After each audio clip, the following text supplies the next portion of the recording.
And All right. let's I see. am getting the link as we speak. Wonderful. That's impressive how that showed up so quickly.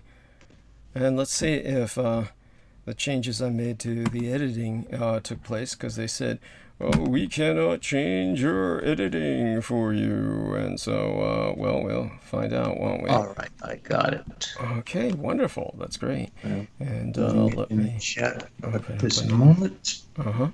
Take your time, good sir. And let's go through here. There we go. Beautiful. Thank you so much, dear brother. All right, and All right. So I'll start with the opening.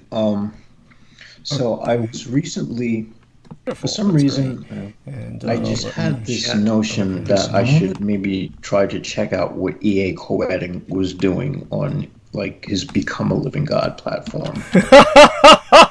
And by the way, I saw briefly you had said something about him. You'll probably cover the descriptives better than I can. But I didn't read it, but I scanned it just ever so briefly. So it sounds, for lack of a better It's word, hilarious. yes, it sounds morbidly entertaining. Is the best I could say about it. But just do be louder about it. I need you to project your voice, All unless right, yeah, gotcha. unless there's something going on in the background where you're not trying to wake somebody up or something. All right, Yes. all right. So, Also, basically, get I closer to your was. microphone so we eliminate just what little bit of echo there is. Thank you. Yeah. Oh, that's also the Just echo a might little, also just be. a little. It's just tiny bit of tin. Your voice is tiny and tinny to a degree, but so you gotta like, it's like oral sex. You got to get in closer. It's not gonna work. It's. Okay, so I am like right on the laptop. Yes. Thank you. Thank you. Okay, so basically, I decided to watch a video of his just for shits and giggles for entertainment, Mhm. and he calls it alchemite. It's like So dynamite, except it's yeah, except it's so obtuse. Oh, God. so what he decided to do, he had like this computer set up. He had like all these wires connected to like organite, which he had created, and all this stuff. And this all the stuff is supposed to and open a portal into this, into the occult, into the realm of the numinous realm. And I'm thinking to myself, like, dude, why the fuck are you trying to make something external to open to the numinous realm? Isn't the entire point of sorcery to be able to open that realm within your using your own body? It's kind of like Crystal River says. What did she say? The truth is in there. Yes. Yeah. Kind of like that. Yes, yes. And so this is how you know, this is how I've come to know that these guys are full of shit. Not only that, the guy looked like he had smoked like just a shitload of meth before he started the broadcast because his eyes were like red as hell. Oh God. And so this is the problem with I think West with American thought is that they seem to take everything literally rather than appreciating the subtlety of metaphor. And this is something that I love about I that I find I love about Japanese culture is that there's an appreciation for it and that there, at least from what I read in manga, you know, Well, and I've there's definitely an exercise in subtlety when it comes to Japanese drama or the like. So yeah, it's a lot about nuance. So go on. Yes. and that's something I find lacking in America. America is just raw. And I think that's part of the problem with our dominant culture is that we don't have, the culture is just ugly. Yes. It's not aesthetically appealing as Japanese culture is, Yes. Aesthetics per se. does mean a lot in Japan, as well as aesthetics. It's in other words, the difference is immediately visible because you see a kind of cleanliness in everything. There's By that I mean, if you were to take a look at other Asian cultures and just their interior decor, there's much more of a clutter effect, which is welcome. I have nothing against it, obviously. I live in a hoarder's crypt. I wouldn't prefer to live that way. It's the way everything turned out, honestly. And it was really, truly a situation beyond my control. I don't say that even defensively. It's just one of these things that I bring up to educate people. But my point is that in Chinese culture, you'll take a look at details are everywhere. It's just there's an overwhelming amount of detail for the eye. That is usually in terms of a Chinese kind of a temple or home. There's just a lot around. And when it comes to the Japanese, of course, you'll see much more. I don't know if the word refined is fine to use, but it sounds almost like it sounds almost like a superiority complex. So I'm not going in that direction. It's just different. It's just much more empty. The rooms are much more empty, like a Zen garden, and therefore, I like that. Yeah. Yes. So there you go. So I mean, you get my point. There's something about it. There's an appreciation for ambience. Yes. And this is the thing is that it seems as if EA co-editing, no disrespect to him, but no care. No shit's given if he fucking throws a pissy fit about it. But it seems like he's trying to follow like he's trying to follow like what Michael Aquino did. Mm-hmm. Michael Aquino was able to integrate technology with the arcane. Mm-hmm. Yes.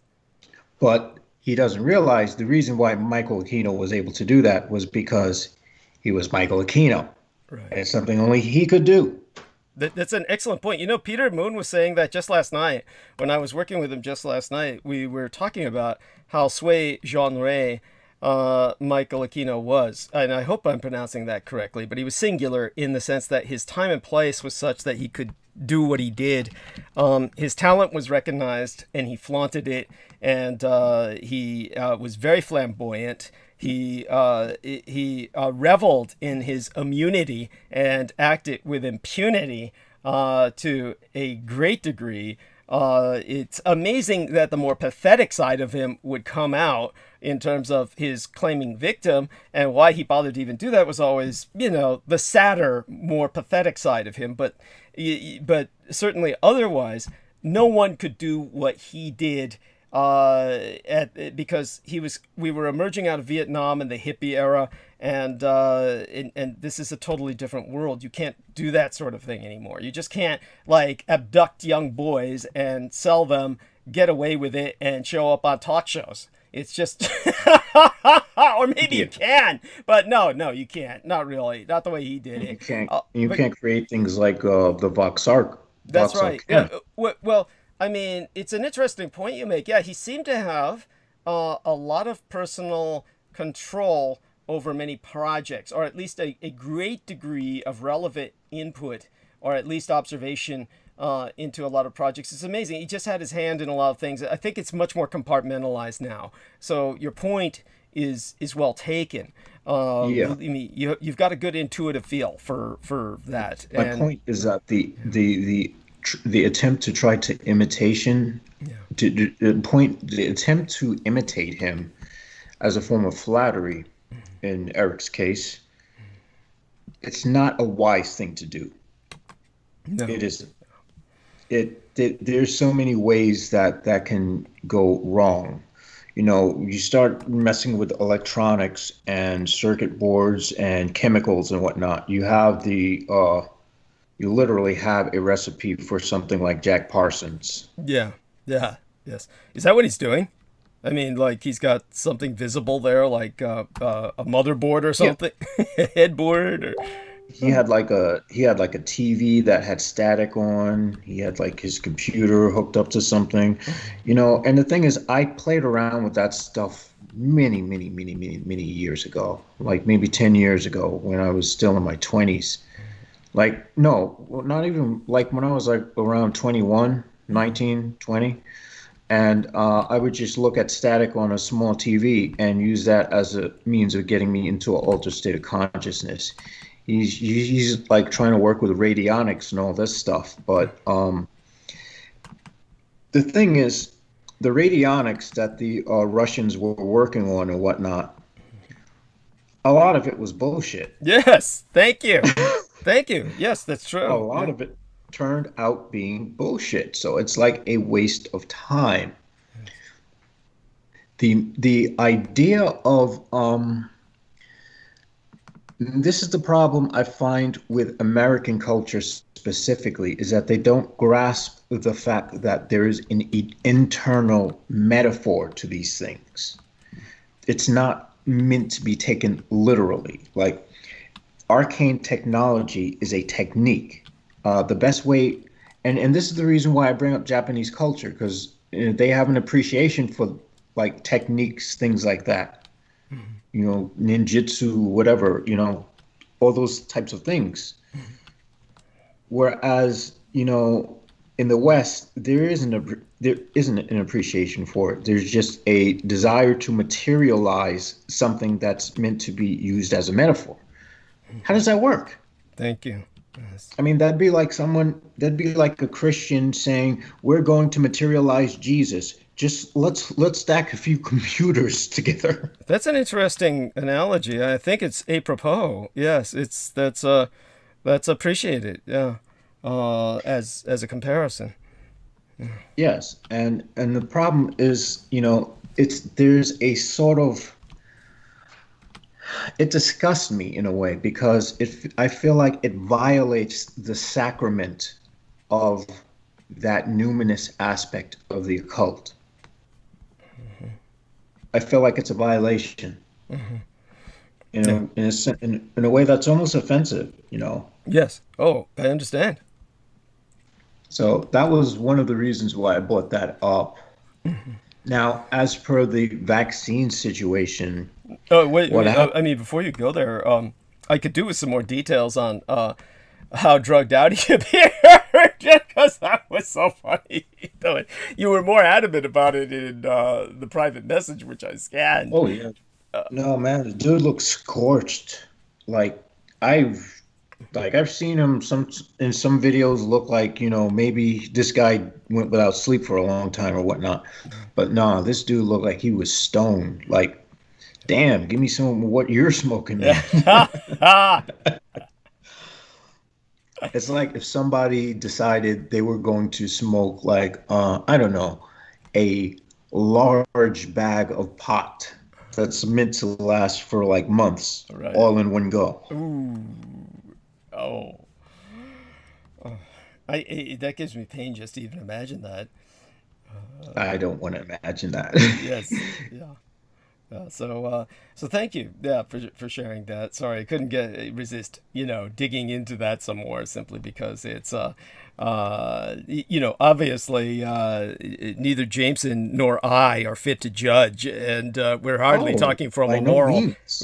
You Yeah. know, I understand the validity of using substances for psychonautic, you know, exploration of aspects of consciousness in a sort of, and that's why I sort of had a respect for Terence McKenna, even though sometimes he could be just far out with his own shit. Well, yeah, and there you go. That's the drugs again too.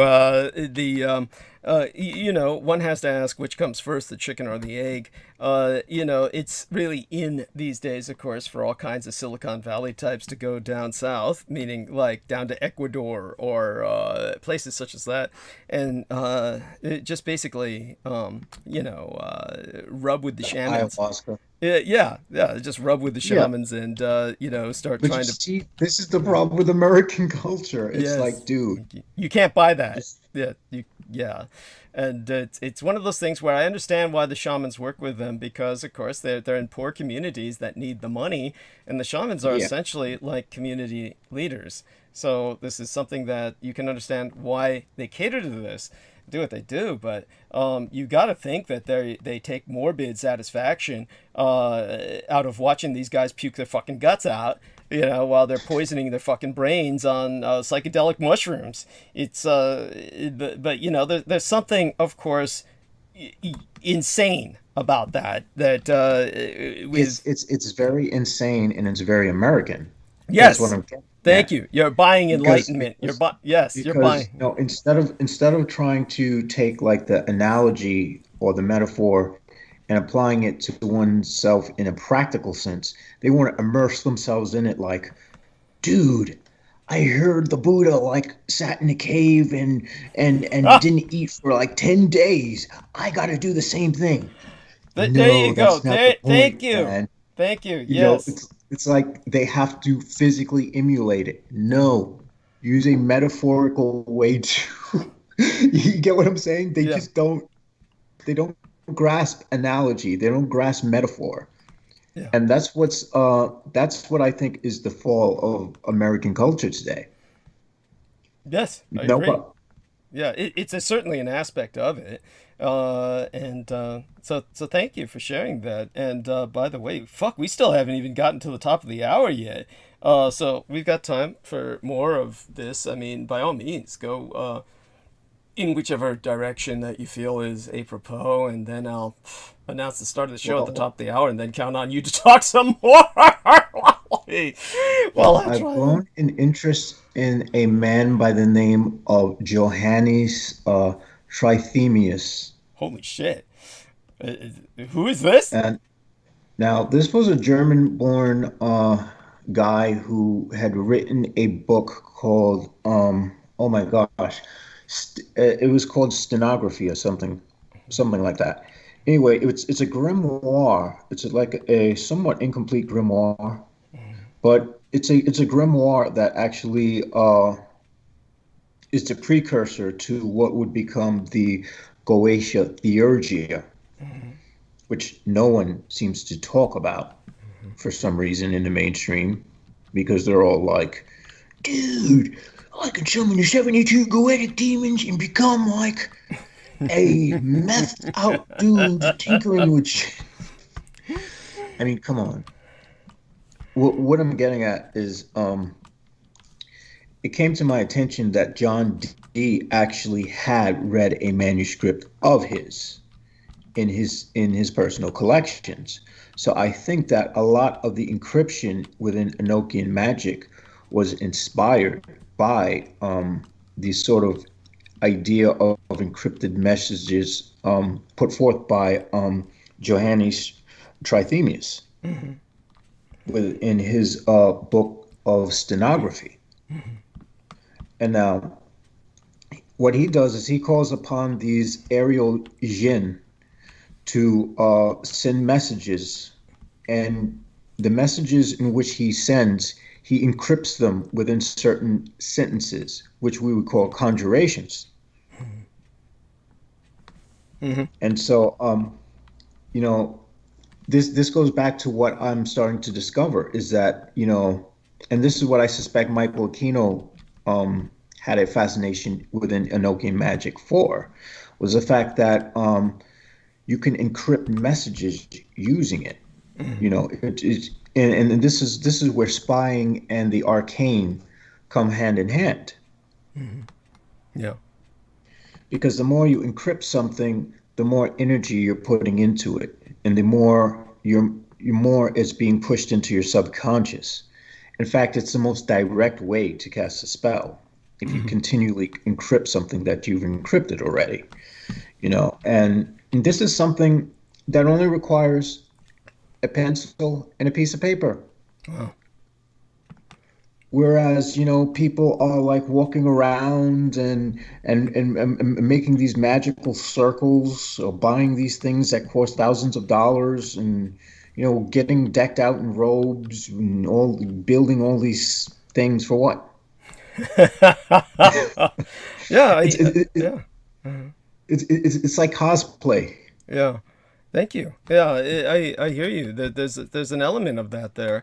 And of course, you know, in the end, I see what you're saying towards any practical stance. Of course, if they're simply enjoying themselves, that's fine.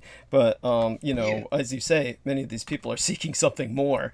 So, by the way, we are at the top of the hour, 1 minute thereafter. And I want to start the show officially for what it's worth, in the sense that I'm here, but I'm not. Of course, yesterday was really the height of celebration I mean, the day before yesterday was, and then I kind of, blacked out after that. And so I worked with Peter Moon for a while when I woke up sometime in the late afternoon, San Francisco, what was evening over there in New York. And he was kind enough to stay up with myself for a deep into the night, his night. And so he'll probably talk about that when he's on with us. But so I don't need to cover that right now. But other than that, we are here now. And our man, Jameson, will kind of cover my ass. Well, I go mute sometimes and snack and just kind of wake up, oxygenate myself, and because I think I've done what I needed with caffeine so far, and it's just it's not really working. So I understand that entirely. I actually went overboard today with the caffeine. Oh, sorry to hear that. Yeah, that can be dangerous. Just so people know. I know, but it's kind of funny. For some reason, there's something empowering about being at that threshold of danger. For some reason, when one is, when one is experimenting with one's own biochemistry.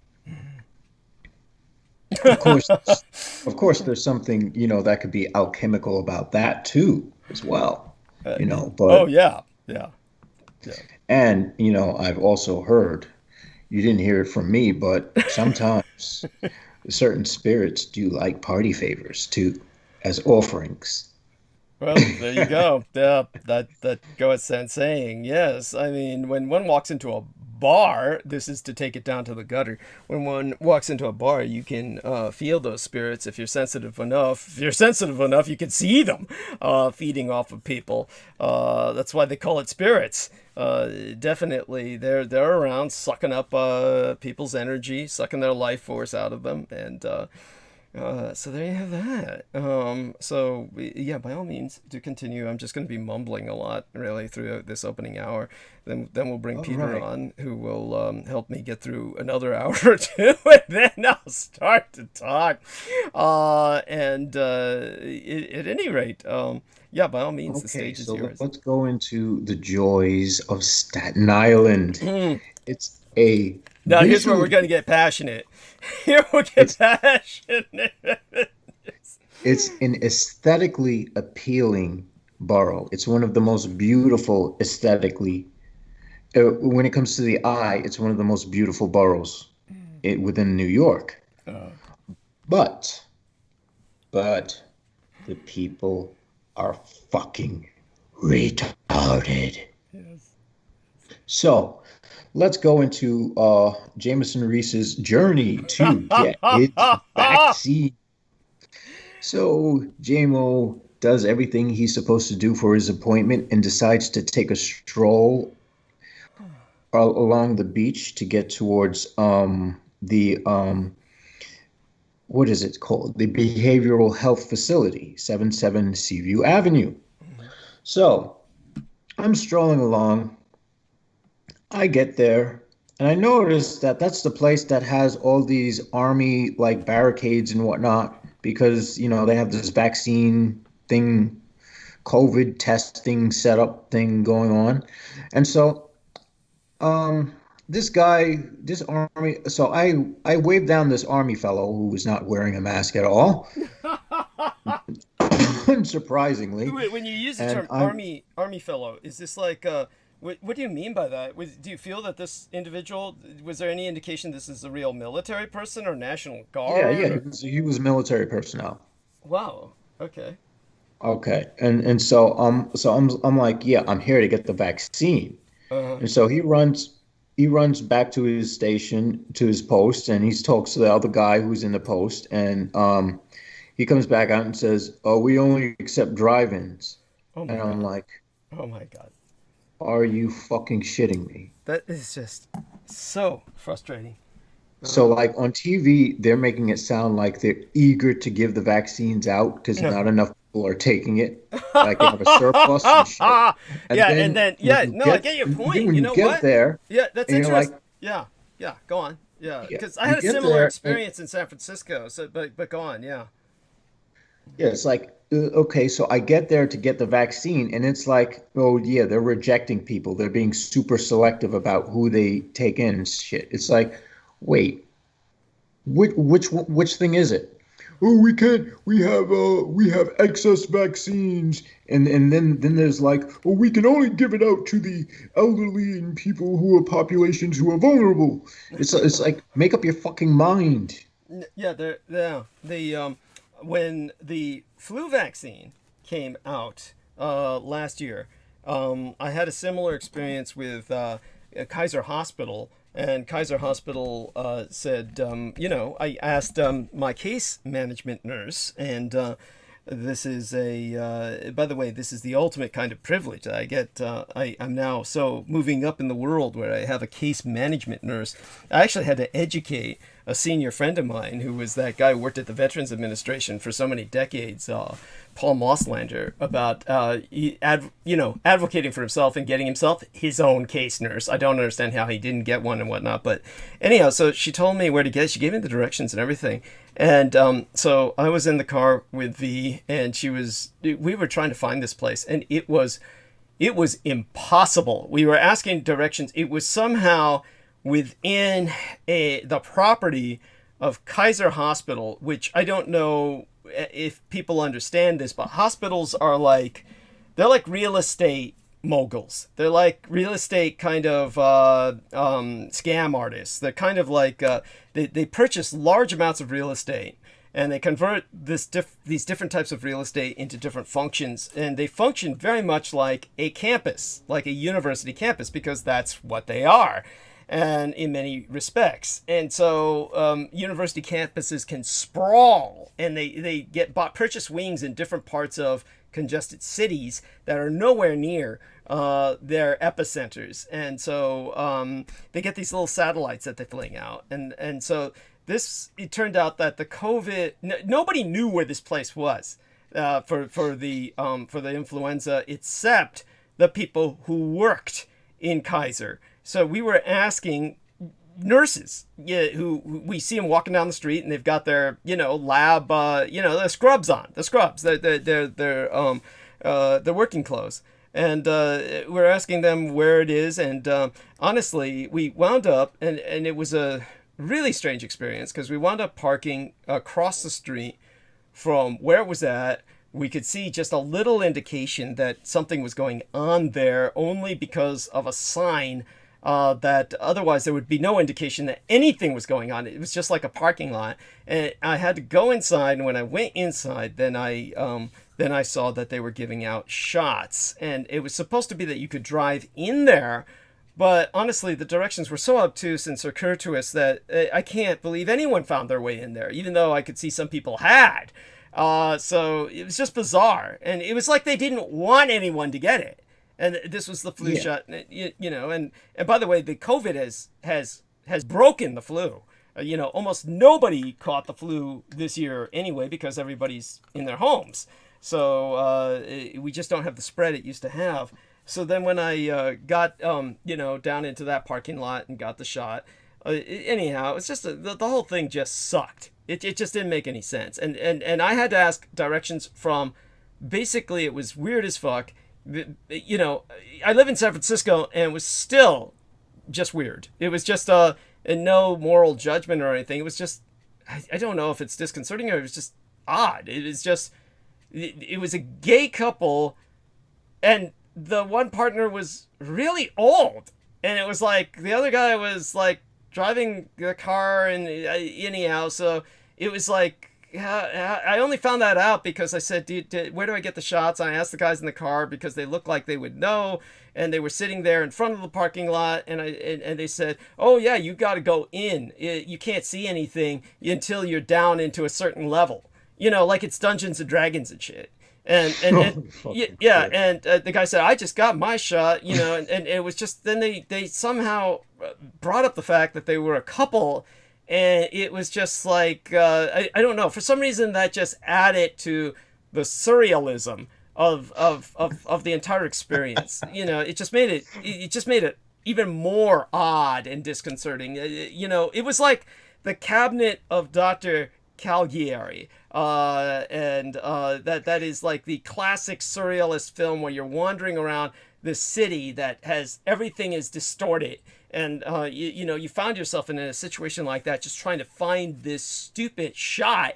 And then, you know, when I got it, it was like, oh, okay. And then I went back to the car with V, and she dropped me off a few blocks later, which is like, so there you go with that. It's just all part of the insanity of how they're organizing things. And one has to ask why. It's different from the COVID, which has all of this conflict and controversy about it. But with the flu shots, you know, what was with that? But then we had the COVID going on simultaneously, and the flu shots were like, you know, I guess they were scared about catching something, so they wanted to make sure that they got as little exposure as possible or something like that. And to do that, they made it totally inaccessible, so that only really people who were familiar with Kaiser would get it, and their closest relatives. Basically, that's essentially what the conspiracy was, and that I could see that. I mean, it's not something that you ascertain by overdwelling on it. It's something that to someone like myself was fairly self-evident. So there you go with that. Maybe something like that's going on here, and I wouldn't doubt it. But the army, like I said, would have to participate in getting these COVID vaccines out. And what Jameson has just confirmed for us is that the army is involved. So the military is now involved, and or maybe it's National Guard. I mean, now you were in the Air Force, so you are able to tell the National Guard apart from active duty military, right? I would assume. Yeah. Yeah, that's what I would assume. So it's probably military that if that's what you thought, then that's what it probably was, and so then. Anyhow, so there you go with that, and go. You continue. It's yours again. I'm gonna go mute for several minutes and just let you. All right. Well, Yeah. well, basically, you know, that was a big letdown. But you know, it's I decided, you know, why not just indulge myself, you know, rather than. Granted, I was in that mood of destroying the world, so I decided to indulge myself in 6 vanilla cream donuts, which are going to be the death of me. Because there's so many fucking chemicals. How do you wait a second? How do you consume that in a single sitting? Is this something you do in a single sitting? Yeah. How do you do that? I mean, it's like, doesn't it all begin to like just like stop tasting like anything after a while? I mean, No, it tastes so good that like I don't even realize that it's gone. And then all of a sudden, like it's like, okay, it's like now I gotta take a nap, and then I can't sleep. So it's like, okay, let me get back up and go for a long walk. It's just like that's just how I operate. You know, it's like whatever's going on with my metabolism, it's either processing things really fast, or it's not absorbing anything at all, and it's just coming right out the other side. and well, anyhow, you can't afford to do those long walks anymore because you gotta really. Is your leg healed? Your foot or ankle? I mean. Yeah. It turns out that's probably a symptom of cardiovascular issues. Wow. Cardiovascular disease, which is basically covers a wide spectrum of things, such as hypertension, high, what do you call it? Wait a second. Has High a doctor blood pressure. diagnosed this? Has a doctor diagnosed this, or is this self-diagnosis where you went online or something? Yeah, because Self-diagnosis, but for all it's worth, I don't have a problem walking anymore. Everything's fine. okay, all right. In fact, I And was so, able to do my speed racer walk today, which I'm sure everyone thought might have looked funny, but fuck 'em. you could describe that, I take it. Yeah, it's just like it's sort of like gliding, you know. It's like striding. It's like well, it could also be because I just have long legs, proportionate to my body size. So it's easy for me to like stride as if I was someone tall. Okay. But you just do it really fast. So you're basically force marching is what they would have called that years ago in the ancient world, or the like. And You know, when I was in the military, I uh, used to enjoy marching. So okay. it was about the only, it was about the only good thing about it. All right. I'm glad you found something you enjoyed. I mean, I certainly didn't enjoy that. It was just it was just wretched. But you know, I certainly appreciate marching as a viewer. But you know, it's certainly something that I enjoy participating in. So by all means, do go on. I do need to eat something because I've got to Oh, go ahead. get some calories in myself. So I'll be silent. Now, you've got some. You've got plenty of other subjects to speak about. I take it. I mean, for a frustrating experience, it wasn't that bad. Apparently, while you were out there, you. Well, I got so angry that I wanted to, I decided, fuck it. I want all life in this solar system wiped out. And then at some point while I'm walking home, I started to laugh and I just found the whole situation hilarious for some reason. And so whatever anger I felt that was really intense, it just like disappeared. It's the strangest thing. Okay, that's good. So, well, I won't say more than that because I have something in my mouth. And All right. we'll go on from there. Later on, I'll explain to people what some of the celebratory nuances were of Asian Lunar New Year, but I'm not quite sure if anyhow. I'd like to well I'd like to just out of trivia, I'd say that I am enjoying reading Bleach for the third time over again, which is a manga by Tite Kubo. Yes, explain that. And explain that to people exactly, perhaps the nuances of the characters involved. What exactly? Why do you think it has that title? What are the what is the overall thematic? What is everybody striving for in that manga? So please, it's yours. Tell Well, us. the story follows a guy And you've seen named the anime, right? You have seen the anime, I take it. yeah, yeah. Okay, so yeah, compare the twain and give us a review. Okay. Personally, I just love the manga a lot better because I'm one of those comic nerds. But the story follows a kid named Ichigo. And the title Bleach is because his hair is bleached. Like it looks like it's bleached because he's like I think blonde almost or something. But anyway, this kid winds up he's able to see spirits and communicate with the spirit world.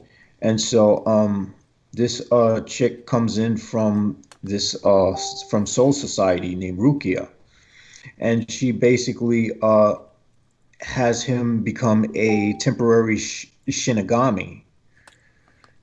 So Incredible. that While you're talking, I've got an asshole sending me porn in the private messages. Of course, this is one of those South Asian guys who apparently thinks I'm Sora Aoi, the actress or something. So I'm going to block this guy, but I just had to share that because I'm Dude, trying to this is what I find hilarious. Mm, Why would you send someone porn?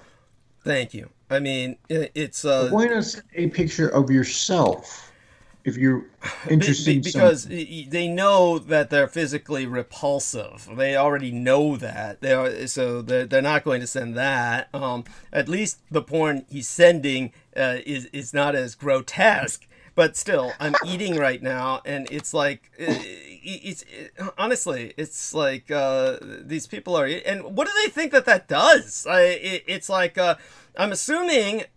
You know, you can't assume anything. It doesn't make any sense. It's It's like yeah, why it's are you abstract. sending porn to someone you think is a porn actress? or you know to be a porn actress, but apparently you don't follow the industry enough to know that she's fucking retired, that she's married, she's fucking retired. That's how I wound up with a goddamn timeline. That's, you know, idiots. So, but anyhow, let me block this fucker. There we are, block. Okay. That is so hilarious. You know, and the point is, all the while that I'm doing this, I'm going over to his timeline so I can easily block him. He just keeps sending more of it, and it's just like, you know, how does that work? It's like somebody sitting there, and how do they have this where they just keep transferring? I think it might be a spam bot. It's maybe no. It looks like it.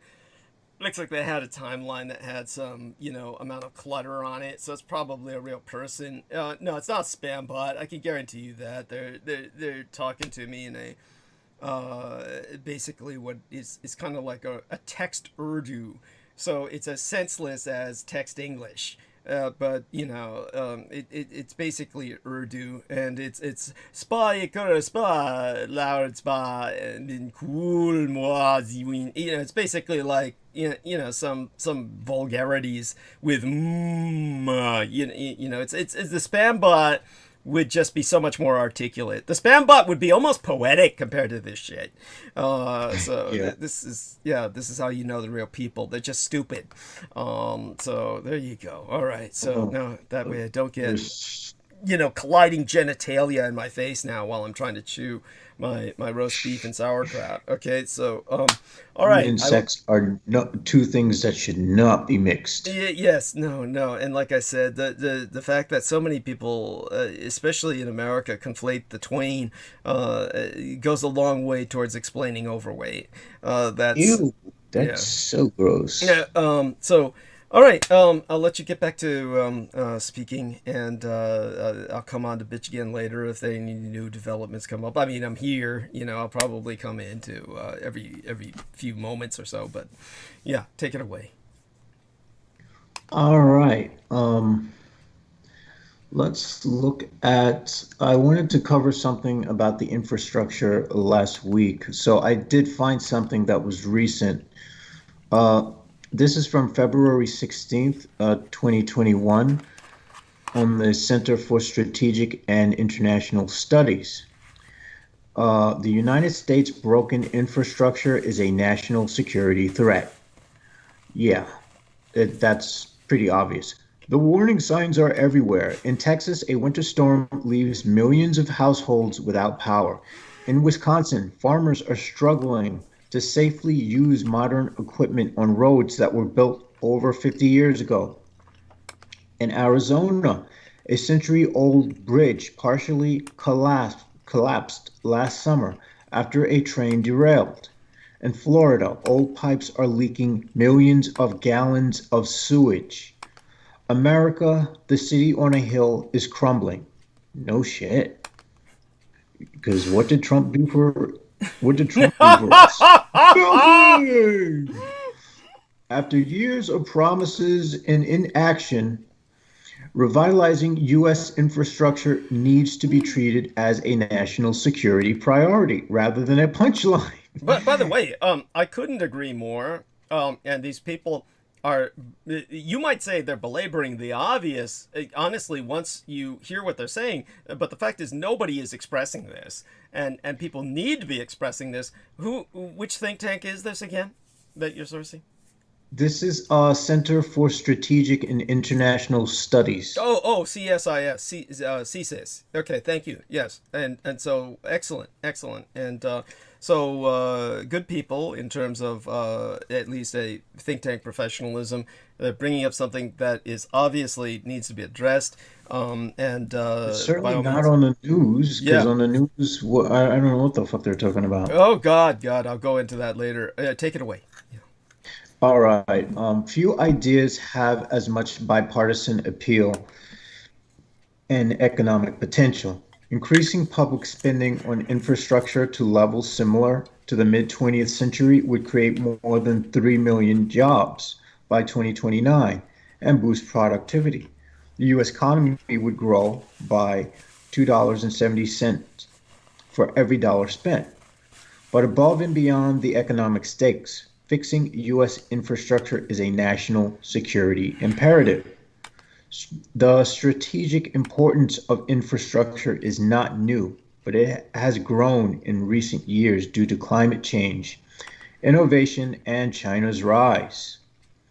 At stake is the United States military readiness, national resiliency, and global competitiveness, which I don't think is really, as far as manpower, I think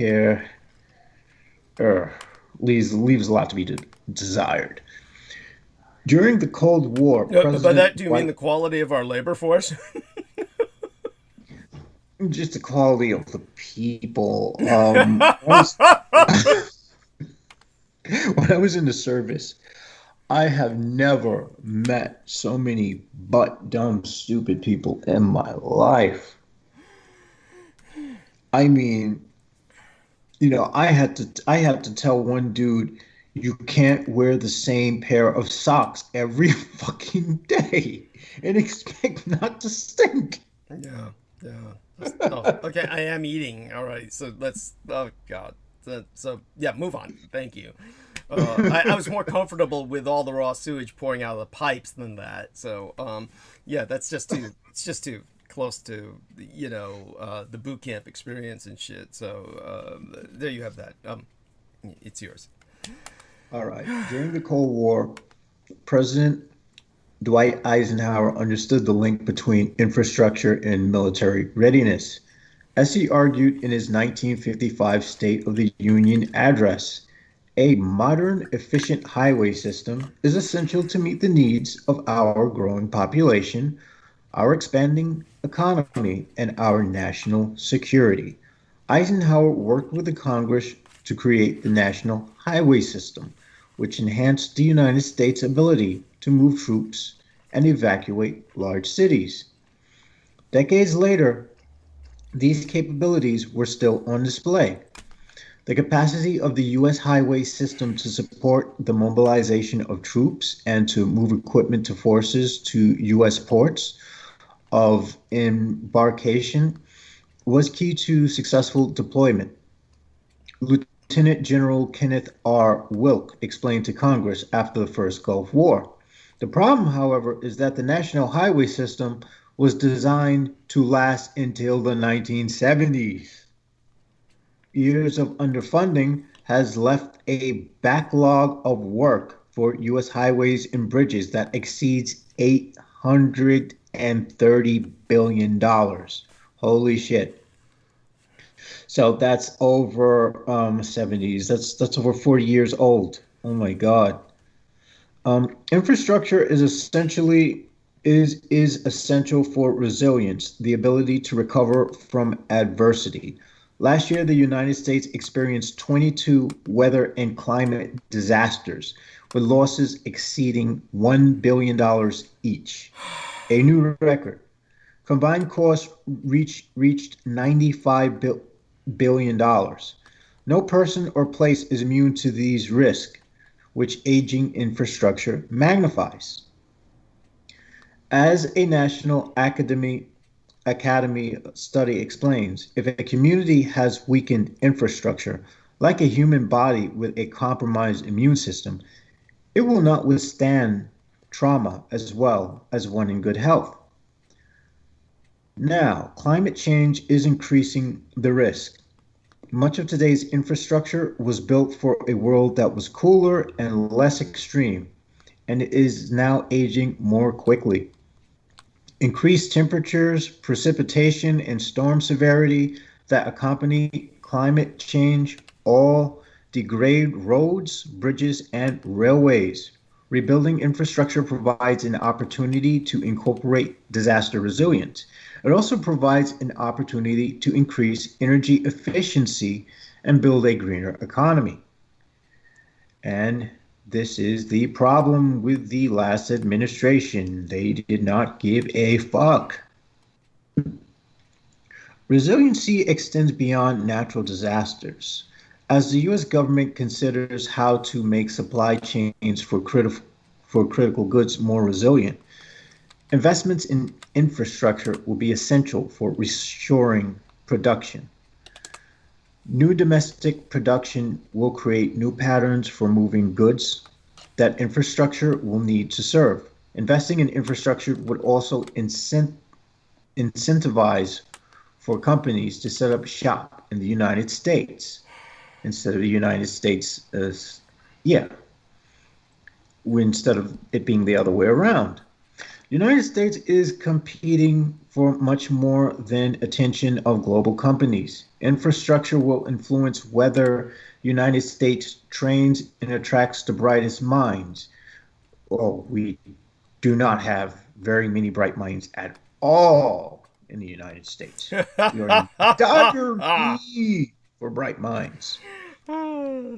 Whether it remains a leading hub for innovation and whether U.S. workers and companies have the solid foundation required to export their goods and services to foreign markets. Right now, the sorry state of the U.S. infrastructure is a drag on all these prospects. Now, here's another thing that's important. Digital infrastructure. Digital infrastructure has become more essential to daily life, a trend accelerated by the COVID-19 pandemic.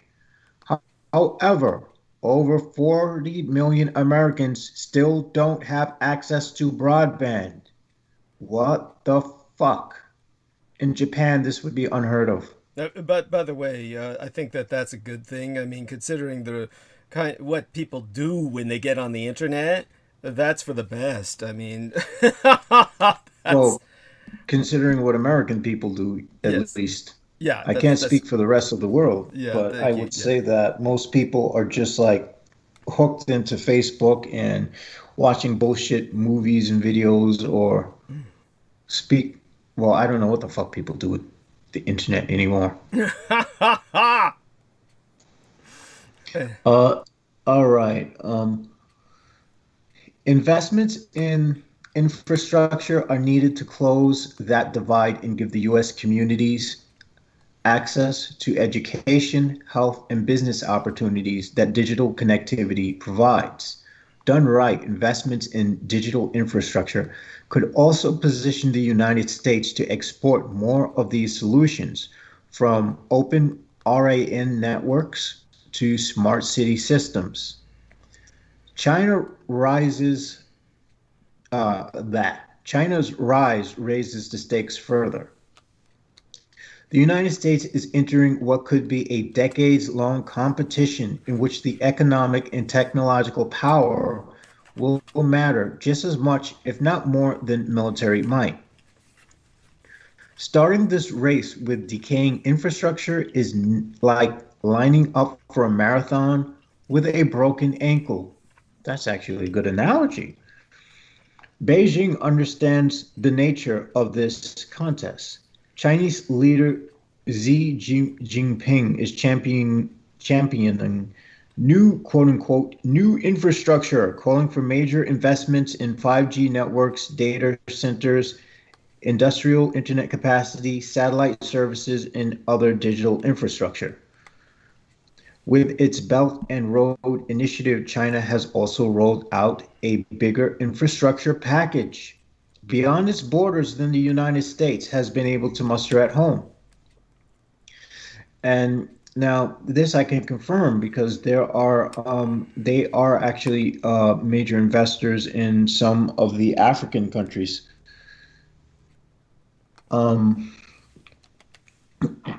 Washington should not attempt to match Beijing's infrastructure activities, which keep bloated state-owned enterprises afloat, stoke corruption, and can destroy more value than they create. But the United States must rise to the challenge by making strategic investments in its own future at home and playing with its own strengths abroad. And I am hoping that with this administration, they can do just that. There are two paths ahead. The path not taken for ages, revitalizing U.S. infrastructure, will require courage and compromise. Yeah, what the fuck was, 40 years of presidents, what the fuck were they doing? Nothing.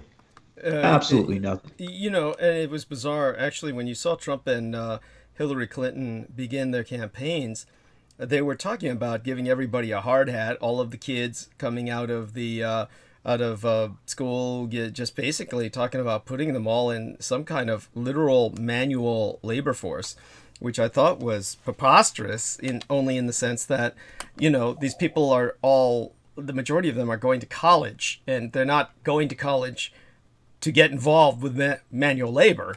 So this is going to require immigration. So this is what I'll get into. Yes, later. And so the very closing up the borders to immigrations and whatnot was counterintuitive, was totally counterproductive.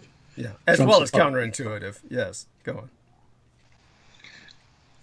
But it leads toward renewal, prosperity, and security. The current path, neglecting the U.S. infrastructure, is easy and dangerous, which America likes. Easy and dangerous. Yeah. Yeah, wow. Those are two words that define it well. It leads towards unpreparedness, fragility, and decline. The choice is simple. The city on the hill can shine again, or the world can watch as its lights go out. So I am confident with our current administration, the right choices will be made towards a better future. Yeah, the problem will be putting them into effect. That's yeah. We have an obstructionist party, which fortunately has lost all control of the government in the most dangerous sense, but still. They're doing everything they can to block any kind of progress. I mean, say for instance, the relief the stimulus package. I mean, the fact that they're still working on that is just inexcusable. I mean, that's just it's beyond inexcusable. It's preposterous. I mean, people are literally dying. But anyhow, so do go on, please. Stage is yours. Just keep going. I am basically, for those of you who care, I'm not quite sure how many people look at this, but I'm sure people do. But I'm trying to edit the description for tonight's show, which I had done before, and the editing would not take. There was something horrible happened to my computer, and it has been happening every time I've gotten on the computer.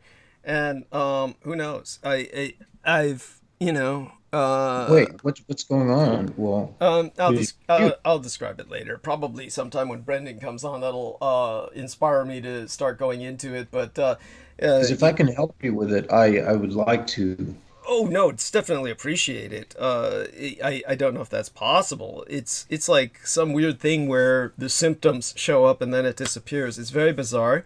But it's I doubt it has anything to do with, of course, the first thing everyone would suspect is my habit of cruising for porn, but it's like I've done that with computers forever and nothing has ever happened to me because I cruise in a very specific way that, the virus issue is not really an issue with me.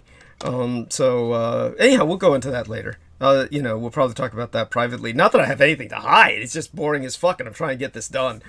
So let's concentrate on the other stuff you're talking about. It's much more socially relevant.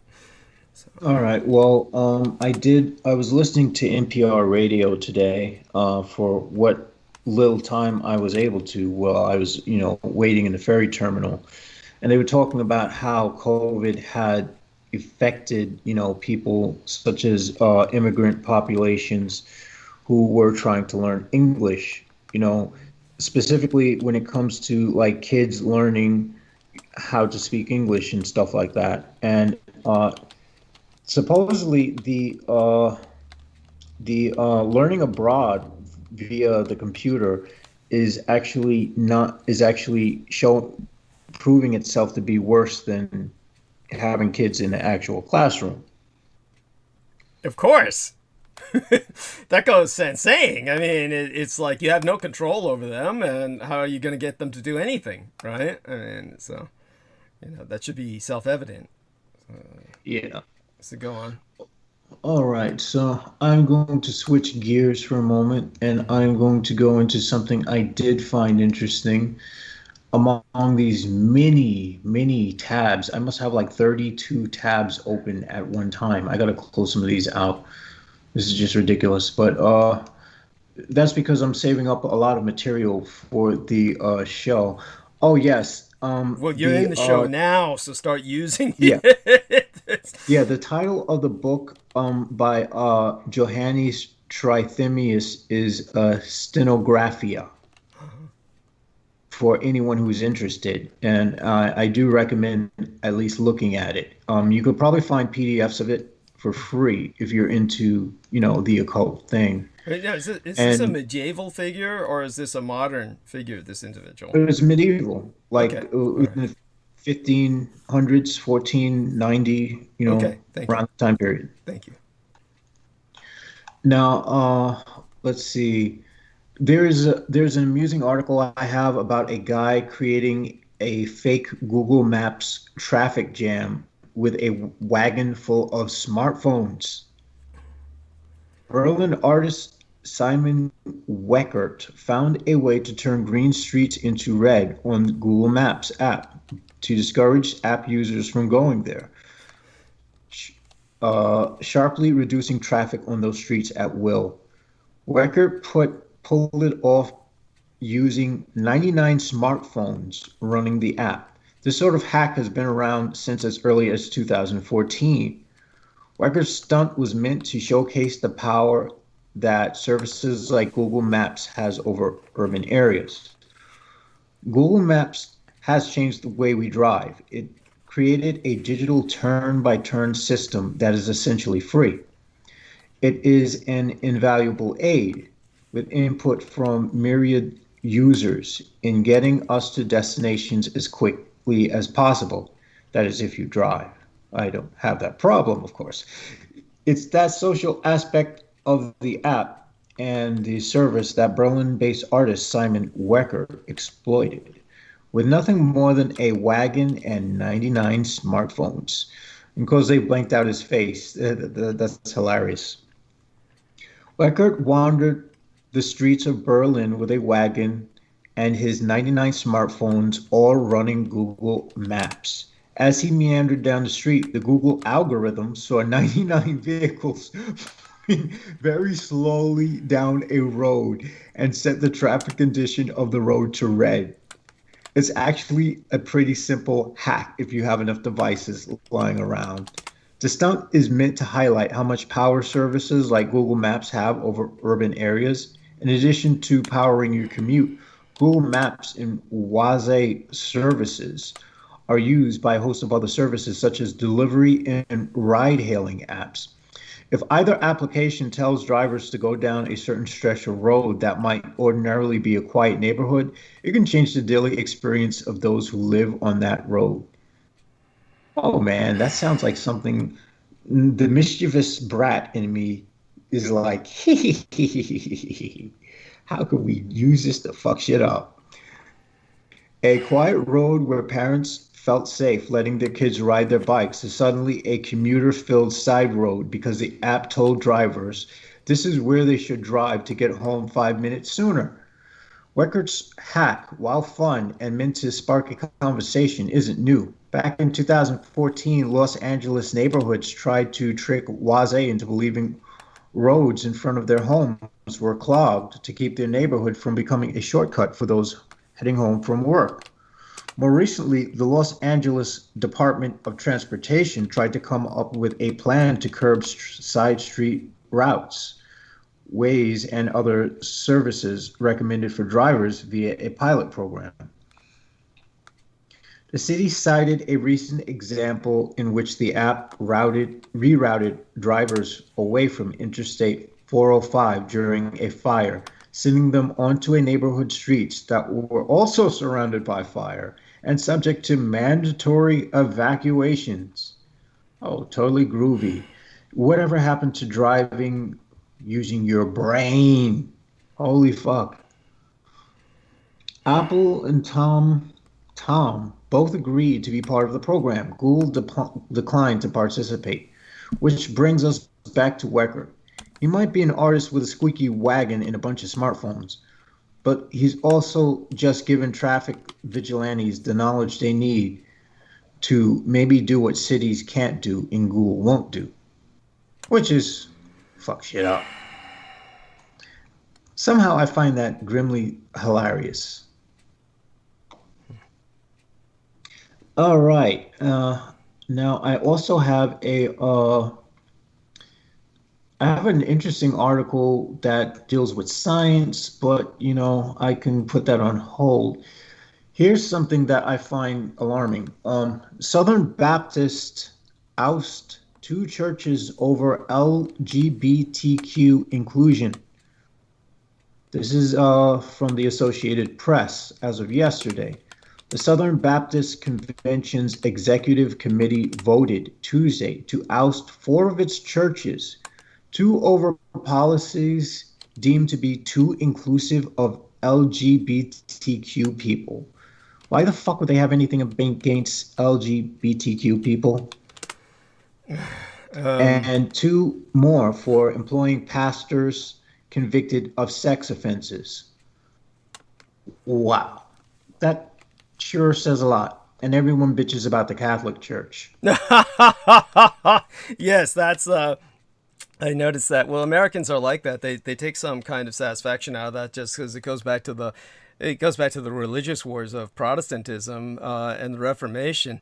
So there's very much people are stuck in that.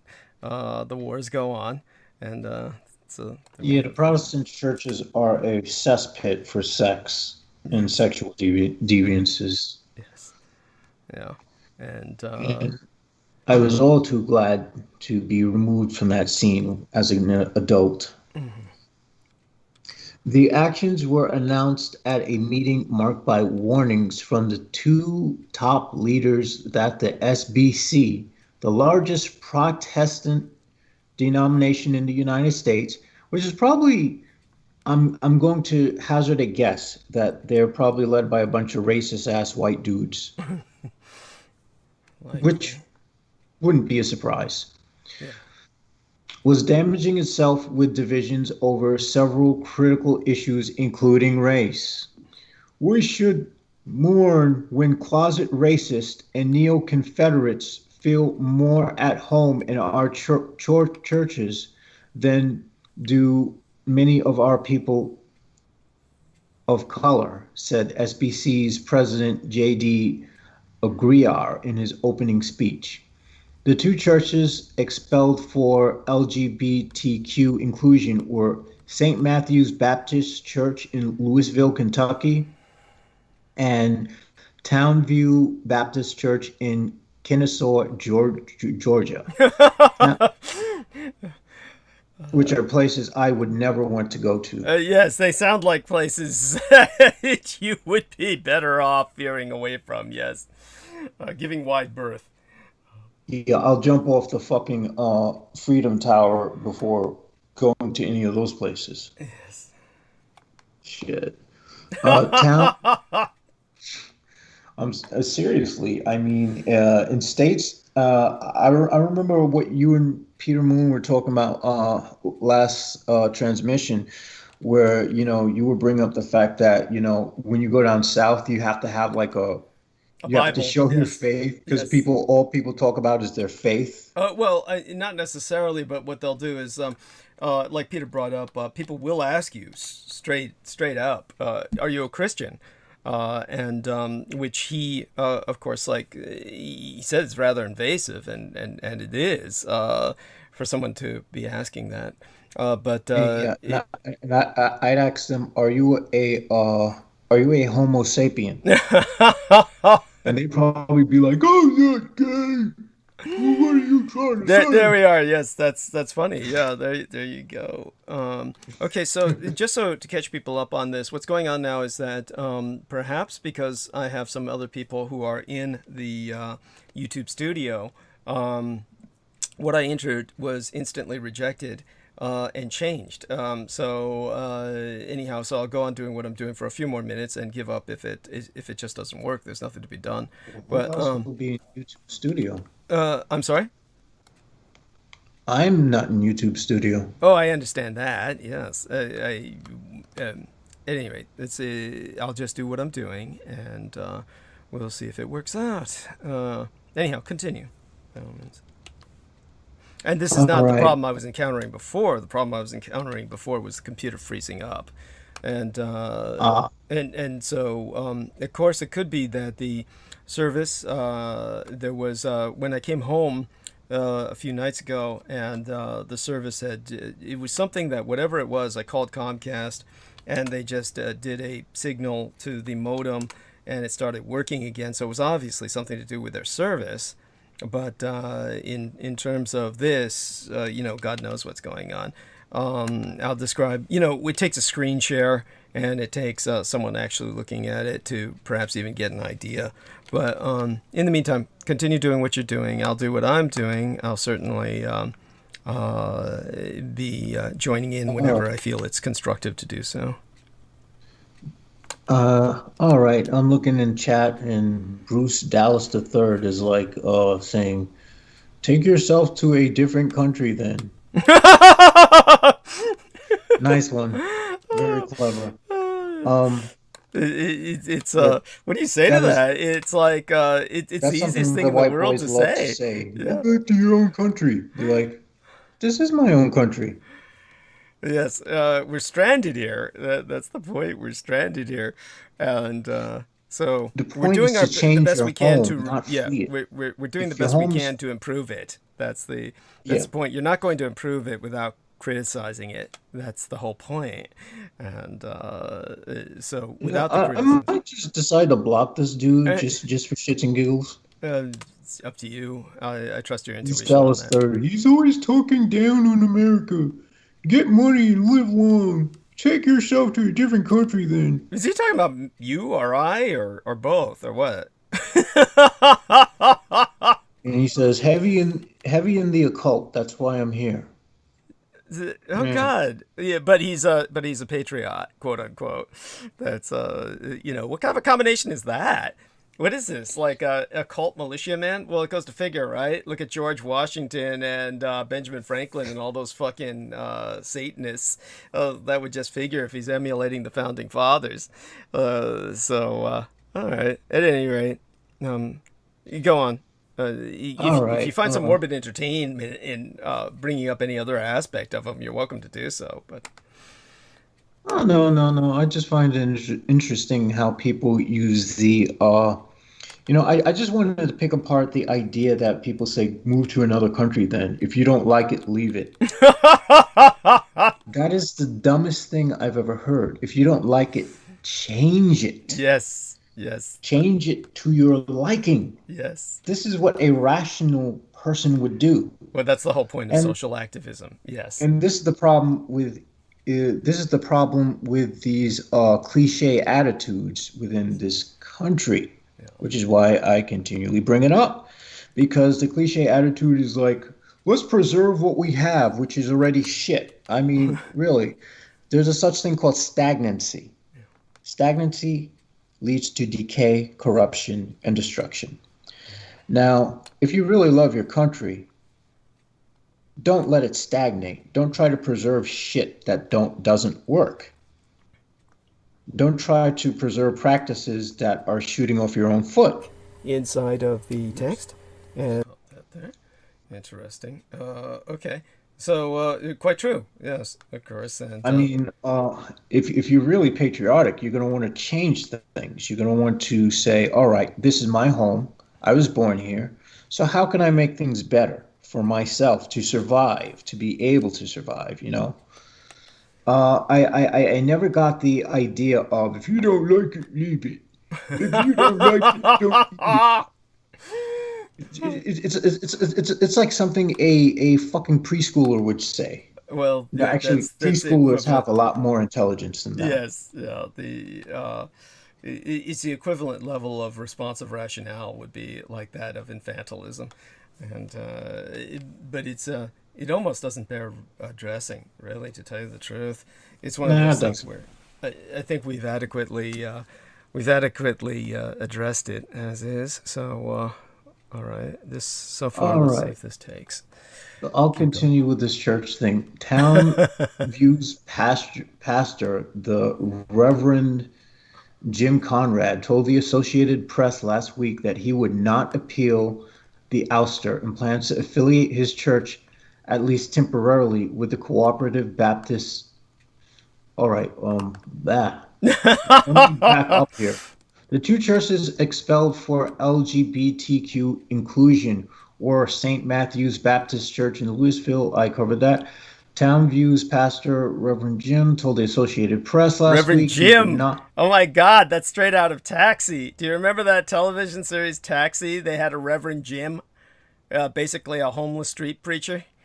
It was Taxi sounds familiar. Yes, he became the mad scientist in the time travel series with the poor bastard who drugged himself out into epilepsy and tried to convince everyone he's got Parkinson's, and unfortunately succeeded in doing that. So everybody thinks he's this big hero. What the fuck was his name? You don't see him anymore, of course, because he's got this kind of pseudo-Parkinsonian symptoms that came from various drug overdoses. Marty McFly. I only remember his character name from the stupid Back to the Future series, which was Reverend Jim played the mad scientist. Yes. Yeah, I don't recall that series, but I might have been too young for that. I don't know. Well, there you go. Then no point going into it then. Somebody in chat room will come up with it, of course. It's not that it's important. Don't worry about it.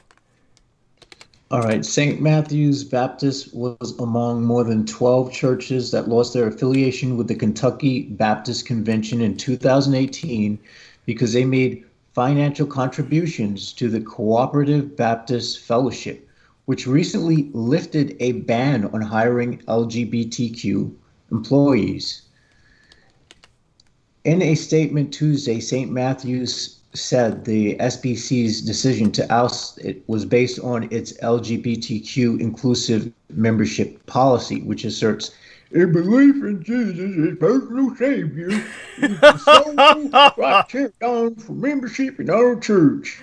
Oh my God! Nothing the Southern Baptist decision changes St. Matthew's Baptist Church. Is that supposed to be the voice of the people who are tolerant, or is that the voice of the people who are intolerant that you're?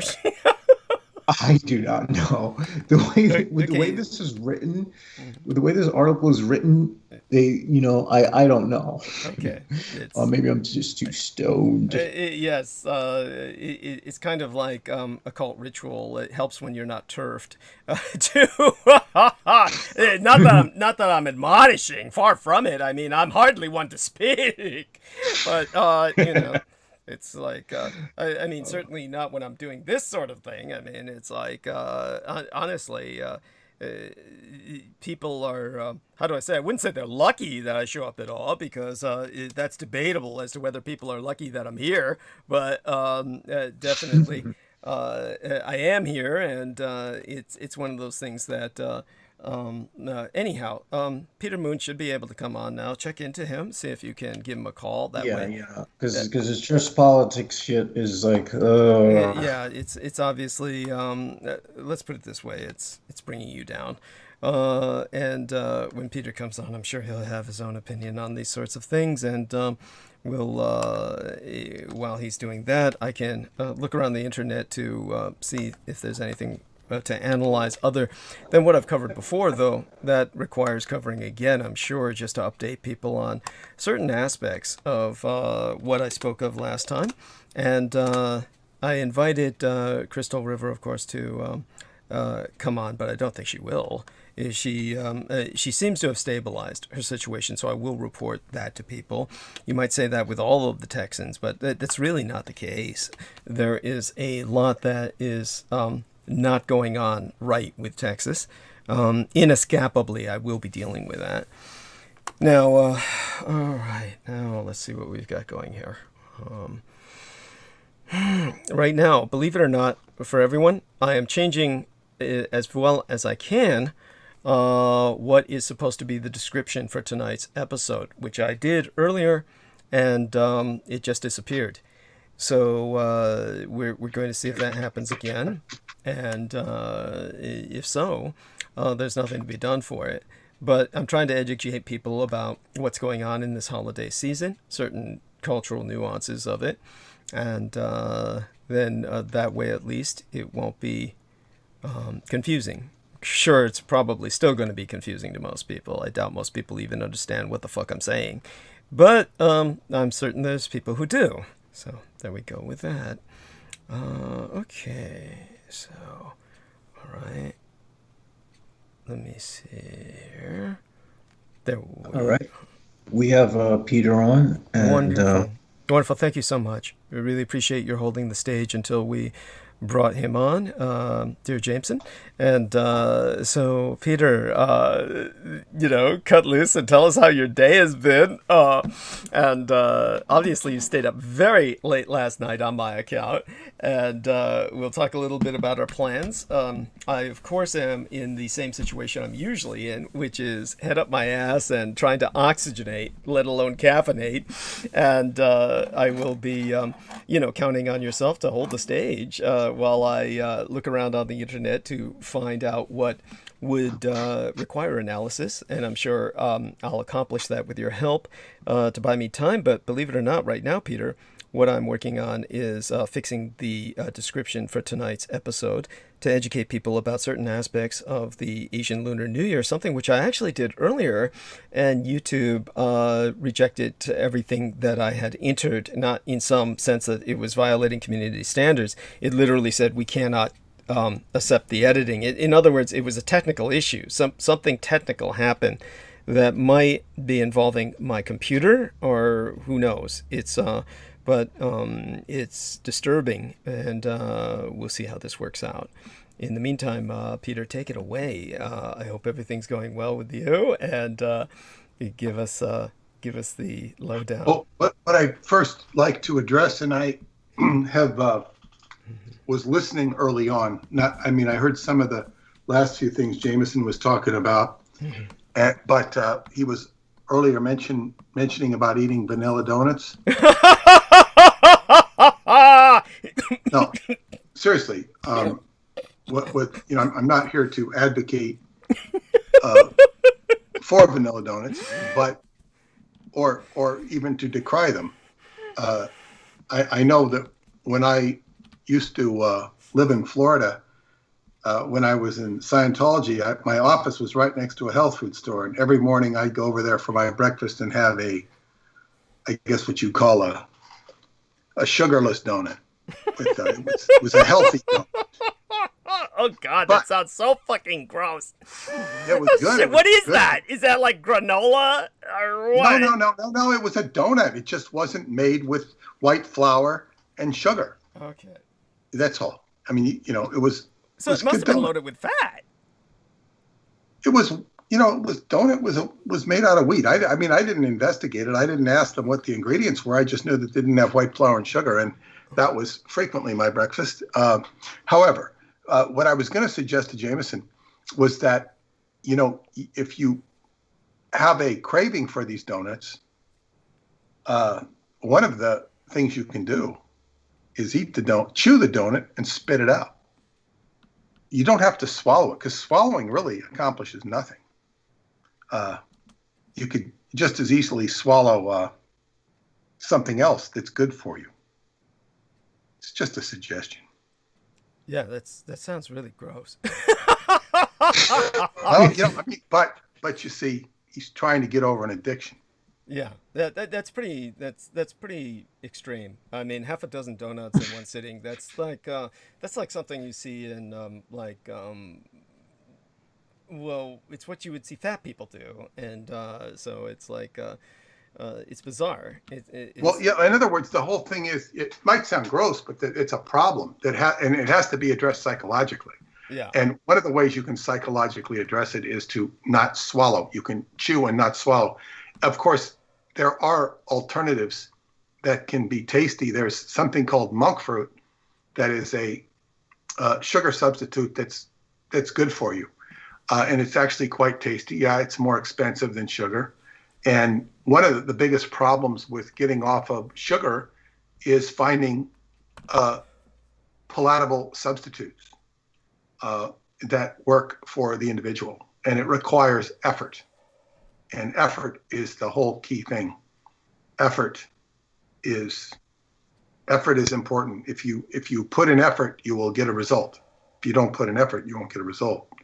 But in any case, all the it's people can be addicted to so many little things, and I saw a YouTube a few weeks ago where Bruce Lipton, calls himself the epigeneticist. He's a PhD in either biology or genetics, and he says that 70% of what goes through a person's brain is just junk. It's just like feedbacks, repetition. It's just junk. It's not productive thought. It could be commercials. It could be songs running through the head. It could be thinking about how much you hate your boss. The things that were done wrong to you, either recently in grade school, so on and so forth. Oh, it's so true. It's so true. So much of the mind is dedicated to ruminating.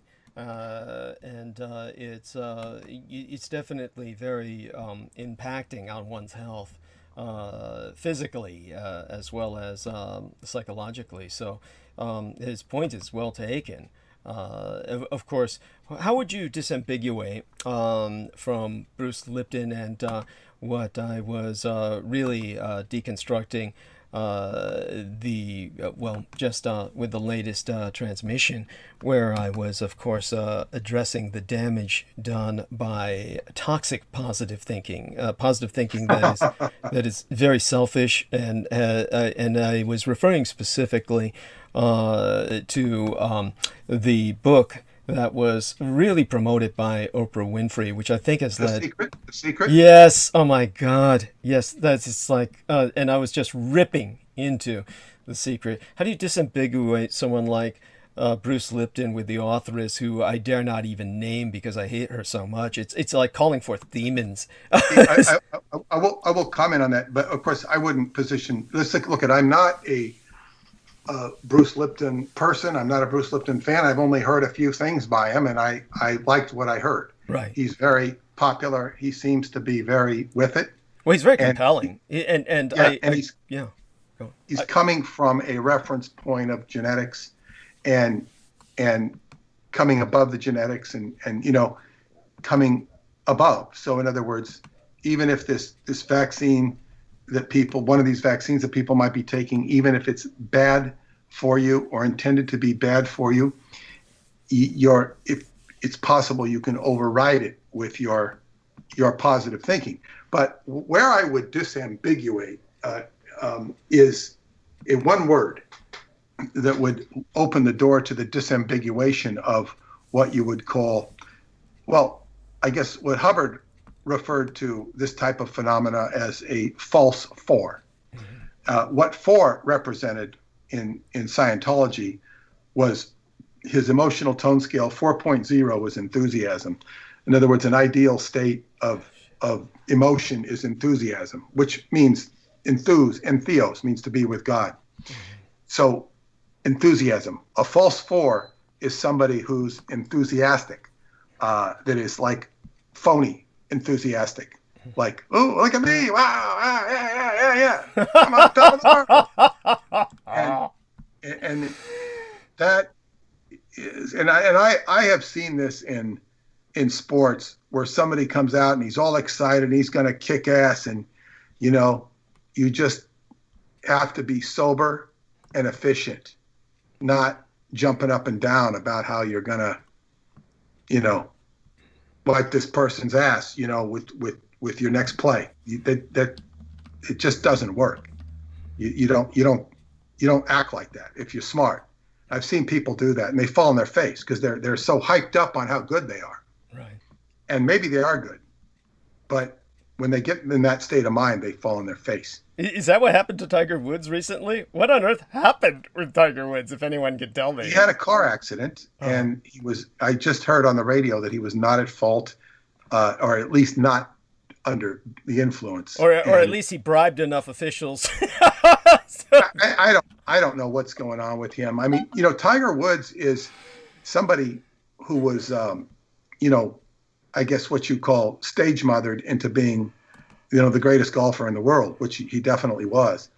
And, it never caught my interest too much because I despise the game of golf. So it's like, it's like I will occasionally watch the last day of a tournament sometimes if it's close, just to just to watch it sometimes, but not very often. I don't remember the last time I've done that. But Tiger Woods is somebody who really peaked early in life. He peaked early in life. He peaked relatively early in his career because then he had that, sexual meltdown. I think he was brought up in Thailand, if I'm not mistaken. Yes, he actually is Blasian. He's Black Asian. And the interesting thing is that the black community took him in, and they kind of owned him, and they never really emphasized the Asian half of him, and I guess they didn't feel the need to because he was obviously colored, so he was colored all the way. My impression, and I don't know if this was something that I conflated with someone else, but my impression was that his father was military, black military, and that he married some Thai woman overseas. And that he might have been special forces, like Green Beret special forces or something like that. And so he was just, as you said, just kind of raised with this kind of privileged kind of background where he was just coached to become what he was. And privileged, but he had to buy into it to some degree. But to some degree, I really haven't followed him, but it sounds like he was really programmed, for lack of a better word, or his life was set up to be the greatest golfer in the world, which he definitely was. And there was also another guy, I think his name was Todd Marinovich, and he was his father was I think a defensive player at USC. Mm-hmm. I would have known who he was at the time because I followed USC when I was a kid, and I kind of remembered the name when I read this article about him. He was a star quarterback at USC, and his father raised him on health food. He programmed him to be a great football player, and he ended up with the Oakland Raiders. Mm-hmm. But the problem with this kid, he was good, but he had a big marijuana problem. He just with the trip, it's like his father was force feeding him, football heroics, mm-hmm. and this guy was, being a laid back Orange County pothead. Yeah, it really doesn't mix. No. Yeah, and well, that's what he evolved into. He didn't have to, and it's just what he gravitated towards, and he wasn't, like Tom Brady would have loved to have had a dad like that. It would have worked. Mm-hmm. And Tom Brady would be better than he is today, which is not to say that he needs to be better than he is today. But so, and this Todd Marinovich had much better skills than Tom Brady. A lot of athletes have much better physical skills than Tom Brady. He just has the mental intent, and he has adequate to above average skills. And he maximizes his skills. So, but it's mostly mental, and but the whole thing is look at Tiger Woods, much better athlete than Tom Brady, much better preparation, but Tom Brady is peaking. He's peaking at age 43 in football when you're supposed to be washed up, right? And he's peaking when he should be washed up. Tiger Woods peaked when he was younger, and then he couldn't handle the family dynamic, and he had we were talking about a addiction, a compulsion that he couldn't control, which was his sexual what do you call it, libido. Yeah, basically, this is always puzzling to me because I myself am a sexaholic and a pornoholic, and I'm always just blatantly honest about it. I also do a lot of recreational narcotics. I obviously, show up pretty much pie-eyed and and dragging ass to the point where I need people to basically brace myself so I could even get started in the zone until I finally get into the zone to go into the monologue. It's very difficult for me to understand what a lot of these people are going through, and it's all I can say is that let me put it this way, Douglas. You seem to be able to. I mean, when we have appointments, you show up on time. Thank you. And it's like you don't say, sorry, I can't be here because I'm banging this girl, That would be a problem. In other words, and this guy, I mean, he had look at all the wherewithal in the world to have set up as many girlfriends and as many apartments and blah, blah, blah, blah, blah, blah, blah, blah. And you know what? It takes work to do that. Yes. It takes a lot of effort. Oh, yes. Yes. And especially because he wasn't dealing with this in any normal way. He was trying to, the problem was he was trying to have it both ways. I am upfront with everyone that I am an irresponsible lout, that I know that I should never have children, certainly not intentionally, because I just am totally incapable of responsible care for such human beings that would never deserve that level of neglect, which is all that they would get from me. He, of course, went into this responsible family facade, and it was just that, just a facade. And I don't understand why people feel the need to do that. I suppose he was compelled to do so by the nature of the sport itself. More than any other sport that I can think of, it seems that golf is very much a kind of social affair between quote-unquote successful people who are presenting a kind of normative for society, that this is something that successful people do, is they've got to get on the golf course and talk to the other successful people, and it's just something that I'll give you an example of that. When I was freshman in high school, I guess he was the varsity football coach, and I was a freshman, and I guess I had him for gym class, and he was talking about the great sport of golf. Oh, that must have been captivating. If you want to be successful in business, you become a golfer, and it's like these guys, you have a golfing buddy, and you go out and you make relationships and you make business, and of course, it's networking. Yes, it's networking. Yeah, it's networking, and it's I thought I just it gave me a lot of distaste. Thank you. And I remember him because my friend, who's still a friend today, he would,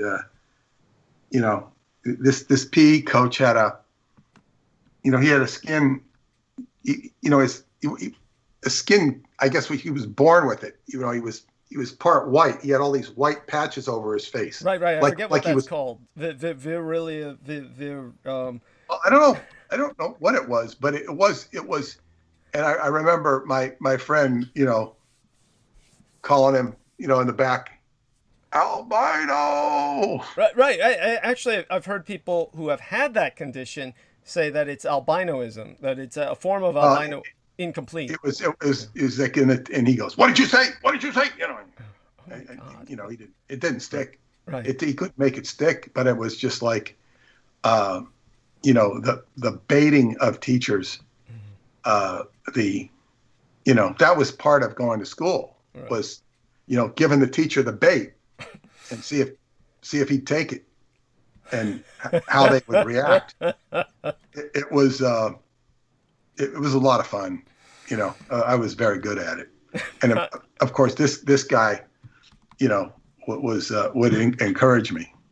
He was considered a bad influence on me. Yes, there we are. But I was considered I think in the end I was a much worse influence than he was. But it was a lot of fun. We had a lot of fun. I didn't call this guy any names. He wasn't even my teacher. But I remember him extolling the virtues of golf. Right. And it's like, what that was going and aspiring to the social norm. Yes. The social norm. Yes. The let's be the social norm. And I always thought that was, espoused in the book Babbitt, which I hadn't even read at that time, but it was this whole idea of the social norm. Go out and be a regular guy. Babbitt. Was he like Vincent Norman Peale or something? One of those types? Or, the self-improvement or sales pitch or something? This guy was just a PE coach. I mean, Okay. who coached the varsity football team, and he wasn't very good at it. He was just, not an impressive character in any way, shape, or form. But he could hold a job, and he could, and he could go through the motions of being a coach. Yes. But he was espousing, he might have networked on the side. I mean, sometimes these guys had jobs on the side, but this whole idea of the social norm and being a regular guy was what golf was about. But to get back to Tiger Woods, he had this. What's more important, I think, and something I can actually talk about, because I really had nothing to talk about tonight other than working on your book, and I don't know if I want to talk about that other than to you. Had your fill? I'm sure you've had your fill. Yeah. I've had my fill, but when I was waiting for you the day before, the day you couldn't make it, or whatever it was, but you couldn't make it earlier in the day, I was working on my newsletter, and this is bringing up a very important point. That it has to do with power. I put together the Psychology of Space-Time series, which is 3 parts. And now, we have this incredible, powerful device called the time reactor that David Anderson invented. And all we know is that he invented it, and it's plausible, it's theoretical, but it's also in practice. This I know to be the case. We have not a lot of, I've seen the prototype of it on video. I know it exists. But what the problem is, we don't have access to it. Or we don't have any information stream coming from that reference. Well, but maybe that's for the best. Don't you think that mankind... It might be for the best, but that's beside the point. Understood. So it's beside the point, and it's not beside the point, because because why did this information come to me through all of the writing that I've done? It's sort of the acme of all of the seeking that I've been doing as a writer, or the trail of investigation. And he comes and he goes. And what this has to do with power. Now, it's very evident to me that anybody who gets around him in any sort of somewhat serious capacity, they're going to start acting funny.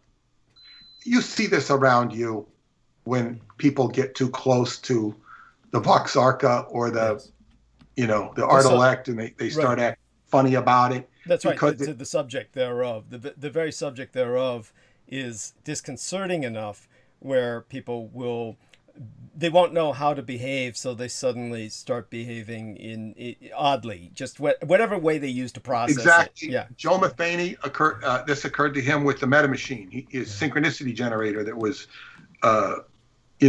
mixed with artificial intelligence, and it created a lot of problems for him, but it created even very strange reactions when people would learn about it. And all of a sudden they would start, just acting inappropriately. Right. And I didn't have that problem with him, and he recognized that. And one of the reasons I didn't have that problem is that this was not my genius. This was his genius. Right. And I was happy enough to experience and interface with him, but I don't mix my genius with other people's. I see, let them have their own genius. And then people will start to take ownership. Like, I've seen people who were the custodians of nice estates out in Eastern Long Island. Right. And the way they talk about the property is because they're there more than the owner. Right. They talk about it as if it's theirs. Interesting. They take ownership of it because they're responsible for it. And to a certain degree, that's fine. Right. Because they know more about the property than the owner. Right. But there is and not to say that these people are, guilty of anything, but there is a room where people can cross the line, where they become to take ownership of things that are not theirs. Right. And you see this with politicians who begin to take ownership of the office and its privilege rather than the purpose of the office, which is to serve the people who elect the person, or supposedly elect the person. So this is what people do. They misapply power. Now, when we get to the psychology of space-time, there's three aspects to understanding the psychology of space-time, according to what I've researched. And the first one is dimension, the psychology of dimension. And that's strictly looking at space-time or psychology from a dimensional point of view, a quantitative analysis. And that's what's in my video series, The Psychology of Space-Time. But the next two subjects are power and censorship. Power and censorship. I would address power first, because when one is dealing with the mechanics of space-time, it's a question of power. When we consider the technology of Dr. David Anderson, it's like, wow, what if you could change time? What if you could do this? What if you could do that? The possibilities are endless. And this goes without even considering the quote unquote demonic or jinn factors that are surrounding such a power, that or even your own guardian angel that's protecting you from it, because it's going to burn your fingers, so to speak. It's like playing with fire, just because of the power it represents, and not because of any sinister character or quality. When I take, so I'm writing this newsletter that has to do with, I'm recapitulating all the synchronicities I've had with the Mormon Church, which I won't go into right here. But because they have played a weird role. But, and I will state that I'm definitely not a Mormon. Understood. But the thing is when you see somebody like Joseph Smith, who was the founder of the Mormons, he had a gift. He was charismatic. He was at a traumatic illness when he was young. And according to my friend True Ott, who defected from the Mormons at a very high level, he researched this, and he believes that Joseph Smith became possessed of a gift, and possessed because of his traumatic illness, where he was suffering from an illness. Even one of his wives, after he died, thought that he was suffering from a mental illness. But with that mental illness came the ability to dialogue with spirit. And he was able to acquire enough power and convince enough people to eventually have a huge following. He was extremely wealthy. He was extremely political influence. And when he was assassinated, he was a candidate for the presidency. He was running for the presidency. Good Lord. He was in June. This was in June. So the president, and the reason he did that is because none of the presidential candidates would stand behind him. No, they wouldn't. Right. But and when I say stand behind him, I mean protect his brethren from discrimination or condemnation or prejudice. And so he was very influential. And he was, according to True Ott, he was he had met this guy, and I don't remember the guy's name. I don't think it's certainly not a well-known name, and it's not a very recognized name. Oh, can I find this thing here? Right. By the way, you speak of that, and there was a science fiction film that I had seen on late night television back in the days of when there were only major channels, and there was apparently a film that was produced in Utah by some production studio, and this was really unusual in those days. It wasn't like these days where people can just make a film much more easily than they could in the past. And it was about you were speaking, of course, of the one Mormon gentleman who was essentially the prophet, the man who was the prophet. It was Joseph Smith, and then the other one was Brigham Young, was kind of like his version of St. Paul or something, or his. No, he wasn't. No? We'll get to that in a minute. Okay. But I saw a science fiction film where there was a time machine created, where someone was trying to use it to go back in time and assassinate Brigham Young. That was the plot of the film, and so of course the good guys were trying to prevent that. This was a Mormon film, and it was, but it was just extraordinarily unusual. So it was something that was produced, like I said, around the 70s or 80s or something like that.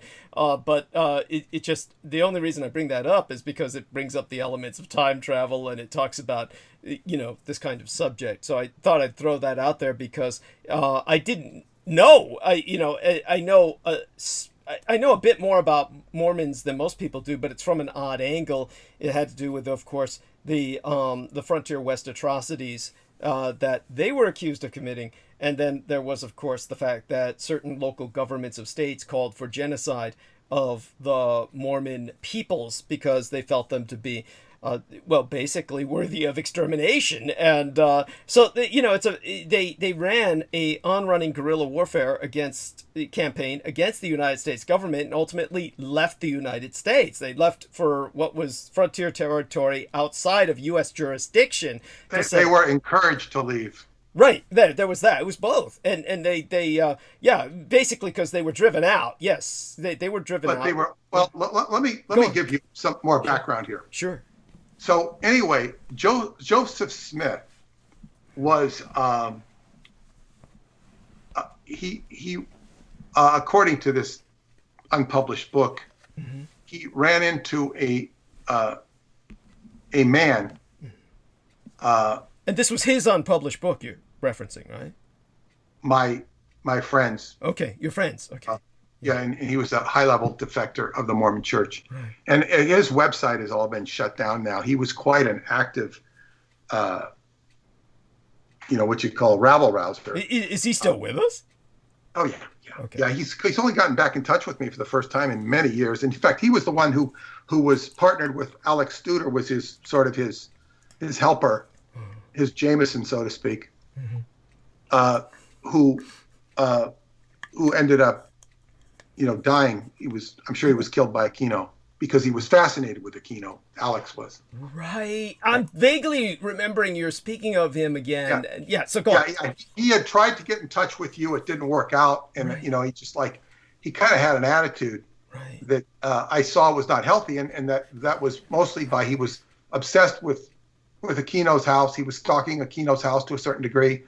And I told him to get in touch with Douglas, but he tried. It didn't work. It was probably for the best that it didn't, because exactly what you described. He strikes me as one of those kinds of people who is morbidly obsessive with an unhealthy fixation. And these are people who, for whatever reason, they become obsessed with these people who they feel are preying on children, and it's like a projection. I always feel that it's a projection of something within them that they're afraid of in terms of their own latent pedophilia or something that drives this. I don't know if it's quite that bad, but the thing is regardless of what he was supposed to be a real sweetheart of a guy, and I certainly, but I saw certain things in his, in his makeup that I said, it's like what you call not quite ready for prime time. Yeah. This is the problem. It's like people, they're not necessarily bad people, but they don't know what they're doing. They're walking into territory where their ego and arrogance, and not to say that he was an arrogant guy, because I don't think he would have come off as an arrogant guy. I know what you mean. I know what you mean. But their arrogance is such that, it's just like, I'm going to bring this bastard to justice. And, who are you to be bringing anybody to justice? Number one. Yeah. It's like and then it's not that some people are there to deliver justice. Some people spend their whole lives delivering justice. But is that truly your calling to be doing that, to going out and being a Batman or a superhero, or saving the world from Michael Aquino? So anyway, I could see in his makeup that he was not ready for prime time, and I'm very sorry, because he was a nice guy, and I'm sorry that this happened to him. But anyway, so. But by the way, one of these days we'll go more into what we feel comfortable with about this individual publicly, because obviously it was just a very tragic tale, and it's very much, to me, it's an object lesson. And we don't know. We don't know what happened to him precisely. Exactly. We don't know exactly. Yeah. Yes. Yeah. We don't know precisely. And his death was scrubbed. I mean, the mention of his death is not scrubbed, but how it happened is scrubbed. Right. So. But anyway, Joseph Smith ran into a man named Doctors in quotes, Luman Walters. Mm-hmm. Walters had reportedly, he was a water witch, a money digger. No, that was Smith, who was the water witch and money digger. He called him a drunken vagabond by the name of Luman Walters, who had been a physician in Europe. And when he was in Europe, he studied under Anton Mesmer. Mm-hmm. But Mesmer, by the way, just so for our listeners, Mesmer's name is where the very term mesmerism sources from. That's the entire idea of hypnosis as a kind of a thing. It came from this individual, and so I'll let Peter Moon take it from there. Well, yeah. Now, mesmerism is basically a form of is just magnetism. Yes. You can call it chi. Yeah. You can call it sexual magnetism. You can call it a lot of things. But he had a skill to basically move energy and influence energy, and Ben Franklin was called in to investigate Mesmer, because there were a lot of reports about him, and this was during the French Revolution, the pre-French Revolution, and Franklin was a grand old man over there, and Franklin was renowned for being a ladies' man himself. Yes. But Mesmer outdid Franklin in terms of his sexual. Well, we're talking about a guy who was basically he had the etheric version of the date rape drug technique. I mean, you're talking. Well, we want to be as objective about this as possible. And he says references were made in official French reports concerning a number of Mesmer's academy students being charged with rape. This is his students. Yeah. A few were given light prison sentences by the presiding Masonic judge. While one student in particular was forced to leave the country and return to America. The author believes this was Luman Walters, who then went to America to teach Joseph Smith and whoever else he taught. Now, this is all seemingly done under the umbrella of Freemasonry, or because Mesmer was a Freemason, as was anybody who was anybody at that time period of France, right. Unless you were maybe the king, and he might have even been, I don't know. But and Ben Franklin wrote a report on Mesmer, and he linked spiritualism and occult rituals involving necromancy, meaning contacting the dead, and that this was all linked, and that Mesmer conducted seances in conjunction with what they called mass hypnosis. So this, went into the realm of magic, or was certainly being said that. Now, one of the problems with Mesmer was that the females who underwent his mesmeric hypnosis, or whatever he called it, subject to his attentions. Well, yeah, they, I guess I'm trying to find the exact words. By the way, Jameson was bringing up earlier the connection of technologies with the occult and the working with forces using technologies in disambiguation from techniques. Mesmer was kind of a pioneer in this because he was working with electricity at a time. Of course, we had a very different concept of electricity. People thought that electricity would lay in pools, that it would, like water, that it would kind of like collect. And in a sense, it does. So there was an intuitive understanding, but they had kind of the wrong parallel or the wrong analogy that led them to mistaken notions about electricity. But he was definitely working with electricity in terms of his technique. And so mesmerism did involve a lot of what we would consider to be like kind of like the Tesla balls, kind of like anticipating that with probably different kinds of legerdemain or sleight of hand that he would use when he was conducting his mass hypnosis. And this is where his mesmerism could sway crowds. So this is the kind of technique that obviously someone like Joseph Smith, who would learn these kinds of techniques, would then use them towards his own ends. So this is... Well, let me carry on here, because what Franklin, what he found is that many of these women either commented or complained, and I put complained in quotes, because I don't really know, but of having their vaginas penetrated or touched, and it was questionable whether it was physical or not, but it created a lot of, I guess, what you call a bad odor around Mesmer, right. And this is what caused the investigation. Right. So it would seem to me that Mesmer had a real skill. Mm-hmm. Now, this book is associating with satanic ritual abuse, or one rung away from that. And I'm not sure it was satanic ritual abuse in the conventional sense at all, but it was, it's being positioned as closely related. It also goes on to say how when you do the Mormon ritual, they reach up into your loin, and it's part of the initiation, and you're wearing this sacred underwear. Yeah, delightful. Yeah, but the point, but to get back to Joseph Smith, so Joseph Smith, where he went off the rails as a leader and as a human being, and he had, in other words, he had believed in polygamy.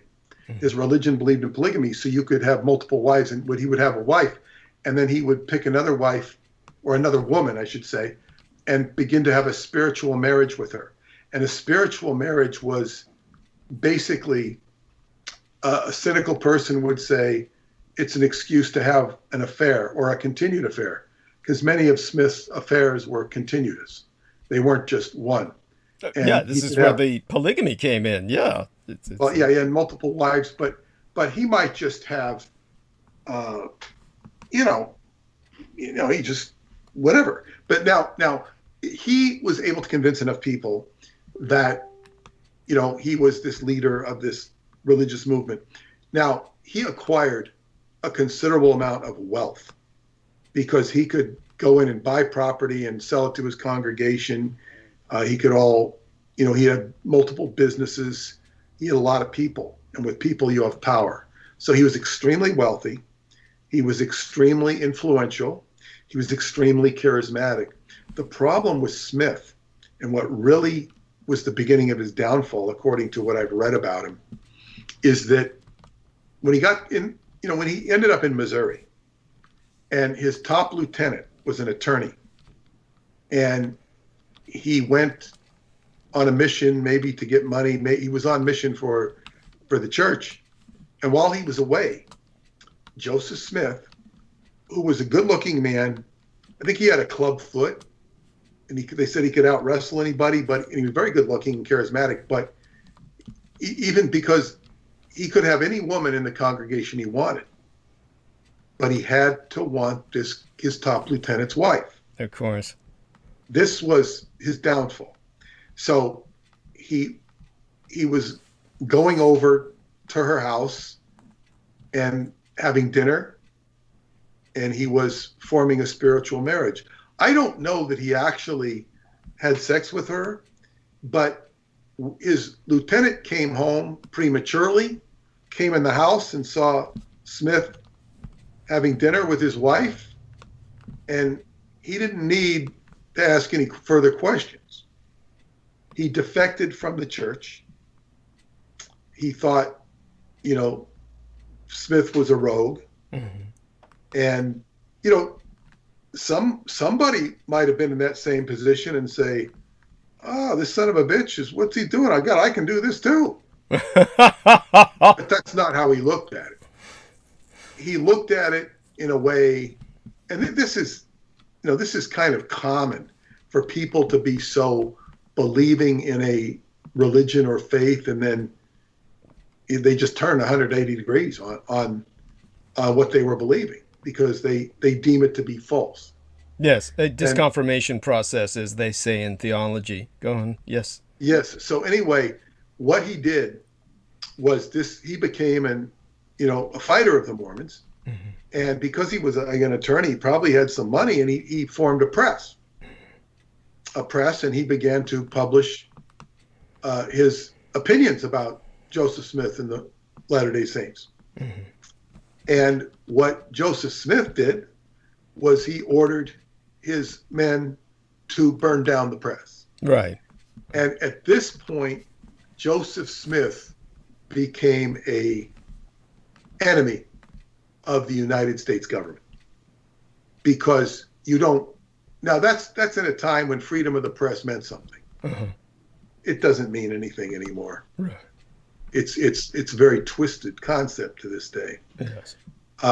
And anyway, so he got himself on the target board of what would have been the FBI or whatever they had. He was, and then it was after that he moved to Nauvoo, Illinois, mm-hmm. where he began to get bigger and bigger, and he formed the biggest militia in the United States.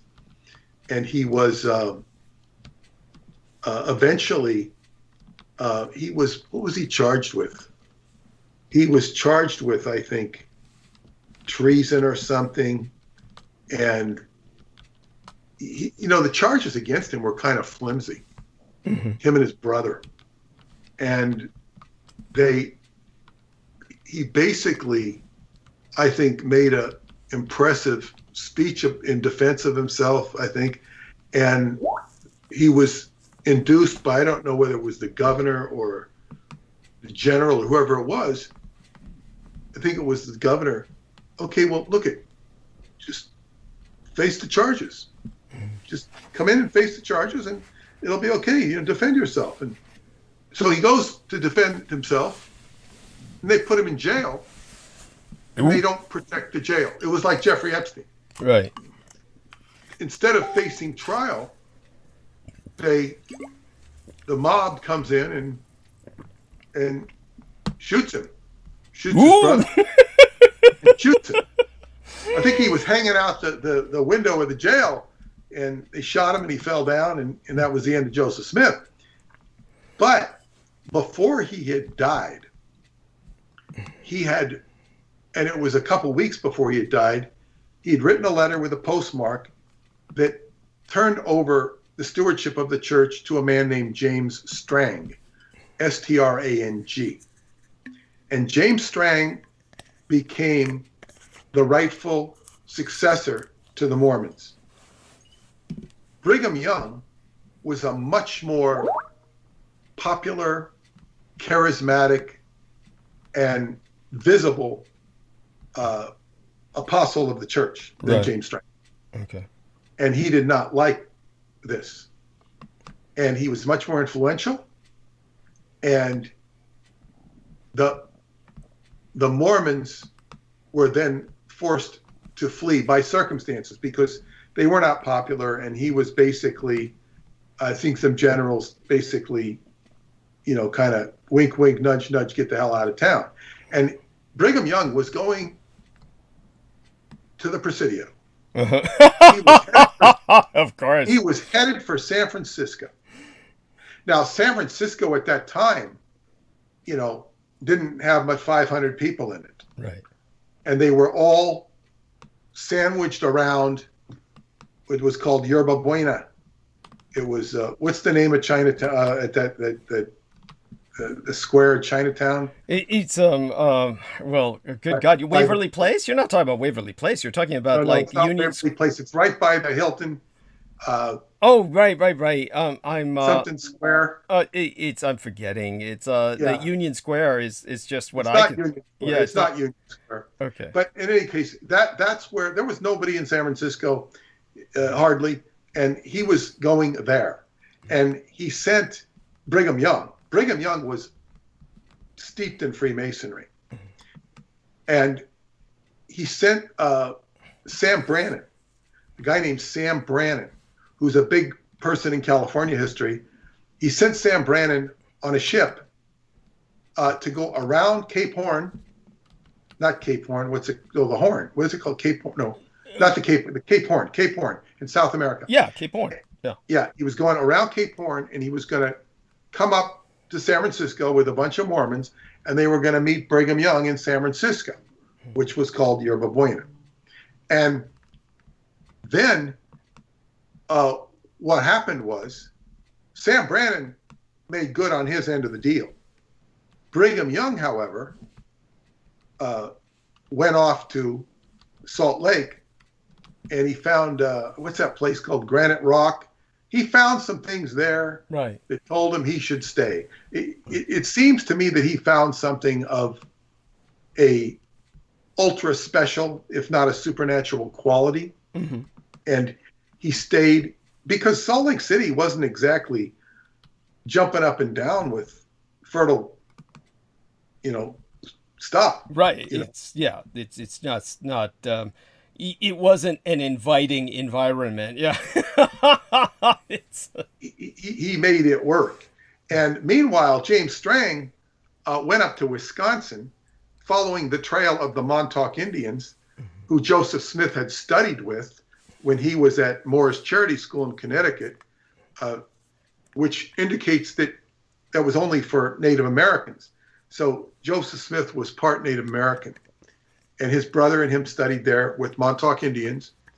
And a guy named Samson Occam was the first student there, and he married into the Montauk Indians and took his wife and family and brethren up to Brotherton, New York, and then they went to Wisconsin. Years later, James Strang went up to Wisconsin. I've been to the very place where he discovered what are called the Voorhees plates, which were a bunch of inscriptions that don't look like anything meaningful to you or I, but they had a special meaning, and he had his own version of the Mormon religion. And James Strang took the Smith family with him. The Smith family were behind him.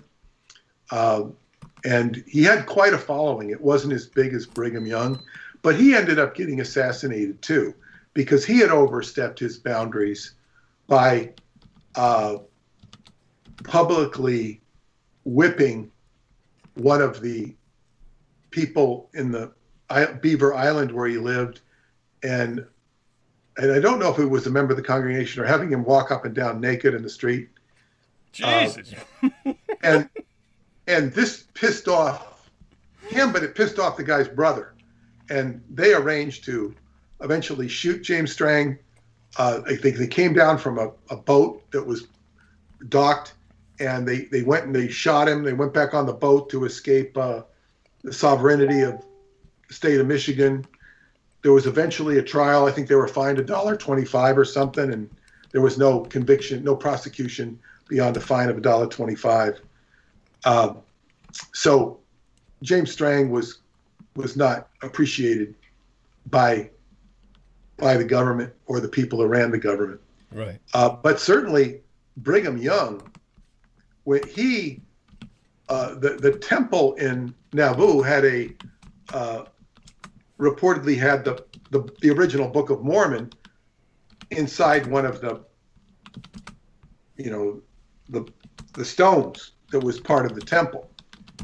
And Brigham Young went back to claim the temple or to buy the temple. No, I think he wanted to sell the temple and recover these, but he couldn't get access to the temple because he didn't own it. I think he tried to sell it to the Catholic Church, but he couldn't provide title. So he burned the temple down. Oh, Jesus. And apparently recovered what he wanted to recover. This is disputed, but there's a whole website dedicated to it. And he had a way of burning down what he had built so as not to let his enemy have it. He even had a policy of burn down. Don't let our enemies have it. Burn it down. Brigham Young was, so anyway, when he decided to stay in Salt Lake, he sent a message to Sam Brannan in Yerba Buena / San Francisco and said, come and meet us in Salt Lake. And well, Sam Brannan by this time had the gold rush had happened right as he got there. Oh. And Sam Brannan, Mormons were on site when James Marshall discovered gold.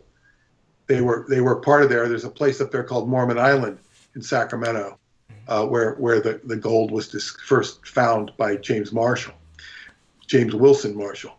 But Sam Brannan he made a fortune in San Francisco, which San Francisco became San Francisco then. People began to like flood in by the bucket load. The word of gold spread so fast. And he made a fortune by selling picks and shovels for $5 each.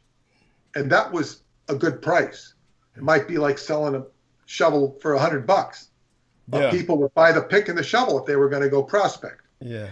Good. And he God. made a fortune, and he became a big player in California politics. Very colorful, not necessarily in a positive way, but Yeah, I was about to say. Yeah, I mean, he basically made his fortune off gouging a bunch of desperate, greedy. Anyhow, go on. Yes. This is why California politics are the way they are. Yes. It's, I think he was a part of what was called the Bear Flag Republic. yes. Where the Bear Flag Republic was the name of California in between when it was a colony of Mexico, and in between it was a part of the United States. For a while, it was it was its own country, the Bear Flag Republic. I think it was only about 14 days. But still, still, there is a history of republicanism here, or independent nationhood in California, that was later on personified in the more eccentric sense. The legacy was Emperor Norton. But anyhow, go on. I know about Emperor Norton, of course. But if you see the state flag of California, it has the California grizzly, golden grizzly, which is, it still has the bear flag. And of course, the grizzly is the state animal of California. And because the golden grizzly was all through California, it was a beautiful animal, and it's extinct. Yes. Because it was shot, and that's what the University of California football team is named after. They're called the California Golden Bears. Yes. I mean, and this is, again, this symbolizes, it manifests everything wrong with California, is the fact that our symbol is an extinct animal that Californians exterminated. That's a beautiful animal, so beautiful they put it on the flag. Of course, it's one that they exterminated. I mean, you just shake your head. What I heard about the grizzly was that the Native Americans were very afraid of the grizzly and the grizzly was not afraid of the Native Americans. It just but when the first bear was killed by an English musket or whatever firearm killed the bear, every grizzly, so it's said, in North America was afraid of the white man because it knew the white man could kill it. That doesn't mean to say it wouldn't attack a white man, but if it smelled a white man, it went the other way. That's how the morphogenetic awareness of an animal, that gun comes up, boom. Right. But by the way, that goes beyond morphogenetic. That would be morphogenic, because no one had time to inherit that intuition. It's something that they all knew at once. It was like, well, you got the right vocabulary. Yes. And so that is, but to get back to, Joseph Smith, you see, this is somebody who had a power.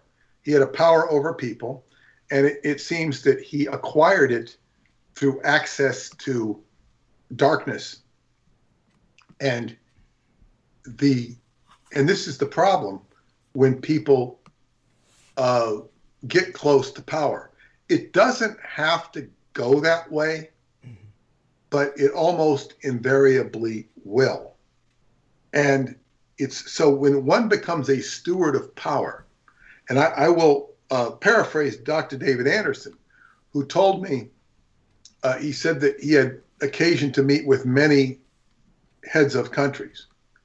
And he said most of the people that he met were very sort of in wonder why they were in the position they were in. And they didn't understand it. And they were trying to do the right thing, and they didn't quite know what to do. He made them sound much more innocent and childlike than I would have expected. Like they're trying to do the right thing, and they're having a hell of a hard time doing it because they don't necessarily feel up to the job. And you could kind of imagine if you put yourself in, right now, Biden is being raked over the coals about the kids being in cages. And imagine if you were in his position. I mean, what do you do?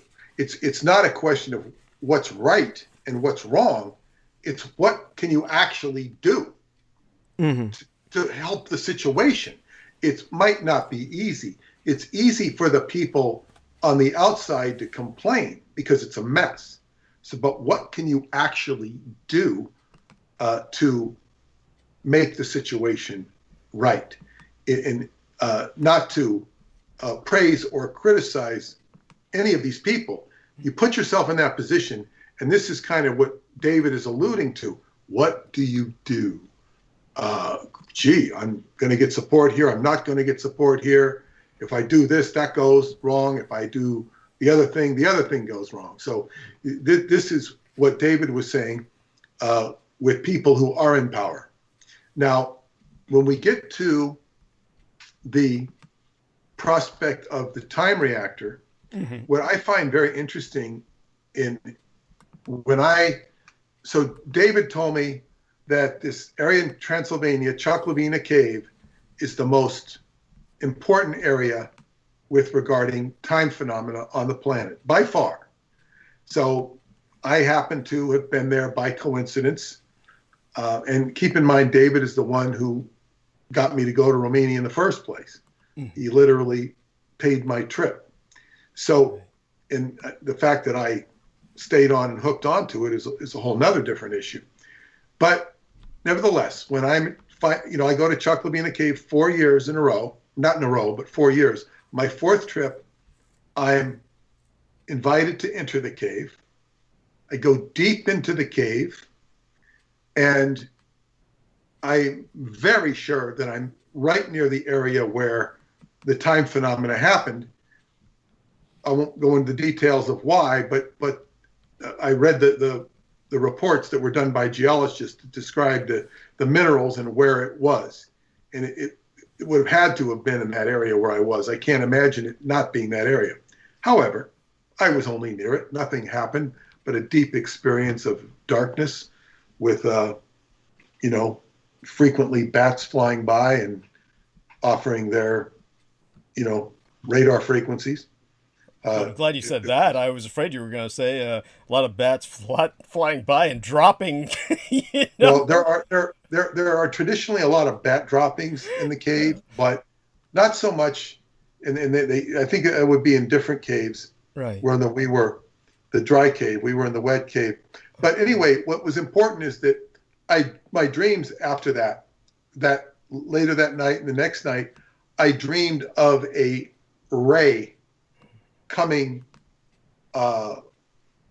into an area just like what's his name, Indiana Jones, where it tells him where the Ark of the Covenant is buried in this tomb or in this crypt in Egypt. It's in the movie, and I was having the dream that I was there and seeing where this flame to wake up the next morning and have the guy who owns the camp and took me to the cave. He starts talking about an oriflame, which means flame of gold.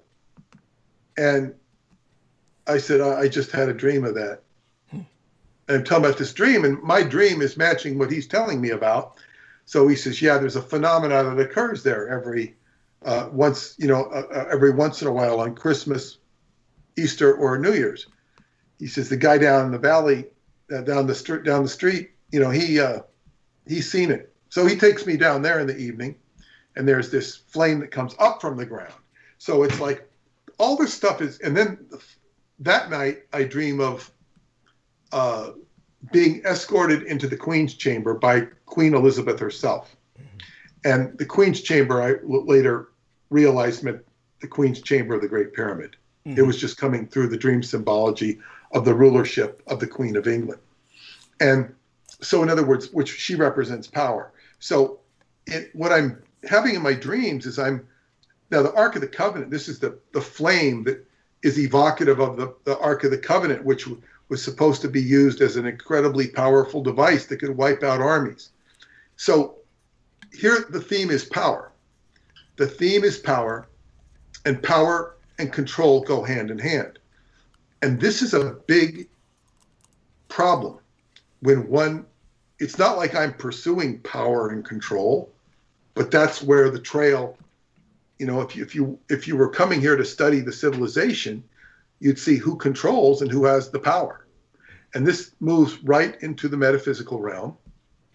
So this, when we get to somebody like Tiger Woods, which we were talking about, he is somebody who has a lot of personal power. He has incredible financial power. And it reminds me of a guy in New York politics named Elliott Abrams. Mm-hmm. I think it was Abrams, not Abramson. I think it was Elliott Abrams. And he was the district attorney of New York. And he had an excellent reputation for going after securities fraud. And it's said that when he went off the job, it caused a lot of these problems. I don't remember when it was, whether it was the dot-com boom or the crash that happened around when Obama became president. But in other words, his absence on the job really contributed to a lot of securities fraud. Mm-hmm. And the reason he went off the job was because he was doing real good on the job and making lots of money. And somehow he equated the power he had. And from what I've heard, he was actually a good district attorney. Now, I don't know that, but that's one of the reputations I heard. I'm always suspicious of anybody like that. But I'm saying is, he had a good reputation as a prosecutor. Yes. And of securities fraud. So he would have probably gotten to Bernie Madoff a lot earlier than whoever did. But the problem was, he thought he was powerful, and he equated power and money to sex. So he paid $5,000 for a quote-unquote high-class prostitute. Uh-huh. And it didn't work. I don't know how he got caught. I don't remember how he got caught. I didn't pay that much attention to the story. But here is this guy. He thinks he's reached the pinnacle of success. And he says, oh, boy, I can spend $5,000 to get a prostitute. Wait, you know, this is why I'm always honest about my sex life, is so that something like that doesn't happen to me. Everybody would just basically yawn if they heard that I had. It's what they expect. What I don't understand is why people even are shocked at this. It's bizarre to me. It's not a question of being shocked. It's what I said about this guy is, man, is he that deficient that he has to pay $5,000 to get a woman? I mean, I can see that perspective. It's one of those things that how would I say this? What a person in that position is doing. I'm not defending him. I don't know him personally. All I can say is that many people are simply avoiding all of the drama that comes with extended intimate contact and an extended relationship. Well, it sure backfired. He would have done better having an affair with the secretary. I hear you. In those days, of course, and in that place and time, it's one of those things that obviously would have destroyed him. So it was the wrong thing to do as a career move in his case. So it is bizarre in that sense. It's bizarre. Yeah, and it as they say, it's quite possible New York lost a good district attorney because he was shut down. Right. The same stuff did not cause Bill Clinton to lose his job. No. But that's a different time, different place. I mean, it's not that much different. It was only a few years later. It wasn't. It's just a different standard. But in any case, the point here is that people get powerful. Well, it was Henry Kissinger said, "Power is an aphrodisiac." Kissinger was quoted as saying that. And he was not known for his affairs. He may well have had them, but he was not known for it. There was a lot of rumor, actually, that he was more along the Aquino line of, the kids. There was one woman who confronted him about that, who was someone who worked at an airport, and his wife reached out and choked her half to death. And so it gives you an idea of how they responded to that. It's definitely, all that needs to be said right now. Not that I'm afraid of any repercussions, mind you. It's just that that's all I know of that particular subject. Of course, to tell you the truth, it wouldn't surprise myself. Well, nothing would surprise me about him. But I mean, he's pure raw evil. We all know that. Well, he seems to be, and he's still alive. Yes, I know. Yeah. But so anyway, when people get powerful, they become all of their, I guess, what you call mental fragility comes out, and it's like they can't handle it. They can't handle power. Now, one of the easiest ways to handle power, in my opinion, is, walk over to the kitchen and cook some food. Feed yourself. Make it good food. Go do your job. Do it well. You see, you have so much power, and if you do your job or your life or whatever it is, do what you do, and that is your power. It's your role in life. The role is not to be somebody you are not. You go where you're supposed to go. You don't go where you're not supposed to go. Like, you don't walk down certain neighborhoods if they're not safe. You don't walk at certain times of night if you're not supposed to go at that time. You lead your life wisely. So and this is what I find very interesting for myself with the time reactor, or any opportunities I might have that take me beyond the mundane aspects of what I do.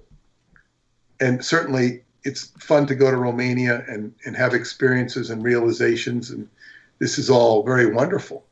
And is it only that, or does it spark up to something better or something more spectacular? But the thing is, I said, well, what is my role? I'm going to do what I'm supposed to do. And if I'm supposed to do this, I'm supposed to do this. So I'm not supposed to do it. That's why I won't press the envelope on certain issues, either with David Anderson or anybody else. I will wait for them to happen of their own accord when I can do them. Mm-hmm. And that's just, you have to know your place. And this is very important. And sometimes it's much easier that way.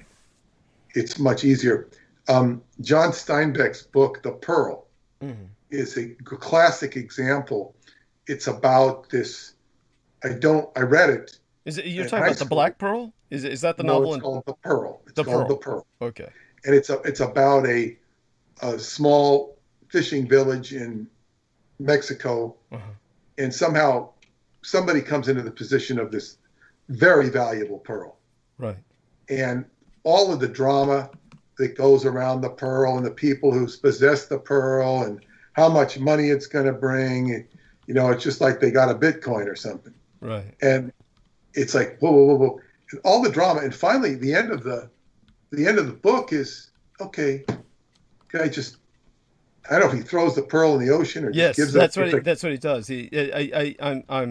I'm just looking that up because I could have sworn it is titled simply The Pearl, though I believe in the story it is a black pearl, and then he throws it back into the ocean in the end, simply because it brings nothing but grief. It's the embodiment of like a negative energy, a curse exactly, and that's so much of like, what is one actually seeking? I think that the biggest struggle I faced when I was young was, what am I going to do in this world? Once you grow up and realize that the house and the structure that's supporting you is not meant to be there anymore. You got to go out in the world. And this is like, it's kind of like a shock. And there are a lot of dangerous things out there that you can get yourself involved in. Oh, yes. And I know that from Scientology. It was like so many people got burned so bad by that. And well, you were talking about power, of course.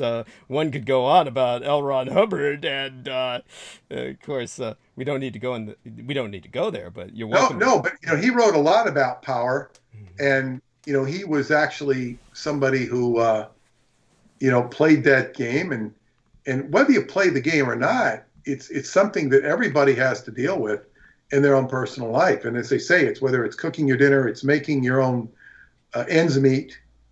Or even, as they say, you've aligned your life so that you are on social support, and that's power. That is a power that supports you, and you're cognizant and recognizing of it.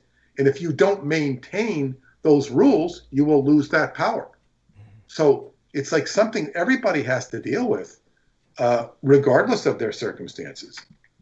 And it's And there's so many nuances to it, because like the Soviet Union was known for treating its artists very well, giving them better apartments, better conditions. And that's all great. And, being an artist is a great thing, because it brings many rewards, or having any particular skill or craft. On the other hand, it can also bring great grief, depending on how you manage that power and all of that sort of thing. So the psychology of power is very important when I consider, the prime subject of what I'm known for is time, or time travel. So it's like, what is the power of that? And if you had the opportunity, what would you do with that power? It's like I don't know. It's like it doesn't sound like something I'd want to necessarily be saying, oh, I want to go back and, you know, see that Napoleon wins Waterloo. As many people would say, go back and kill Hitler. People like to say that.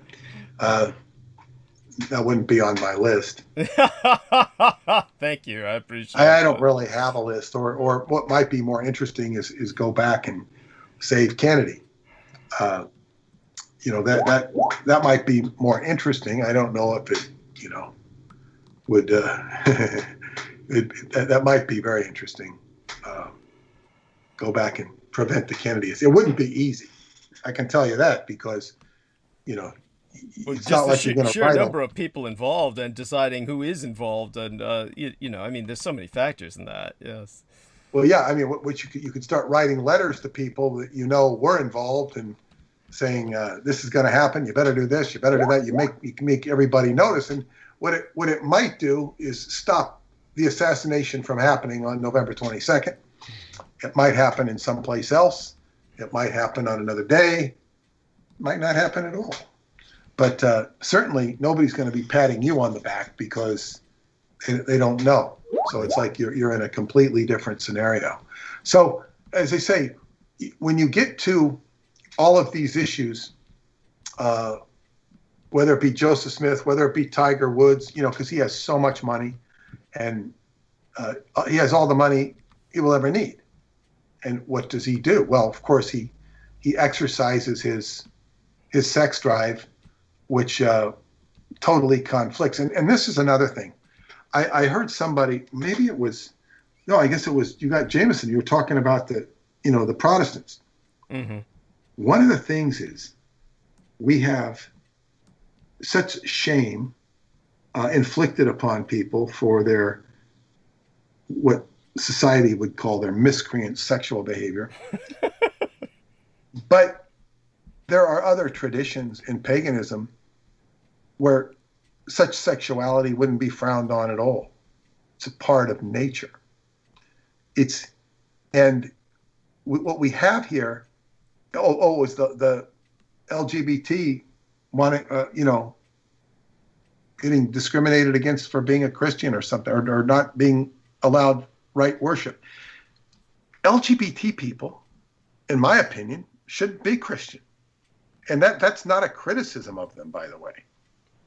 I don't think they fit into the Christian paradigm. And that's not a criticism of them, I will repeat. It borders on being a criticism of Christianity. No, I understand. I understand where you're coming from. Yeah, because what you don't have in this society is you don't have any paganism. You don't have any paganism. You have Judaism, Christianity, or Islam. These are all patriarchal Abrahamic religions. And it's so it's like, it is so prejudiced. It is such a prejudiced world. So the people that say, you better be nice to LGBTs, you better be nice to, whoever. Mm-hmm. They have affirmative action for for race, but they won't have it for pagans. They really won't. Unless you're a Satanist, then they might forgive you. Well, Satanism is not paganism. Satanism, in its literal sense, would be simply a sub-branch of Christianity. It would be a Christic inversion, just like Marxism is simply a Western heresy. Marxism was part of the wave of the Westernization of the world, and we can see the enormous damage to the world that Westernization has done through Marxism. Well, many pagans would identify with Satanism and vice versa, and certainly they'd be identified with it. But in any case, they don't have to be. But as I say, we do not. And it all comes down to ancient.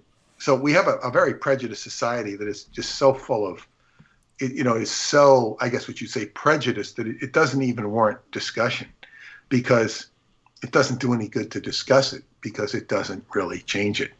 It just, reinforces itself, and people would rather discuss liberals and conservatives and Democrats and Republicans, because that's about where their thinking patterns are locked up in. Well, So it's how would I say that? In a way, it's safer. In a way, the politics are more dangerous.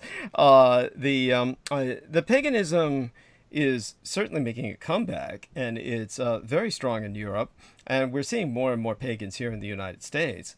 And this is something that is a positive. As I've said, Christianity is in all religions that are godly, and paganism or heathendom, which they've owned the word heathen or heathen, or they're taking it back, reclaiming it in the same way that the gay community reclaimed the word queer. That it's empowering now, the word heathen, and so heathendom is not taken as an insult. So the heathen are they are among us. There's more of them, and of course you have this kind of how would I say it? There's a controversy within the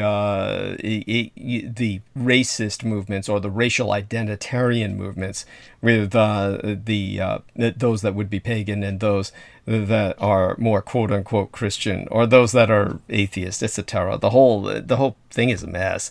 We're basically in a period of time similar to the Roman Empire in transition in that first century, when Mithra was strong. And for those who are truly familiar, of course, with the history around the time of Christ, those who were around at that time would probably have thought that Mithraism was the wave of the future, and that that would have carried on to become the identified religion of Rome. So we don't know exactly what's going to happen, but these are very chaotic times. And in terms of Tiger Woods, when we went on this train of thought because of his antics that I had asked about, because it's just always is bizarre to me what kind of trouble these people get into. And it's one of those things where, his sex drive seems to get him in nothing but trouble, because he was never raised with any real adult perspective on what comes with intimate contact in terms of the baggage. And maybe when he was driving, he didn't have his hand on the wheel. Yeah. I mean, one is tempted to think that just based on his. I mean, he's not a particularly sympathetic character. I don't have much. He doesn't. They said that he was very personable in his press conference. I did not hear it, but what I would say is the most inspiring thing he could do is actually recover from his very injured lower legs. They had a compound fracture. I heard an orthopedist said it would take him months to recover. He has to constantly be watched for infections, because a compound fracture means the bones are sticking out of the skin. And it was his lower legs, and that's going to affect his golfing stance. I think he was already challenged as a golfer. I was about to say, I think his days are over. And but he could come back and win a tournament. It would be inspiring for everybody, just because he could show that the physical body can come back. Right. But by the way, I want to thank someone in the chat room, and this is not to detract from what you're saying. It's to add to it, to add to what you're saying. I haven't had any chance to go into the chat room. I want people to know just how bad it was. I was up all through the night, basically trying to provide what I could to Peter Moon, still have some things to provide him. What I'm going to do is, of course, after transmission, I just check out. And so whenever I wake up after transmission, which hopefully will be around 3:30 p.m. my time, I'll call Peter Moon shortly after I wake up. So between 6:30 p.m. towards 9 o'clock at the absolute latest, but probably hopefully earlier, like towards 6:30 p.m. as opposed to towards 9, I'll give Peter Moon a call, and I'm going to send him some photographs my mother took from the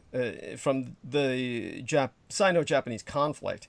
And make certain he gets them, and that he at least that one. Oh yeah, at least. And as a matter of fact, that I'll be calling you specifically about that, and then just basically also check up on some other things, and then so what Anyhow, so he was very patient with me throughout the night, Peter was, and I adore him for that. And aside from that, I flooded him with just so much to deal with. I know this is totally unfair of me at this time, and still will bring some other things to his attention, but we want to get this done. And so at any rate, we will.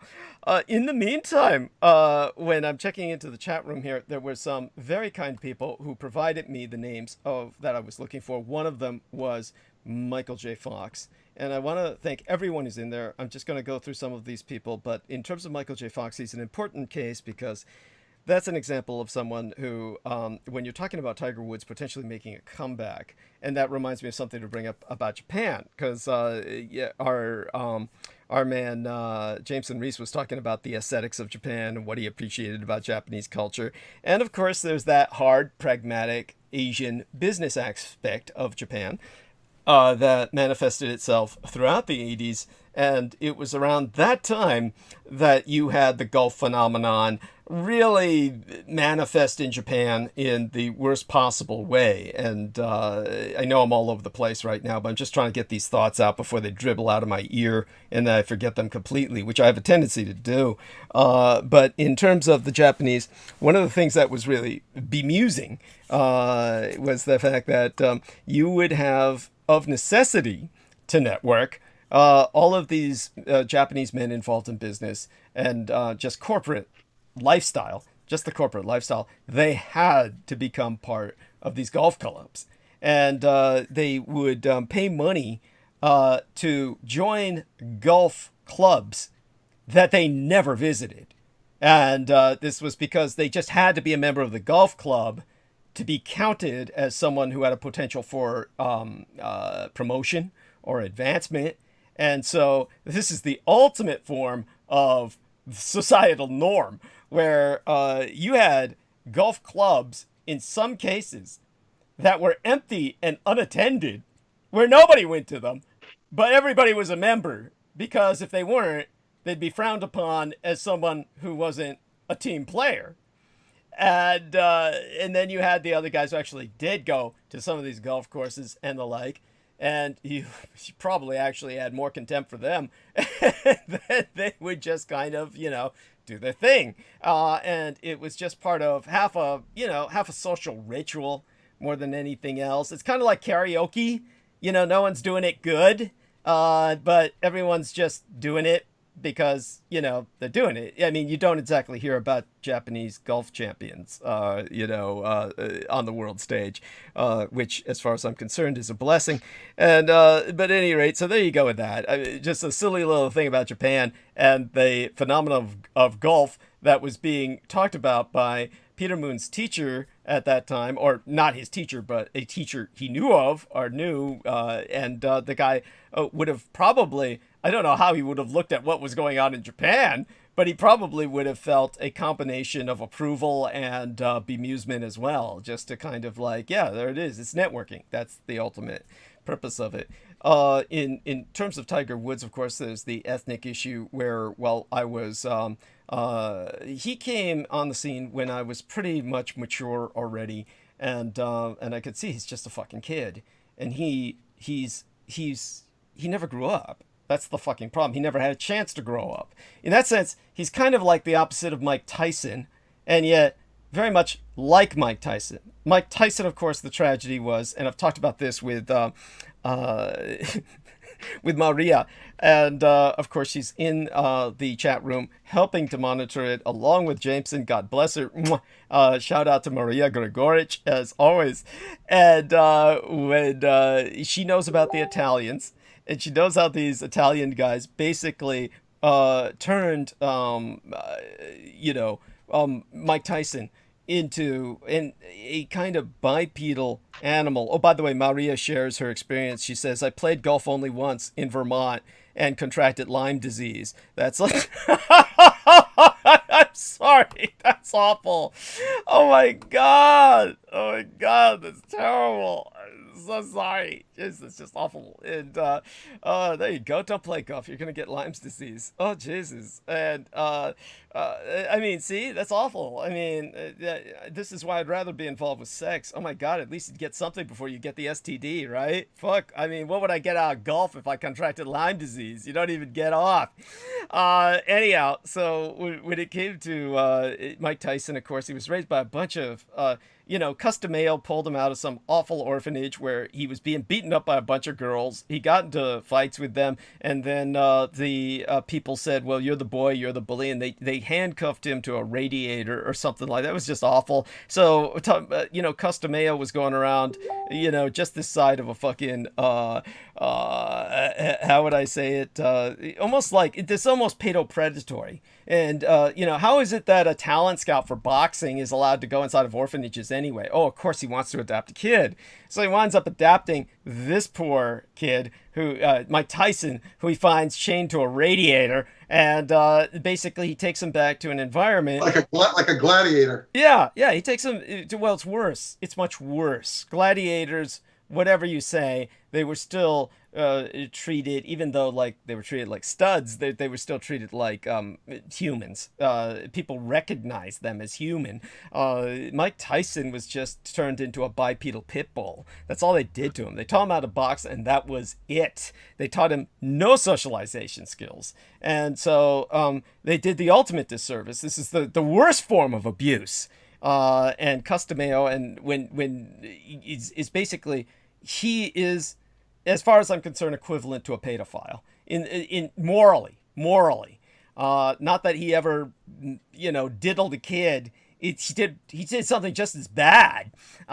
When you take a child and give the child no room for development other than something that's that monofocal, you're doing you're depriving them of any future. And that's of course what Mike Tyson had, was no future. There was no way he could do anything other than react violently, because that's all he knew how to do. That's what he did with sex. That's what he did with everything else. And then ultimately he was dead as soon as he started. It was horrible. It was just horrible and tragic and everything else. But when they were interviewing when all these women were suing him, then they brought up to confront them on, I think it was, what was it, Maury Povich? I think it was Maury Povich, brought a bunch of people who had raised him on the stage to defend him. And these people were just awful. I mean, these were like the most stereotypical, like the most horrible stereotypes that you would have of Sicilians were manifested in these people. I don't know if they were Sicilian,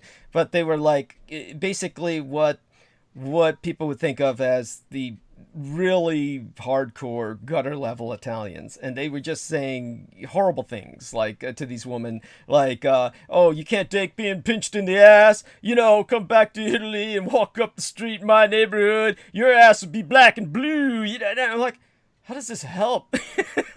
This is why Mike Tyson never had a chance. This is why this is just wretched. So it's Tiger Woods is just like the opposite of that. He was pampered. And he was pampered and turned into this mess that he is. And so these are just abused black children that are exploited, turned into monofocal, single-skilled, infantile half-humans that have never reached adulthood or maturity. It's pathetic. And it's just awful. So, I can't bear to look at them. And so when I brought it up, it was kind of like more along the flippant side of buying time by burning bandwidth on it. But it was productive. It was certainly productive in the direction that we went with it, going into the whole Mormon phenomenon in history, which Peter Moon has been investigating. And of course, it brought to memory that one individual that who wanted to meet myself, though I am ultimately glad I never met him. I don't believe anything good would have come of it. And I don't think he would have been compatible with you because of his frenetic state of mind. Thank you. And that's what's so common with many of these crusader types. You see these crusader types who want to take down Satanism and the child abusers, and anyone who comes up with that, first off, so people understand this, that the background that I come from, unlike so many of these people from the outside looking in, I'm an insider looking out. And what people don't understand is that, you say, for instance, you know, you get bizarre things. Like I get the harassment from the cultists themselves. You know, somebody left a message just the other day. Here, I got a notification from the YouTube where somebody left a note. Let's see what it said here. Here we are. Some freak named Painfi said, "Weren't you the one who slandered Michael Aquino and Presidio?" You know, like Presidio is like what, a person? Like he's an individual with a reputation. You know, how does one slander the Presidio? Is he trying to say that it was an honorable base of the 6th Army headquarters? This is the kind of shit that. Well, that's just a lame troll who's nobody's going to pay attention to. Yeah, it's one direction. Yeah, but when we talk, I got to ask you about this guy. He turned up on my YouTube feed, and I watched a little bit of him. And I'm not going to qualify any opinion I have on him, but I wondered if you had heard of him. He's a very active satanic ritual abuse guy. He's been working for decades to expose satanic ritual abuse. He's from the UK. His name is Wilfred Wong. Ever heard of him? Never heard of him in my life. He's a fellow Asian. And I understand. Yeah. I'm just not going to qualify him because I listened to him, and I first off wanted to hear the first thing that comes to my mind. First thing that comes to my mind when I think of an Asian who's crusading against Satanism, I think of the crazy Asian guy who tried to get on that island, the Andaman Islands chain, where they've got that tribe that's been isolated for 60,000 years, and the Asian Indian government has a law. Yeah, I remember that. Yeah, no one goes on this island. Leave these people alone, because anyone who goes there is going to be bringing diseases that will kill these people. They've been isolated for 60,000 years. Any exposure to a foreigner is going to literally kill them, like bring all kinds of diseases they've never had. And you will kill them all. You will exterminate them just by showing up. They're in effectively a sterile environment of isolation and quarantine. So, of course, he has to go over there and convert them to Christianity. And the first time he went, they're all throwing spears at him and shit, and he's using his Bible to, block their spears. Gets a fucking spear right through the Bible and shit, and see, God's protecting me and shit. And then he goes back, of course, then they kill him. Then, they drag his body someplace, and probably they're all going to die now, catching some horrible shit from this idiot. And, so what if the guy's Asian? There's plenty of crazy Asian people. I mean, you're going mentioning that. Yeah, I'm not saying this guy's crazy, the one who went to the island. I mean, he's thoroughly contemptible. I don't know about the anti-satanic crusader, but it just immediately strikes me as odd. The main problem with Asians is not that they're Asians; it's that they're humans. But there's, as I said, there's it's just what I notice about a lot of Asians who are westernized. It just doesn't come across very gracefully to me. I make a point, of course, of emphasizing my foreignness, and one of the reasons for that is I don't really want to be part of the environment as totally assimilated, and this is why the Spock parallel serves so well for me. The eternal outsider looking in is far more acceptable, both to the individual himself and to the culture he's a part of. And it just works better that way.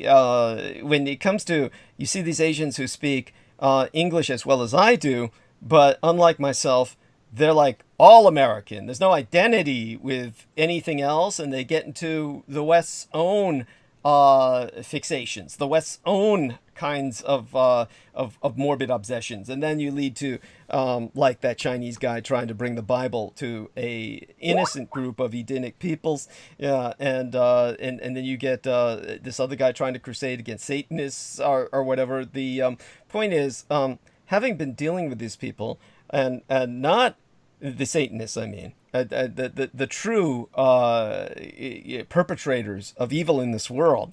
I've dealt with them on a personal level in a manner that no one else can even imagine, and I've done more to damage their operations than any of these hot-blooded, wild-eyed crusaders, because I've done so without hatred, without the kind of madness, this thirst for justice, wherever it sources from. And of course, the first kind of question that everyone always asks is, oh, were you abused as a child or something? And that is the absolute most bizarre question to ask towards someone like myself, because I've always been very upfront about this not happening to myself in that sense. I've never been a victim in that sense, but in a real sense, I've been just as victimized, because I've grown up dealing with these people. It's, as I've said before, probably to put this into some perspective for people, that when I worked, you don't forget, I grew up exposed to the Presidio military base and to other military bases. And all my life, I dealt with the men who joined the professional military. And this was the odd thing about Tiger Woods. If what I remember is correct, that his dad was special forces and then married a Thai woman, you're probably talking about some fucked up psychotic. Because most of these... Well, he was in the service for sure. Yeah, okay, then he's probably one of these fucked up losers who is so fucked up they can't have any relationship with an American woman because they're so crazed, probably psychotic. I mean, not even psychotic in a romantic sense. I mean, totally dysfunctional, totally, everything you can imagine. And they marry these victims overseas who think they're going to go to that great big post-exchange, that military base in the sky, America. They bring them over here and they live lives of absolute misery, being exploited by some crazy psychotic military guy who's just basically almost certainly a cultist. So when you are growing up with all of these people like I did, then to put this into some perspective for people, where I would when I was starting to work in the library at a comparatively young age, we're talking 16, but don't forget I was visiting the library, the children's room, often when I was much younger. Don't forget I was exposed to the Presidio military base, never in the daycare center. Never in the daycare center, because my parents never had a need to put me in daycare. And so, I mean, they were both essentially retired before I was born, essentially. So I grew up with my parents always around when I was much younger.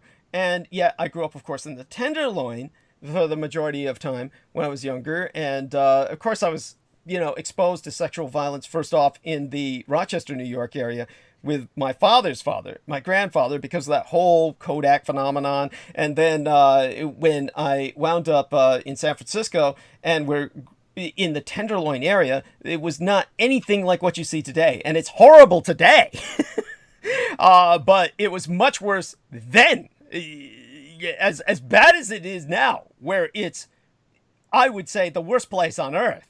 And I've spent years in combat zones. I've spent years where places like Bosnia, where you had phenomena like mass rape as a thing on the battlefield, where women's bodies became the battlefield. And I'll tell you, the Tenderloin was worse. I have never seen any place on earth worse than the Tenderloin. I've been to the worst places on earth. And so when you grow up in these kinds of environments where you're just exposed to the worst of humanity, the only women around who are of breeding age are prostitutes and completely drug-addled and out of their minds in so many ways. And then, of course, I worked in the adult entertainment industry, etc., worked in pornography. Then, by the time I was exposed to all the military men, the very thing that was probably foremost in my life as a warping perspective around these people, the military men, was the fact that, say for instance, at the library, because there was such a perverse environment to it, I had access to the pornographic magazines in the library that they had there for the troops. Because all the troops, of course, the thought was they would enjoy pornographic magazines. And nobody would touch them. I would rifle through them all the time. And while I'm stepping out of the children's room to basically reach out for the porn, because I was hypersexualized from a young age, all of these guys around me say, "Why are you looking at them? You don't want them old hags? Them old bleeders? You want to fuck someone your size. And the older you get, the smaller they get, the better. Yeah, I was fucking this one girl in Thailand. She was so tight it was like fucking an ant. She was your age." And this is like what I grew up with, to the point where I thought I was a pervert. I thought there was something wrong with me, that I had a taste for developed female bodies with hips and boobs and butts. I thought there was something so wrong with me. I brought it up with psychologists. And then it probably took me till I was around this almost primal trauma moment. Of course, my primal trauma was where I killed my grandfather at the age of 3, which I brought up in the past. And that's that whole thing that, of course, we'll take going into again if we want to go into the gang stalker, Richard K. Cole, attacking me on the chronology of that. Because as I've explained before, Rochester, New York operated as a company town at the time that I killed my grandfather on a completely different calendrical system developed by George Eastman. And so just to get that out of the way, George Eastman had Rochester, New York on its own company calendar that he had hoped to make the international business calendar with the help of the League of Nations and then later the United Nations. He failed in this. And it was, but one of the things you would notice at the Presidio Military Base Library, dealing with the old Department of Defense contracts with civilian companies, but specifically Kodak, which made bomb sites and all the rest throughout World War II, sniper scopes and shit, as well as cameras and for reconnaissance, gun cameras for planes, etc. It would always say this product was built on Kodak time, on Kodak company time. And they didn't mean like, oh, we just did it on the clock in any normal sense, like we clocked in and clocked out. They meant you had to consult their calendars to figure out when this product was made, because it was on a totally different time stream than the calendar you were fucking using. And so what none of the gang stalkers like Richard K. Cole will tell you is that if the dates are off in terms of when I killed my grandfather, it was because he was on a totally different time system in Rochester, New York, that we were on in trying to live with him and take care of him, where he was in this kind of company town area where they were very much on that calendar. And then when they've reset that time to the normal calendars you use outside of that horrible world of Kodak Company, which thank God the Japanese drove into bankruptcy, that the years are off. And that's something you can verify on your own. All of that is verifiable and vettable. But that aside from that primal trauma, what happened was when I was in the Acorn Projects and I was partnered with Anthony Howard, and he was this enormous black individual who was former NFL and then worked armed security. He was one of the few security enforcement agents that I knew who had killed someone while on armored guard duty for an armored car. So most armored car individuals never kill anyone. It's like, it just doesn't happen. They're usually victims. And, you know, when people hit an armored car, they take the driver out, they take the security guard out. He was one of the, I think he was probably the only case, to tell you the truth, where an armored car guy got attacked by a gang of armed criminals, and he killed them all. And so when I was partnered with him, and I remembered that we had to deal with some children, and when I said, well, why don't you handle this? And he said, well, why don't you help me? You're much less intimidating than I am, because he's huge and he's black. Of course, these are black kids.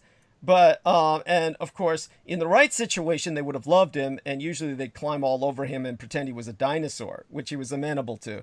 But other times, because of what these children had been through, it just wasn't the place for him. So he was trying to get me to talk to them.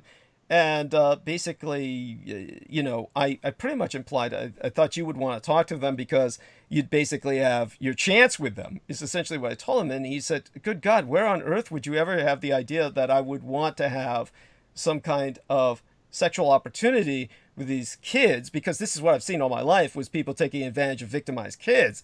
And it was just something you stood aside and let happen half the time, because you just can't go on some righteous combative rage against this day in and day out. You have to choose your battles.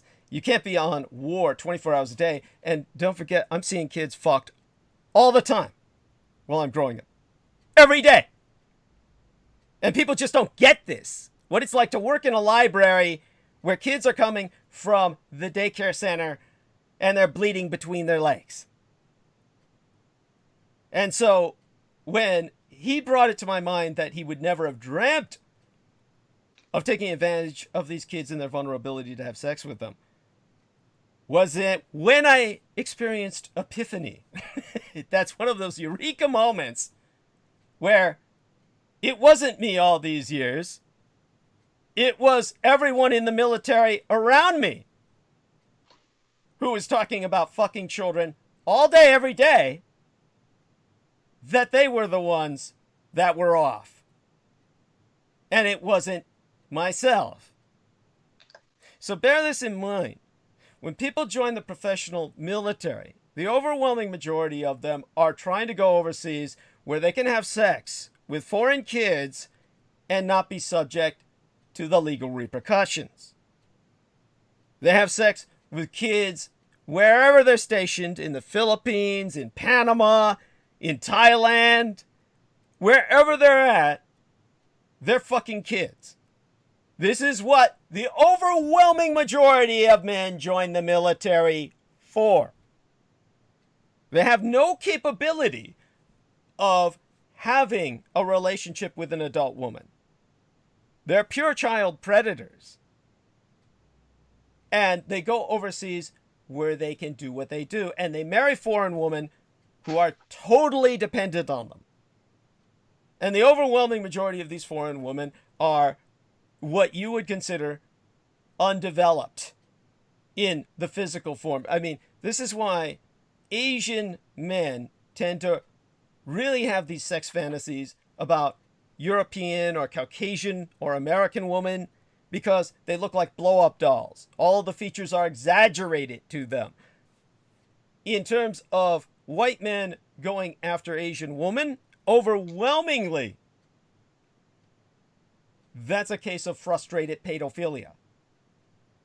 They bring this short little female who's so flat-chested you could land a glider on her chest, and basically this is like a child that never grows up physically to them.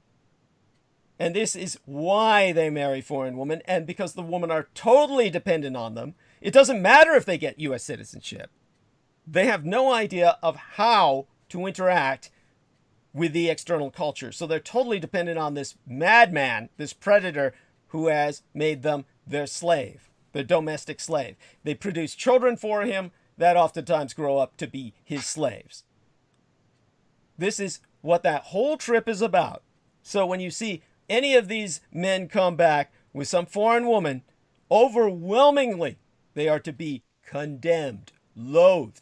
My father was completely different. He married 4 or 5. They literally lost count. The U.S. Navy considered it such a scandal he had so many marriages that they actually, what did they do? They busted him down a rank or 2 because they said he was getting married too often. My father, of course, had been exposed to the Inuit Bikini Atoll test, just like L. Ron Hubbard. And he was almost certainly sterile. And so he kept marrying these Caucasian women, trying to get a child. And with all the white women he married, he was at sea all the time. They were always disloyal. They always stole everything he had. They always wound up divorcing them. And he always wound up losing everything. And then he married my mother, and she gave him children.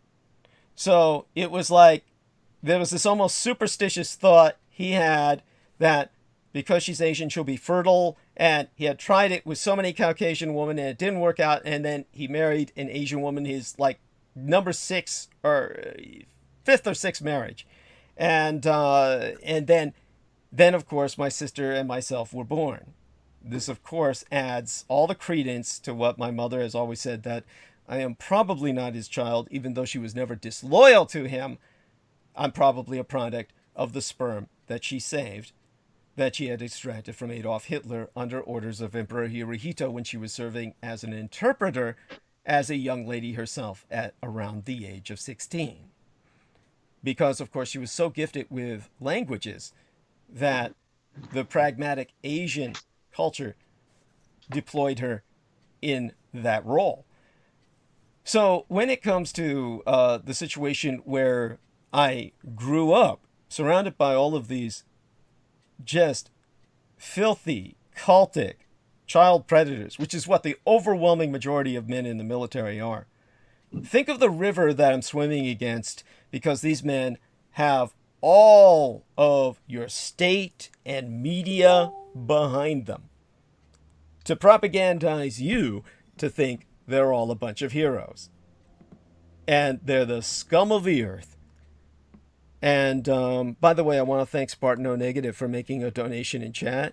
God bless you. Let me take a look at that. And we did find out it's going into, he always donates 444, of course, which is the Asian version of 666, which is essentially my number that I've been stuck with all of my life. It's like the prefix on my phone number. It's a terror. It always winds up haunting me, which is fine. I've been surrounded by death all of my life, so I've grown comfortable with it.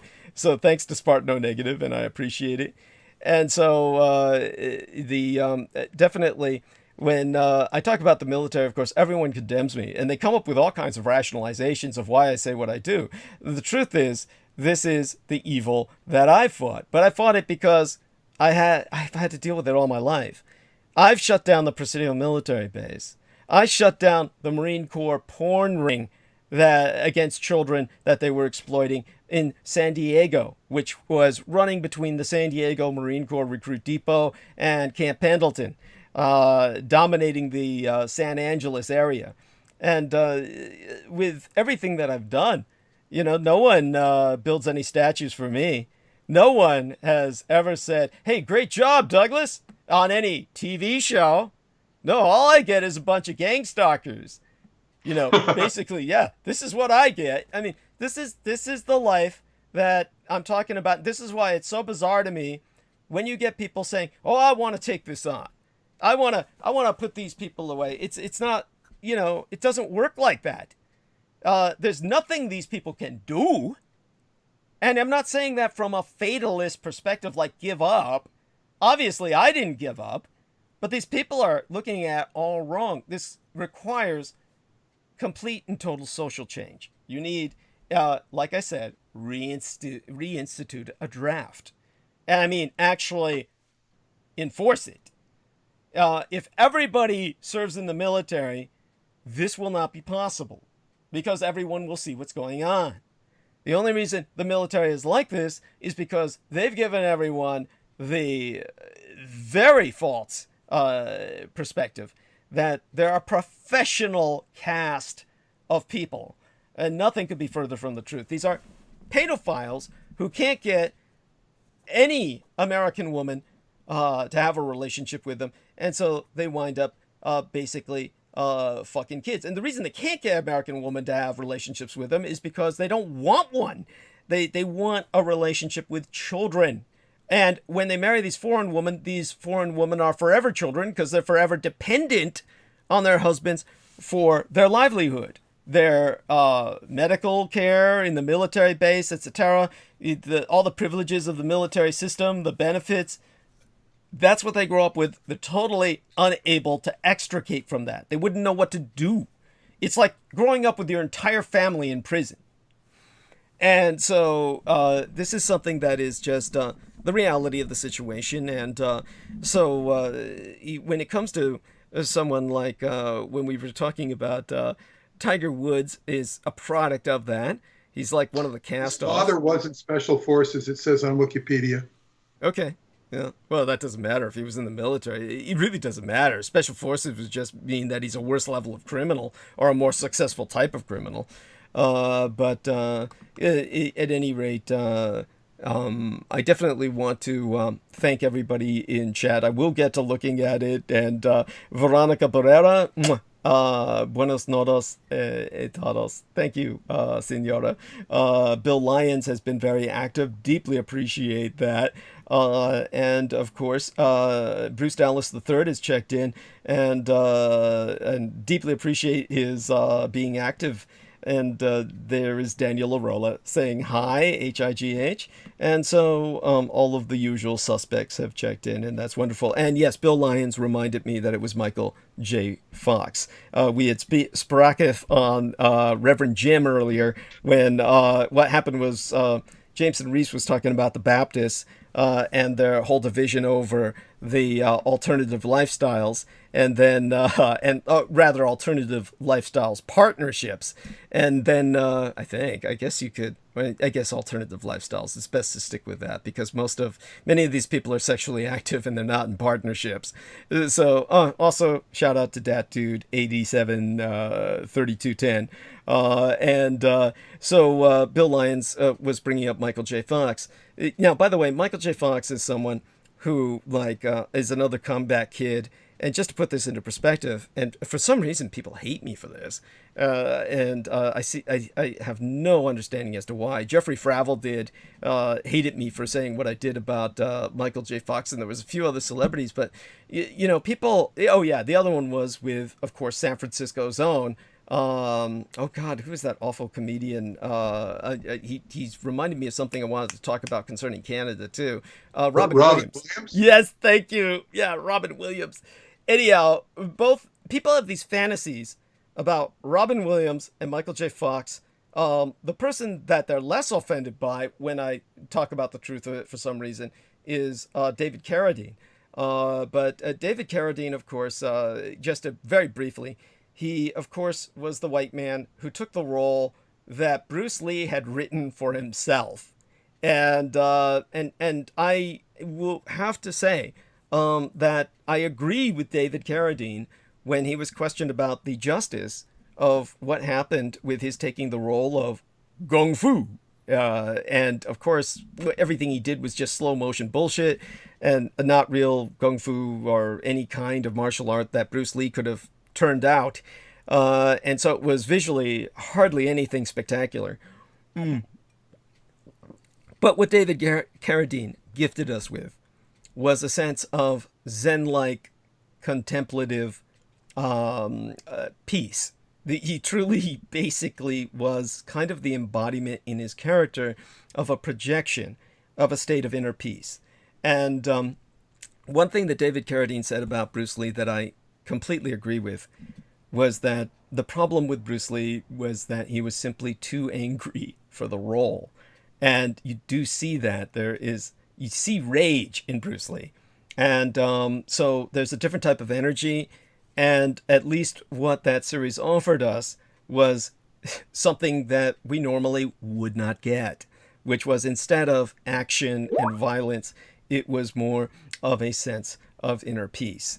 And but in terms of David Carradine's death, David Carradine was a heroin addict, and like many people who, even though he may have overcome his heroin addiction to the point where it wasn't what killed him, many heroin addicts, what happens is you can't get it up anymore unless you do rather extreme things like basically start participating in autoerotic stimulation.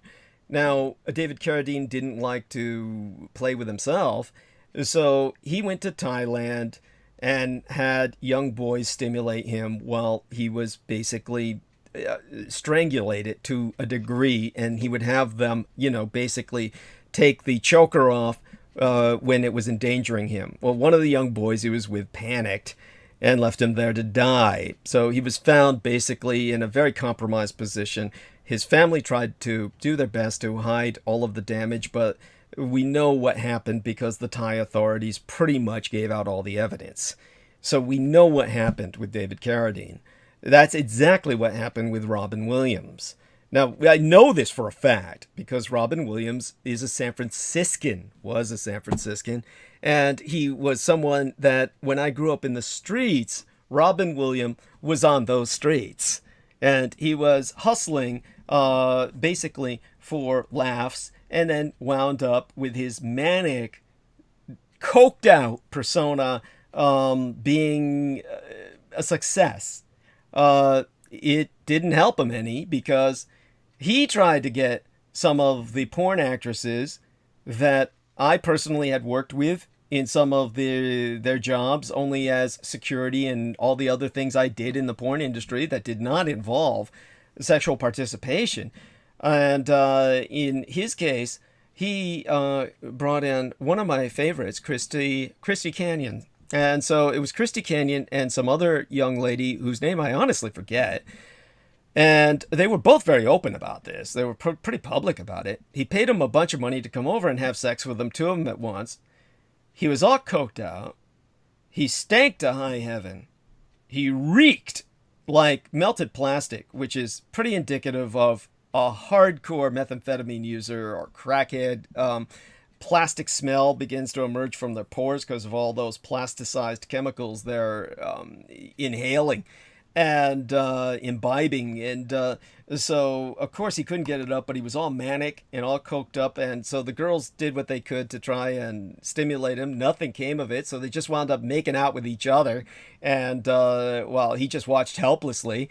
And then took off. And they were pretty public and open about this and what happened. So we know his condition. We know the only thing that could probably stimulate him was autoerotic stimulation. He was just too damaged by all of the drugs he had abused to ever get it up without that. And for some reason that hits the same nerves that get suppressed when you're taking these various opiates or heroin or the like. And this is why people do that. And so this is how he died.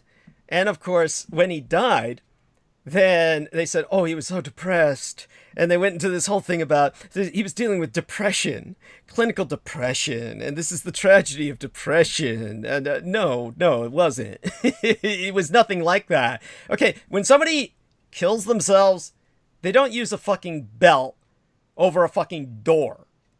Nobody would take it. First off, the belt is not long enough for you to do anything with a door to successfully kill yourself. You could try it all day. This would be like a challenge, kind of one of those ice bucket challenges. You could try killing yourself with a belt in the door. I don't recommend people do this. They'll probably some idiot will succeed, or a bunch of them will, because they'll do something crazy with a doorknob or something and wind up doing something to kill themselves. But don't do that, of course. But honestly, to tell you the truth, you'd have to be working at it real hard, and it would probably take a team to successfully kill you using a belt and a door, okay? But what a lot of people would do with that is autoerotic stimulation. And that's what he was doing when he wound up choking himself to death with the belt and the doorknob setup that he was jacking off with. And this is what basically they've turned into a totally different cause. They turned it into a social cause to crusade against clinical depression. Well, you might say, well, what's wrong with that? And well, there's nothing wrong with that, but you don't need to base it on a lie. You can say this guy had his issues, and why don't you campaign against those issues? I mean, he had very real issues that all these people are suffering from, and those issues need to be confronted, but nobody's confronting those. And then with Michael J. Fox, oh my God. It's like, I don't see how anybody can buy his bullshit. The guy was, and I'm not saying this guy needs to be condemned. He's obviously suffered enough. But what happened was that everybody who was working with him on that, oh fuck, what was that series? It was before Spin City. He was part of that family series, the name of which I don't remember, but he was a member of a family in which he was playing the hyperkinetic future CEO. He was the motivated, money-making kid. And anyhow, one day, everybody on that set came down with Parkinson's disease. Okay, that doesn't work like that. People don't, it's not like you can't catch Parkinson's disease. You can have wild sex with somebody who's got Parkinson's disease. Of course, if it's a man, they'll be ejaculating all over the place. But, you know, because their dick will be just swinging like a fish hook or something. But honestly, it's like you're not going to catch it. It's no matter what you do with them, you're not going to catch it. And people don't come down with it overnight in groups. So basically what happened, and I know this for a fact, because basically one of them ultimately copped to it, but it never was circulated far and wide. But basically somebody came in, and I don't know which person on the set came in with it, but somebody came in on the set with a bunch of street dope. And it was some real nasty plastic shit that somebody had spiked with some kind of awful series of chemicals that basically destroyed everyone. So they all woke up the next morning, like Michael J. Fox did, with symptoms that were degenerative, that could not be cured. Michael J. Fox tried with stem cell injections, and the autologous stem cell injections alleviated his symptoms for a time and put them into remission, but ultimately they returned. So this is a degenerative condition of extreme poisoning to the nervous system that was caused just by the insane abuse of an element which nobody knew what it was. I can't even imagine doing that. Why people would do something like that. Where does that come from? Where somebody brings something and says, oh, I got something off the street. Oh, let's try it. And this is like, so anyhow, he paid the price for that. And he's been relegated to primarily voiceovers. But he wrote this incredible book about how I'm, doing the best in my life combating Parkinson's disease. Okay, that's bullshit. Okay, just say, look, man, I was stupid. I did some street drugs that I never should have done, and this is a problem, and people have got to stop doing what I did, and don't do what I did. He could say that and help so many people. But no, he's got to do it. He's got to turn it into something selfish, where I'm the hero overcoming this condition that the overwhelming majority of you will never experience. And it's just, what is that about? I can't understand why these people aren't like myself. It's like Peter Moon said, I'm the only person he knows of who answers the hard questions, where when people talk about genocide, when people talk about this sort of thing, I answer. And as Peter Moon said, or even your own life. Yes, thank you. Yes. And so I see no reason to lie about this sort of thing. So when, and what I do find offensive is when somebody misreads what I'm saying, like that James Arthur Yanchik did when I was talking to him about, I can't remember what the subject was. And then he was like saying something about, yeah, Douglas Dietrich is a known user of prostitutes. Like, by the way, just to put this into perspective for you about why that's offensive, when I was taking care of my parents during the twilight years of their life, and I had to spend every other day, and many times every day, in hospitals and emergency rooms. Then everybody that was coming into emergency rooms, I got to see everything. Suicide attempts, I got to see people who contracted horrible diseases. And I remember one of the men in one of the beds, remember, you're always separated by just a thin sheet of cloth. It's not like these people are in different rooms. Things may have changed now with COVID, but for the decade in which I was taking care of my parents, there's no cubicles or rooms in hospitals where they're doing the triage. That's only if you're admitted. Everywhere else on the triaging, you're just separated by sheets of cloth. And you can hear everything. You can smell everything.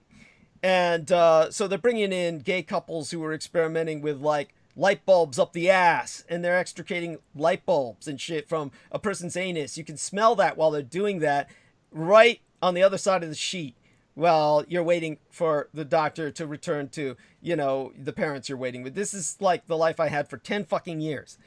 And by the way, the light bulb came out whole. It wasn't shattered. And the doctors are so jaded, they actually screwed it in and lit it up so you could smell all the burning shit that was all over the light bulb, because this is what happens to you when you get jaded with this shit every day. And they thought that was funny as hell. This is like the shit, literal shit that I was dealing with every day.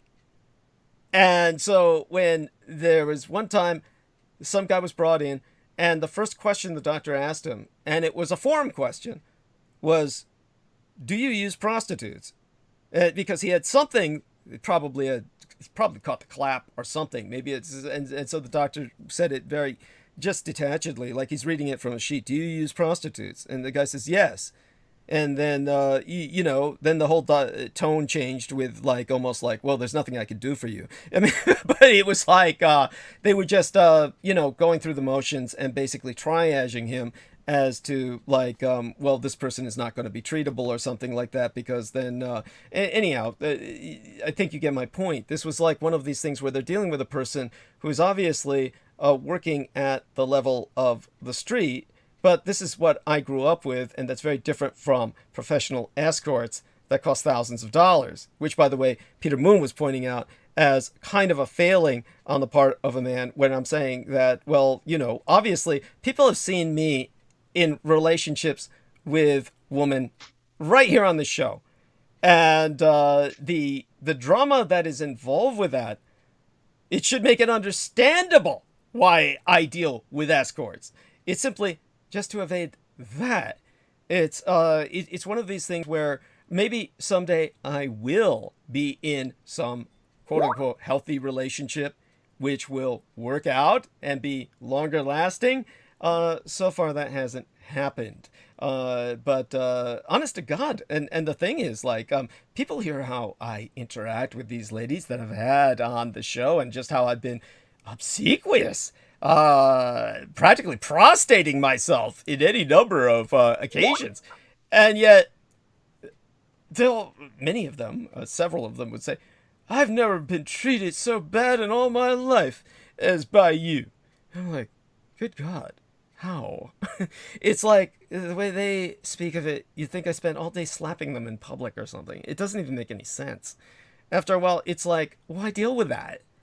So I do what I do, and it works for me, and it's clean because I'm paying higher costs with people who take tests and get tested, and I give them my blood tests before we interact.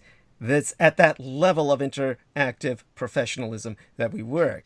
And then one time I was talking to this idiot, James Arthur Yanchik, and this is why it pissed me off, because when I was working mercenary contracts and I had money to burn before my parents entered the twilight years, during that period of time when everything went to shit with them, basically, when I purchased the young girl off the street who would become my surrogate son, we developed a relationship where we would have wound up happily married if she wasn't gender dysphoric. And were it not for that, I would be happily married now.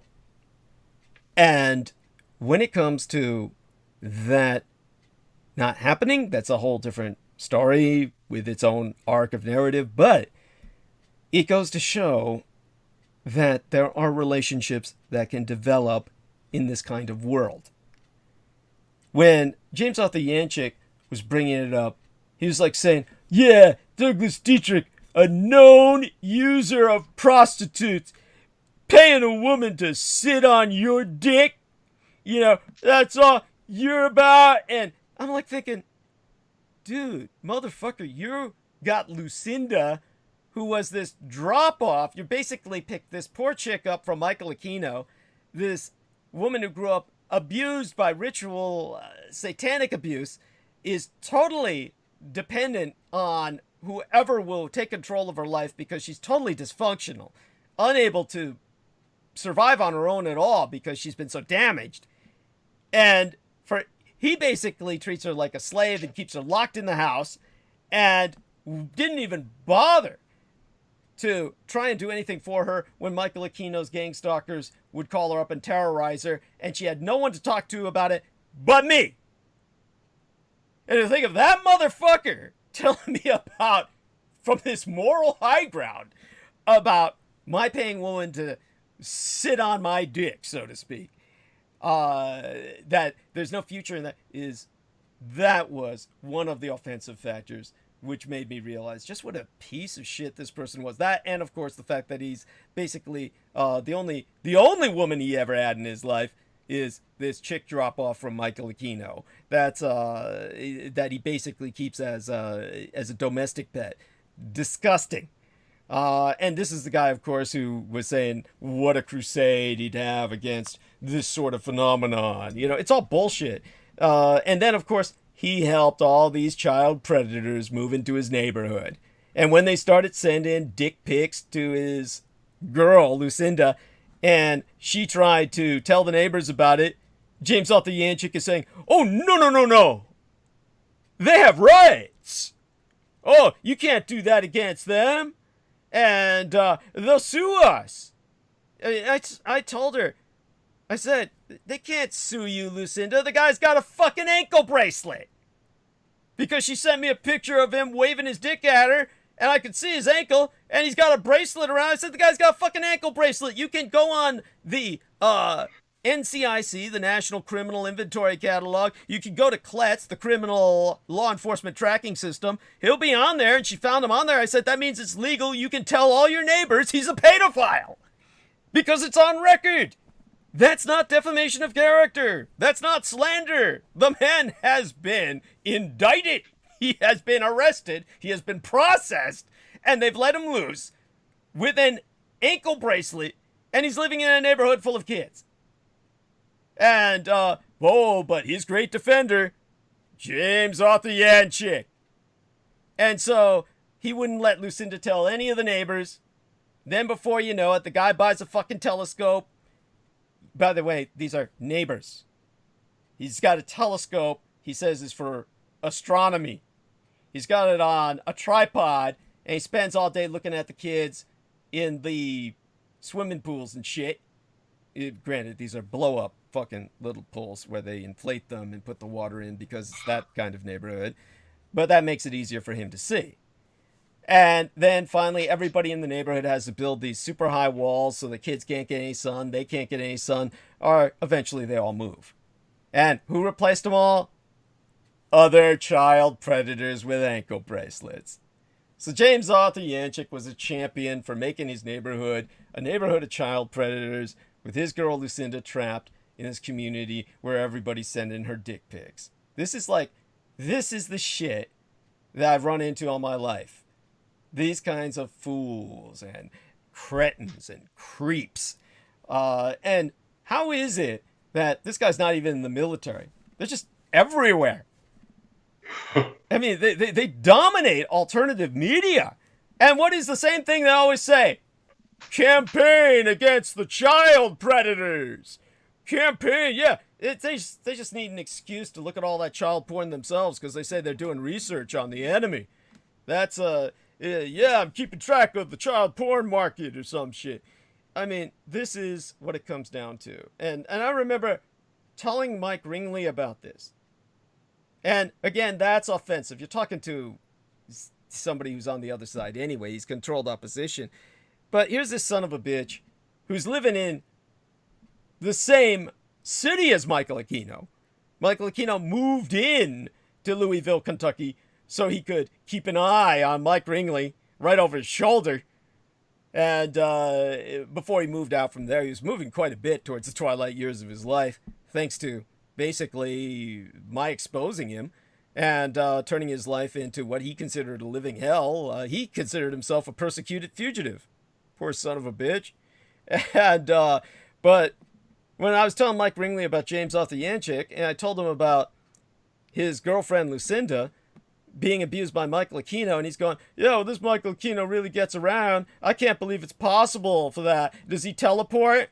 I said, dude, she was abused in California. She grew up near the fucking Travis Air Force Base, near Bakersfield, California and shit. She was growing up in that region. And Travis is out by Vacaville. Mm-hmm. And Fairfield, it's in between Sacramento. Thank you. And so... Not far from San Francisco at all. I mean, it's an hour's drive at most. Yeah, impossible for us, though, because they were telling me I should bring my parents there for medical treatment at the time that I had to get them on the... had to get my dad transferred to Fort Miley in San Francisco. And my mother, of course, could go to the Air Force Base for medical treatment, but, you know, we couldn't do that while living here. So that's why it was, for all intents and purposes, it might as well be on Mars. I can't drive, of course, because of my post-traumatic stress disorder. Of course, it's one of those things where I go into road rages. When I was acting as a consultant for that film Shoot 'Em Up, they portray that very well, and I don't think anybody gets it. But one of the things they portrayed was the road rage that somebody with PTSD manifests. And it's just it's far more dangerous to be behind a wheel than it is to own firearms. I mean, this is where you really kill people, when you're behind the wheel.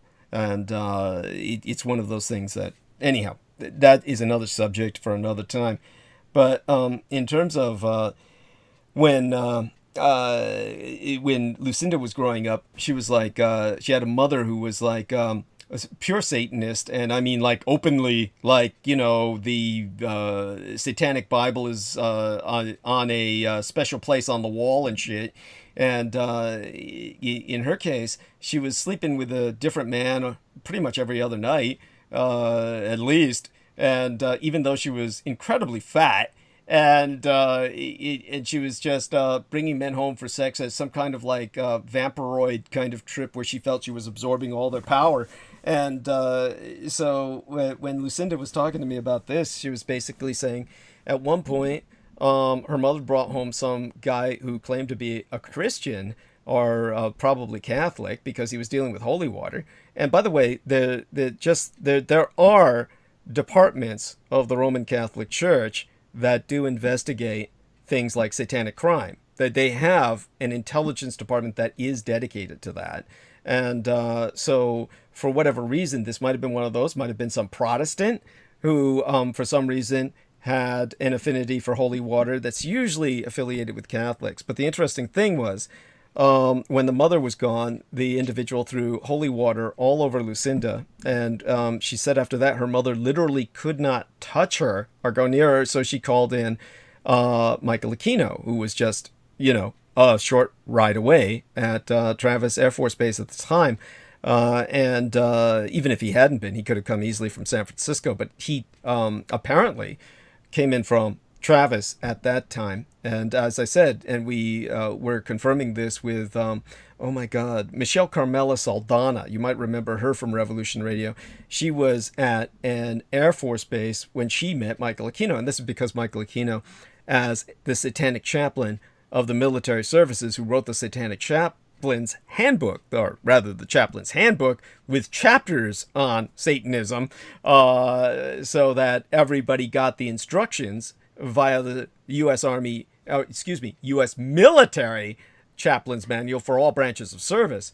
Then the orders were right there in that book, outstanding, that all other religions step back and stand down when the Satanic Chaplain shows up. And so he had access to all the military bases of all branches of service. So he didn't surprise me. He hung out with the Air Force a lot because they had the easiest. They had the easiest life and much better food. So he went down to confront Lucinda at the time, and he stripped her naked, threw her in a tub, and scrubbed all of her skin off with a scouring pad. Now, this wasn't sexual assault, but it was most definitively, by any legal definition, an assault. So he was guilty of assault when James Arthur Yancek began interviewing myself about Michael Aquino. And he was like, with his interviews, he would splice these pictures into the narrative. So you'd get pictures of something that was supposedly relevant to the topic we were speaking about. He was dealing with all these images of Michael Aquino. And when she walked into the room one time when he had all this up on his computer, she literally went into almost like a catatonic state of shock, kind of reaction, because she recognized Michael Aquino instantly. And when she told him, that's this man who scrubbed all my skin off as a young girl, and then she said, if Douglas is saying things about him, I want to confront this too and speak with Douglas. And that's what I, of course, would have wanted to happen. But James Arthur Yancek wouldn't let her. He said, oh, no. He's a big special forces man who's respectable, and you're nothing but a no good nothing slut. And, you're just a piece of shit. But he's a great man. And so, when I told her she should leave him, of course, I can't give her some kind of alternative. I don't want her moving in with me. But, so she was just stuck with this creep because she spent all her life being abused. She knows no other way of life. So basically, she can't leave the cult, and it's obvious at this point James Arthur Yancek is a Sethian cultist. This is beyond doubt. The man is a cultist of the kings of Edom, a worshiper of the anti-gods. This is the kind of shit we're left with. And these are the same people who, you listen to my old interviews with them, he's like saying, oh, I'm going to dedicate my career to fighting this evil. And again, ask the same question. Are you fighting this because you were victimized as a child? And of course, then I have to explain the nuance. No, not physically, but grew up so warped by this environment that I may as well have been abused.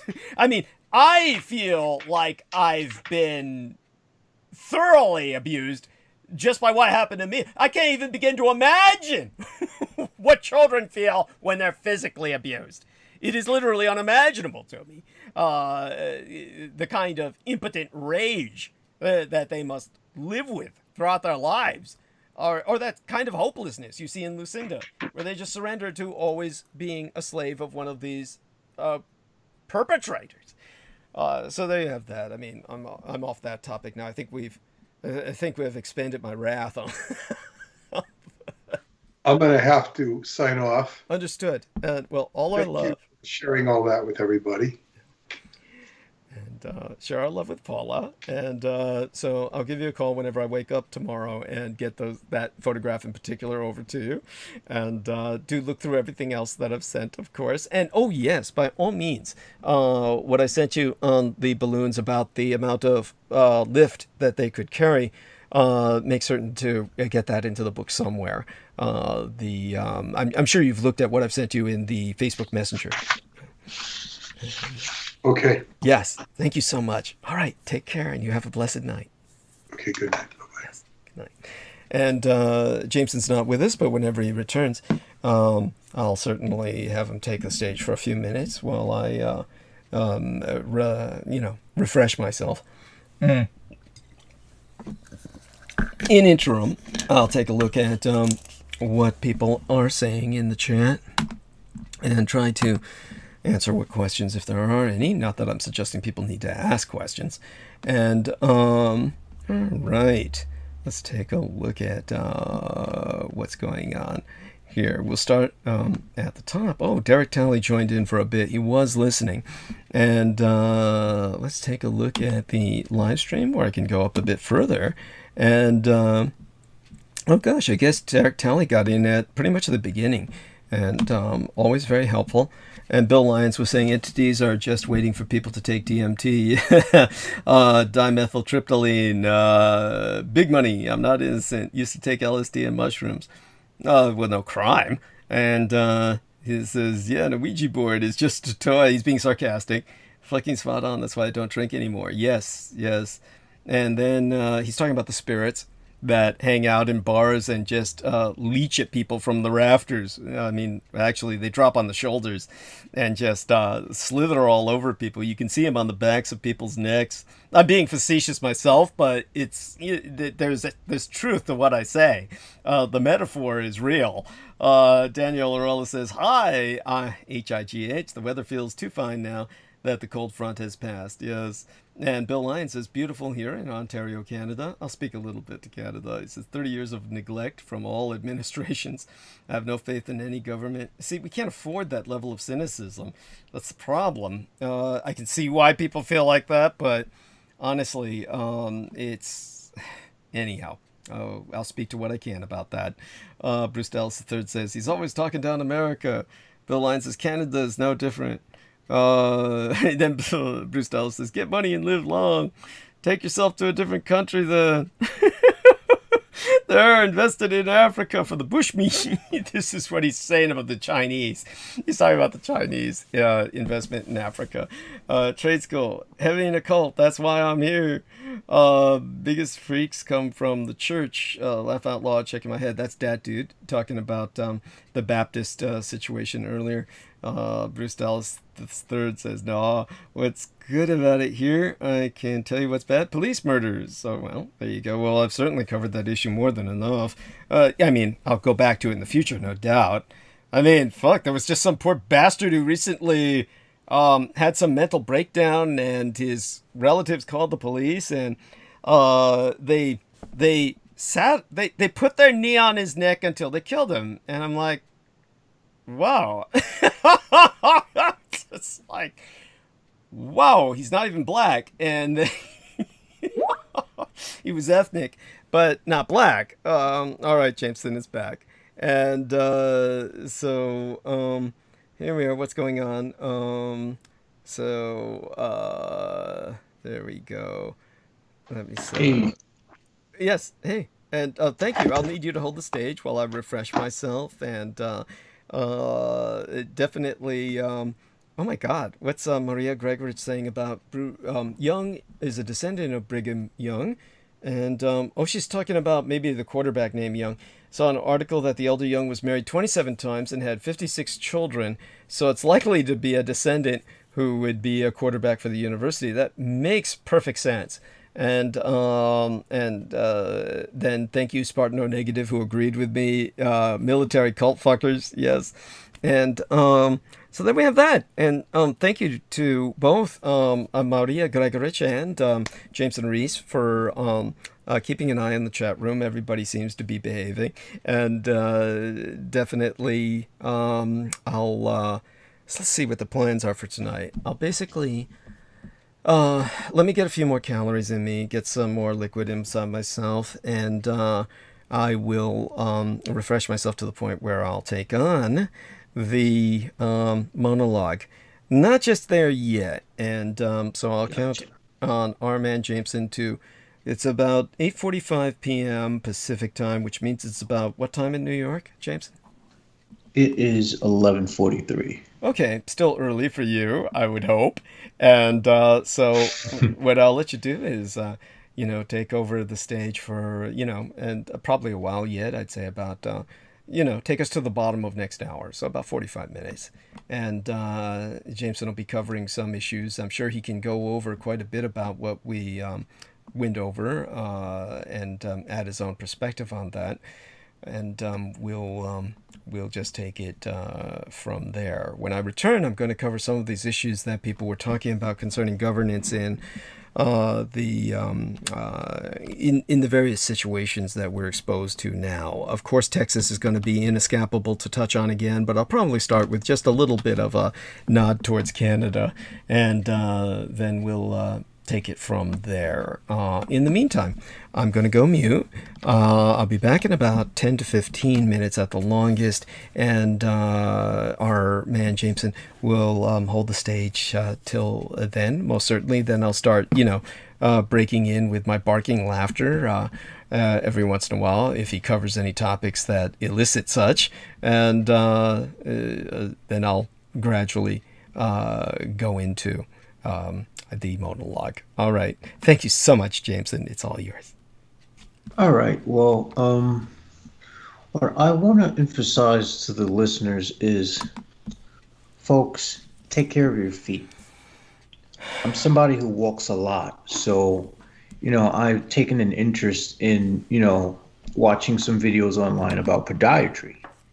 And, whoa, some of the cases I've seen were like, whoa, horrific. But there was one case where a woman had gotten her foot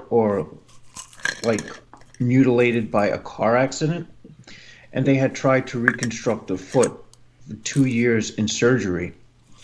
And this is an example of medical cruelty, because now the person's foot is all deformed, of course. They had to take different skin grafts and parts from other parts to put everything back together. But this person's in chronic pain. Now, the more effective method would be to have amputated the foot and used a prosthesis. But I don't, to have to spend 2 years trying to repair one person's foot seems like price gouging. Trying to milk as much money out of someone as you possibly can. And, that's just something that came to mind that I wanted to bring up. But really, folks, take care of your feet. Definitely, especially guys. Guys are notorious for having horrible foot hygiene. There's something sacred about the human foot because it's what connects you to the earth, and the earth is what grounds you. It's what makes it's what allows you to enjoy the pleasures of life as well as the torment.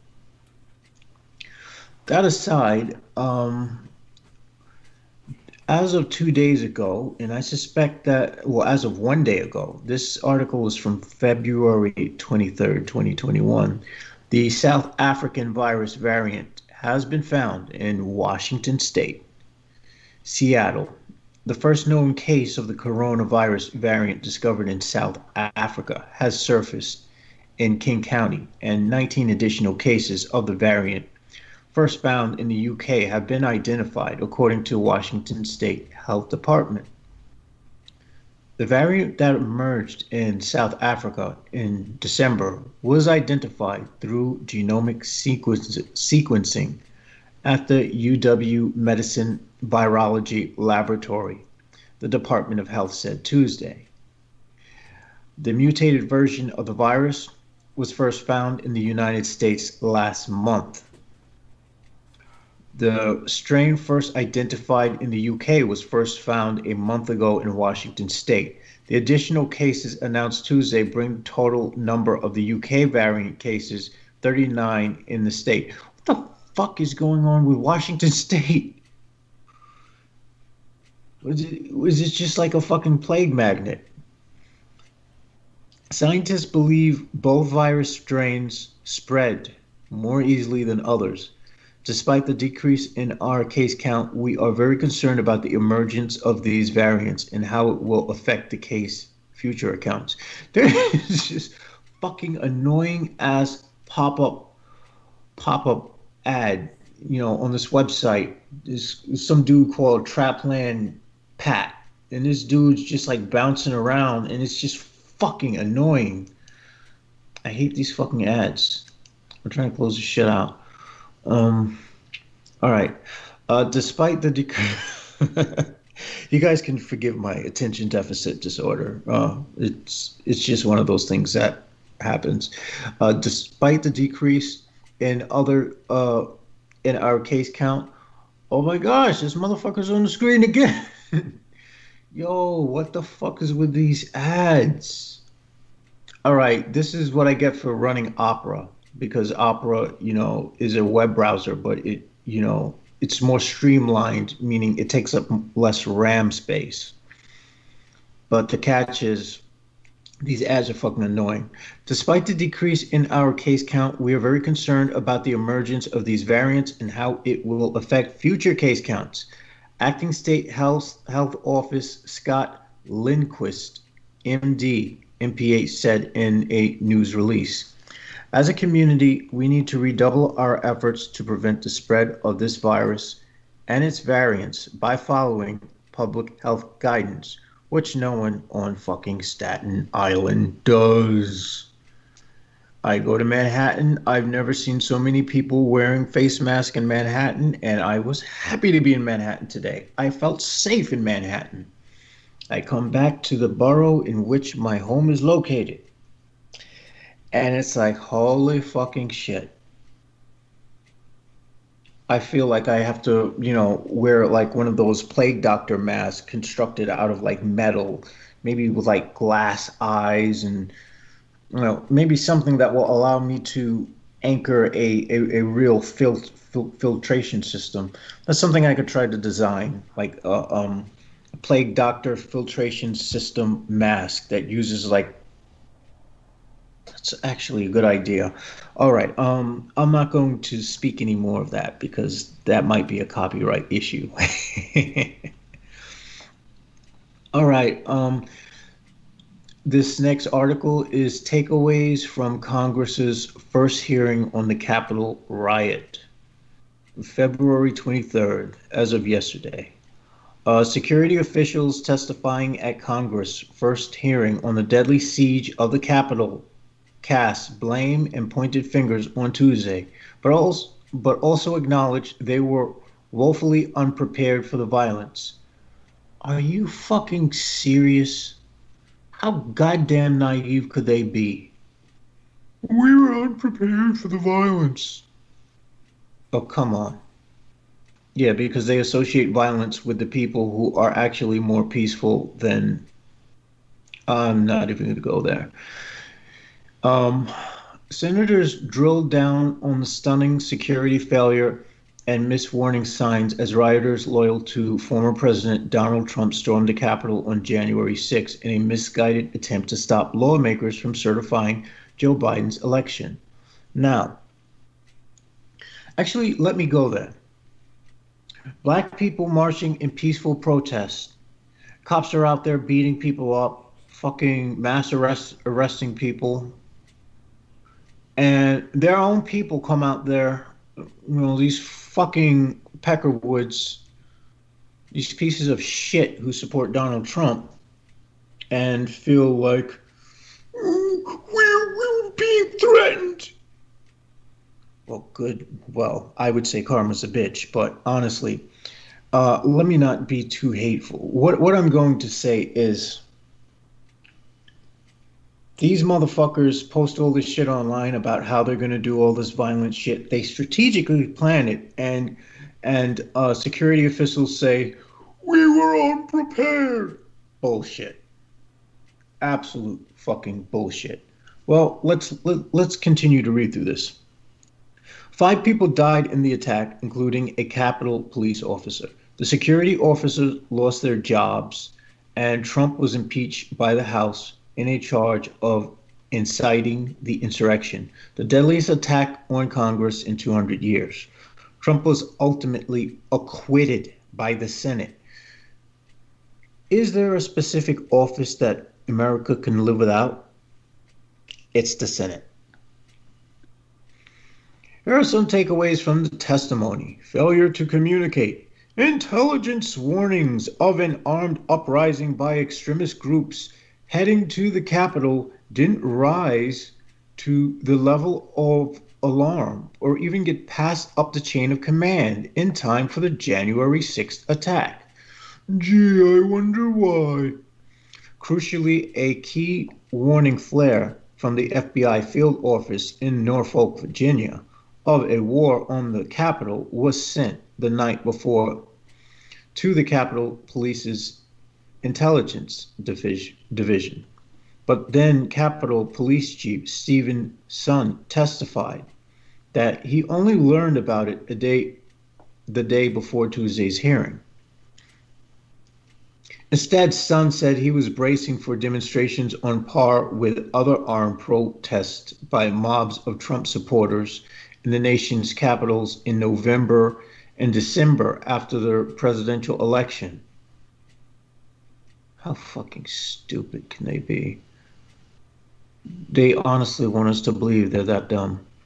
No entity, including the FBI, provided any intelligence indicating there would be a coordinated violent attack on the United States Capitol by thousands of well-equipped armed insurrectionists, he testified.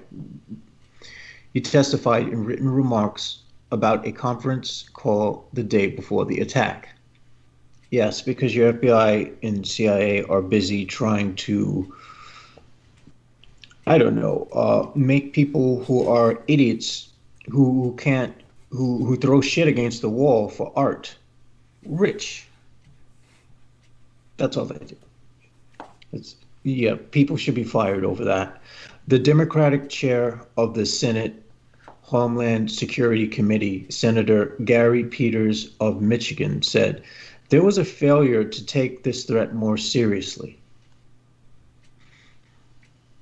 He said, as hundreds of rioters stormed the Capitol, breaking into the iconic building's windows and doors, sometimes in hand-to-hand combat with the police, there are conflicting accounts from security officials over what happened next. Now, I remember watching the footage, and it was very funny watching like these grown-ass men climbing up the walls like they're a bunch of zoo animals. I mean, you talk about disgusting.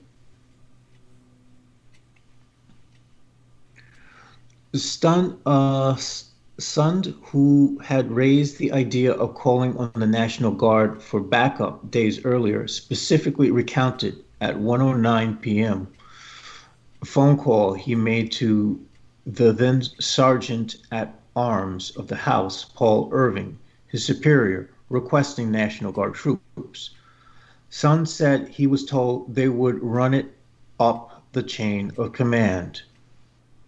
Yes, Donald Trump at that time was at the top of the chain of command. So there you go. Irving said he had no recollection of the conversation at that time and instead recalls a conversation nearly 20 minutes later. He said, "The 1:09 p.m. phone call does not show up on my cell phone log." As the riot escalated, Sun was pleading with Army officials for Guard troops in another phone call, testified Robert Conte III, the acting chief of Washington, D.C. Metropolitan Police Department, whose officers had arrived for backup. Conte said he was stunned at the delayed response from the military. Defense Department officials have said they offered the National Guard troops days earlier, but were rebuffed. Pentagon officials are scheduled to testify to the Senate next week.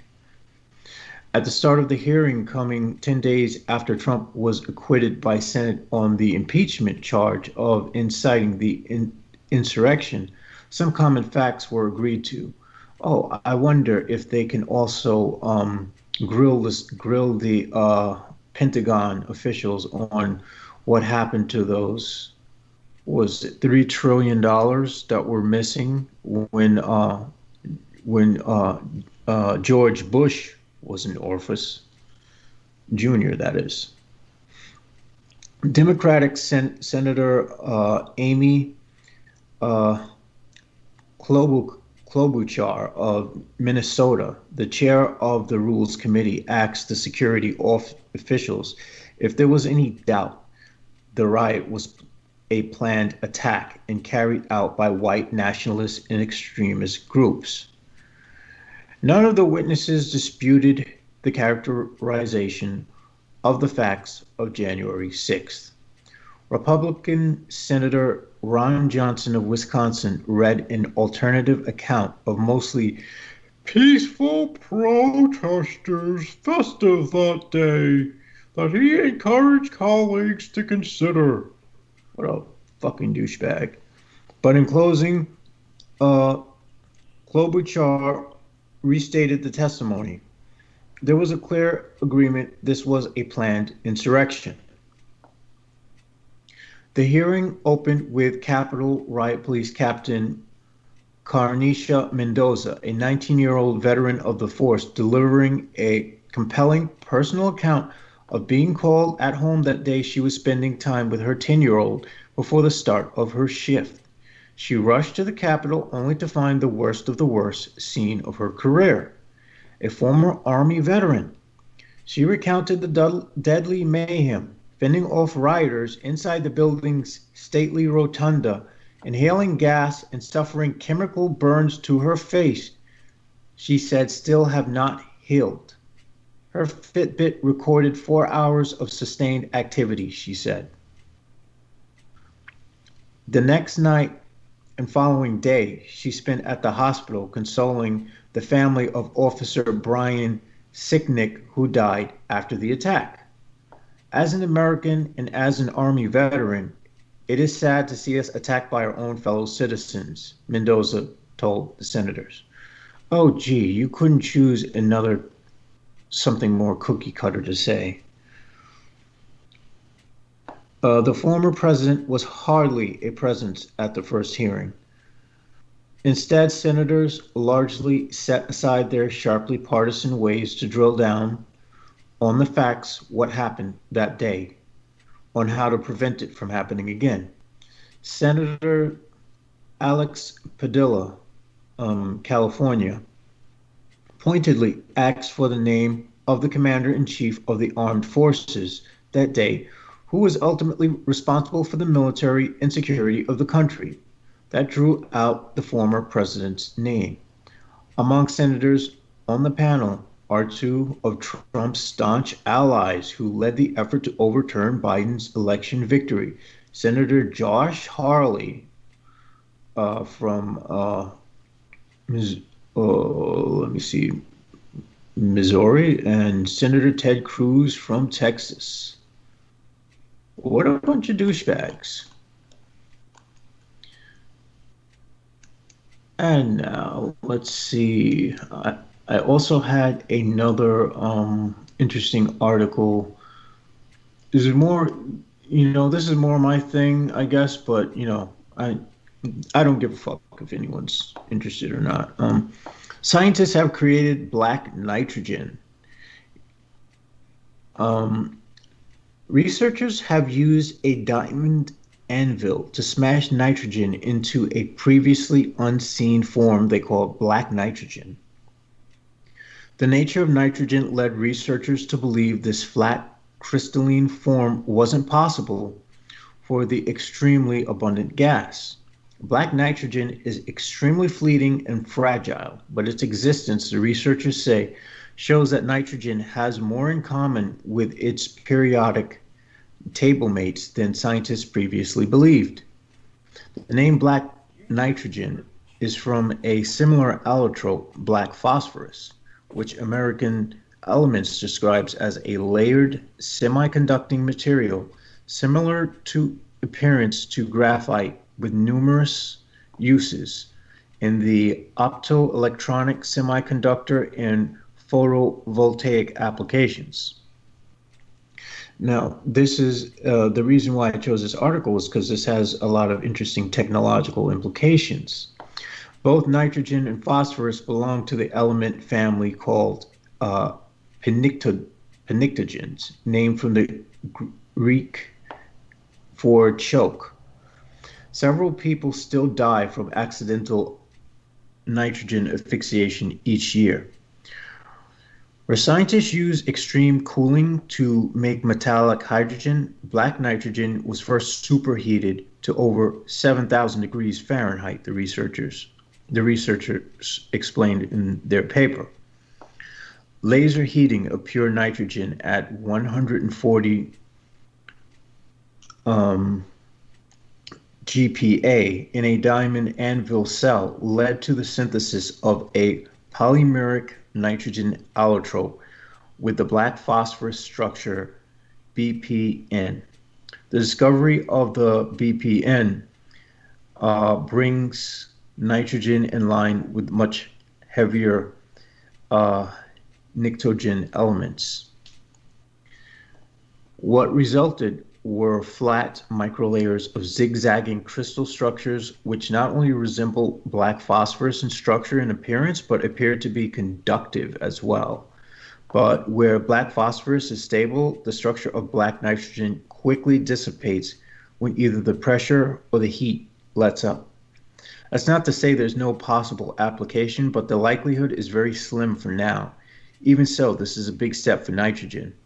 For a long time, researchers have nitrogen has occupied a unique place in the periodic table, compared not just to pnictogens, but to carbon and oxygen as well.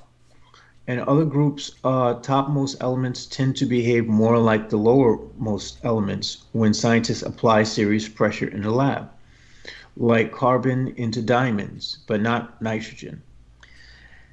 In nature, nitrogen is so abundant, but only in exactly one allotrope, which is dinitrogen gas, two nitrogen atoms firmly bonded together, which is what form 3/4 of our atmosphere.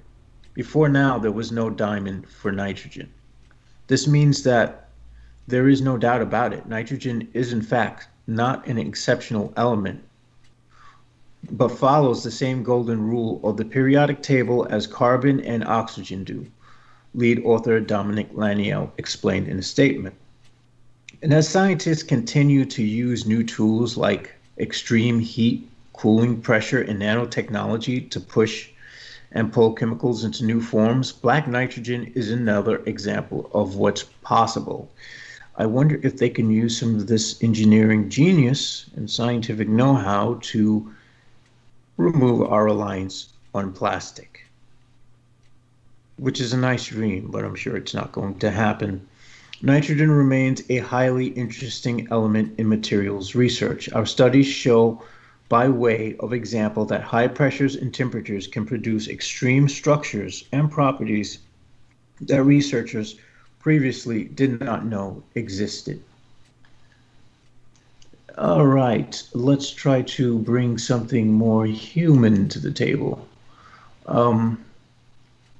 According to the Associated Press, the World Bank threatens to suspend vaccine funding to Lebanon, which really sucks because after that explosion, that country fell apart. The World Bank threatened Tuesday to suspend financing for coronavirus vaccines in Lebanon as it investigated suspected favoritism amid accusations that lawmakers inoculated in parliament without prior approval. Who fucking cares? Just try to stop people from dying, you know? I mean, common sense. Oh no, you are not behaving the way we want you to, so no vaccines for you. Humans are fucking retarded. I'm sorry, I had to let that one slip out. The World Bank is a major financier of Lebanon's coronavirus campaign and has approved $34 million to pay for vaccines to 2 million people. Suspending its assistance would have grave implications for the cash-strapped government, which is going through an unprecedented financial and economic crisis and reliant on foreign assistance. The vaccination campaign began February 14th, and Lebanon has so far received nearly 60,000 doses of Pfizer BioNTech vaccine. The World Bank and the International Federation of the Red Cross and Red Crescent Societies have signed an agreement for independent monitoring of the coronavirus vaccination campaign in Lebanon. Decades of corruption and mismanagement have brought the country to the brink of bankruptcy and collapse. There were many violations that took place at vaccination centers, said Sharif Abu Sharaf, president of the Lebanese Order of Physicians. He said violations included vaccinating people who were not registered or not included in the first phase of the campaign.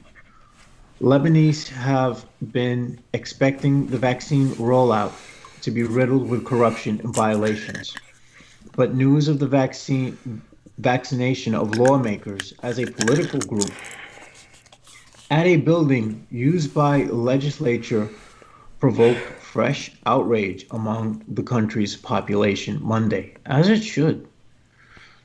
Abdul Rahman Bizri, who heads the committee supervising the vaccination campaign, had planned to resign in protest Tuesday. But by the way, I just came back and I heard you pronouncing a what I believe is an Arabic or South Asian name.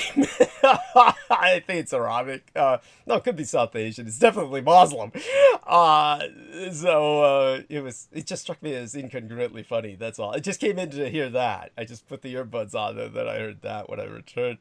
What's going on? Was my pronunciation all right with that? A lot better than most.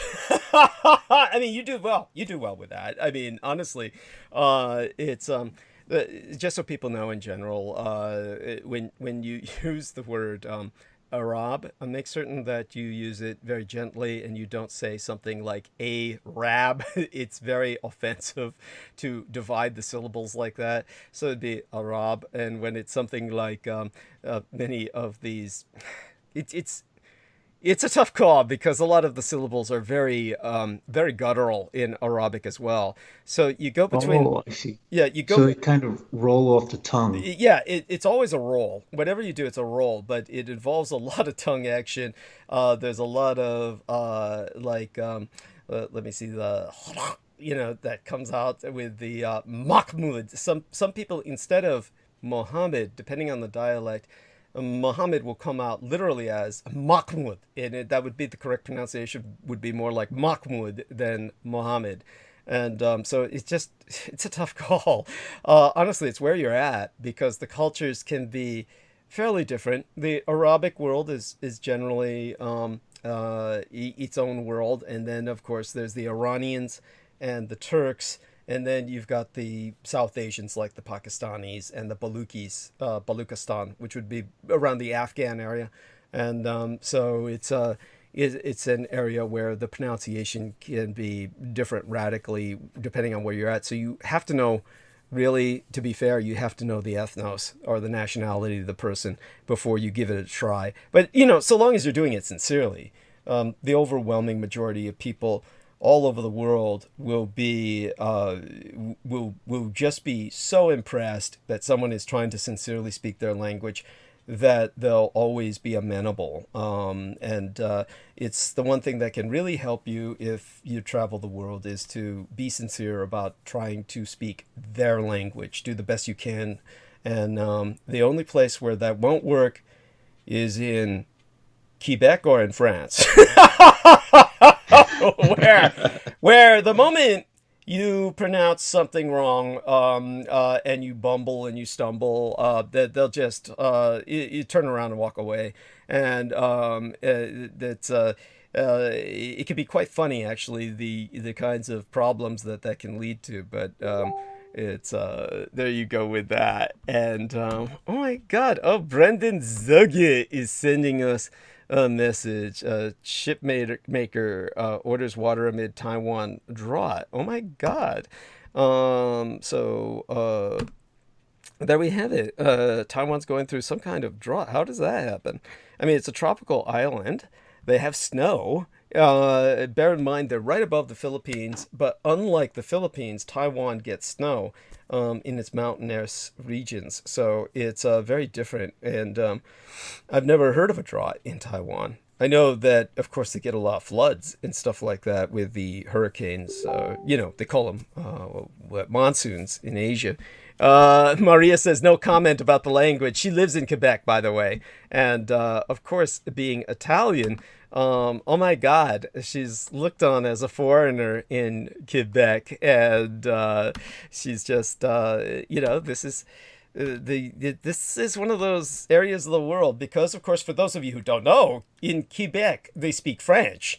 And, Peter Moon didn't have that negative experience, but I know plenty of people who have been up there and they said, unless you speak impeccable French, you're not going to get served in restaurants and the like. But for what it's worth, when you go to these cultures like Quebec or South Africa, when you're talking about the white community, the language that they call Afrikaans, which is what the white people speak in South Africa, that's Dutch, but it's like baby Dutch. It's like Dutch up to like lower grade school level, like early years of high school level.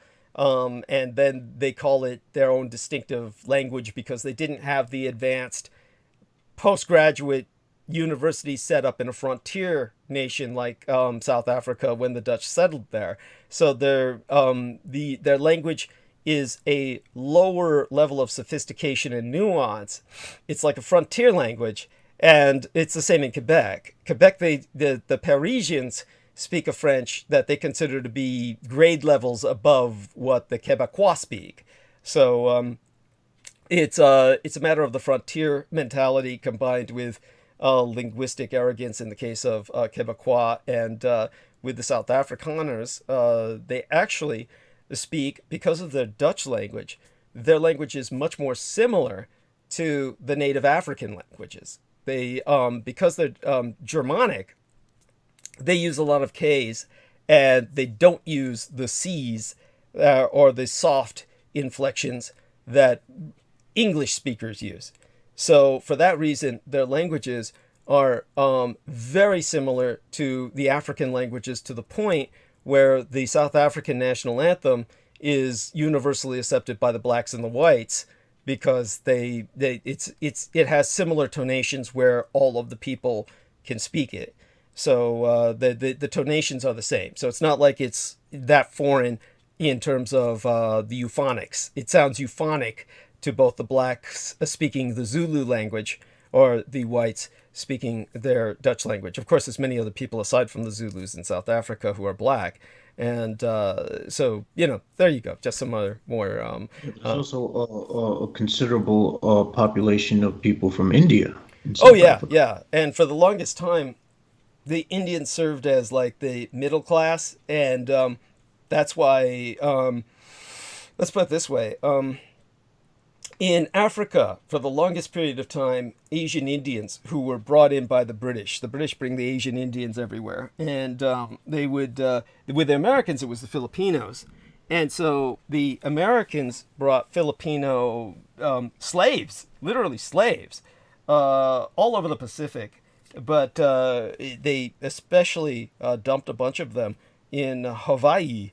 And that's why you have a very large Filipino population in Hawaii. And these are people who were just slave labor for the Americans, and then the Americans abandoned them after that system was abandoned. There were Filipinos living here in the United States who were never given U.S. citizenship. They didn't know they could get it. They were just maintained as slaves. And then when the system stopped around a little after World War II, and they were just kind of abandoned, they were like rotting away in various ghettos, not knowing that they had any rights. It was just profoundly... people have no idea. When Jameson Reese and I are coming off against America, I can't understand how people cannot come out and make comments against America if you have any awareness of the depth of depravity of its society. Nevertheless, we have to be realists and not like Abdul Karim Haq, who basically, got himself a scam going where he got to go all over the world pretending he was a friendly black Muslim and just showing up at all these parties everywhere where they could say, look, we got this black Muslim, isn't he great, and he doesn't even have a suicide belt full of explosives on, and he doesn't want to hurt us, and everybody could pretend they're all multiracial and shit, having this basically a house nigger around. And then, and he was doing this all on his mother's check because she's got full-blown Alzheimer's, and he was taking her welfare checks and basically exploiting it towards a lot of his expenses, as well as getting people to pay his way around the world. And, of course, he wasn't even Muslim after a while. He totally gave up on that faith. And it was just a show, so he could keep doing what he was doing. And his big trip is, oh, I'm getting out of the United States. I'm moving out of like, realistically, granted, there are success stories, plenty of them. There's over 1 million blacks in Germany. And he knew blacks in Germany that he was staying with.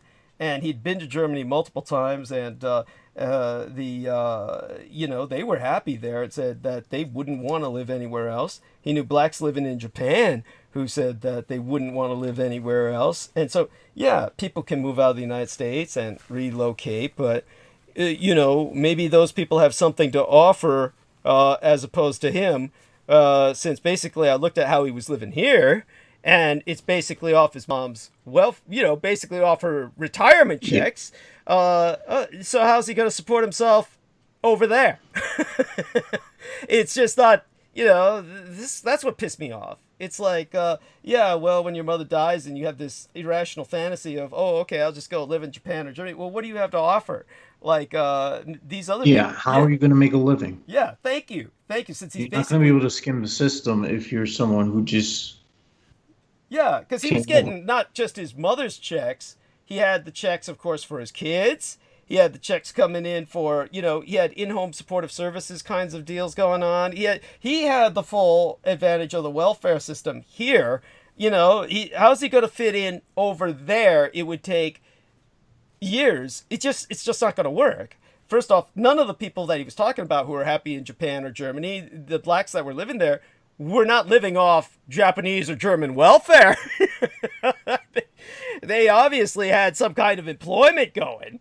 It's like he couldn't wake up and shake and bake like he does here. He just wake and bake, hits the pipe and shit. And by the way, I'm not being cruel. This is what he does, motherfucker. He gets up, gets high first thing in the morning and shit. And okay, what? You gotta go to Germany and do that all day? Oh, good fucking luck. Go to Japan, do that all day. Oh yeah, they'll be sending him home on a boat. And, so this whole fantasy, you see, some of the people who have the fantasy of moving out of the United States have no fucking reality. There's no concept of reality. They're just clueless. They're out of their minds. I'm stranded here now is the situation with myself. But there you go with that. So we have to make this place work. We don't have a choice. And we have to stand and fight. Yes, and that's the We're challenge. not afforded the luxury of a coward's way out. Yes, that's right. Well, for one thing, the coward's way out is not a way out. it's more difficult that way.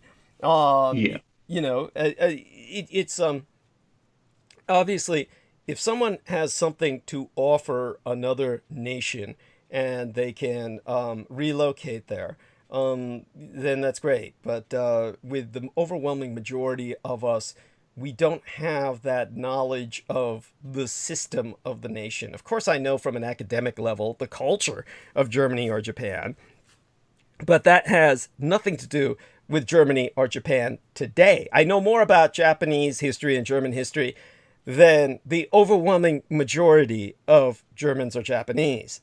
But that's not going to help me with living in their society today. It's just too radically different from the world that I know of in terms of historical knowledge. And the culture that I was familiar with, whatever I got from my mother in terms of the Japanese culture or the Chinese culture, is very different from the way either culture lives today.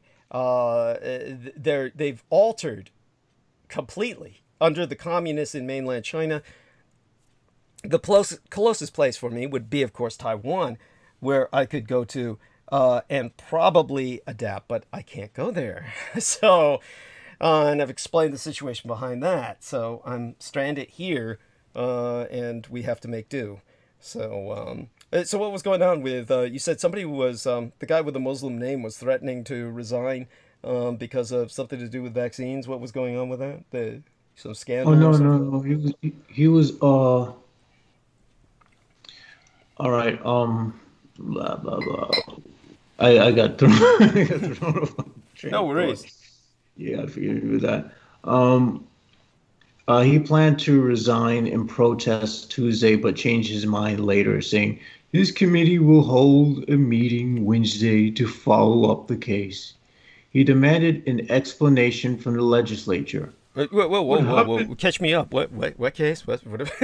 All right. Well, the World Bank is threatening to suspend vaccine funding to Lebanon because basically the people in political office aren't giving it to people who need it first. They're taking the vaccines themselves. Oh, okay. And the people are fucking pissed. I don't blame them. Yes, that's just sucks. Yes, that just fucking sucks. It sounds a lot like here. Yeah, I mean, Yep. yeah, I mean, of course. Yeah, go on. Yeah. Well, I mean, basically, I could sum it up by saying that this is where the United States was heading and probably will head if we do not address issues that need to be addressed. Now, it's interesting. One of my friends who's a magician, who I refriended again, because I do enjoy his arcane perspective on things. By the way, and when you not say only magician, do you mean occultist or stage magician? arcanist. Okay, there we are. Okay, arcanist. Yeah. Yes. And I value his occult perspective on things. He really does have a lot of wisdom and insights that I do, utilize from time to time. But he also follows like the alt-right stuff. Oh, God. And so what this does is this gives me a chance to see what exactly they are doing, what their perspective is.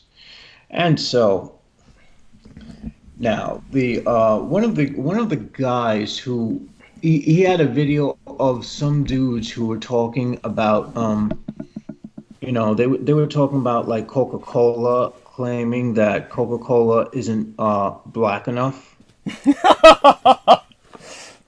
And so the two guys who are talking about this are guys who look like they're mixed. They look like they're of like black and white mixed heritage. They're twins. And they have like American hats on. And I'm like, oh shit, I know where this is going. And so now they're talking about how offensive it is that, Coca-Cola claims their ad campaigns aren't black enough. It's marketing. What the fuck do you want? I mean, why would you need to pitch a complaint about that? Well, a lot of time on their hands. That's obviously Too much time on their hands, and not enough time, and not enough real world problems like the people who they don't give a fuck about have.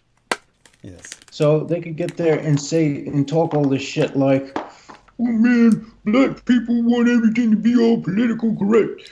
Well, I'd rather have things like where we have people with whips and chains on TV. Okay. Yeah, take us back another fucking 400 years. Why not? Preserve the fucking bullshit. Oh my God. Because you don't have to suffer getting randomly pulled over by a cop and beaten the fucking shit out of until you're dead. Yes. There we go. By the way, and then when we bring up anything about privilege, they're like, "When you gonna pay the race card?" Yes.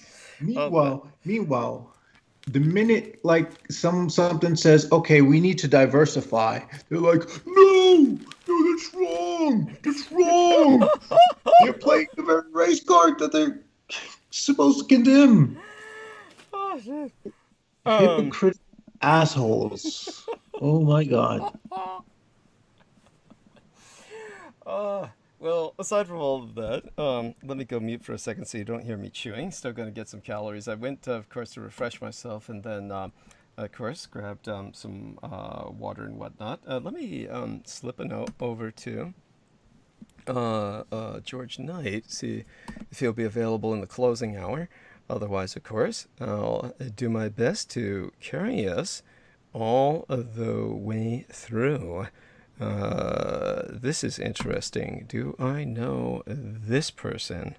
I was just looking at the private messages to find, George Knight. But because I'd been speaking to Pac-1 earlier, his name is spelled so weirdly that a bunch of people came up in the Pac-1 kind of thread.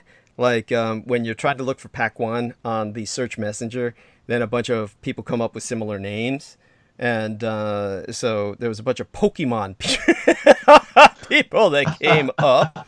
But amidst the various Pokemon animals are people, pretending to be Pokemon animals. There was actually, let me see this individual. There are people pretending to be Pokemon. Yeah. And there you go. Yes. And people need to ask me what's wrong with the human race. Obviously, they can see what's wrong with the human race. Why the fuck can't you? Yes. There we are. So let me get out of this. I was just checking into this. And anyhow, let me get back to basically George Knight here. Send him something. Okay, George Knight. Oh my God, there goes Laura Lee Solomon, like an old account. Was that Laura Lee Solomon, or was someone who looked exactly like her? Laura Lee Solomon? No, it might have been someone else. Yeah. Anyhow, yeah, there was someone who looked just like her. There was, anyhow, I hope she's doing okay after everything that happened in Texas. God, I shudder to think. And let me see. If you are available, you are available towards our closing hour. Closing hour. Let myself know. There we are. Oops. All right. While you're doing that, should I keep going? I'm sorry? All right, so I found this really groovy article from the Business Insider.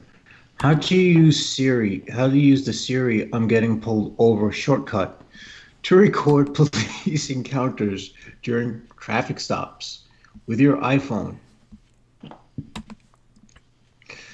Launched as part of Apple's... Oh, do me a favor, by the way. Shout, for God's sake. I mean, you need to be close, project your voice, get right in there, because it sounds like you're far away, and it sounds like you're kind of tiny tinny effect again. So we want to avoid that. Oh, okay. Yeah. Let me see. I want to see if this microphone works. Okay. Just give me a moment. Sure. Take your time there. And meanwhile, I'll just mumble. Won't start chewing yet on the crackers here. And let me check into the chat room. That way I can occupy. All right, fuck it. I don't even... I would have to go downstairs and get it. I'll probably do that once you start monologue. Okay. All right. That's fine. So... Well, all right, I definitely want to thank everybody who's given us a thumbs up tonight. God bless you all. I really appreciate the support. And appreciate everybody active in the chat room. There we are. So that dude was bringing up the San Francisco 49ers quarterback Steve Young. Yes, that makes sense.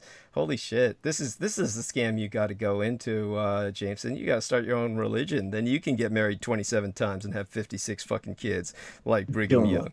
I mean... that's too much time. That is too much time consumption.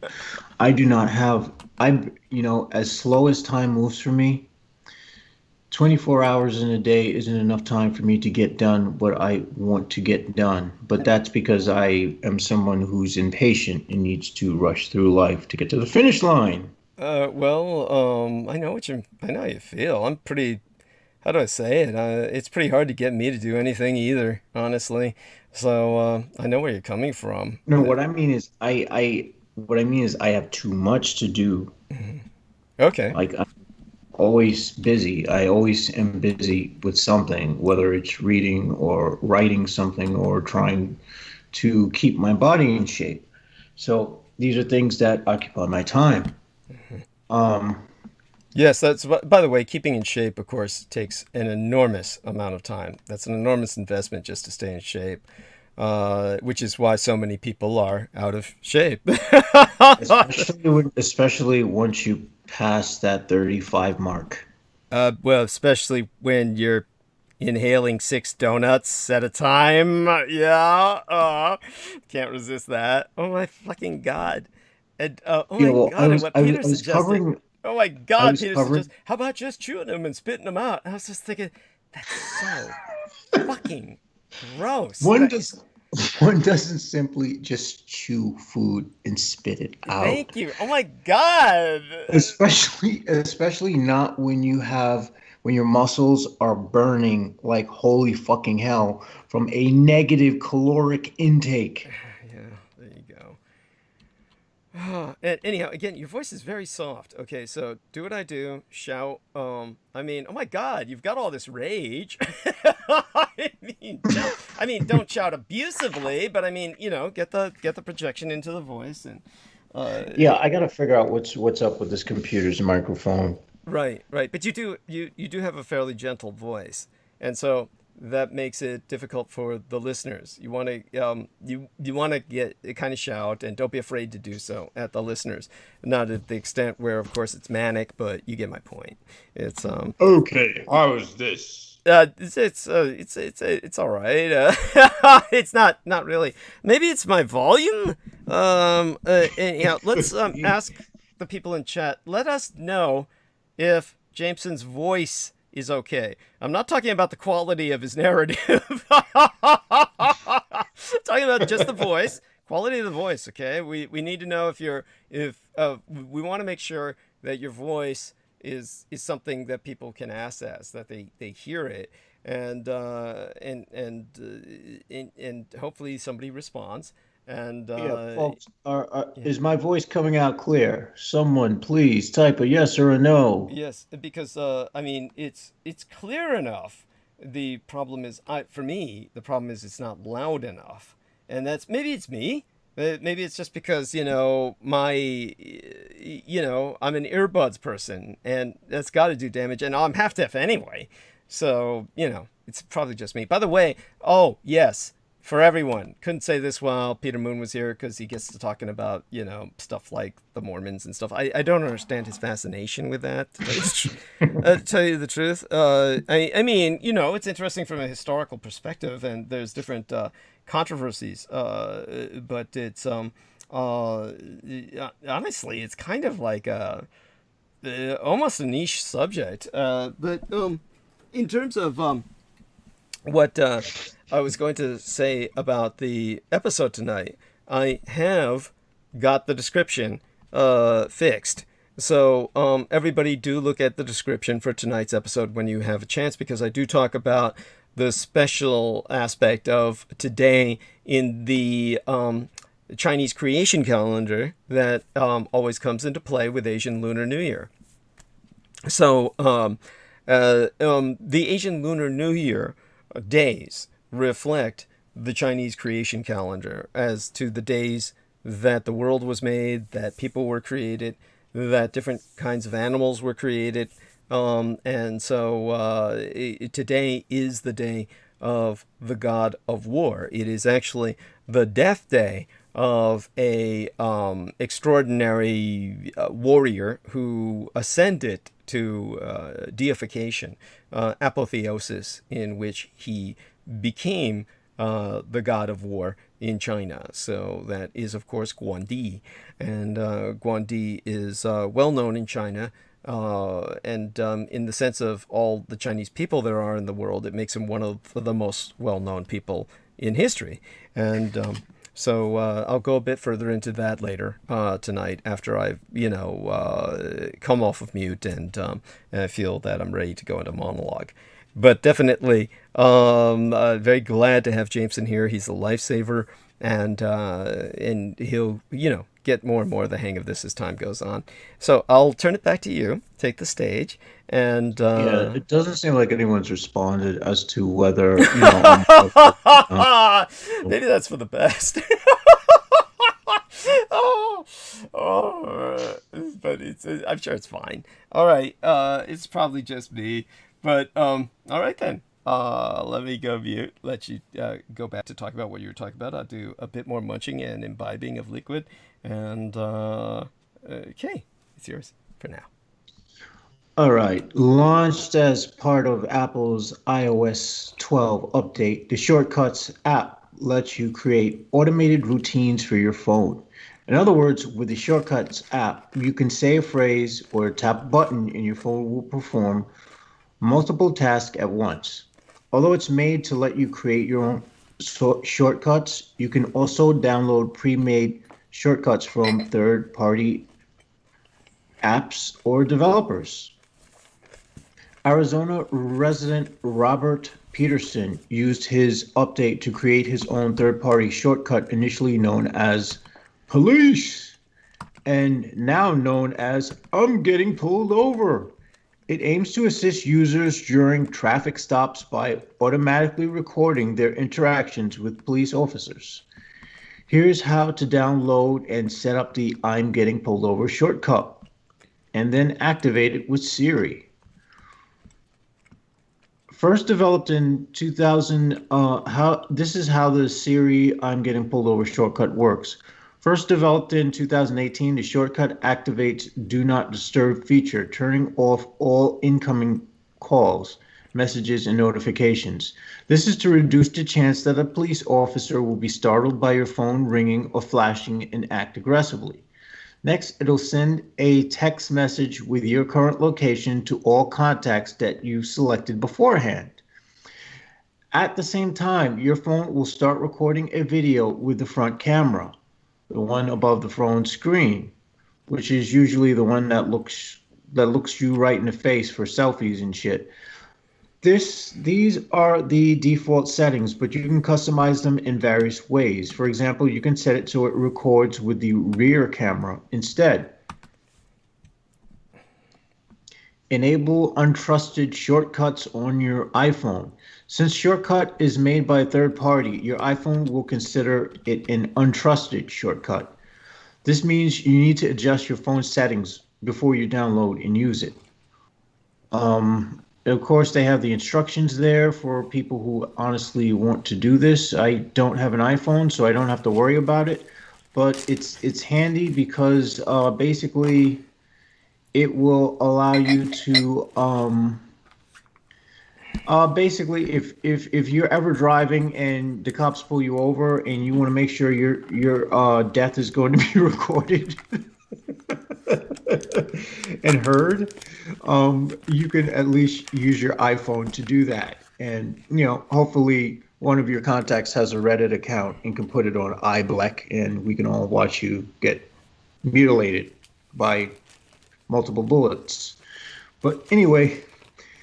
This can be found on businessinsider.com, and I recommend it because, seriously though, we need to stop this police brutality bullshit that's going on, and that it's just not cool when you see like 4 or 5 squad cars line up and your adrenaline just starts to surge to like life or death mode. Because it's like, okay, is this guy going to shoot me because I'm black? What's going to happen? Do I have to watch my back? Do I have to make sure I'm not being suspicious? Do I have to make sure, should I be changing a song on my iPod right now? What if the guy thinks it's a gun?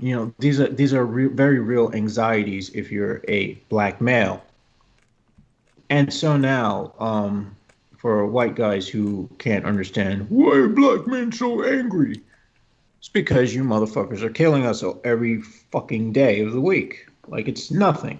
But anyway, let me get off that before I get too emotional. Let's go to something mechanical, because mechanical things, human things, I just don't like humans because humans evoke emotion. So I rather use my intellectual mind than my emotional mind, because my emotional mind is underdeveloped, and oftentimes I will say things in a manner that is not tactful. As such, I will come across as crude and raw when I could have said something much better in a gentle manner. So, changing gears, the Army is building the world's most powerful laser weapon. The U.S. Army wants to develop a new laser weapon that is more powerful than existing weapons by nearly 3 orders of magnitude, but lasts just a fraction as long. The service proposed a notice for prospective new weapon at the Pentagon's Small Business Investment Research website called the Tactical Ultra-Short Pulse Laser for Army Platforms. The Army believes it can merely aim the laser at a drone to both damage and fry its electronic guts. Most military lasers are continuous wave lasers, or those that blast a target with a continuous beam of energy.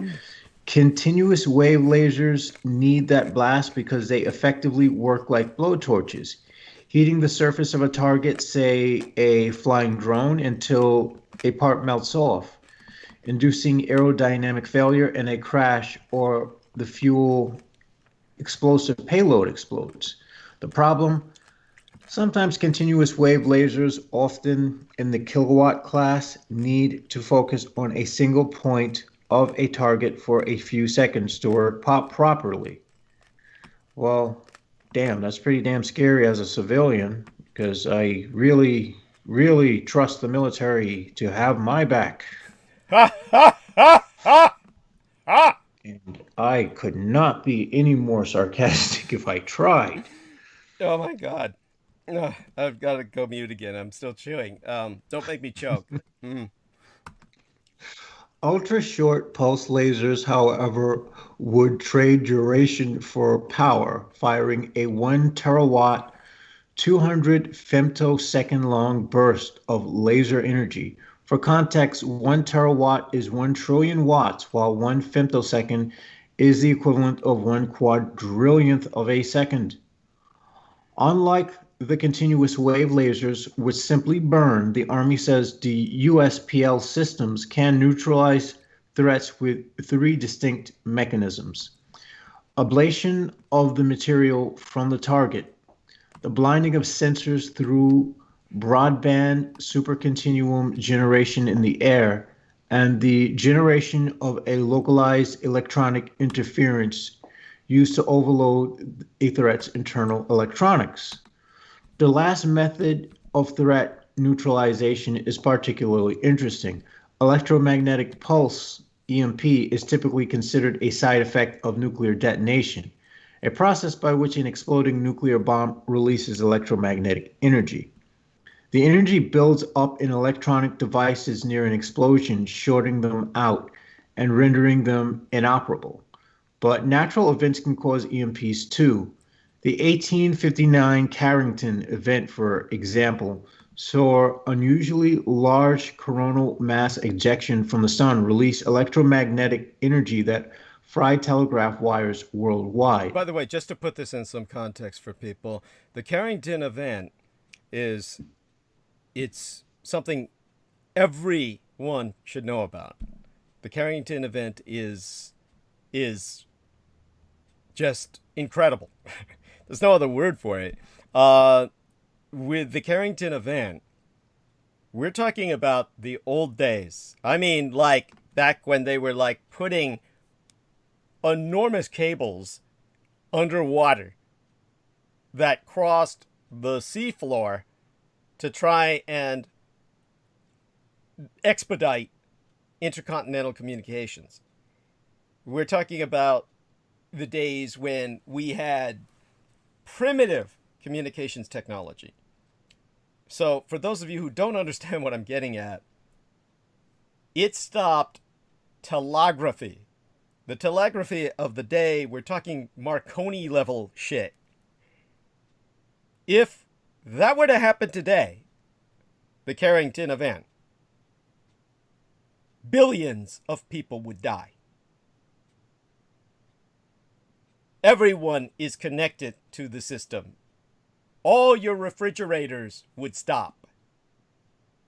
Your computers would stop. You would have no way to call for help. Your water would stop. And the majority of people in the developed world, dependent on infrastructure, would die in an orgiastic wave of violence and ultimately cannibalism. If you had the inability for food distribution, you would see cannibalism within weeks. The Carrington event, if it happened today, would destroy our world. It would be the extinction level event. All of our infrastructure now is that vulnerable. And we're talking about a solar flare. This is just a outburst, a tentacle of heat from the sun that in those days with hard cables, when every cable was covered in elephant skin, as they call it, when all of the circuits were in metal boxes, the Carrington event fried everything. There is no way our satellites would function. There is no way they would survive. A flick of a tentacle from the sun, and that's the end of all humanity as we know it. Of course, other civilizations would arise in place of what we know today. But this is why, when we talk about infrastructure, we do so with the passion that we do.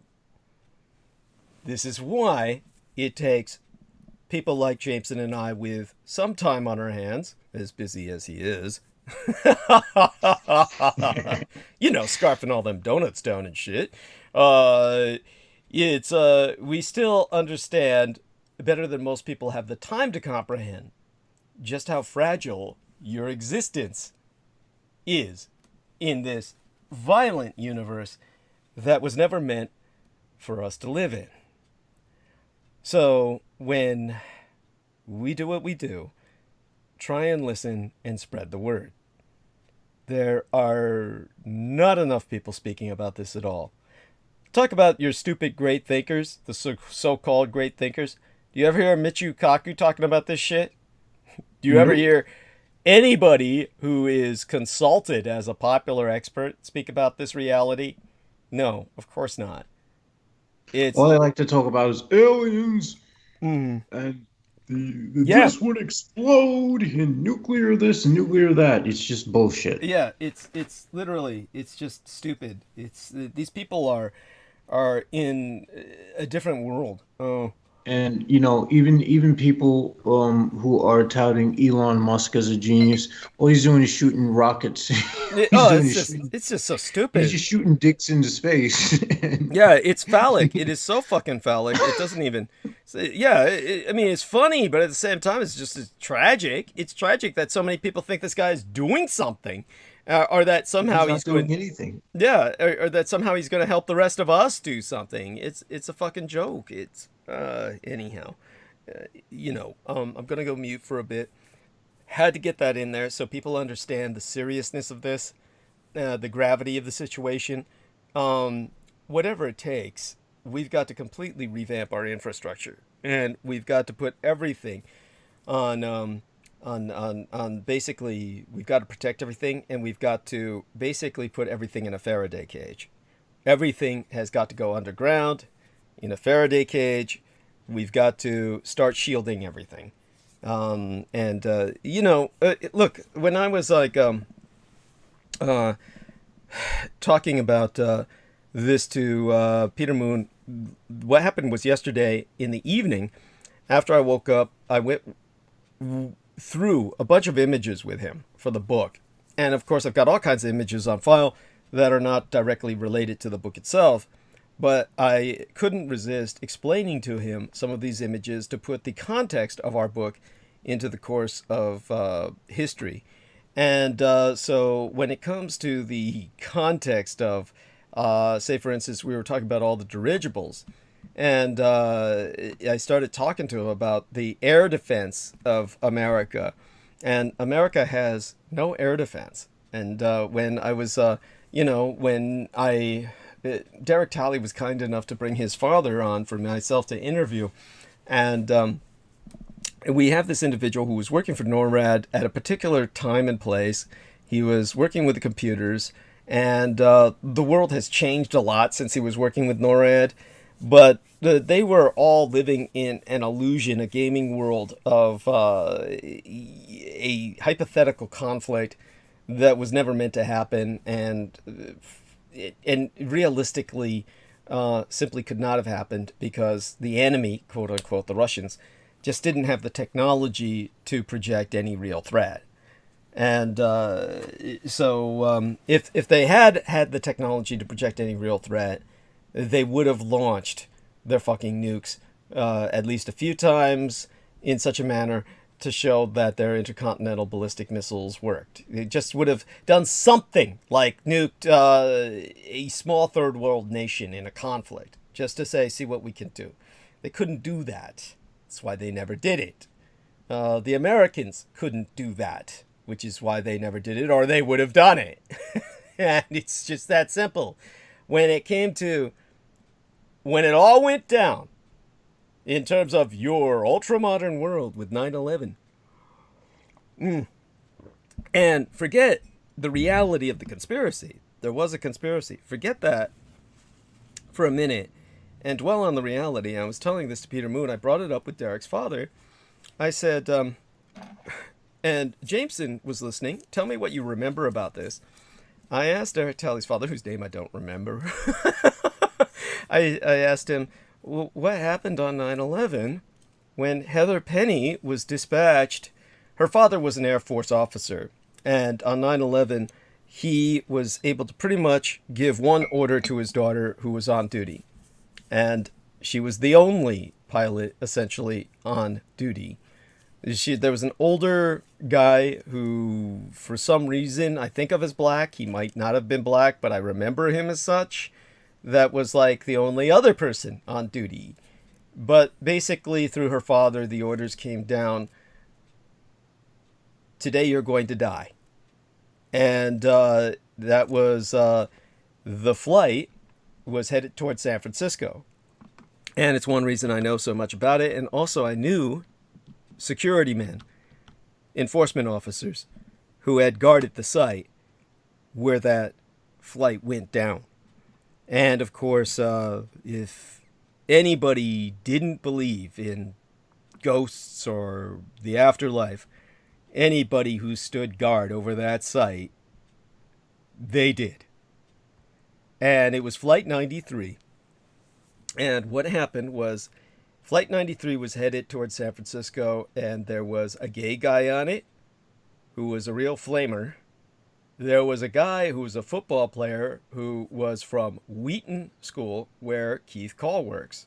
And Wheaton had this kind of infamy at the time for homophobia, which Keith Call has been very adamant in terms of expressing the fact that that is not the case, that Wheaton College has lesbian and gay clubs. So I'm going to be vocal about that on behalf of Keith Call, that Wheaton College is not homophobic. Of course, they got all kinds of things that are going down at Wheaton College that frustrated Keith Call to the point where he quit and then came crawling back and got his job back. But, other than that, it is what it is. It is, of course, basically a Christian school. Now, but this football player was on it along with the flaming gay guy, and when the terrorists took over, and these were, without a doubt, these were real people. These were all fucking special forces, U.S. Army Special Forces trained. Their record showed that. For those of you who don't know, I don't know how many of you are aware of this. All of the hijackers, the overwhelming majority, were trained by the U.S. Army. They all had U.S. Army experience, U.S. military service experience. They all had military service records, the majority of them. So these were special forces motherfuckers trained by the U.S. itself. And of course, these men were stark raving mad. And when they took over the plane, these people decided they were going to take over the plane themselves and die as free Americans. And that's when the gay guy and the football player got together, and they're the ones who said, let's roll. They're the ones who said that. They broke into the cockpit. They took over the controls. They couldn't fly the plane, and it crashed. Now, nobody knew they were going to do that. Nobody expected they were going to do that. All that the high command had figured out by their trajectory, and based on what had happened with the Twin Towers and the Pentagon, was because Flight 93 was headed towards San Francisco, it was headed towards the Trans-America Pyramid. So Flight 93 was targeted towards the Trans-America Pyramid, not the White House, which is what a bunch of idiots have always conspired to say. That's false information. Everybody knew they were headed towards the Trans-American Tower, the super pyramid, the elongated pyramid in San Francisco. So America had nothing. In terms of their planes, not a single American plane was armed. Nothing.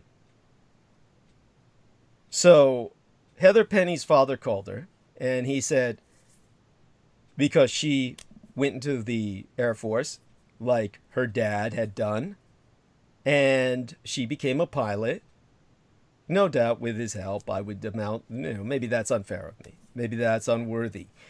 But I make my assumptions. Regardless, he gave her the call and said, Heather, today you're going to die. And he said, that jet is headed towards the Trans-American Pyramid.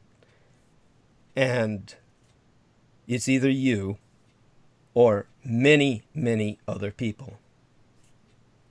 And so she got into the plane. There were no bullets. There were no missiles. The plane had nothing.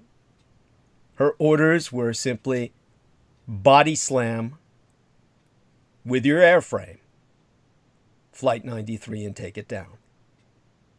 We can do nothing for you. There's no bullets available.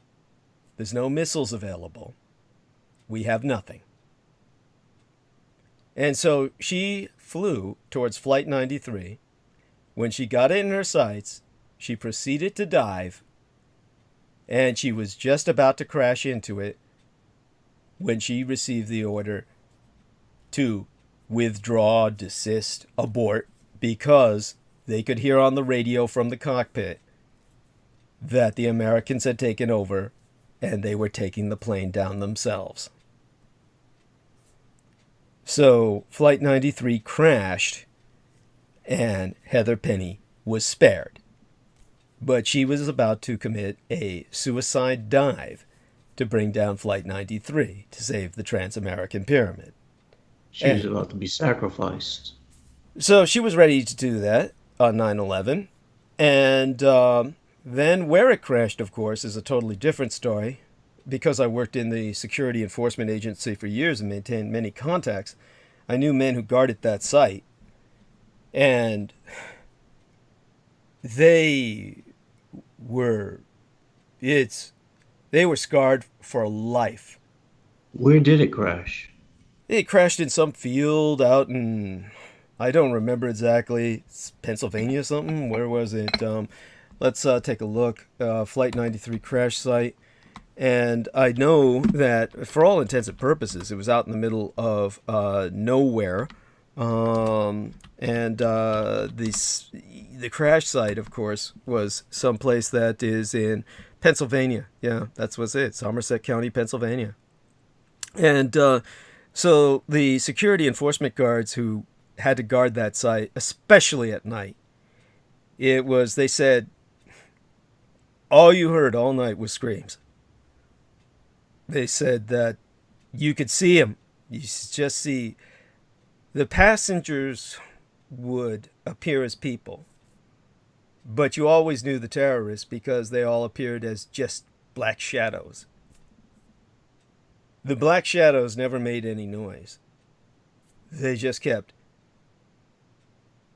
like teleporting, just moving so fast you could see the black like melt into the night as they left a black trail behind them. Kind of like the Flash when he's running in the comic books.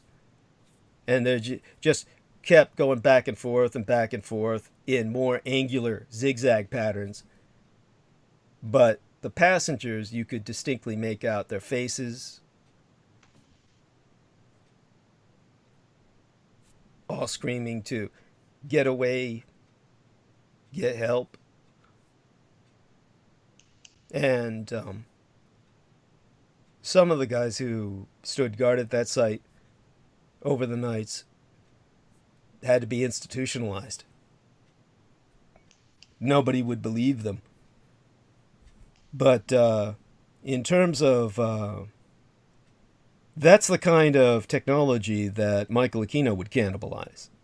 He would take parts from a plane like that and make certain they got inserted in other planes so he could control the outcome. This is the kind of material that went into the making of the Vox Arca.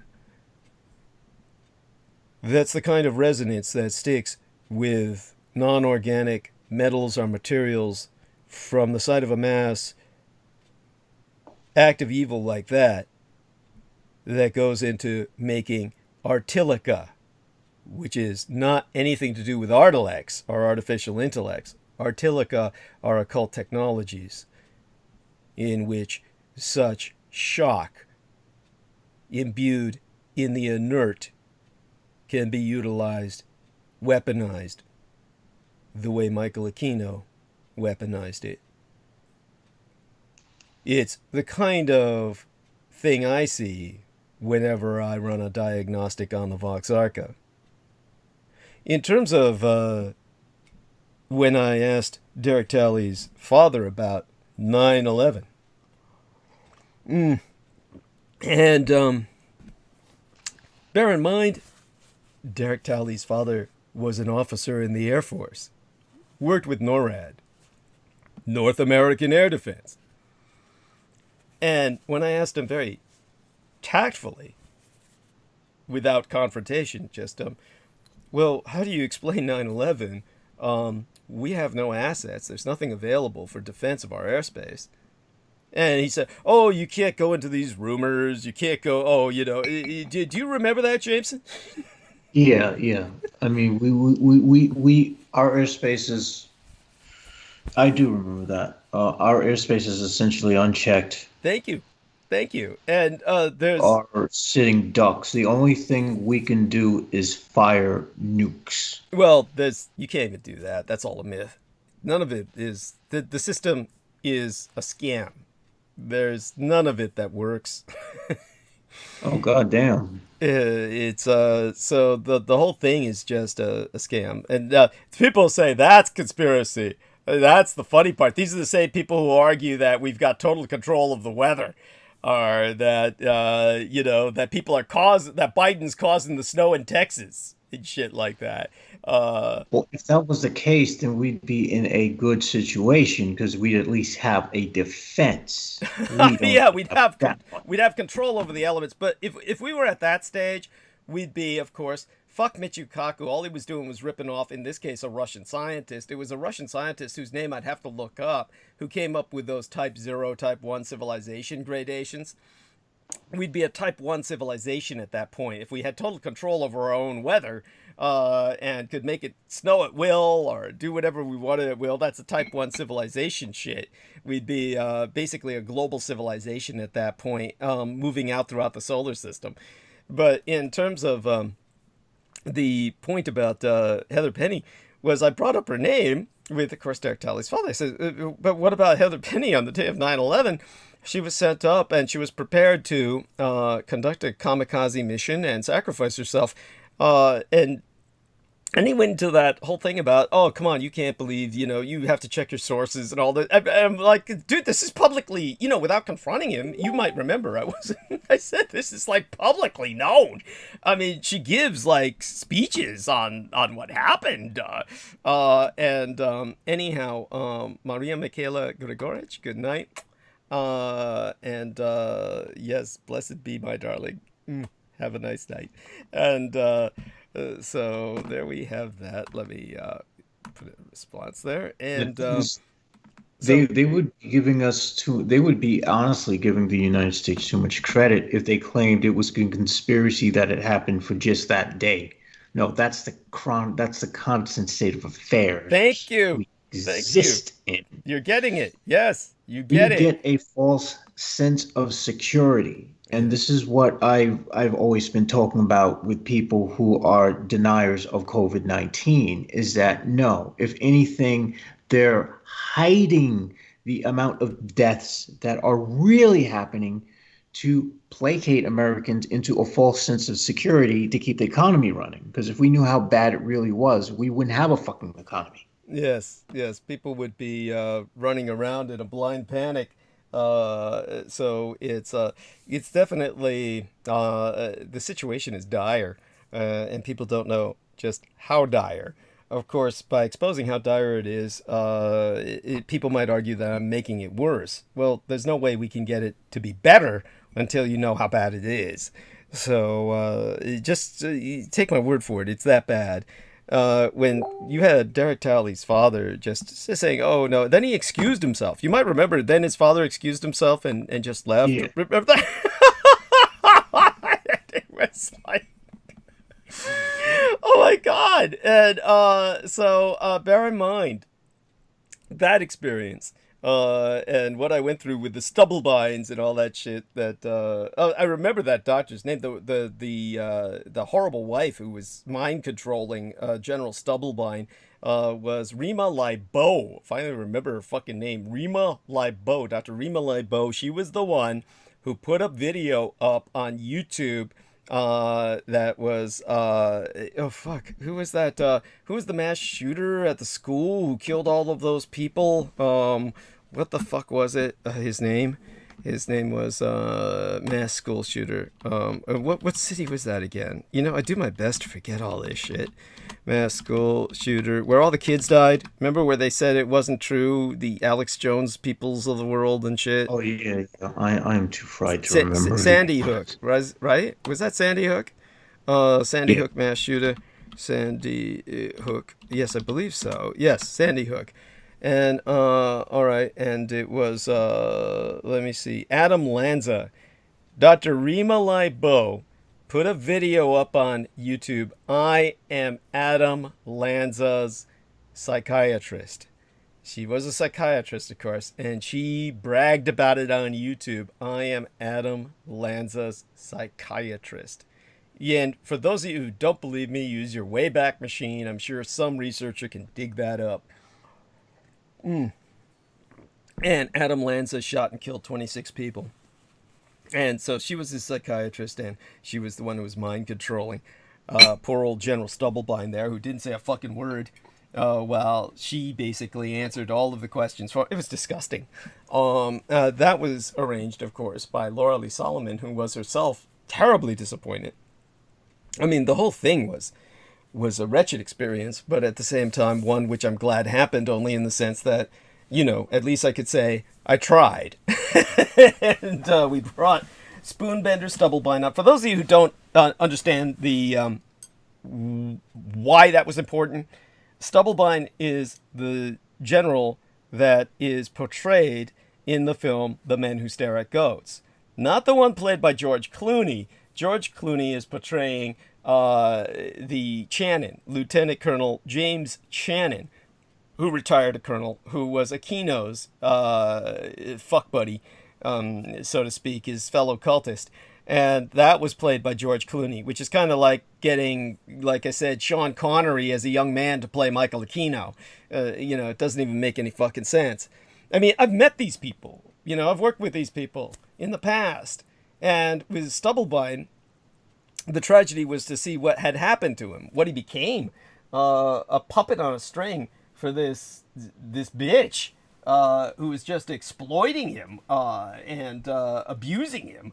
It's sad, but such is life, and maybe he deserved it.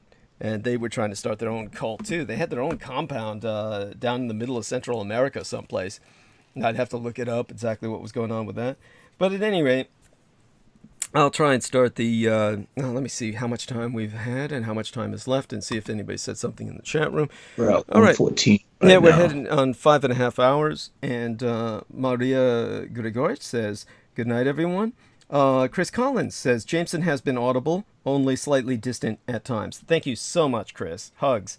Matthew Kelly says, there is maneuver in front of the engine and afterburner. Okay, we were talking about... Oh, he must have been talking about... He's responding to something you were talking about, probably some machine or something like that. So, and then Maria Grigorich told everyone good night. So, of course, make certain you take her place in the chat room, though I think everybody's fine. But let's have you talk a bit more and take us towards the... let me see, 10:15 p.m. Yeah, take us towards the bottom of the hour, and I'll finish up some crackers here, get some more tea inside of myself, and get ready to start monologuing, sometime after the bottom of the hour. All right, so I'm looking at aftermaths of crashes where they show the bodies. I knew you would. I'm going to take the earbuds off for a few minutes, and I'll let you, obviously I don't think Jameson's going to go all the way there and start talking about, the aftermath of these crashes, but No. I'm more respectful than that. Thank you. I know. So, Yeah, but I don't take amusement in it. It's just something like I have to see. Understood. It's part of the experience of being human, I suppose. It can be. Let's hope none of us have that experience. It's one of those experiences that we could all wish we're spared of. I've seen more than my share of violence, of course, but... Well, what I can say is I'd rather be desensitized beforehand. Yeah.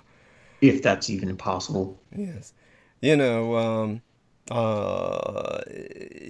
do get some notes sometimes from people who say that I shouldn't speak of this because they're afraid that people will be inspired to, because of what I've said, to hit these crash sites, places like that, and try and steal some of these parts for developing their own occult technology. But, this is why they post guards. And this is why... Yeah. And if those people tried to do that anyway, their experiences would probably be so nightmarish they'd probably commit suicide. Yes, good point.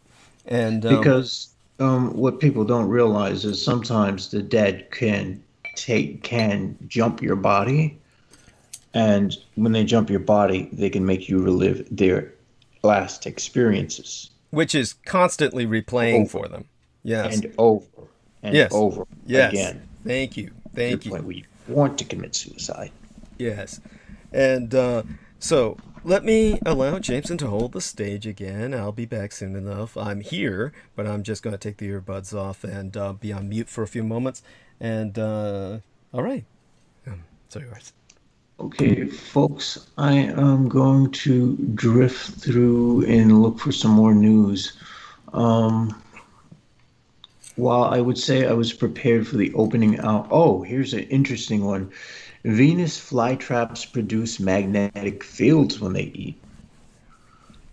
Carnivorous plants known as Venus flytraps, which is Dionaea muscipula, lure insects between their blushing leaves with a fragrant nectar. When these insect-hungry plants snap down on their unassuming prey, they generate a measurable magnetic field, according to a new study. A plant's magnetic field is more than 1 million times weaker than the Earth's. Rather than serving a function for the plant, this magnetic field is likely a byproduct of electrical energy that flows through its leaves, said lead author and fabricant, a doctoral candidate at Johannes Gutenberg University, Mainz, and the Helmholtz Institute, Mainz in Germany. Still, it's one of first such fields ever detected in plants. Now, this is fascinating because maybe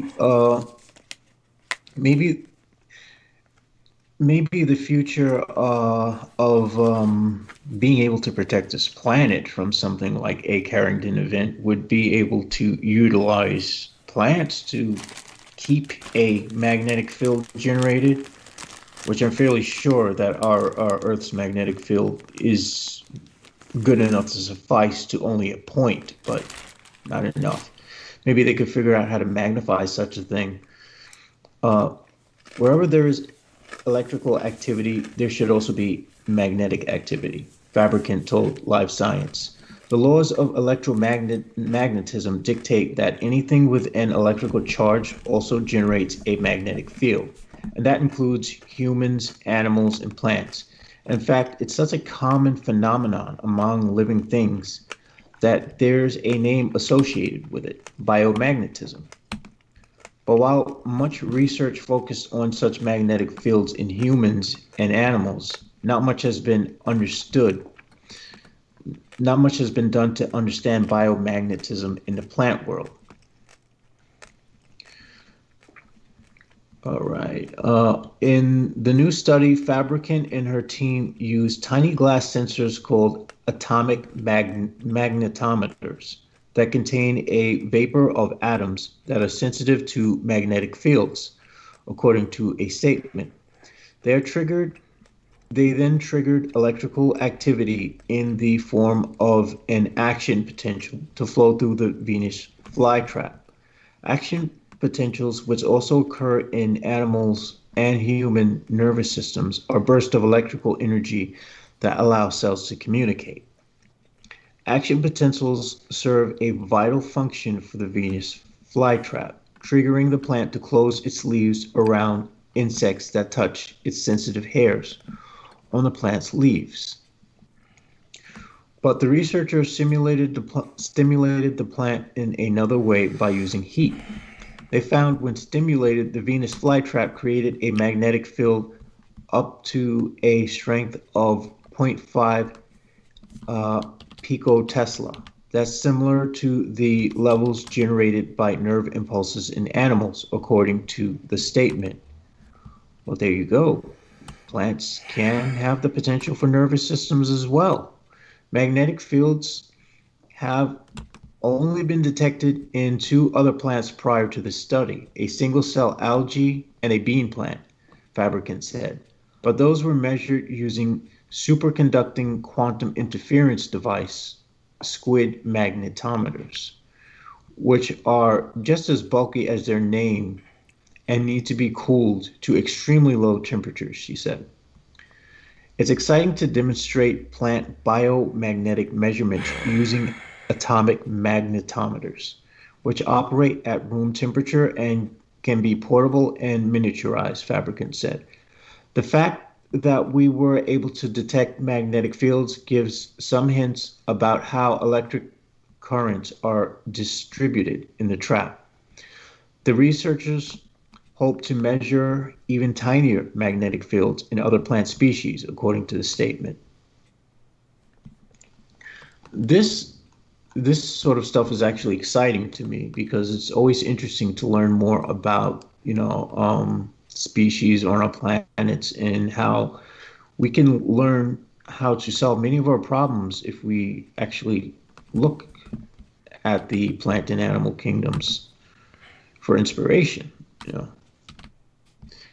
All right, let's see what else I can get.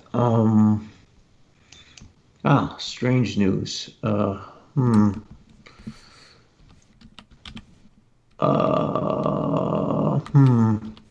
Not all of these are really interesting. I'm just looking for something that seems like it would catch attention. because some of the stuff isn't even newly discovered fungi turn flies into zombies and devour them from the inside out. That's really interesting. Two newly discovered fungi species have a similar macabre mode of action.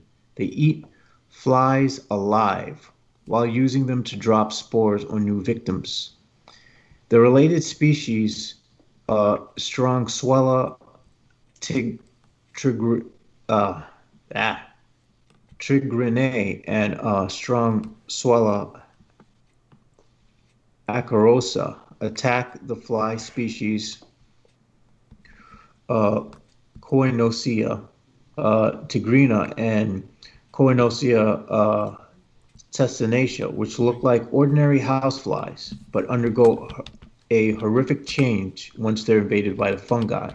The fungi eat one or more holes in the abdomens of the flies and then produce clumps of orange spores, which spread by dropping out of the holes. The infected now zombie fly remains alive for days during this process, meaning they inadvertently spread the spores far and wide, particularly when mating with other flies. Meanwhile, the fungi continue to devour the flies alive. Finally, the fungi ravage insects, collapse onto the ground in spasms, and die. Even after death, the flies can spread the spores of their killers. The flies' abdomens gradually crumble, releasing more spores from the inside. These spores have thick walls that may help them lie dormant over winter, infecting more flies when insects become active in spring. Danish researchers discovered dozens of fungi-infected flies during field work in Jægerspris and Amager, Denmark. The flies were found in both rural areas and residential neighborhoods, hinting of a horror struggle playing out in seemingly peaceful fields and yards. The researchers reported their findings in the September 2020 issue of the Journal of Invertebrate Pathology. This is an exciting and bizarre aspect of biodiversity that we have discovered in Denmark, study learner Jorgen Ellenberg and a biologist at the University of Copenhagen said in a statement. In and of itself, this mapping of new and unknown biodiversity is valuable. But at the same time, this basic new knowledge can serve as the basis for experimental studies of infection pathways and the bioactive substances involved. Imagine if something like that were to affect humans. Now, that would be a realistic, that'd be a zombie film that would make a lot more sense than just viruses. In my opinion, at least. Ellenberg and his colleagues suspect that the fungi dope the flies with some substance that keeps them flying and active, even as their abdomens are devoured from the inside out. Other fungi that prey on insects use amphetamine-type substances to keep their victims moving, so perhaps the newly discovered fungi do the same, Eilenberg said. The fungi matter might also produce antimicrobial substances that keep other pathogens away from the abdominal holes in order to keep the flies alive longer. This is very interesting. That sounds like it would be useful for like a science fiction novel or something. We would definitely like to continue our research, as doing so has the potential to discover and later make use of these substances, perhaps in medicine, Eilenberg said. All right, we are at 127.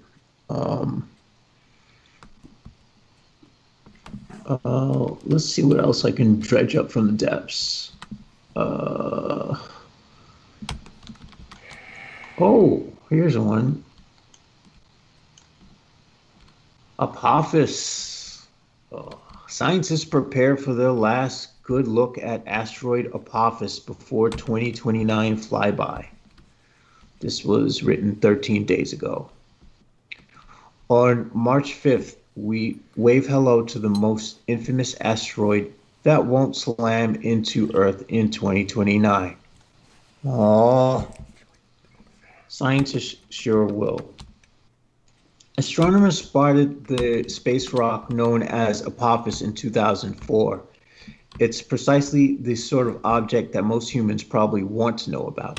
It's awfully big and occasionally comes uncomfortably close to Earth.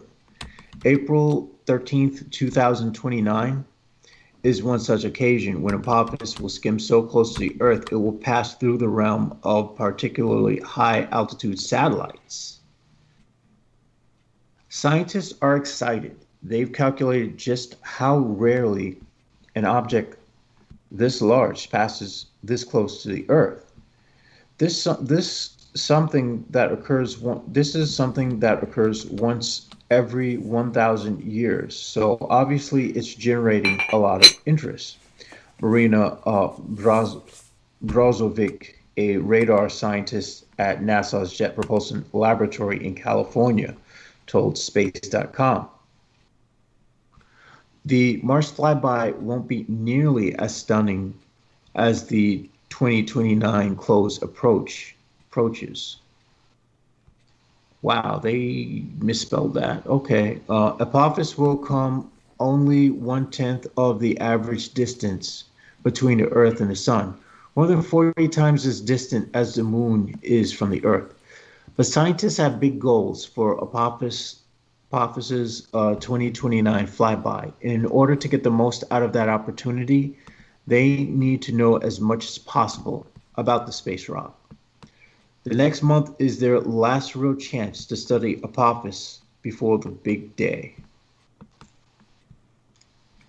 Apophis in 2029 is going to be a really incredible observing opportunity for us, Brozovic said.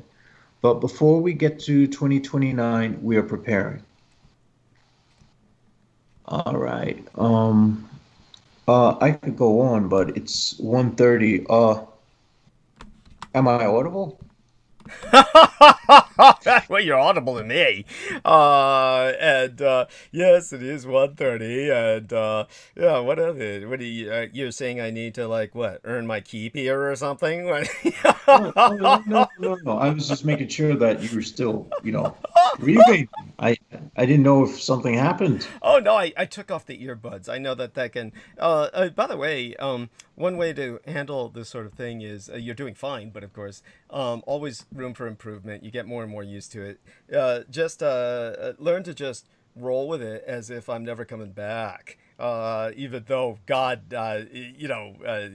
let's hope that never happens where I don't come back. But you get what I'm saying. You just kind of roll with it as if it's not going to happen, and then and just take over with your own sense of comfort. You'll build up a comfort zone and gradually get to the point where it's you're going to be a bit more.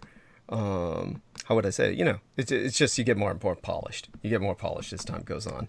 So right now, what I'm doing is I'm trying to look for other things to talk about aside from the because today is the day that it is. I'll probably be speaking a lot about China because we started off with that. Jameson Reese brought up some points about China, and I'll bring up some points about it myself.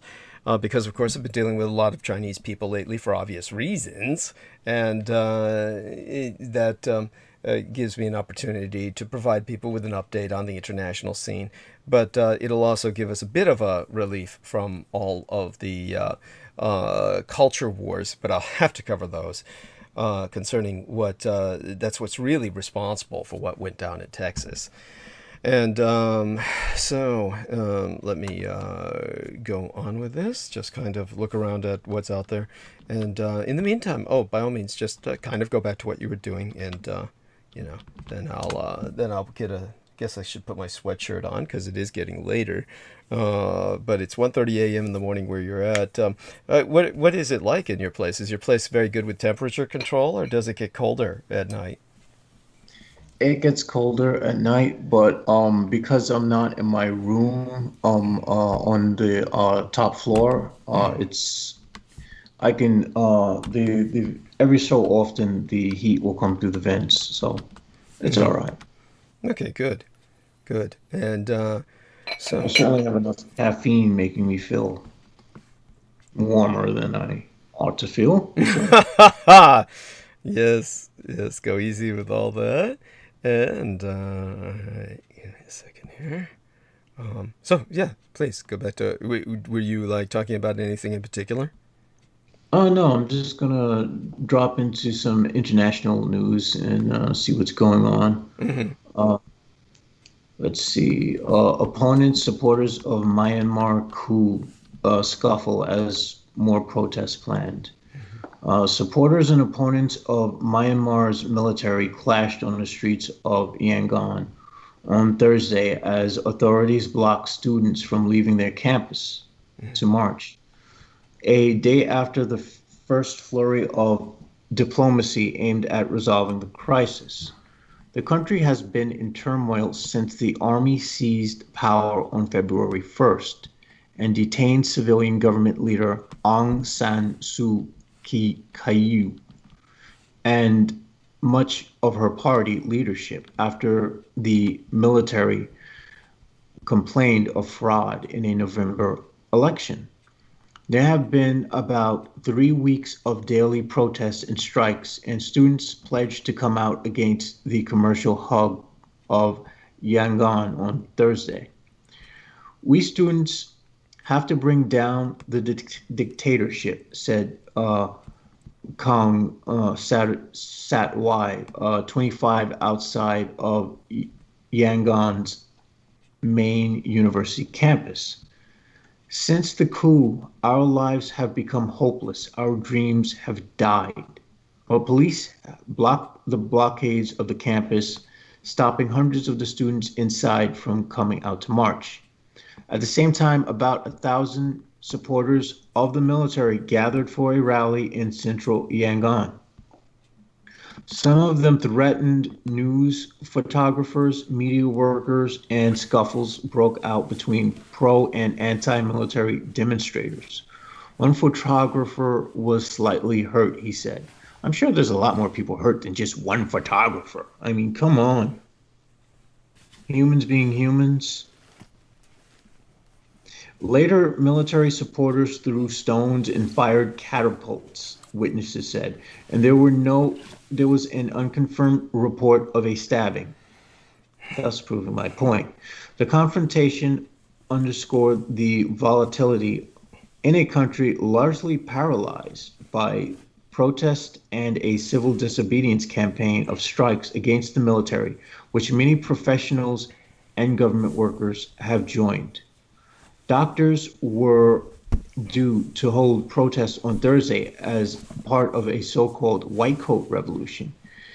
Meanwhile, Facebook said it had banned the Myanmar military from using it and its Instagram platform with immediate effect. It cited violence and the risk of letting the military use platforms. Now, I don't know how their military is run, but I reckon that might be for the best. I don't know. Yeah, what's for the best? Facebook saying it's going to ban the Myanmar military from using it and its Instagram platform. Oh, there you go. Oh, that's funny. Well, there you go there. I don't think we'll be missing much. I mean, I don't remember turning over to the Burmese military page very much lately.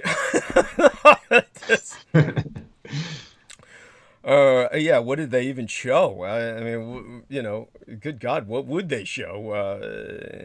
Anyhow, so there you go with that. The Continue. spokesman, the spokesman for the ruling military council did not respond to a Reuters telephone call seeking comment. The security forces have shown more restraint compared with earlier crackdowns against people who push for democracy during almost half a century of direct military rule. Military Chief General Ming Aung Hlaing said, authorities are following a democratic path in dealing with the protests, and police are using minimal force, such as rubber bullets, state media reported. I'm fairly certain a rubber bullet fired at a high enough velocity would pierce through skin and potentially kill someone. Dude, it doesn't even need to pierce the skin. You just, I mean, a rubber bullet Impact alone. Yeah, just hitting a vital spot will rupture internal organs and cause internal bleeding. I mean, it's, oh my God. And of course, you know how horrible those blanks are. I mean, oh my God. Two accidents with blanks come to mind. And one of them was, of course, Bruce Lee's son, Bruce Lee. And the other one was that man who was on that television series, and he was this hot commodity. He was like this young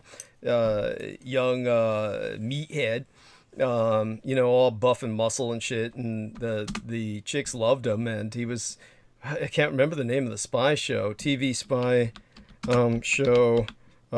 Killed himself by accident. Killed self shooting blank to head, and he took a gun loaded with blanks, pointed at his head. Cover Up was the name of the series, and that was the actor John Eric Hexum, and his heart went to a black pimp in Las Vegas. That was ouch. Yes. Says that, by the way, that's true. That's what really happened. He was an organ donor.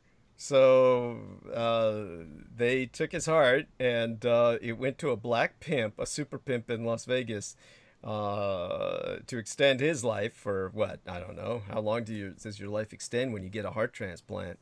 My understanding is not much. So there you go with that.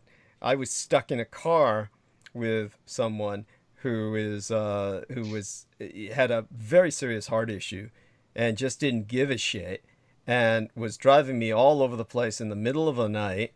And that's a horror story that, just for another time.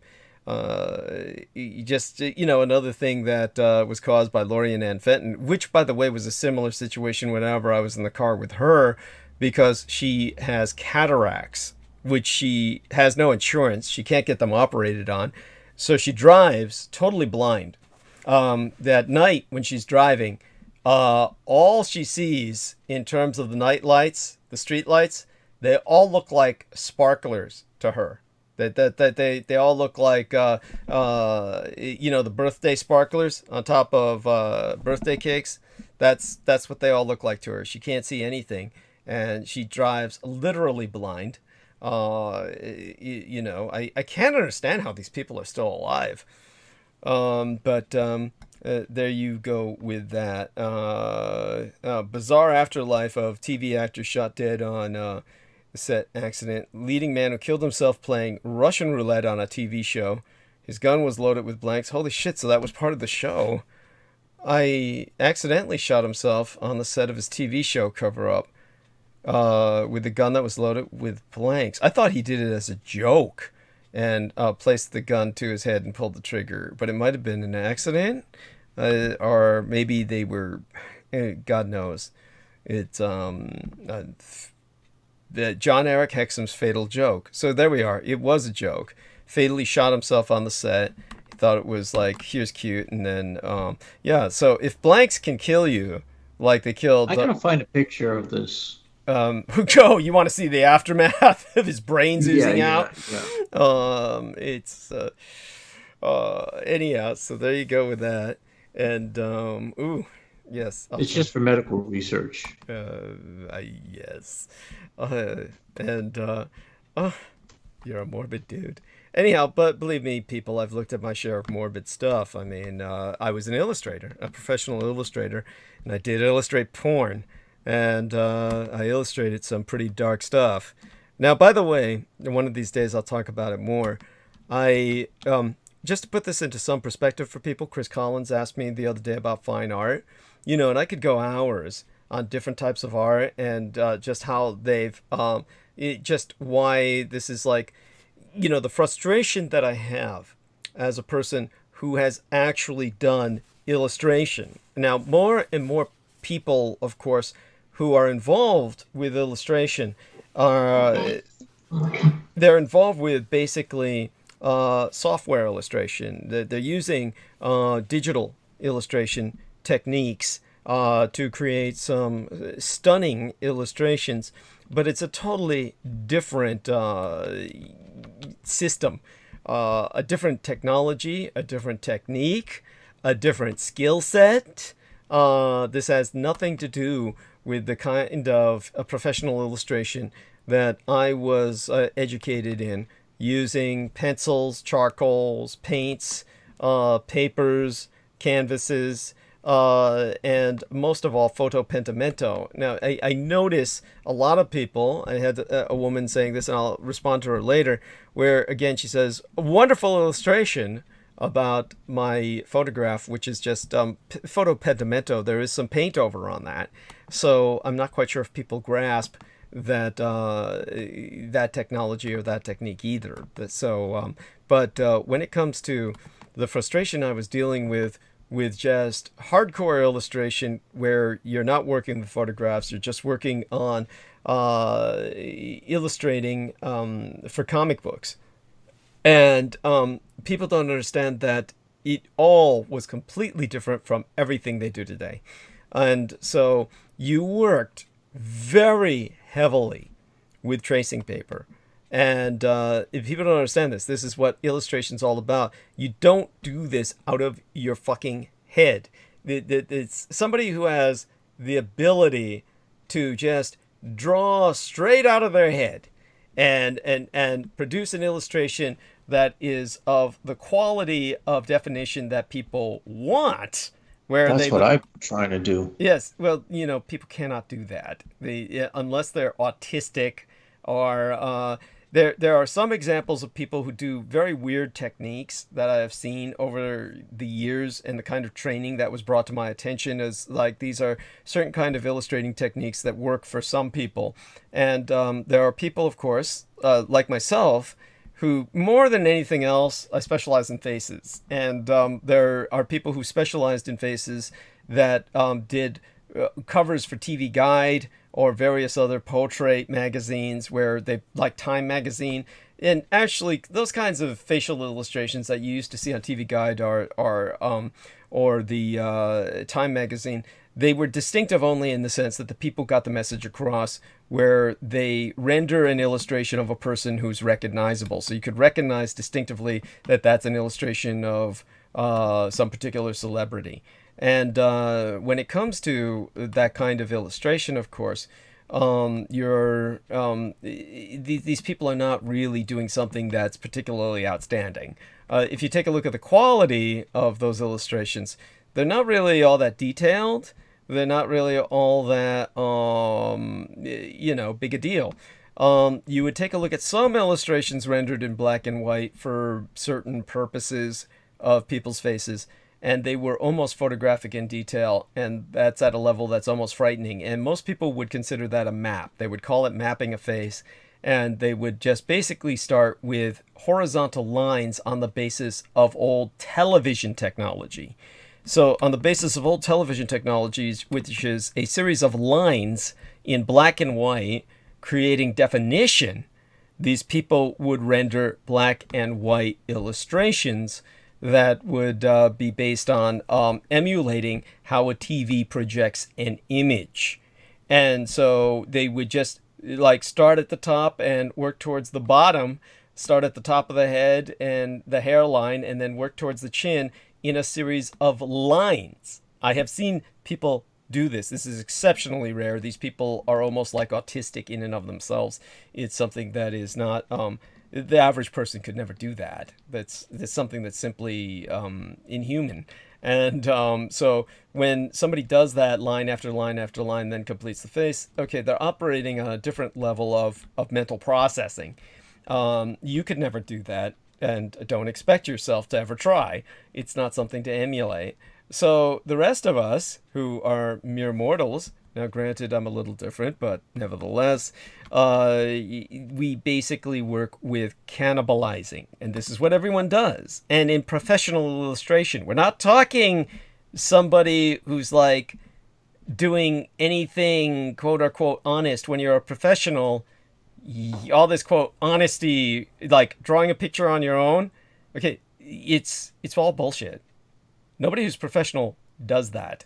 Everybody who's professional, what you do is you use tons of tracing paper and you take all of the tracings and you put them together into a completely new image. You're not tracing, like you're tracing an image and then plagiarizing it, because then You're of using course, it for reference. yes, you're using it for reference as a part of that image will go here, part of that image will go there. And the funny thing is I try to explain this to people and they're so batshit fucking stupid they can't understand it.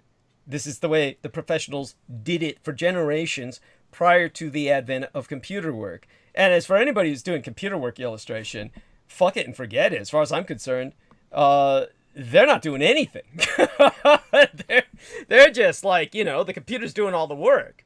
You know, they might do something to it and then produce something. You know, there's some skill involved, but it's mostly skill with working with the computer. What the fuck is that?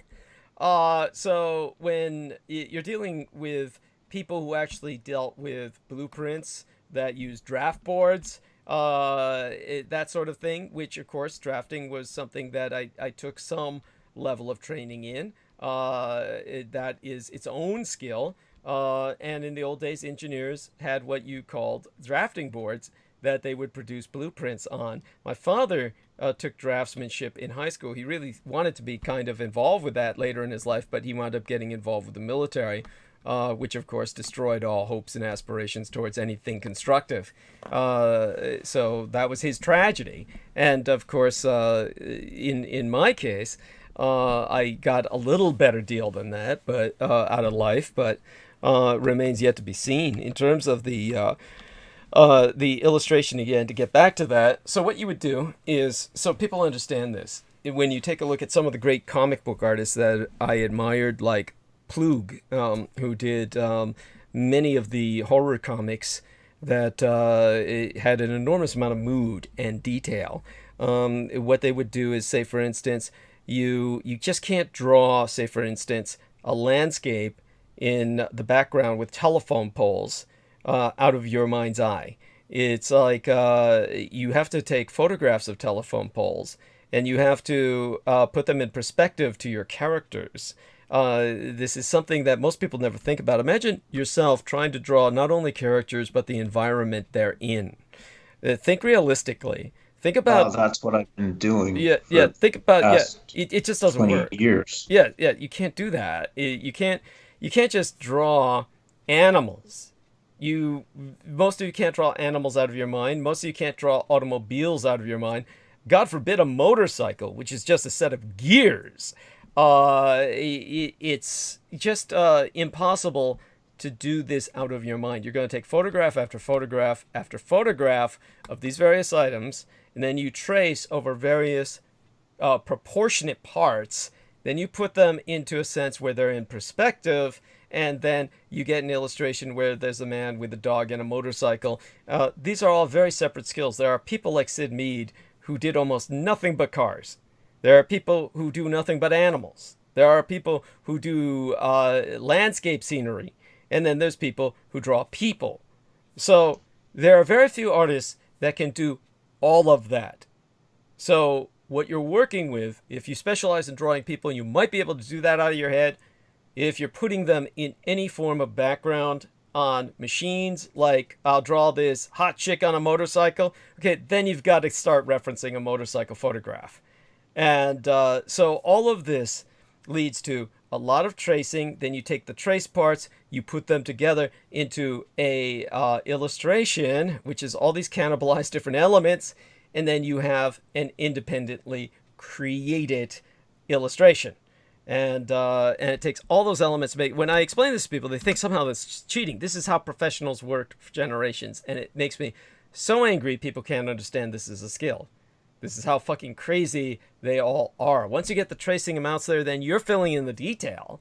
So it's not like, it's not like tracing, straight tracing. It's like you're just preserving the proportions so that everything's consistent. Yes, and people walk into a room and they see all this tracing paper.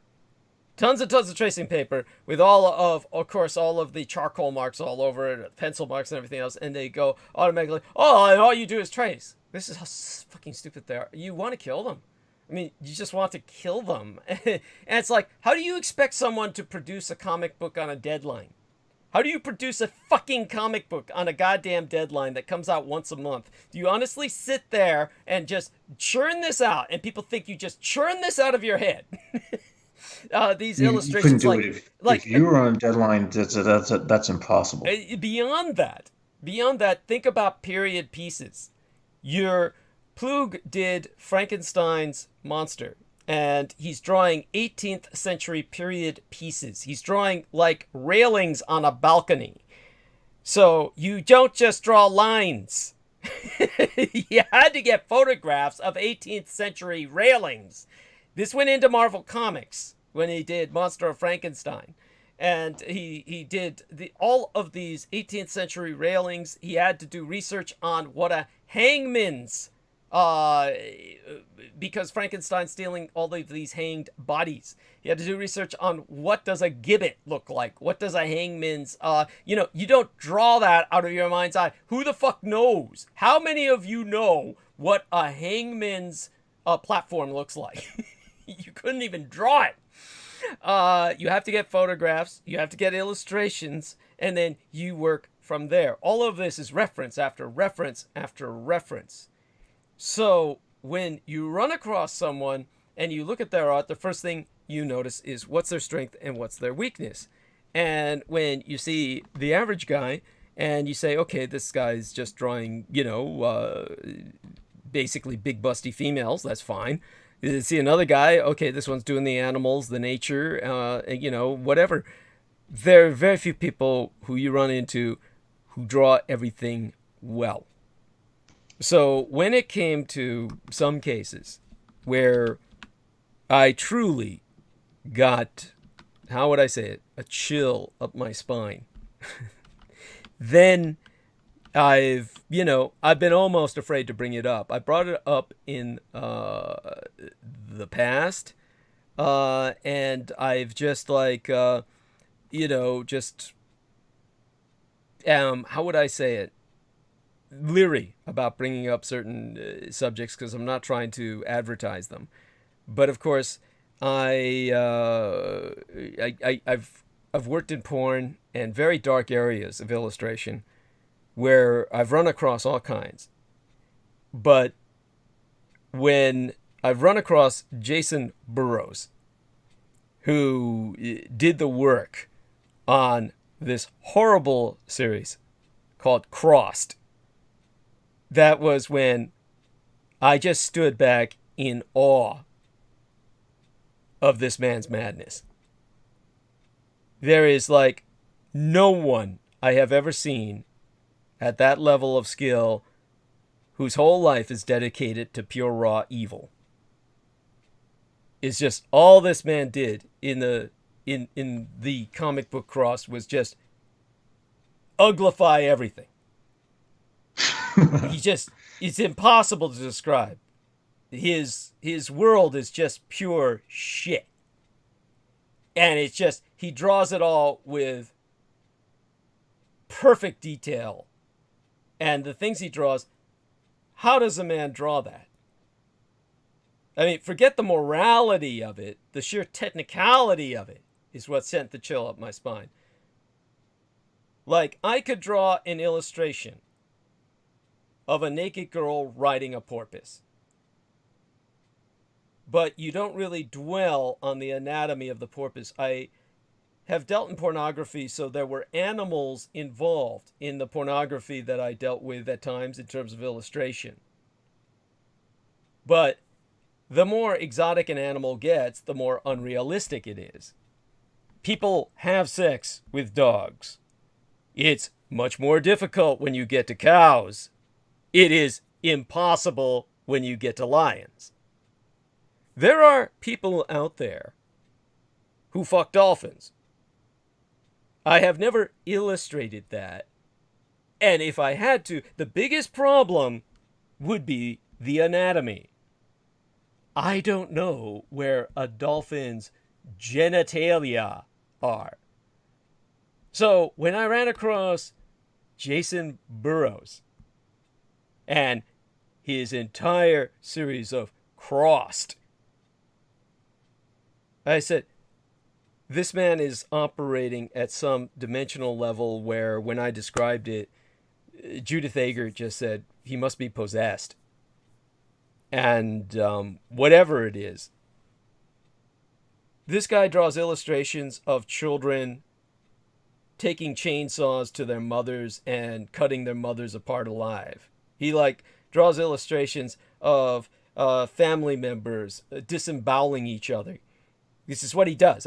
This isn't like any exaggeration. This person just, this kind of incestuous gore porn. And so the one that shocked me the most was when and all of this is public comics for kids to buy. This is public comics for kids to buy. So one of the characters in his Cross comics is literally got a horse's dick. He's some big black guy with a horse's dick. Not that his dick is large. He's taken a cock off of a horse that he's taxidermized, and he uses it to rape children. This is Jason Burrows, and his comics sell off the shelves to kids all over the United States, and everybody thinks he's great. But the one that... How do you spell his name? What's that? How do you spell his name? I'm not going to tell you. I don't want people looking this shit up. He wound up illustrating something that truly disturbed me. Was he illustrated a man fucking a dolphin through its blowhole. And that was the cover of one of his comics. And I said, how does a person, technically, it was how did he get the proportions of the dolphin right? You knew exactly what it was. You could see the man fucking the dolphin through its blowhole, so he's suffocating the dolphin to death while he's fucking it, while he's raping it. And I said, how did he get the proportions right? I was thinking of the technical aspects of this. And where he knew how to position the blowhole to the man's pelvis while the guy's holding the dolphin up upside down and fucking it. And it's like, you wonder that about each one of his drawings. It's like, he does something just as twisted every time. I've done my share of twisted stuff, but somebody like that is operating at a whole level of low beneath anything I've ever done. So that's the level that where when you're doing art, you wonder about somebody's skill and what they apply it for, and then you take a look at that and you just are aghast this is somebody has that level of skill, and that's what they use it for. And but then again, that's what gets him all the credit and the praise. So there you have that. And with that in mind, good luck looking it up. I'm not going to spell it. Thank God he spells it in a bizarre fashion. That don't spell it out for people. Look, don't spell it out for people. If you find it on your own, don't spell it out. I don't need people looking that up. Gotcha, but I see what you're saying about the level of detail with the anatomy and whatnot. That is very impressive. This is the reason I've noticed that I can only draw buildings. I can't draw people. I could draw. Yeah, my biological father Hitler was the same way. Yeah. I could draw scenery, but whenever I try to draw people in poses, they look like they're mannequins that are just like. They're just artificially stuck. Your art is organic. I thought your art was fine. Honestly, you should just keep going at it. And I don't see it that way. What is it that everyone else sees that I don't? It drives me mad. The only thing I did, I was going to draw today because it was like it's a nice day to go out and draw. And when I looked at what I was doing, I got so pissed off. I just decided Remember, to quit. professional illustrators aren't outside drawing. That's not what professional illustrators do. That's like amateur sketchers do that. A professional Well, illustrator is at home on well, a that's the thing. I'm not a drawing. professional. I'm someone who like I don't I can't dedicate time to that. It's like Oh, well, now. I'm not saying you should. I mean, obviously, you don't want to make a living being an illustrator. It's not something that you want to do.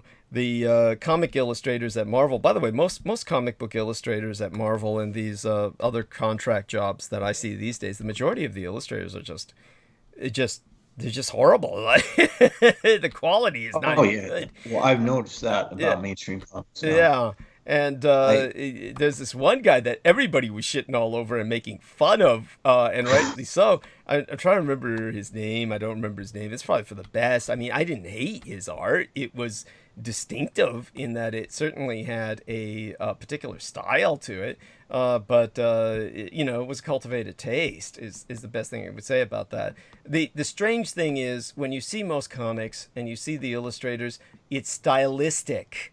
You know that women don't look like that, really skinny with big bulbous tits. And the worst thing about American artists is they draw a woman's tits like they're balloons.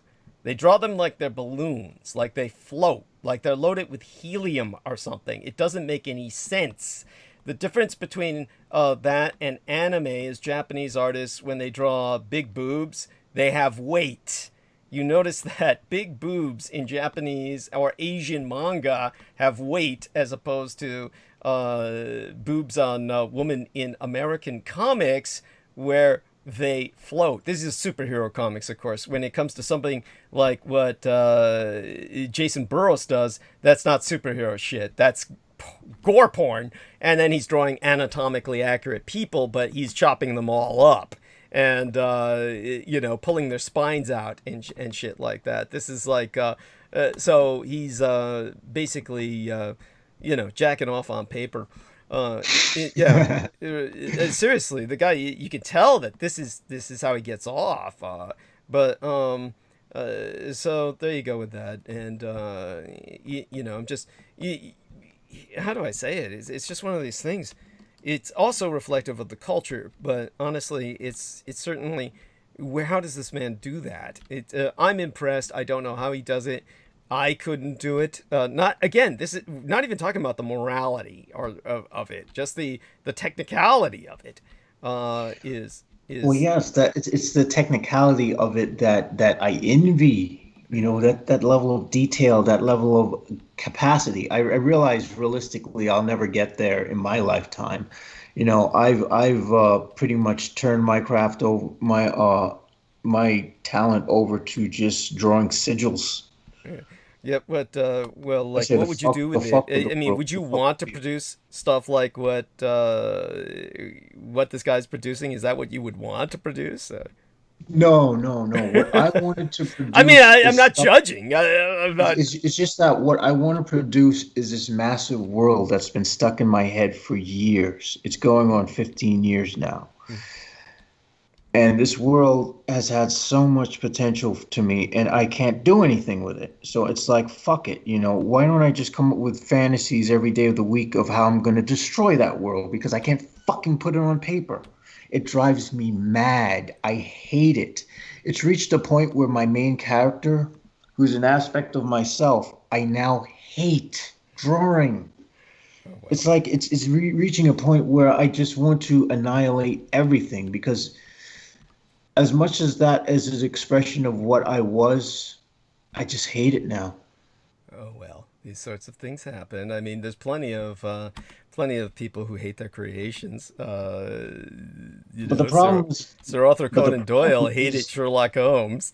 it Yeah. just drives one so mad to the point where it's just like, I can understand why someone would want to just rip the universe apart and just annihilate all life. Oh well, there was that one comic illustrator that I brought up.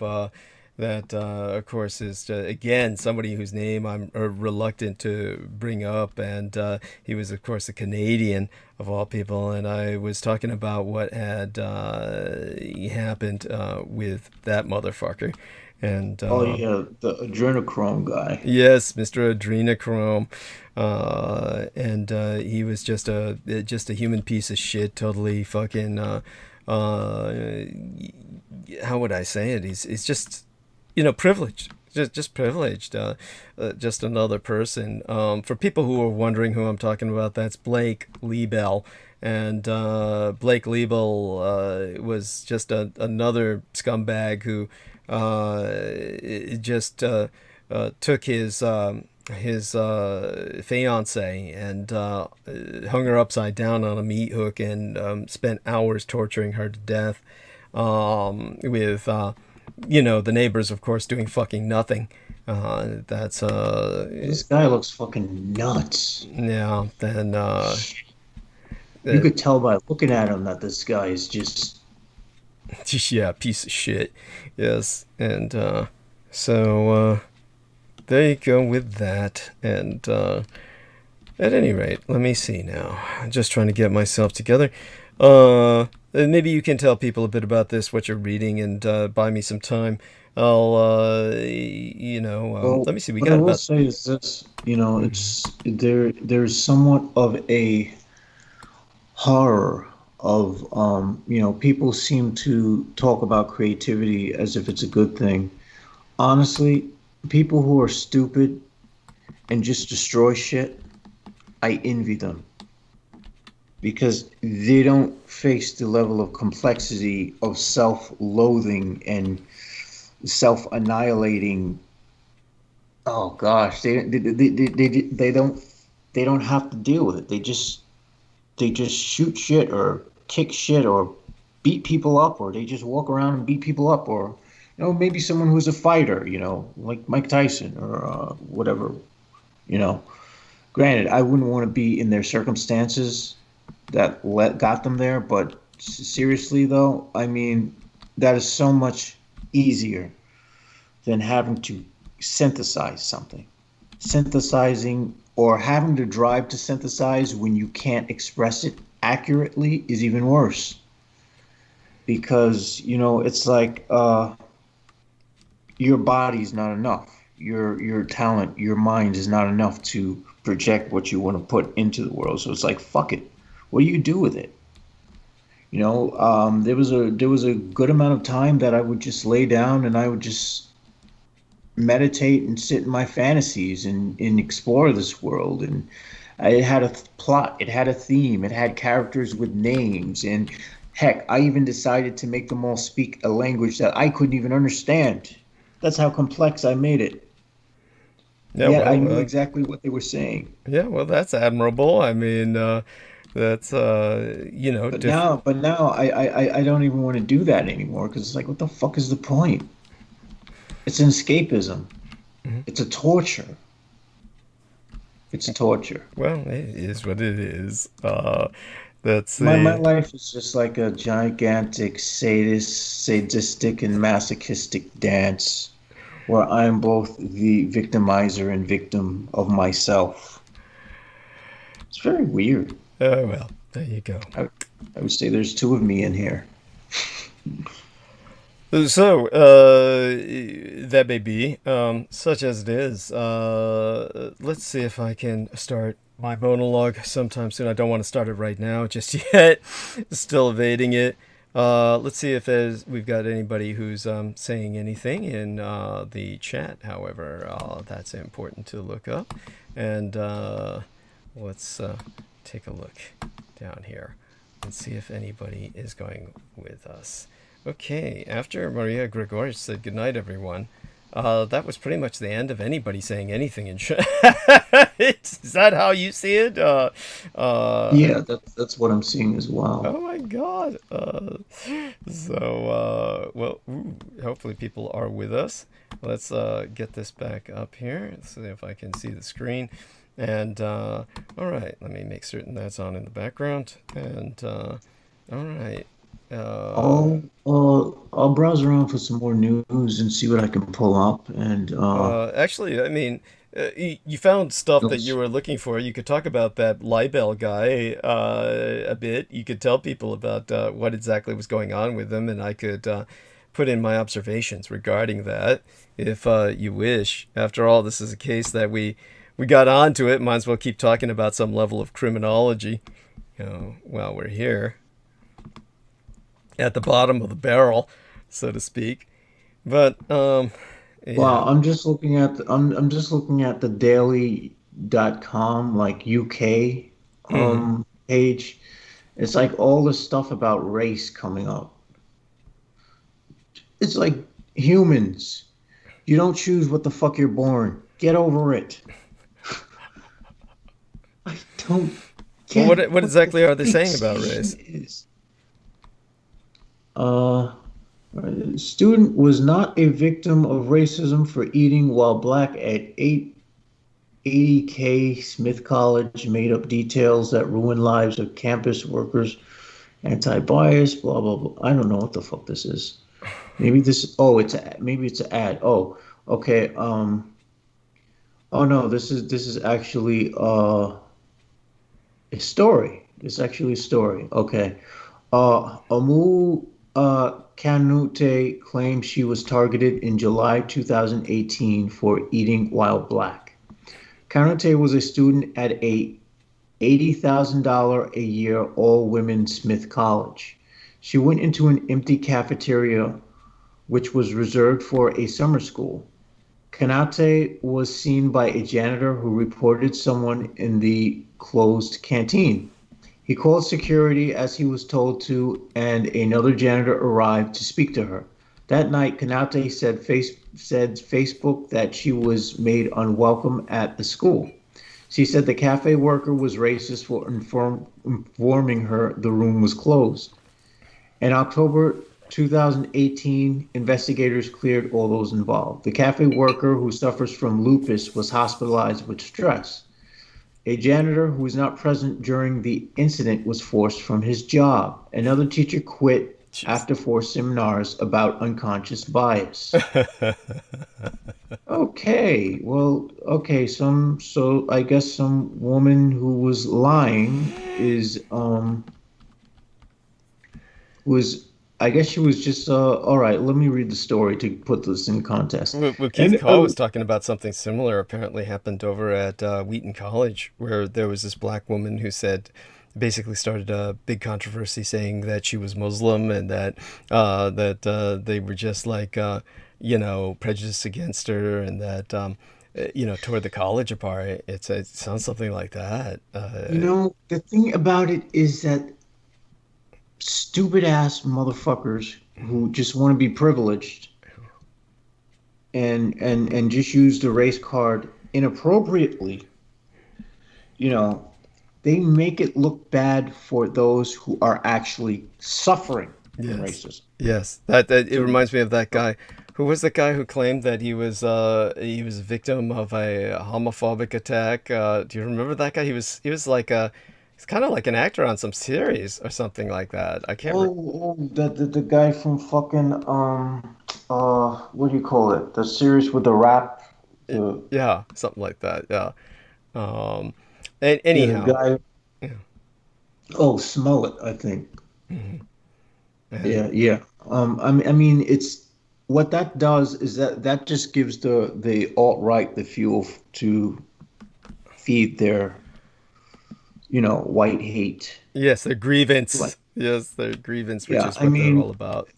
and so I consider people who do this, who blow shit out of proportion like this, I consider them to be house slaves. Yes, yes, they're basically helping out the people who are out to get us all, and so it's definitely yeah, it's definitely a problem whenever anything like that happens, and that was an example of a kind of desire to take advantage of a victim culture where it's hip to be a victim, and it's because it's like I said back then. There's no like civil rights marches going on right now to the extent with the intensity that they were going on in Martin Luther King Jr.'s day. And the tragedy is when we do see the marching for like George Floyd and all the rest of that, it's there's something about it that's qualitatively different, because it's just I don't know what to say about it. It's not what it was, so it's very difficult for people to think that they're part of some grand struggle, because there's too much else that we're struggling for on a day-to-day basis, where it's kind of in the background always. We have so many problems of our own, what with the plague and the economy. When Martin Luther King was marching and the civil rights situation was ongoing, then you had a situation in which it was very obvious who was privileged and who was not. And in this day and age, there are so many people who are at the bottom of the barrel, and that it's just very hard for anyone to get the sense that they're doing something decisive. It feels like you're not getting anything done. That's the problem. And, well, this also reinforces what you said about, the individualism mentality in our society, because it makes us all competitors against each other. We're not working together towards anything. Yeah. And because we're not working together towards anything, America as a country will fail if it doesn't try to take up a more Eastern-oriented approach of, holism. Yes. A sense of cultural identity, and it needs to create a cultural identity that's inclusive of everyone, like it claims it is. Yes. If you're going to claim you're inclusive of everyone, show it with action. And the thing is, I get, like, I do like to play devil's advocate. Yeah, I'm not trying to shame people who are white for being white. You are what you are. We didn't choose to be what we are. I didn't choose to be black. You didn't choose to be white, whatever. Who gives a fuck about race? That's how I rather look at things.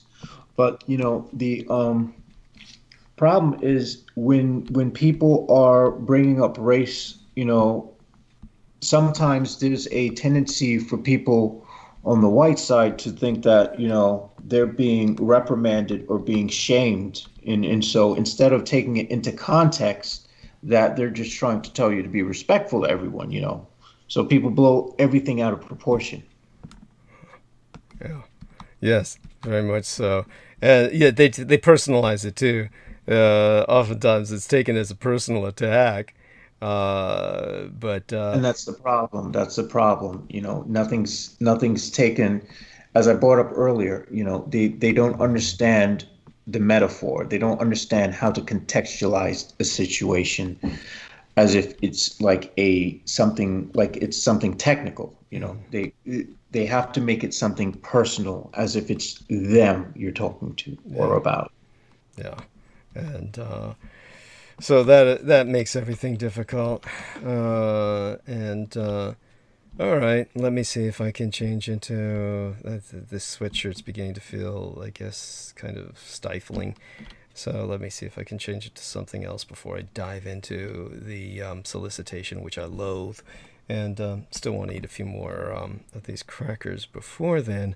And so see if you can find a little something else to talk about a little bit more before I jump into it altogether and try and enter the zone that I do.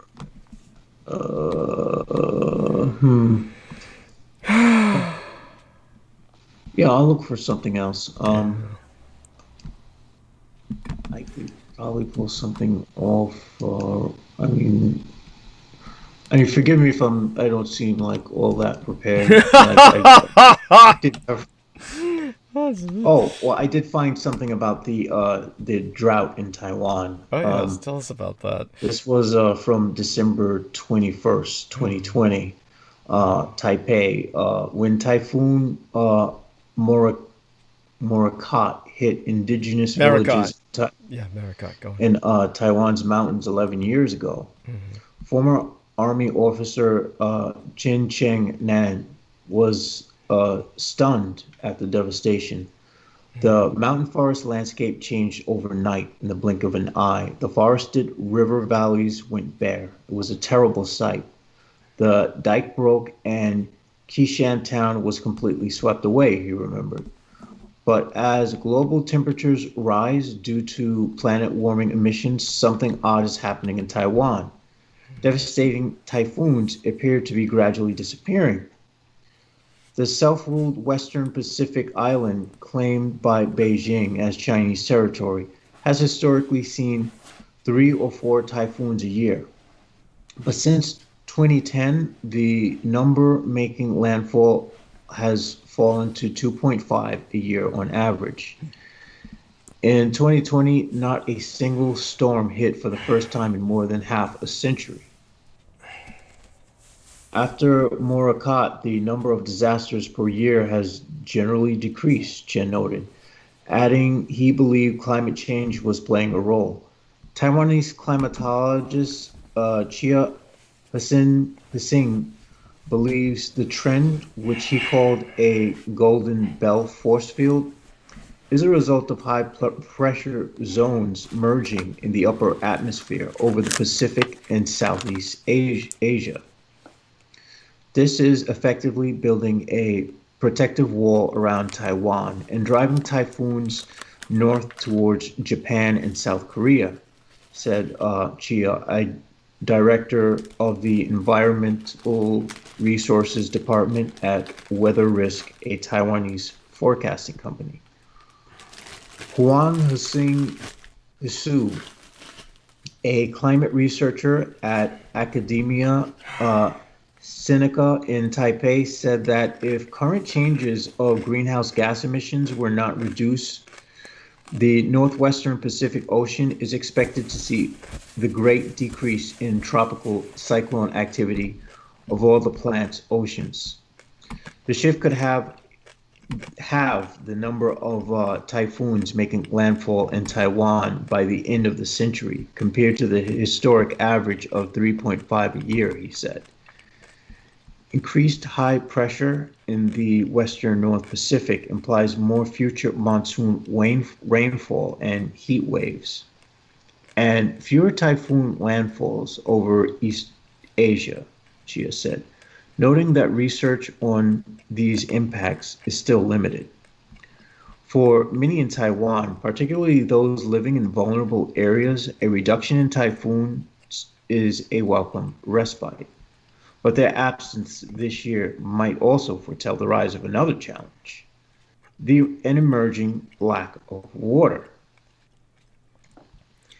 Dry future. This year has set another climate-related record in Taiwan, its worst drought in more than half a century, as rainfall has declined between 20% and 60% of the historic average, depending on the location.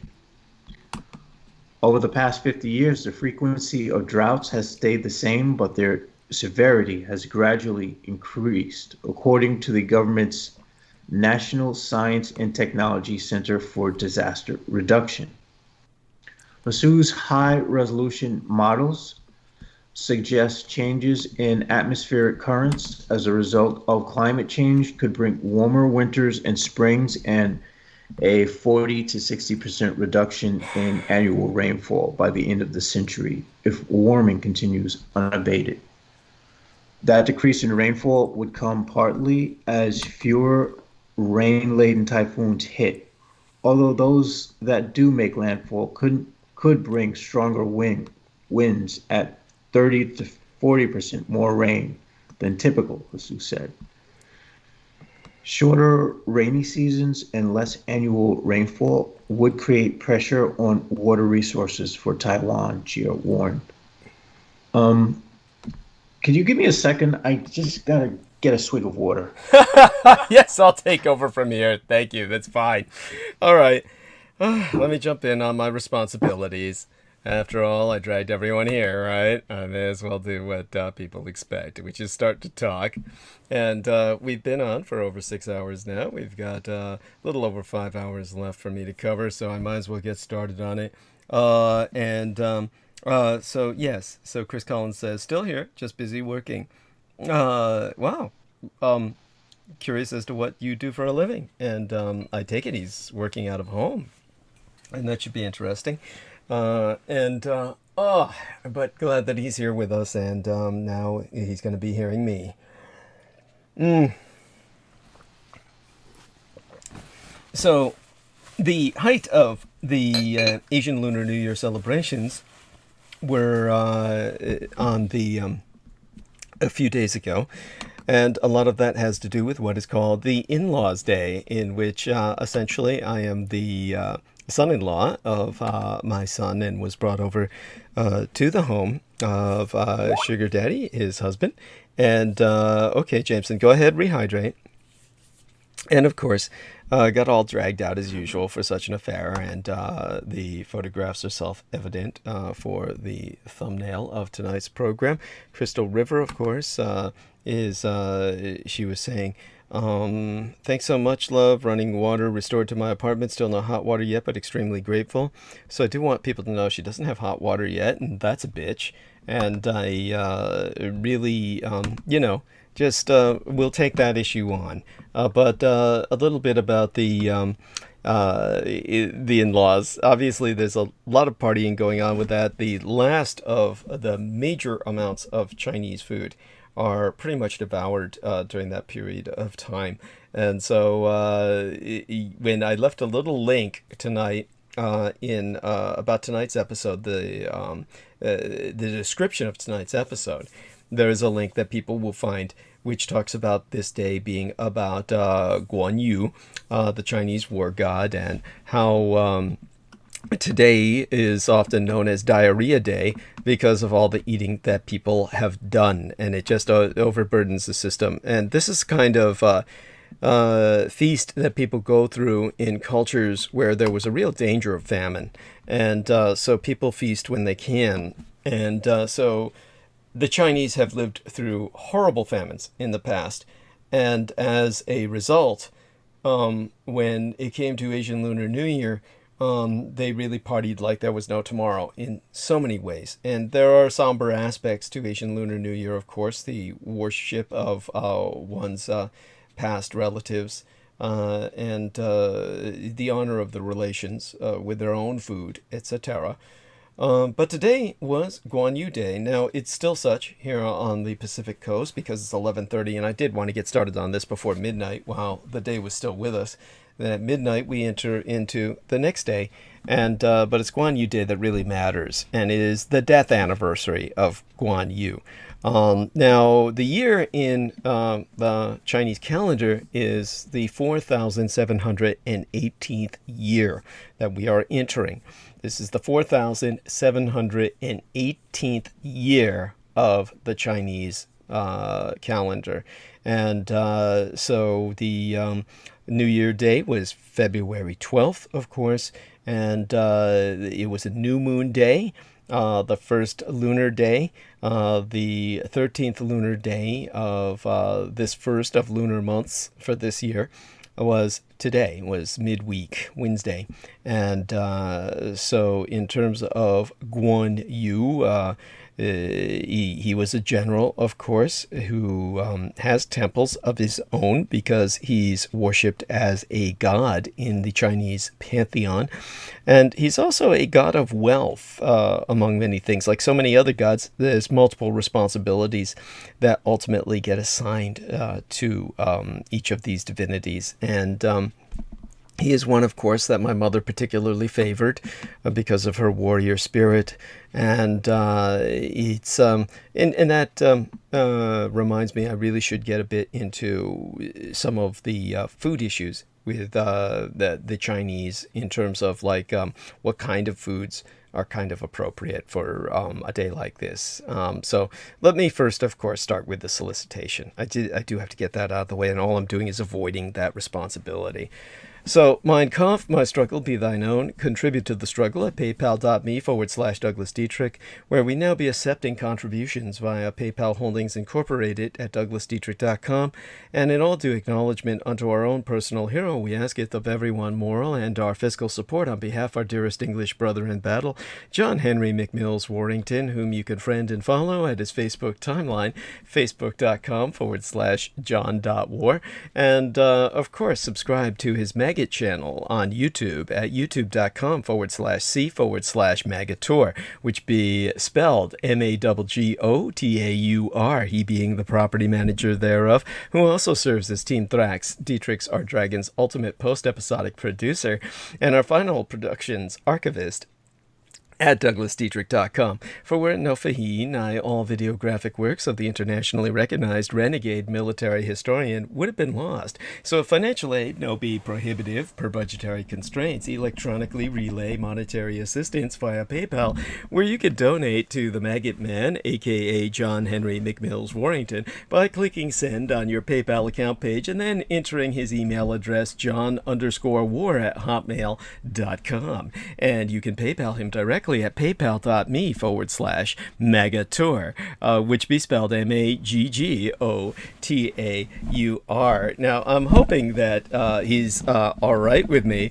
because, of course, he put up a link to an article that I just could not resist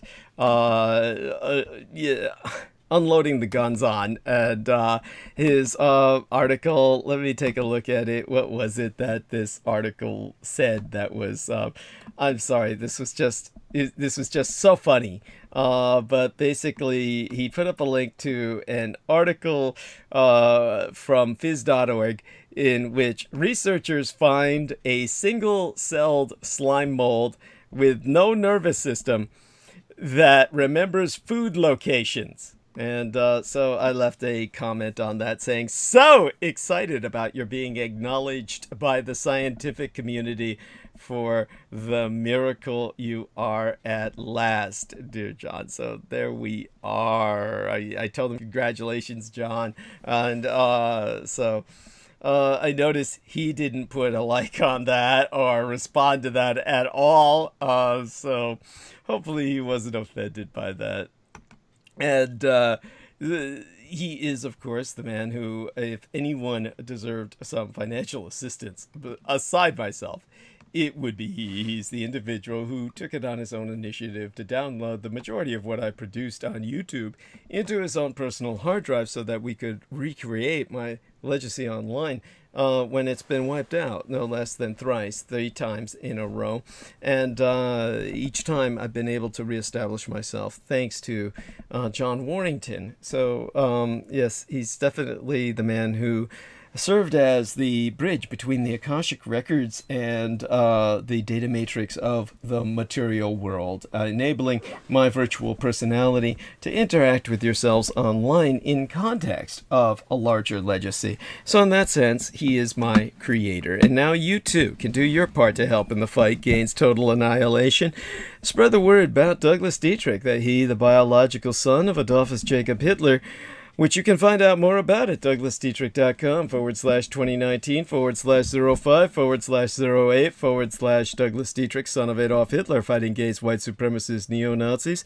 Confer while you're there at the homepage of showsdd.com, a footnote on mine bio, sire, which gives the meaning behind my biological father's name, the name what made the man, and then take it upon yourself, after duly educating yourself thusly, to spread the word far and wide to all and sundry that the son, the scion of Adolf Hitler, Douglas Dietrich, is alive and well and resident in the city and county of San Francisco. For people are forever asking, Renegadus Humanus Arma Ab Massa Erudicio, the renegade human weapon of mass instruction, what they can do to fight the pedopathophilocracy, such being our present Slavo-Western government by patriarchy of pathological pedophiles. You can all help spread awareness by supporting myself. Electronically relay thy contributions at paypal.me/Douglas Dietrich. But always, indicate myself as friend or relations. They give you that choice. You cannot disambiguate between the twain. It is essentially one and the same to PayPal. And you're not lying after all. We're all friends here, or you wouldn't be considering sponsoring myself at all. And we're certainly all an extended electronic family. However, if indicating myself as friend or relation is simply distasteful to you, then you need to go to DouglasDietrich.com and push the red button. The red donate button is on the contribution page at DouglasDietrich.com, where you can make a donation online using either thy credit or debit card. And that way you worry about no middleman, in this case of PayPal, Peter Thiel, coming in to take their blood money and cut your contribution into some ridiculous number from the whatever even number it was, into something absurd, which is recalculated as dollars and cents. Peter Thiel having taken out his pound of flesh. You want to evade that, so either use the red donate button, where it's not an issue at all, or the yellow donate button will take you to the PayPal where it is an issue, and you must indicate friend or relation in order for myself to get your contribution in a meaningful whole, as a meaningful whole, the whole of your contribution, without its pound of flesh taken out by Peter Thiel. And of course, this new contribution page, DouglasDietrich.com, is where you can make your donation using PayPal via the yellow donate button, which is where you need to go anyway after rendering donation through the red donate button, because you're going to have to go there to hit the homepage of showsdd.com, where you will reward yourself for your contribution by registering into the archives and thereafter logging into the archives whenever you wish at your convenience. Because all sponsors will be granted exclusive electronic access to both my videographic and audio recorded archives through to this year, from the 2011th year in our Lord, the very year mine own late and sainted matriarch, the Grandma Dame Diana Lin Zujin Takabayashi Hideko Dietrich, was murdered, assassinated nigh immediately aftermath Sanjuichi Sensemi, the 3/11 terror attack against the Fukushima Daiichi, our Big One cluster of nuclear power plant facilities on site, the 7,000 islands of the greater Japanese Empire, when 'twas deemed by much Native American cosmology that the first rays of the dawning of the sixth world broke upon us, and magics could again be worked conjointly with Mother Earth to redeem the folk upon her. They're not on YouTube anymore, whereon the intra-global crises analyst Douglas Duane Dietrich, long agone, established his high-profile visibility platform per rationale of personal security by way of public promotion. Only on contribution will thy membership be processed within 48 through 72 hours between 2 of the 3 days for full access to all mine archives, meaning all those videos that John Warrington saved, aside those on the Maggot Douglas Dietrich channel and the YouTube channel named Taboo Bros 2, which be spelled TABOO space BROS space Roman numeral 2, as managed by the mixed martial arts maestro Daniel Arola, whom you can visit at facebook.com / Daniel.Arola.3. Thank God he's got the actual Facebook that you can use with an actual address, as opposed to some of them just have a series of numbers, which, by the way, my Sora Ayoi timeline now has an actual address and has had such for I don't know how long, but it wasn't that way originally. Originally, I had all the series of numbers, but it is now for the Sora Ayoi timeline, which I was gifted after her retirement, because, of course, I'm banned myself from Facebook like I were the Burmese military or something, conducting outrageous genocide, you can find me now at facebook.com/Douglas D. Dietrich, with all of the D's being uppercase and everything else lowercase. No dots, no dashes, no spaces, other than for facebook.com/Douglas D. Dietrich, with every D uppercase and everything else lowercase.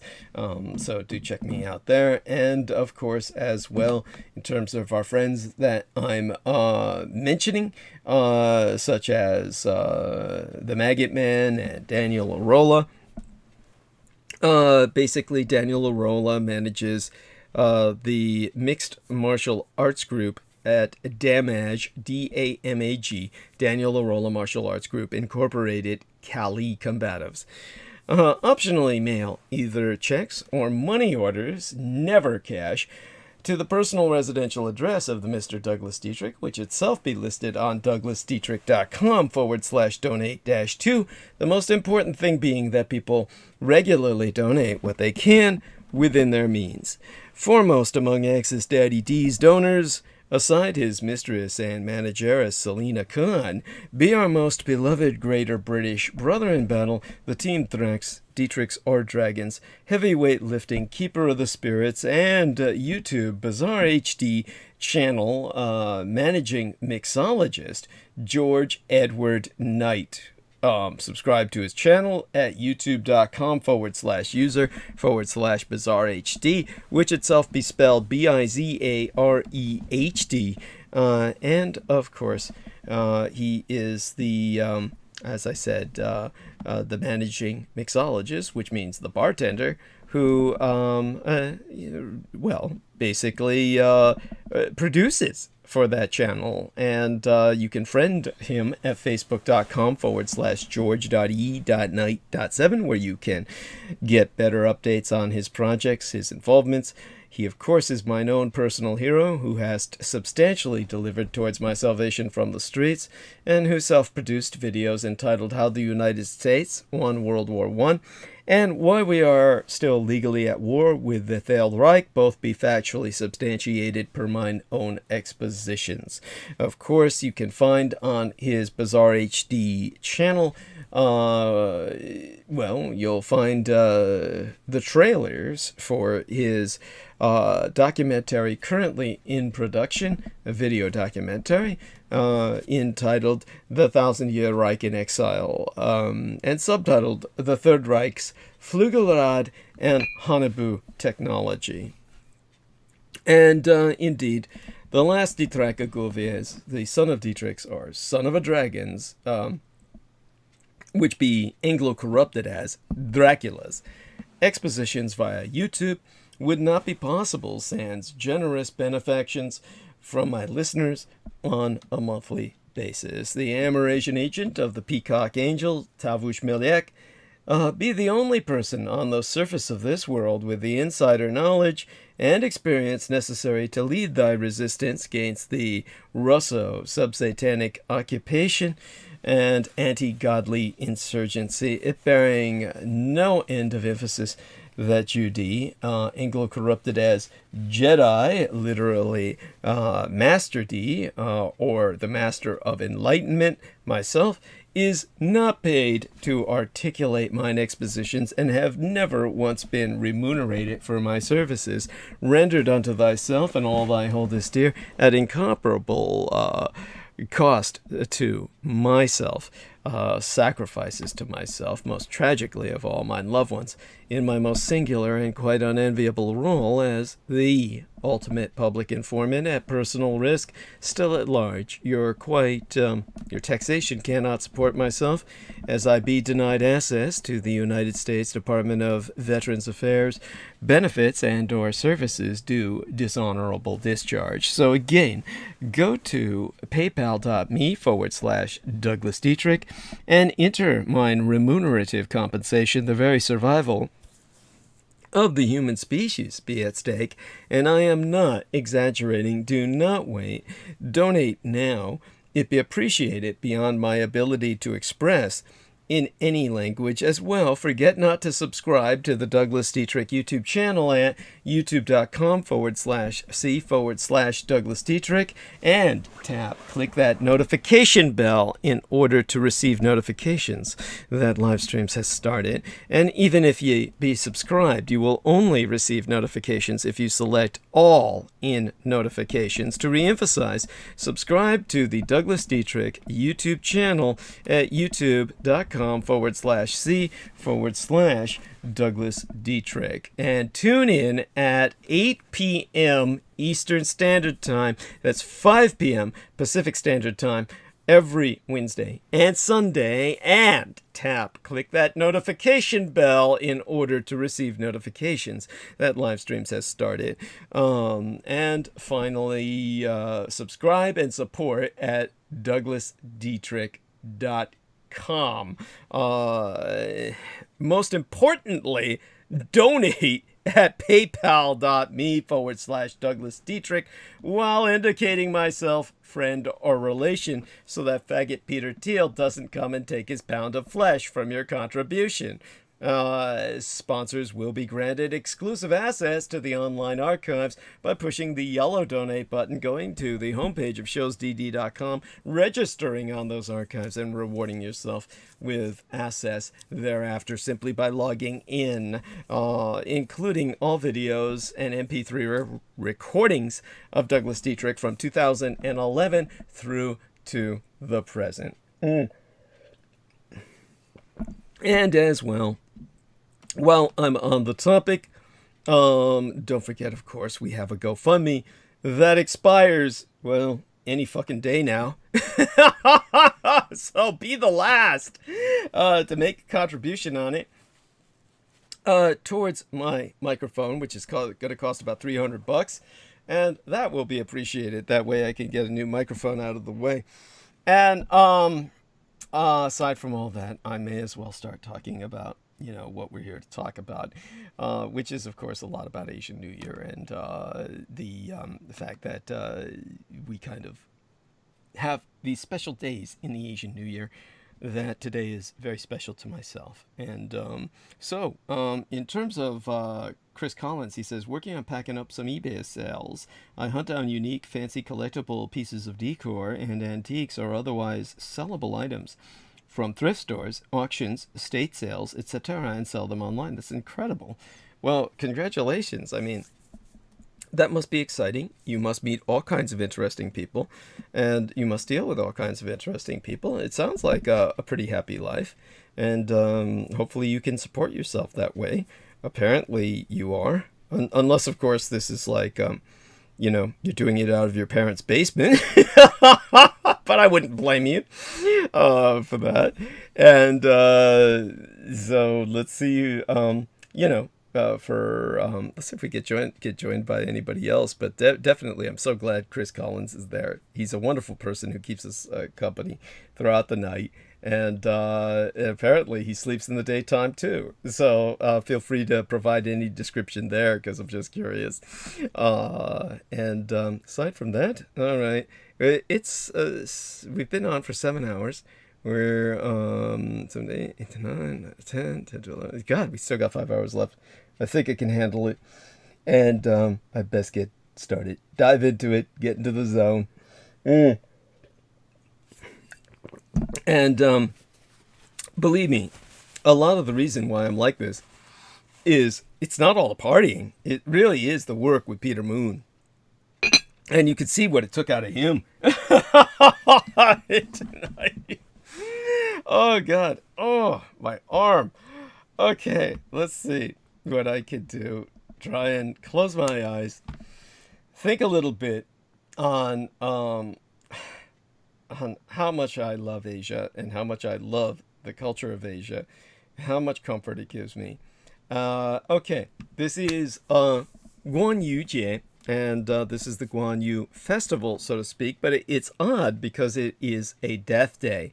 Yet it's rather celebratory, and we've got it's all part of the Asian Lunar New Year, 中越农历新年, and of course I'm dressed the part, comfortable, as you see, and here on Russian Hill out of the Hoarder's Crypt, with Team Dietrich. And basically, one of the things that to be aware of Guān-Yǔ is that he was, so far as we understand, born around 162 years after Christ, and then died about 219 years after Christ. He's one of the best-known historical figures in ancient history, a powerful Zhōngguā-Ren, or Chinese military general, whose martial prowess was so great that after his death he was deified as a god, a hero in each kingdom of the Sān-kGUÓUÁ YຽN-Yǐ, the romance of the Three Kingdoms, which itself be one of the four classic novels of literature in Hànyǔ-Pǔtōnghuà-kGHuóuájiā-Yǔyán, the common ethnic Chinese national language of the Mandarin Dialect. And, of course, the late and sainted matriarch of myself, the Mr. Douglas Dietrich, the matriarch of our entire extinguished immediate family, the Grandma Dame Diana Zhujian-Lin Takabayashi Hideko Dietrich, read said masterwork overnight. And also, with tonight's thumbnail image in Livestream, you can see that it captures the peculiarly ethno-specific variant, in some cases, of the Kawasaki syndrome, but mostly this is more reflective of my father's side of the gene pool, whether it is George Joseph Henry Dietrich, if he were my real biological father, which is highly unlikely, or Adolf Hitler, both men, and this was the reason my mother was attracted to the man she married, and originally to Adolf Hitler, both men had what was known as Alexandria's Genesis, which is a very real phenomenon that is constantly denied by much of the conventional medical community. Yes, there truly are people with purple eyes. And this is something that does show in my pupils' conditional ambient light. It is more likely in daylight, which I'm seldom seen in, or seen in a lot less than in nightlight, where the Kawasaki syndrome's red becomes more visible. But basically, just got a lot of different pigments running around in those irises of mine. And there we have that. And as I've mentioned before, in the case of Adolf Hitler, there was all kinds of people saying that his eyes were blue, they were brown, that even though color photographs show them as blue, many people say that they were colorized. The historical Hitler's eyes has never been determined. The reality was it was indeterminate. It's very similar to mine, which is the part of Alexandria's Genesis. At any rate, today, integral ongoing Asian Lunar New Year festivities is Guān-Dǐ, or the Divis. Divis is the god Guan Day, the 13th day of the Chinese creation calendar, which be memorialized as the death day of the man who would ascend into Apotheosis, or deification, as the god of war and wealth. Kind of like Pluto, Hades, the god of death and wealth, or money. It's fascinating how those two things seem to go together, and that's, well, what can you say? There's something fitting about it. I'm not quite sure what just yet, but anyhow, the 13th day of the new year is one in which we appreciate the lantern, as we head towards the Lantern Festival, which will be but 2 days from now, So this day is particularly celebrated in the southern part of Zhonghua, or China, producing in, these big, not lantern producing areas, surprisingly, but kite producing areas, where, of course, they make lanterns too, much more easily because of all the kites they make in southern China. And of course, we're heading towards Yuan-Jiao-Jie, the Lantern Festival, just 48 hours anon. But this day today, we're heading towards midnight any second. But I'll get into the story of Guān-Yǐ at the stroke of midnight into the witching hour. But this 13th day is also a good opportunity to go shopping if one is able, or was able today, for lanterns and ingredients for Qiāng Yuan, which are boiled balls of glutinous rice flour eaten during the Lantern Festival, which I personally love. I adore the overwhelming majority of Chinese food. And at any rate, we're all supposed to be beginning our preparations for Yuan-Jiao-Jie, the Lantern Festival, by purchasing lanterns and constructing light sheds. Come the 26th, you're going to see Taiwan light up with the lanterns. You'll see mainland China too, but nothing's like Taiwan. And that's when people send all the lanterns afloat, and everyone's wearing motorcycle helmets because of all the fireworks that could do serious damage to you, because people are dancing in the midst of exploding fireworks. So they're constructing their light sheds, getting ready to launch their lanterns. In terms of the food, basically, even after the meals of the day before, there are usually plenty of overage from the day before yesterday. But this is when all of that kind of stops. This is where you really start to work with basically calming down the stomach. There's been all too much eating going on. And so on this day, the day of the god of war, fittingly enough, it's all about cleansing. All of the festival food is probably gone by today in most cases, with most families. It's a time to diet a bit after so much rich food, whereon vegetarian food like rice and mustard greens are eaten to cleanse the digestive systems, and vegetarian dishes like rice and greens are favored on this 13th day into the new lunar year to help soothe digestive systems. And after several days of rich food and meat, it is customary on this day to eat vegetarian food like porridge with mustard greens to give the stomach and body a break. Of course, there's even some rhymes in the Chinese that I've never been able to say very well. They require a level of acuity with the language that would just sound somewhat ridiculous if I were to try to recite them with any sense of rhythm. So I would just say that in terms of the superstitions and beliefs, it's all about lantern making, and so it shouldn't even really be too much of an issue. But definitely the food is something that our man, Mr. Brendan Zogit would be proud of, just to see myself going a bit vegetarian at a time like this. And he himself, of course, knows how most of the time I would be antithetical to limits on my diet in terms of eating meat. But, at this point in the celebrations, it's just what's done with everyone. And so again, thankful to everyone providing their support with the upvotes.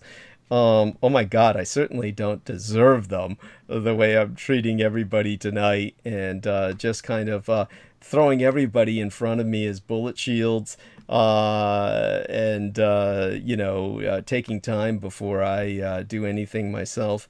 And of course, like I said, Today is often known as Diarrhea Day because of all the rich foods everybody's been eating throughout the holidays.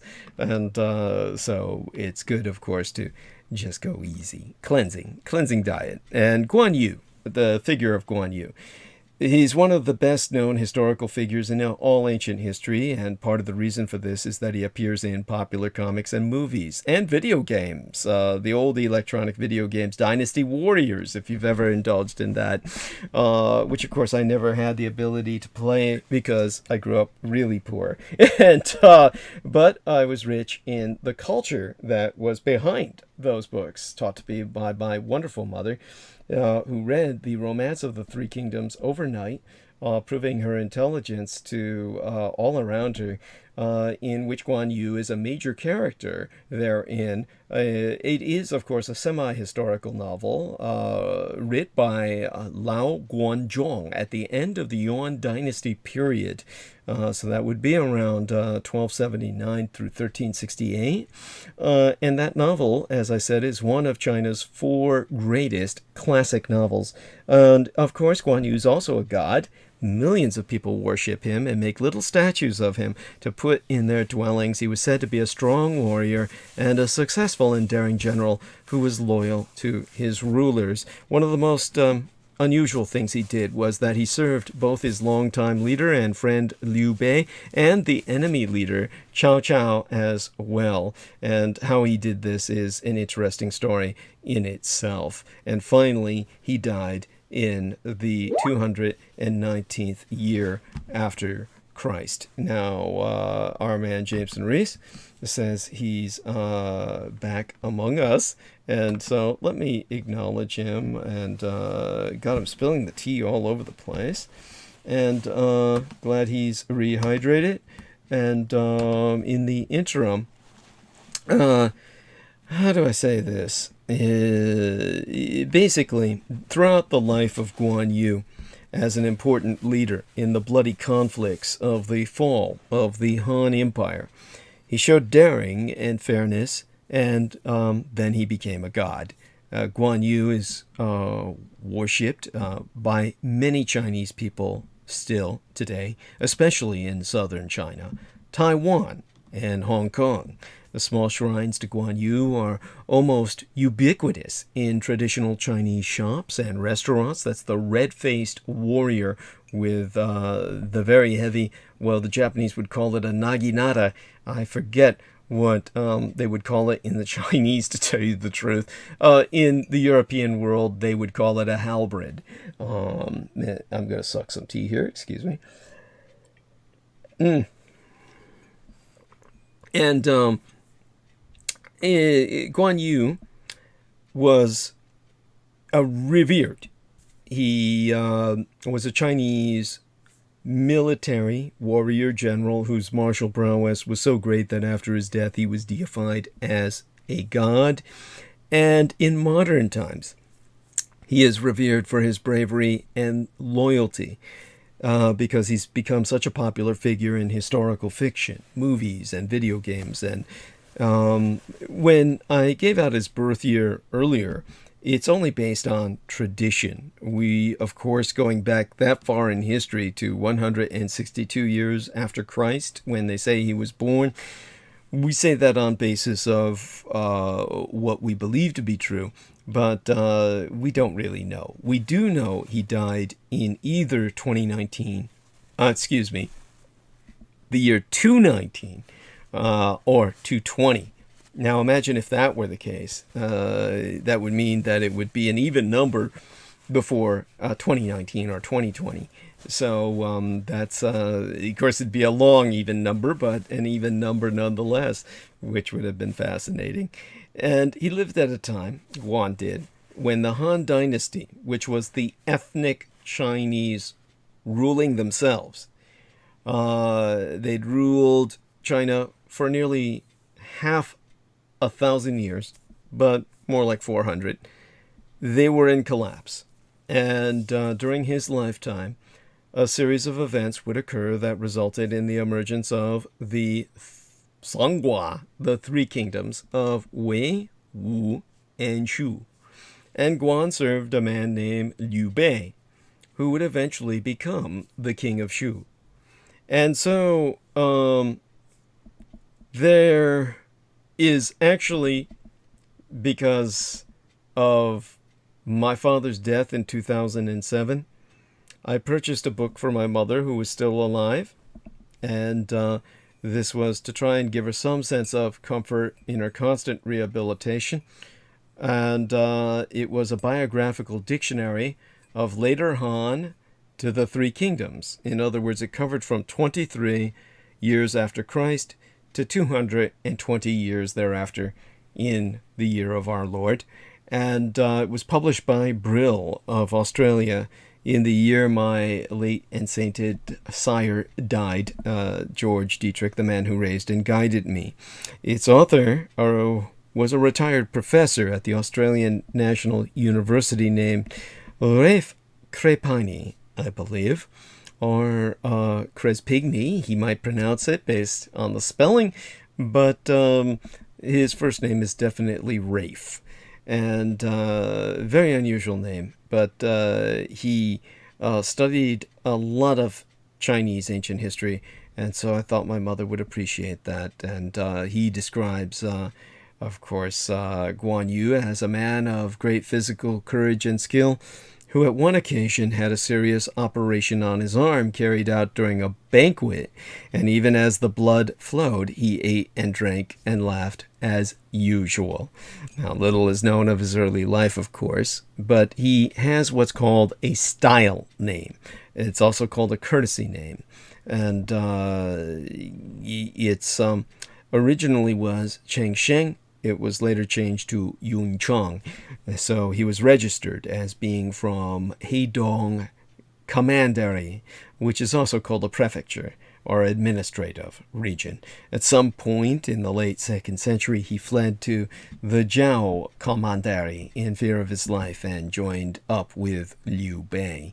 Now, in terms of his early life, as we said, by tradition, he was born 162 years after Christ in Shanxi, now that I recall. Married, had a son named Guan Ping. My name is also Ping, Yi Ping, only it's in the first name, as opposed to, well, yeah, his son had it in the first name as well, Ping, which, by the way, is usually the name of a panda. They usually call him Ping to represent peace because they send him as peace emissaries to different zoos all over the world. Anyhow, so his son Guan Ping, or Ping Guan, if you were to put the first name first, was born about 178 years after Christ, when Guan-Yu himself was 16 years of age.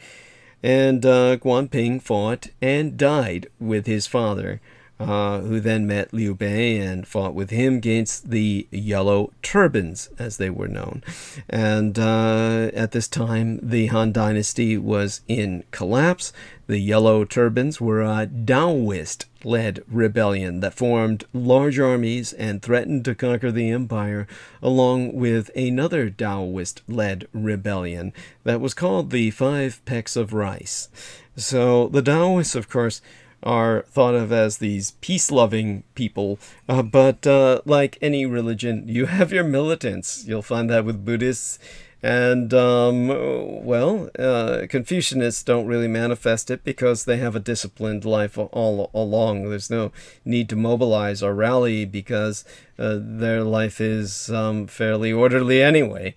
Anyhow, Liu Bei became a ruler in Shandong, and Shandong is known in history as a place where rebellions start. He made Guan-Yu and a Zhang-Fei generals, and they protected Liu Bei in every danger. So there were various major rulers who vied for power at the end of the Han Empire. Some, like Liu Bei, supported the sitting emperor. In the year 199, Cao Cao had Emperor Zhang under his control and issued decrees in Emperor Zhang's name. Liu Bei saw this and conspired against Cao Cao, and he started to attack Cao Cao's territory, and Cao Cao attacked him, or counterattacked him in turn, and he had to flee. And then Cao Cao captured Guan-Yu, and he surrendered to Guan-Yu and Cao Cao made him a general after his surrender, and Guān-Yǔ was then sent as Cao Cao's general against an advancing army that was led by a rival regional ruler, and Guān-Yǔ personally killed that leader during the battle. This was a major accomplishment. He cut off the leader's head and sent it to Cao Cao, and after this he left to return to Liu Bei, and probably thought that he was dead before, which is why he was serving as new ruler, and he left behind a farewell letter. Now, the wars between Liu Bei and Cao Cao continued for about 20 more years until Liu Bei died, and in 2019, Guān-Yǔ attacked a nearby enemy city called Fancheng. And while he was doing this, an army from eastern Wu was attacking Liu Bei's territory, and Guān-Yǔ tried to escape, and the eastern Wu army killed Guān-Yǔ and his son, who fought with him in 2019. Now, eventually, to go beyond that simple story of the life and the death of the general, try and give some depth to that. Basically, Guan and Liu Bei and another man named Zhang Fei would become brothers of sorts with a deep sense of loyalty to each other, kind of like my gang brothers in the Tong. This one would become a legend. This particular relationship, Liu Bei's early military ventures, did not go well. In 200 years after Christ, A.D. or Anno Domini 200, it's always very odd to give those low numbers for any year that I'm describing in history. It always feels just awkward. But Guan was captured by Cao Cao, as I said. Most people who would see the spelling of his name in romanization would think it was Cao Cao, but that's really, probably the Brits would pronounce it like that. That's not how the Chinese pronounce it. Most of the British derive any understanding they have of the Chinese language from Hong Kong, where they speak a brutal dialect that has nothing to do with poetic Chinese language. Of course, I love the people of Hong Kong. Well, generally. And they're very, very different from the culture of China as a whole. And the British were simply exposed to them, and so the British took that culture and imposed it on all of China by the British romanization of Chinese language known as Wade-Giles system.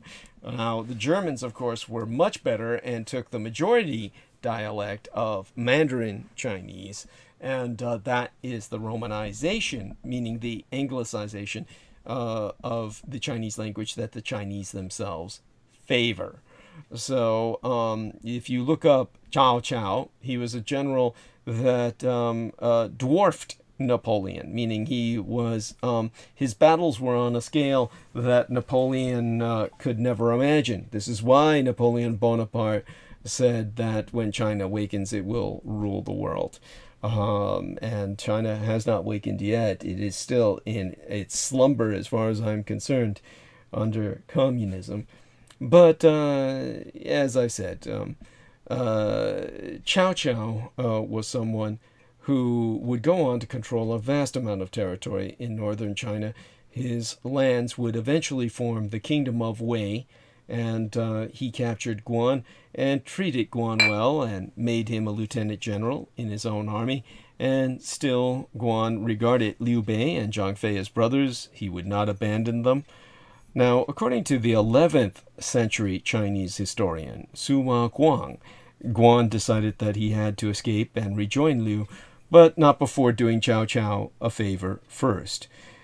So, in terms of the original language, this is very stilted, very florid, from time to time stilted, from time to time florid. It is a very poetic language that's used in the Romance of the Three Kingdoms, very similar to yourself trying to read a Shakespearean soliloquy or a ballad of the Middle Ages. So when you want to get more of a flavor that's understandable to the modern mind, the translation by Rafe de Crespigny, or Crepini, as I would pronounce it, he actually did his first translation of these works 3 years after I was born, which is why I bought the last book he had published at the year of my father's death for my mother. So, because when she was learning to speak English, which she always felt that she was doing that. She always felt she was learning to speak English in the sense that she was always trying to master it more so than she had already. This was one of the books that she had purchased for myself before I was even able to read, and when I was but 3 years of age, and I grew up with that around the house. And that was one in which Rafe translated what Cao Cao and Guān-Yǔ were saying, with Guān-Yǔ saying, "I know well how generously Lord Cao Cao has treated me, but I have received favors from General Liu Bei, and I swore to die with he. In the end, I must go." And so, to repay Cao Cao for the good way he was treated, Guan killed a general named Yan Liang, who served a man named Yuan Shao, who was a rival of Cao Cao.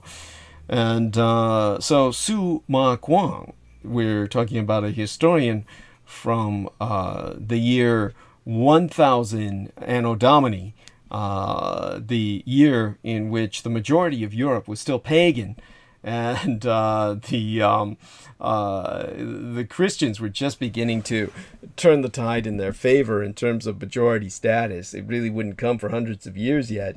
It was around that period of time while Europe was going through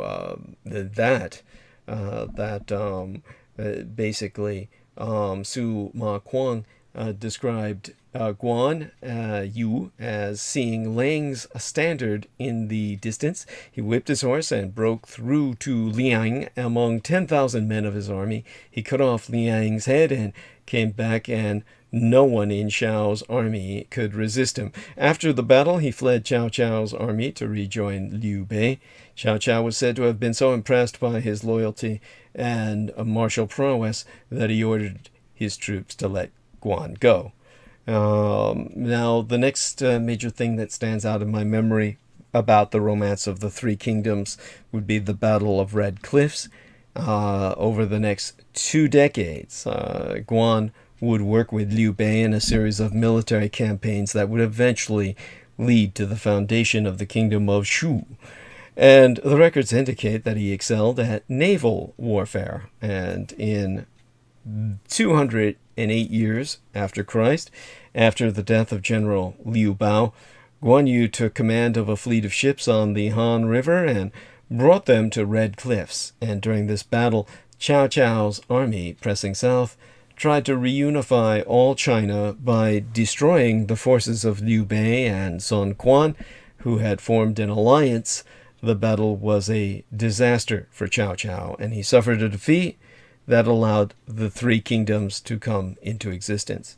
And as Liu Bei consolidated his position, becoming the king of Shu, Guan was promoted to the position of General of the Van, something he was unhappy about because he had the same rank as a man named Wang Chung, whom he disliked. At any rate, when he heard that he would have the same rank as Wang, not to be confused with Wang, Guan is said to have thundered, "I'm better than that dunderhead," essentially, something to that effect.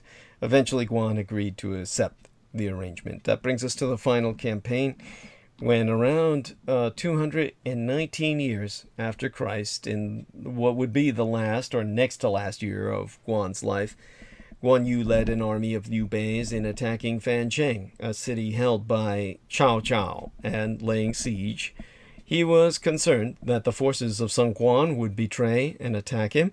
The alliance between Liu Bei and Sun had grown cold since the Battle of Red Cliffs, and his fear was not unfounded. The Chinese historian Su Ma Guang wrote that Sun's general Lu Ming started plotting against him. And according to the historian, Liu Ming said, Yu is brave and fierce, so it is difficult to match him. He already holds Jing province and he governs with great favor and loyalty. Now, Sima Guang wrote that Guan aggravated the situation by seizing Sun Guan's food stores, Sãn's permission to support the siege of Fancheng, and Sun plotted against Guan, and he replaced the local general, Liu Meng, with a man whom Guan thought would pose no threat. Now this led Guan to withdraw troops from his rear guard to support the siege, and Sun also sent a letter to Cao Cao offering to launch an attack against Guan. Now Cao Cao decided to publish Sãn Guan's letter, and by publishing Sun Guan's letter, he hoped that Guān-Yǔ would abandon the siege of Fancheng and fight Sun. Cao Cao wanted to have his enemies fight against each other.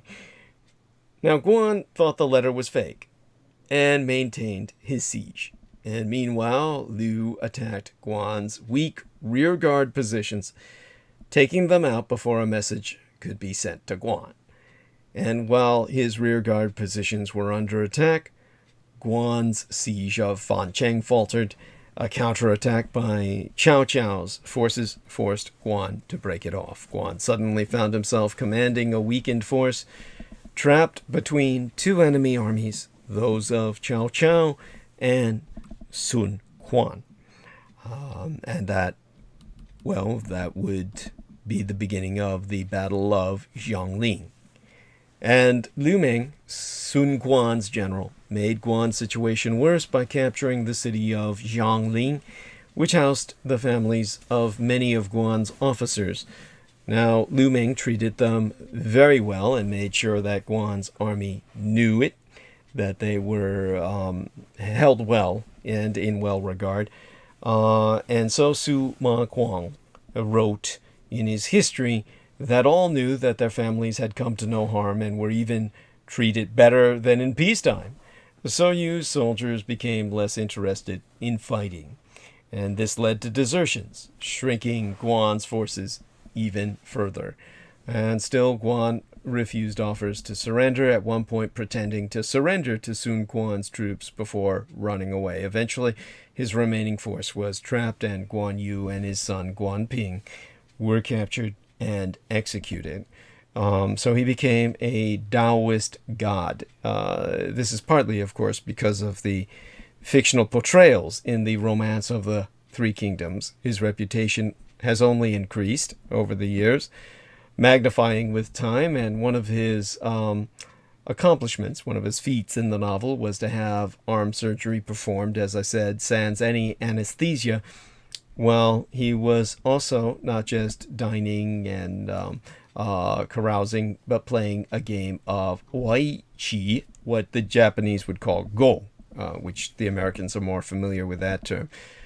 So there is a shrine of Guān-Yǔ in every Hong Kong police station today. He's also a patron god of all Chinese criminal groups for his bravery and fighting prowess, which is why we have a statue of him in our own tong, which simply means hall.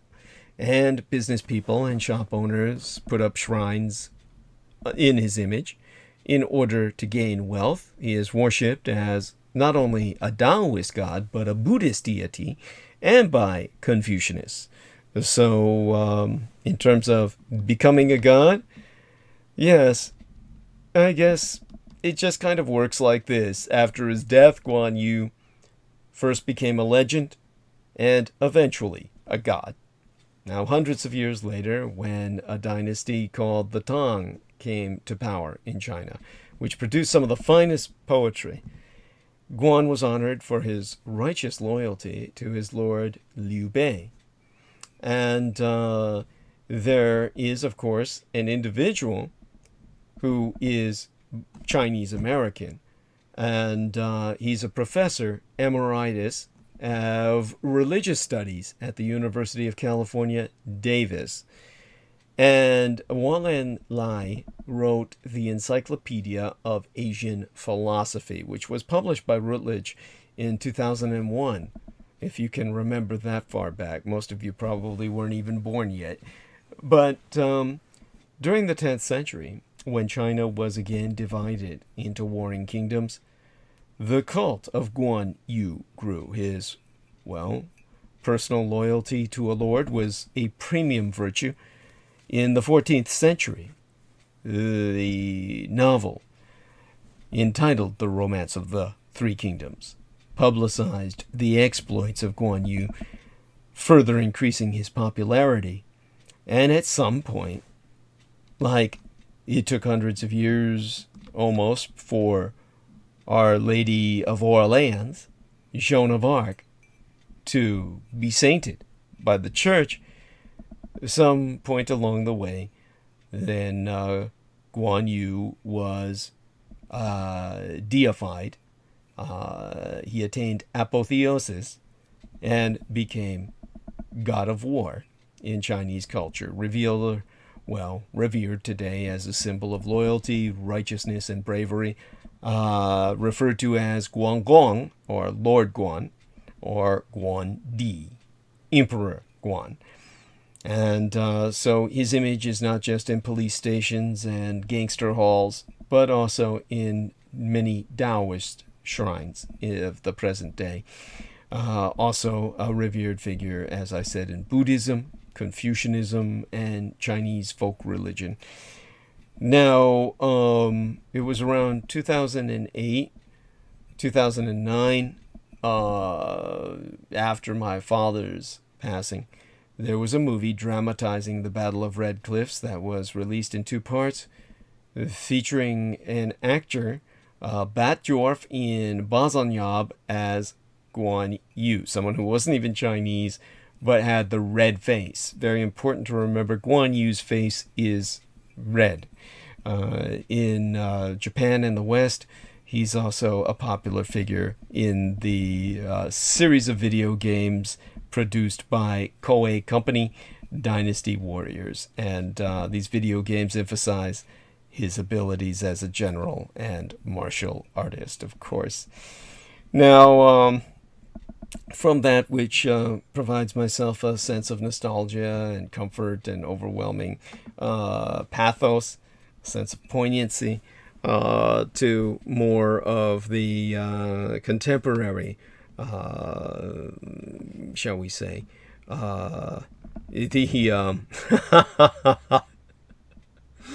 I'm just noticing something YouTube posted. YouTube posted a new video. I just got notification thereof, saying, mentally, we're here. Having nothing to do with me, I assure you, because mentally, I'm not here. As can be told by my kind of absent-minded way of kind of falling into a kind of memory trail, where I'm basically kind of reading books to my mother, in a sense, but instead of speaking in the Chinese, I'm speaking to yourselves. And my mother adored both languages, of course, Chinese and Japanese, and they both have their dialects. There's no further action in the chat room, but I wish there were.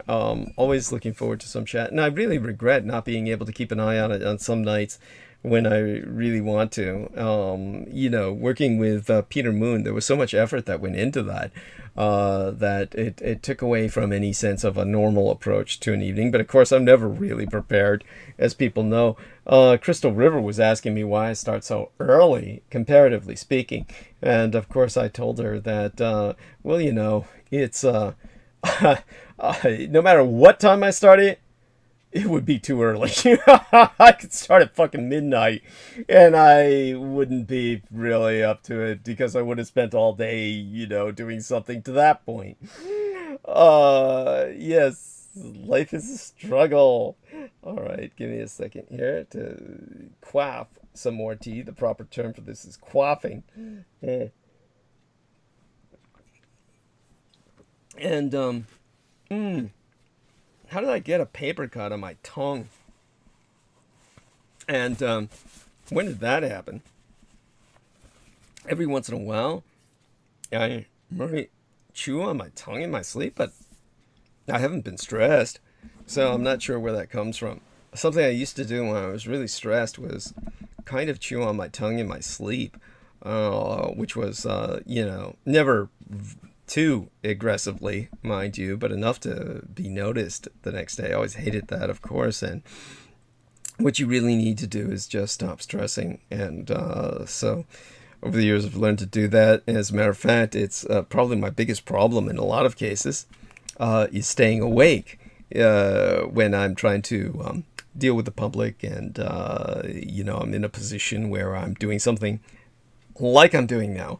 The problem is becoming too relaxed. And fortunately, it's a better problem to have. It's better to be hypotense or low blood pressure than hypertense and high blood pressure. And so I do have that issue, low blood pressure. And as people have mentioned, at the hospital when they take my blood pressure, I have the blood pressure of an athlete, which is, well, a pretty great accomplishment for somebody who does pretty much nothing all day. Like my gang brother Beaver says, I'm like a cell phone, and I just spend all day on recharge until I'm needed.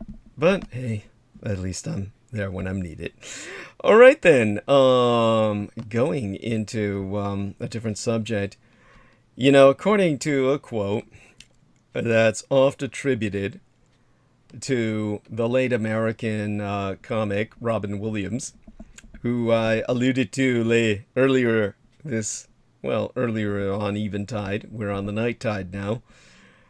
Life for Canada atop its volatile southern neighbor is like bedding down in a nice apartment built above a meth lab. And the bully in the White House made the last 4 years especially fraught. When Prime Minister Justin Trudeau complained about U.S. steel and aluminum sanctions imposed on spurious grounds that Canada was a national security threat, then President Donald Trump blasted him as very dishonest and weak. And another time, Trump asked the Prime Minister, "Didn't you guys burn down the White House?" Of course, he was referring to the War of 1812, and I was actually impressed that Trump knew that much. Now, for his part, Trudeau was alarmed about the ex-president's undemocratic attempts to cling to power after he lost last year's election. So there was palpable relief in Canada when Joseph Biden, who held his first virtual bilateral summit with a foreign leader, I think yesterday, when he met Trudeau, moved into the Oval Office.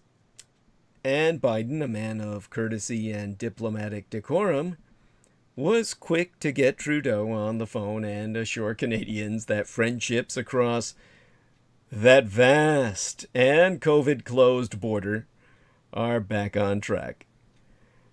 The last month, however, has shown that volatile compounds are still bubbling away in that meth lab downstairs, and Biden's abrupt cancellation of the Keystone XL pipeline, reversing Trump's reversal of an Obama administrative maneuver, was a stinging blow to our neighbor up north, the Canadians in, well, what was it Trump called them? Canuckistan. Anyhow, Jameson Reese is saying he might drift off for 2 hours. Okay, thanks so much, Jameson, for the forewarning. Have at it. And check back with me whenever you wake up. Not that I think you'll never wake up again, but that's if you wake up again while I'm still on air. Then check in with me. Of course, I'm not on air, per se. On bandwidth. What the fuck did I do to my tongue? Oh my god. Did I eat something that caused a cut or something like that? Anyhow. I'll end with that later. At any rate, there is concern in the true north that Biden's Buy America executive orders are rooted in the same protectionism that motivated Trump's trade myopia. And the Trudeau government has also made little progress in securing the release of 2 Canadians in communist China, Michael Kovrig and Michael Spavor, accused of spying after the arrest of Huawei executrix Meng Wanzhou on the basis of an American warrant in Vancouver. So for all of Biden's flattery, there's a sense that the American approach to Canada is still based on a narrow calculation of what is best for Washington. And Trudeau could do with more than a few platitudes from Biden. He's under significant political pressure himself amid accusations that he failed to secure early vaccine stocks amid a punishing winter wave of disease. The most successful American presidents forge foreign policy wins and global leadership coalitions because they identify the domestic constraints weighing on their counterparts. So watch for whether Biden sprinkles a little of his newly stocked political capital on the somewhat embattled prime minister in the great white north, I was trying to say, but I can't seem to get that out from my twisted, cut, and scraped tongue tonight. And God knows why or how I did that. Now, anyhow, I might as well get back down to Texas. There's only so much you can say about Canada, much as I love them, because, it's Canada, and not too much happens up there. At any rate, back down to where we're at in terms of where all that gravity well pulls us down towards the core of the North American continent, kind of a subcontinent unto itself. Texas is paying the price of the culture war. Instead of focusing on governance, as I've said, the Republican politicians in the Lone Star State spent their time inflaming grievances. This is what I think needs re-emphasis, because there's no overemphasizing this madness. By the way, going to take another check into the live stream before I dive into the zone. And got excellent condition with transmission. We've got 4 hours left. 8 to 9, yes. And let me check what we've got going in chat. See if anyone else has Spracketh. Oh, moving that out of the way. Nope. And with that, what I'll do is dive back into the zone. Okay. Now, the power gave out Monday night last week. Millions of Texans lost power just as a massive winter storm, just as several massive winter storms have brought the temperature down to the single digits.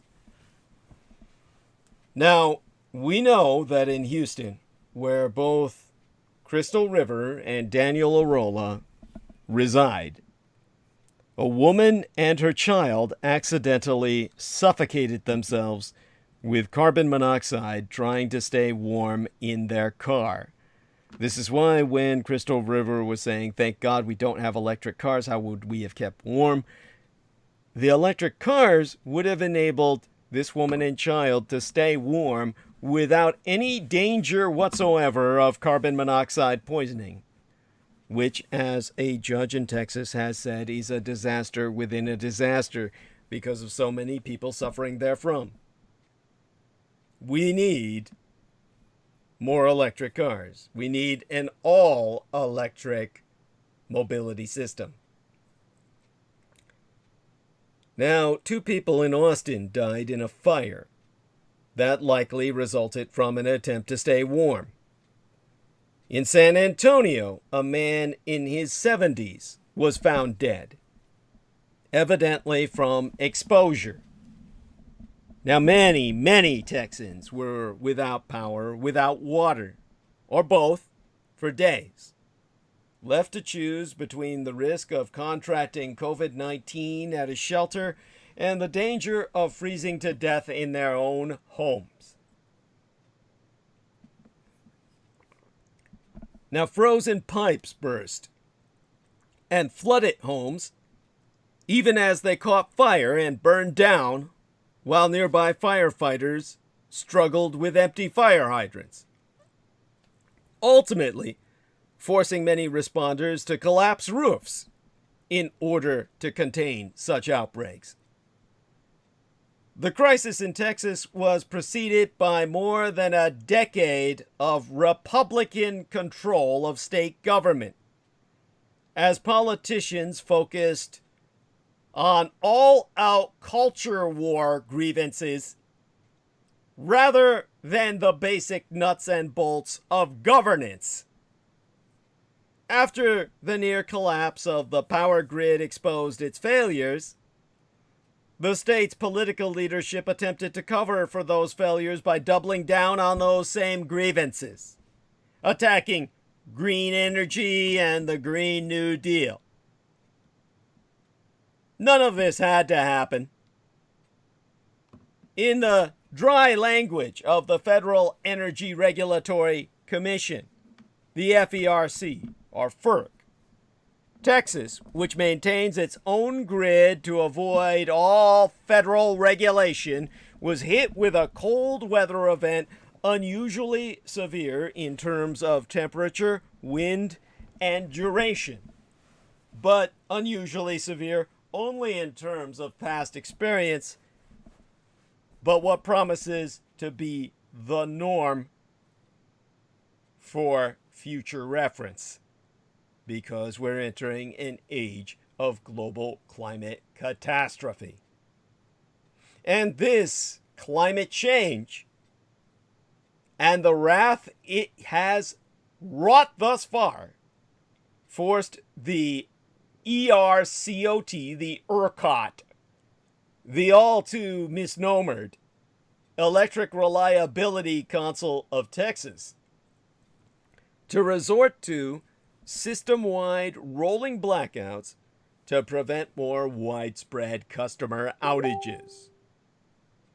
Unfortunately, in their own words, generators and natural gas producers suffered severe losses of capacity despite having received accurate forecasts of the storm ahead. Okay, George Knight says, "Oh, of course I will, Douglas. Thank you so much." He says, "Oh, come on. God, we'll see if I'm still on a roll at that time." Now, ERCOT has reserves in anticipation of the storm, or rather it had them. But, again, in their own words, those reserves proved insufficient once the cold actually hit. Again, to quote them, many generators had failed to adequately apply and institutionalize knowledge and recommendations from previous severe winter weather events, especially as to winterization of generation and plant auxiliary equipment. Now, that description of the cascading failures of Texas's power grid is not from the past week. It is actually taken from a 2011 report from FERC, issued in the year my late and sainted Cyrus, my beloved mother Diana Dietrich, died. And so let me write understood. That should give you some perspective of how Texas has been here before, and they have made not a single iota of fucking progress. That nothing has changed. And here we are, saying thank you to him. And therefore, anybody who votes for these people again is a goddamn idiot. At the time that this report was issued by the FERC, in the 2011th year of our Lord, the year my late and sainted Cyrus died, the FERC was investigating an outage during a prior cold snap. And that report that I'm citing recommended that, here's its conclusion in writ, all entities responsible for the reliability of the bulk power system in the Southwest prepare for the winter season with the same sense of urgency and priority as they prepare for the summer peak season. Now, Texas officials didn't feel like doing all that. As the Texas Tribune has reported, the state legislature simply failed to act. Instead of imposing new regulations or mandates, ERCOT issued a set of voluntary best practices. Now, actually, winterizing the entire system would have been expensive. The energy companies didn't want to spend money they did not have to spend. And the politicians whose campaigns they finance didn't want to make them do it either. Rick Perry, the governor of Texas during the 2011 storm, recently told House Minority Leader Kevin McCarthy that Texans would be without electricity for longer than 3 days to keep the federal government out of their business.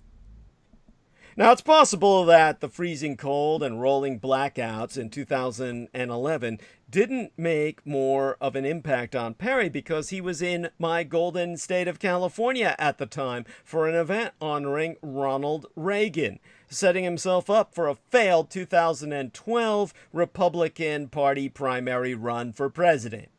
Perry was a bad debater and insufficiently callous toward undocumented immigrants. Now, I myself doubt that we'd freeze to death to own the libs is a popular sentiment in Texas.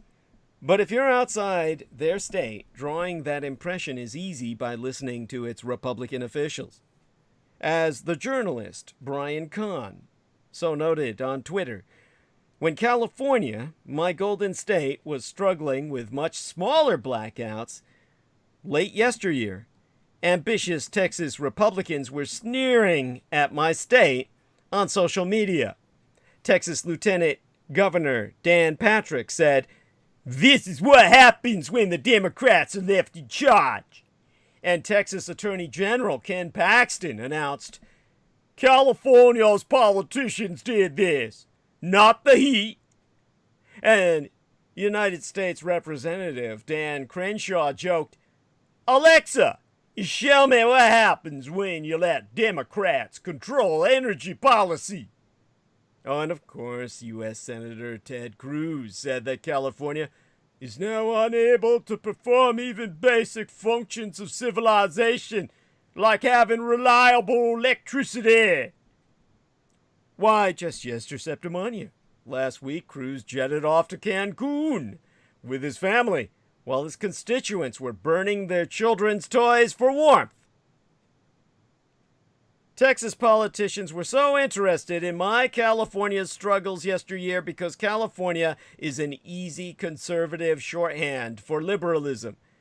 And what ambitious Republicans have discerned from the success of Donald Trump is that the best way to attract reactionary support from bogus bigots is to show that they too enjoy it when liberals suffer. Texas has trended blue in recent years, but the Texas Grand Old Party remains ruthlessly competent at the work of winning elections, even as it completely fails at governing. That absence of political competition breeds complacency. Now, ideally in a democracy, when politicians govern poorly, the voters punish them for it. Real life is obviously more complicated, and politicians who fail at their duties aren't held accountable for all sorts of reasons. But in the contemporary Republican Party, governance has taken a back seat to waging the culture war on all fronts. Whether you are a competent public official who serves your constituents well, matters less than your ability to illustrate your contempt for the rival party's constituency in word and deed. Now, Democrats, we have our own symbolic politics we use to win the allegiance of our constituents, whilst avoiding or failing at actual duties. Witness New York Governor Andrew Cuomo playing tough guy with Trump but failing to protect elderly New Yorkers in nursing homes from COVID-19. Or my own golden-gated San Francisco School Board's obsession with renaming schools rather than focusing on reopening them safely. But these dynamics are not equivalent. Democrats need a broader ideological coalition to prevail, so they cannot as readily engage in elaborate gestures of contempt for conservatives the way Republicans do towards liberals. California's Democratic senators and state officials did not take to social media to mock Texans as they froze to death. Governor Gavin Newsom urged his followers on Twitter to donate and lend a hand to the folks in Texas. The elevation of this symbolic politics over competence has had naught but a devastating effect on actual governance in Texas, a state that has been under Republican control since the 1990s. If politicians can win and exercise power simply through expressions of contempt for others, then they have no need to govern at all, as the tenure of Texas Governor Greg Abbott maketh abundantly all too clear. Just filing expensive lawsuits that kick people off Medicaid in order to stick it to Barack Obama, or signing laws defending Chick-fil-A, allowing state-funded adoption agencies to refuse services to same-sex couples. This is the stuff that gets you on Fox News, not attending to prosaic duties such as making sure your state's utilities will function properly under emergency conditions. Abbott and other Texas Republicans have attempted to blame the power failures on the state's reliance on wind power, even though wind provides a smaller percentage of energy for the state than natural gas, and natural gas generators were no less incapacitated by the cold than wind turbines were. Abbott went on Fox News to announce that the storm shows that the new Green Deal would be a deadly deal for the United States of America. The actual issue, as Abbott himself has now acknowledged, was the failure to winterize the system despite a decade of advance warning. Both wind and thermal power sources can operate in frigid conditions when they be prepared to do so. Blaming wind power or the Green New Deal translates a failure of governance into a matter of partisan political identity, allowing Abbott's reactionary supporters to blame liberals for power failures in a state that hasn't elected a Democrat to statewide office since The Lion King was in movie theaters. Other states have had difficulties with their power grid, but that doesn't mean those problems all have the same causes. The rolling disaster in Texas is easily attributable to more than a decade of Republican Party rule. Texans in certain parts of the state are facing astronomical electricity bills because then Governor George W. Bush deregulated the state's electric system. Neither Perry nor his successor, Abbott, heeded the warnings from FERC a decade agone.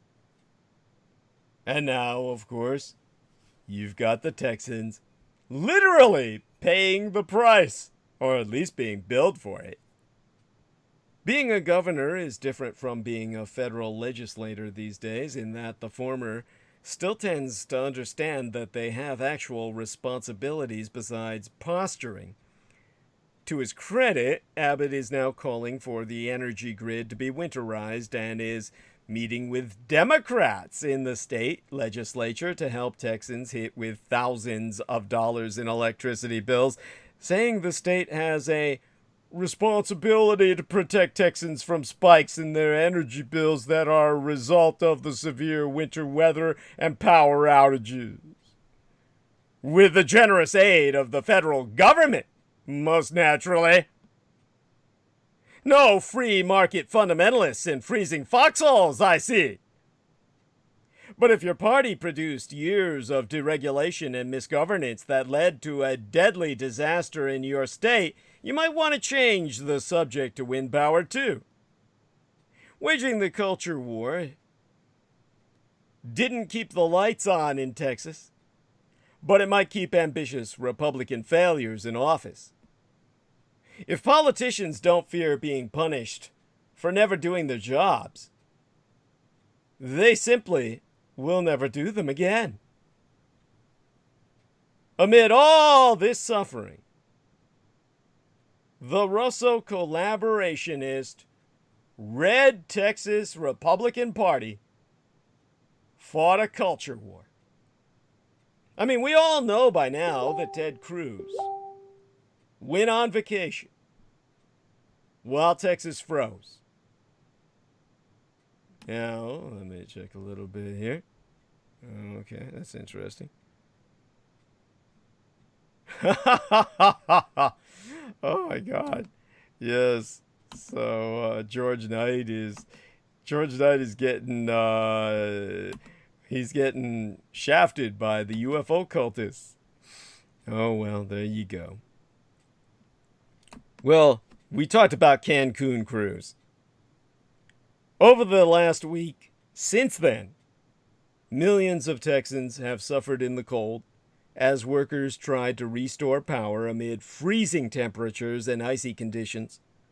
Last Thursday, the official local death toll from the snow, ice, and power outages that I was able to ascertain before I was transmitting on Sunday night stood at 24 people.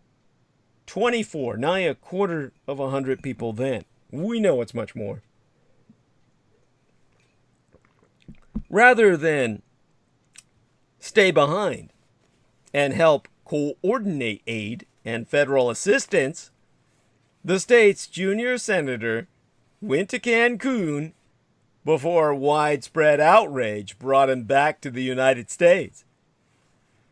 Now, as I've said, of course, Ted Cruz has no formal power in the state government of Texas. His is more a failure of optics and political leadership than governance per se. But Greg Abbott, who actually is the governor of Texas, doesn't have that excuse. As Texans froze, he went on Fox News to falsely blame renewable energy and the, as yet, not even realized, not even formalized Green New Deal for the crisis in Texas. Saying, beyond his opening sentence, which I've quoted, his full quote goes, "This shows how the Green New Deal would be a deadly deal for the United States of America. Texas is blessed with multiple sources of energy, such as natural gas and oil and nuclear, as well as solar and wind. But our wind and our solar got shut down, and they were collectively more than 10% of our power grid. And that thrust Texas into a situation where it was lacking power on a statewide basis." Now, faced with one of the worst crises in the recent history of their state, red Republican insurgents have turned their attention away from conditions on the ground and toward the objects of their ideological ire. The issue isn't energy policy. It is liberals and environmentalists. Alexandria Ocasio-Cortez. And that's a New York congresswoman who has a child when Texas built its... Well, she was nothing but a child when Texas built its first wind farms. You know, that and climate activists, of course, are the true villains. With Alexandria Ocasio-Cortez raising funds for Texas just to show them what funds, you know, what fucks they are. As our man Daniel Arola has pointing out. On Facebook, I wasn't even aware of that until Daniel Arola brought it to my attention and the attention of many others. And, of course, was dealing with his obdurate fellow Texans who were saying, oh, she's a nut job. She's okay on this, but she's a nut job. Well, fuck you. Don't take her money then, you motherfucker. Now, amid awful suffering and deteriorating conditions, Texas Republicans decided to fight a culture war. And in doing so, they be emblematic of the National Party, which has abandoned even the pretense of governance in favor of the celebration of endless grievance. It should be said that there's no mystery about the collapse of the Texas electrical grid. A once-in-a-century cold front spiked demand beyond the capacity of the system as Texans turned up the heat in their homes and plugged in their space heaters. At the same time, much of the infrastructure for power in the state was disabled by the snow and the ice. And what do you get when you add a sudden surge of demand to an equally sudden loss of capacity? A crisis whose roots lie in a decade's worth of deregulation and cost-cutting of an energy independence that has left the state at the mercy of the elements themselves. This disaster, in other words, is the fruit of policy, of specific choices made by lawmakers in Texas. And it's this fact that helps explain the response to the crisis of Abbott and the Texas Republican Party, which has governed the state as a laboratory for reactionary ideas for much of the last 20 fucking years. When you don't want to face the consequences of your actions as a lawmaker, when you'd rather demonize scapegoats than give answers, you fight a culture war. Or you instigate one, but they already did that long ago. As I said, Alexandria Ocasio-Cortez was but a child when Texas built its first wind farms. Now, but then, this is just what it means to be a Republican politician now. Accountability is out. Distraction is in. You can't deal with problems, so you make them fodder for zero-sum partisan conflict. As president, Donald Trump refused to treat the coronavirus pandemic as a challenge to overcome with leadership and expertise. Instead, he made it another battle in the culture wars, from whether you wore a mask to whether you remained away from public places. He spent more time trying to racialize the virus for cheap points than he did giving guidance to the American public. Yes, Trump is an easy target, but you'll find the same dynamic at all levels of Republican politics. This turn away from even the appearance of traditional governance is most apparent among the newest members of the House Republican caucus.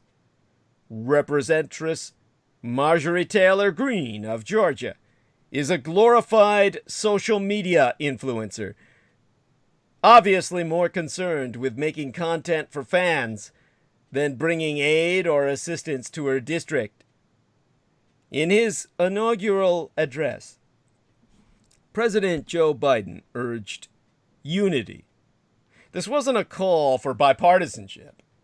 It was a plea to lower the temperature and to see each other not as adversaries, but as neighbors. He said, politics need not be a raging fire destroying everything in its path. And every disagreement doesn't have to be a cause for total war.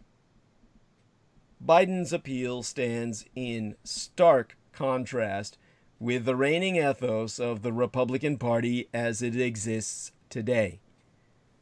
nothing, not even a deadly crisis, will turn Republicans away from a politics that rejects problem solving in favor of grievance mongering.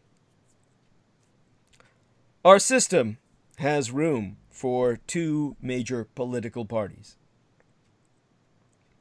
One of them, mine own, however imperfectly, at least attempts to govern.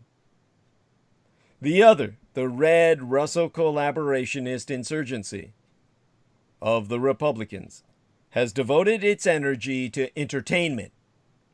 It is a tragedy for the people of Texas that at this moment of danger they have to deal with a government of circus ringleaders. And as the United States surpasses 500,000 COVID deaths, experts are reflecting on what could have been. Early last February, a Californian became the first American to die from COVID-19, in case you didn't know. At the time, testing was barely available, and it would take us months for authorities to determine why the person had died. Global health authorities had not yet settled on a name for the disease, or the novel coronavirus that caused it. What they did know was that the disease was deadly. As they soon came to learn, it claimed lives at a horrific rate, even as entire countries imposed strict lockdowns. It distinguished hospitals. Well, it distinguished itself by preying on the elderly, ripping through nursing homes, and pushing even the most illustrious of hospitals past their limits. The disease spread quite easily, transmitted even by people who had no idea that they were sick. No one was immune. Just over a year later, after 12 unbearably long months of tragedy around the world, the American empire's daily case and death counts are falling. The pace of administering highly effective vaccines is somewhat accelerating, and the pandemic's gradual end seems to be within some form of sight, perhaps even on horizon line. In Massachusetts, more than 1 million people have received at least one vaccine dose. Day by day, we know more about the coronavirus and how to stop its spread. Yet the progress has emerged from a toll of staggering proportions. The United States has now reached a calamitous milestone that crystallizes a year of grief and anguish. 500,000 lives, as officially acknowledged, lost to COVID-19. And that somber moment was observed in the nation's capital on Monday, opening this work week. The day before yesterday. At the White House, President Biden, Vice Presidentress Kamala Harris, and their spouses lit candles to memorialize the dead and led the American empire in a national moment of silence. Bells at the Washington National Cathedral rang 1,000 times. Early models of the pandemic offered a wide range of possible outcomes, depending on how the country responded. Some models projected that as many as 2 million Americans would die without public health intervention, and others that as few as 100,000 would die if the United States imposed serious mitigation strategies. The American Empire's actual death count, falling firmly in the middle of these estimates, may not represent a worst-case scenario, but the scale of human loss stands as an indictment of a series of fatal policy missteps. Dr. Jennifer Nuzzo, a Johns Hopkins University epidemiologist who has led a team tracking COVID-19 data since last spring, went on record to say, "Did I know the virus was capable of taking this many lives? Yes. Did I expect at the beginning of this that the United States would allow 500,000 people to die? Never." Despite significant advances in treating the disease, the opening month of this year, January, marked the outbreak's deadliest month so far in these United States, with more than 95,000 lives lost. 100,000 will ultimately be calculated. Nuzzo and other experts concur that while the pandemic has not been as deadly as it might have been, the American Empire's toll, the highest in all the world, is far greater than it ever had to be.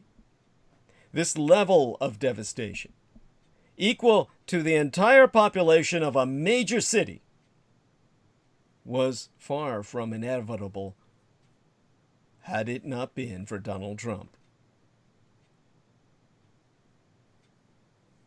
Nuzzo has affirmed that we spent much of the last year not really seriously trying to tackle the virus at all. So if you just allow the virus to spread and are half-hearted in your measures of responding thereunto, it's not surprising that we've suffered nearly incalculable losses. There's no other way to frame 500,000 deaths than as a devastating loss.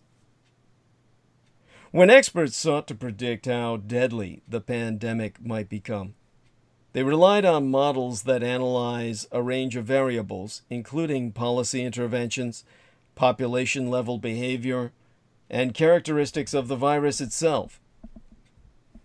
In March, White House officials presented forecasts based on a number of national and international models. A worst-case scenario with no intervention would mean between 1.5 million and 2.2 million deaths in these United States. They forecasted. On the other hand, with mitigating steps such as social distancing and targeted lockdowns, officials confirmed that deaths could range from 100,000 to 240,000. But despite widespread restrictions, never enforced, in many areas the pandemic has been far worse than any imagined.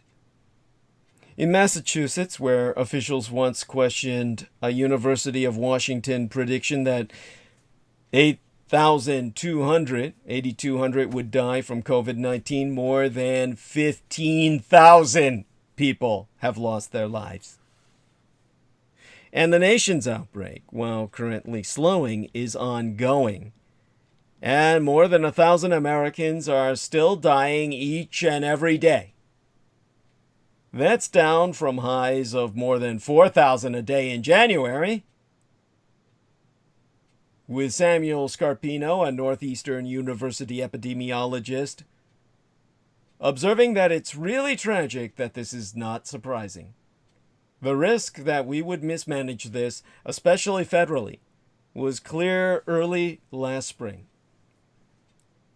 And Scarpino has confirmed that 500,000 likely undercounts the deaths caused by COVID-19. It took months for testing to become widely available, and several studies have proven that the virus was circulating globally much earlier than originally thought. States and federal government were slow to act when cases rose last spring and again this fall and winter, an error that Scarpino confirmed cost countless lives. Himself so saying that delayed action meant something that would not have been inevitable if we'd actually had taken action, and coordination becomes to a certain extent inevitable. Once it actually takes hold and starts spreading, there be very little you can do, as we've so seen. And beyond the modeling, Scarpino and Nuzzo both cross-referenced in pointing to one concrete, clear indication that the United States could have avoided all this level of loss because other countries did. With Scarpino testifying that there are a lot of other countries that have much more complicated border situations and much larger populations that were able to prevent what happened in the United States from ever happening. Now, globally, nearly 2.5 million people have died. Data from Johns Hopkins shows the country with the second highest death toll under the insane negligence of the Trump of the tropics, Jair Bolsonaro, is Brazil, which has recorded just under 250,000 deaths with a slightly smaller population than these United States. India, home to 1.4 billion people compared to the American Empire's 328 million, has recorded just over 156,000 deaths. In effect, no one has died in India comparative to the population size. They won't even miss them. Despite the rollout of vaccines since mid-December, a closely watched model from the University of Washington projects more than 589,000 dead by the 1st of June. This pandemic is not over, and it'd be far too early to know its final toll. But experts also expressed something rare in recent months: a sense of hope. Although the exact reasons behind slow transmission are difficult to pinpoint, and the fear of fast-spreading variants persists, experts admit they be optimistic that the vaccine distribution, or that with vaccine distribution picking up across the country, these encouraging trends will continue. Nuzzo attested that we were all given a tremendous gift from science with these vaccines. So in her words, I do expect to see the death numbers continue to decline, which is really welcome news. Still, Nuzzo attests she remains devastated by the enormity of loss and haunted by what might have been. Having stated on record that, you have to stop and wonder, what would we have done, where would we be, if we didn't have these vaccines? But we do, and I'm very glad that we do. Now, history will prove the former United States president was staggeringly negligent during the pandemic's deadly third wave, and will conclude that Donald Trump is guilty of pandemicide. Yes, at long last, we see glimmers of hope. The COVID-19 epidemic in these United States has fallen below the numbers of daily news cases tallied on the eve of the presidential election, the point at which this viral nightmare soared. Using the New York Times' coronavirus data tracker, on November 1st of 2020, there were about 74,195 new cases counted in the country. By February 16th, New case reports came in at 64,376. But in between those dates, a national horror unfolded, peaking on the 8th of January with 300,619 new cases reported in just 24 hours. The staggering wave, one full year into the pandemic, was completely unnecessary for the world's richest country. Achieving any sense of closure will require holding Donald Trump accountable for this failure. There is vast evidence of Trump's negligence during the pandemic's third wave. Had I been a member of the House of Representatives during the body's impeachment deliberations, I would have added to Trump's indictment the crime of pandemicide, naming him as responsible for the majority of the COVID-19 deaths that transpired while he, the nation's leader, was preoccupied with damning Joe Biden's electoral victory. Trump's failure to, as he vowed in his oath of office, faithfully execute the office of President of these United States promulgated a scale of lives lost exceeding anything experienced in this country since the American Civil War between the states 160 years agone. I do not accuse Trump of pandemicide in reference to mistakes made by his misadministration between January of 2020, when it generally ignored the outbreak in Wuhan, China, and the summer surge of cases and deaths across these United States. I do not charge pandemicide over Trump's February 26th, 2020 dismissal of the COVID-19 threat as minuscule, claiming the level that we had in our country is very low and those people are getting better.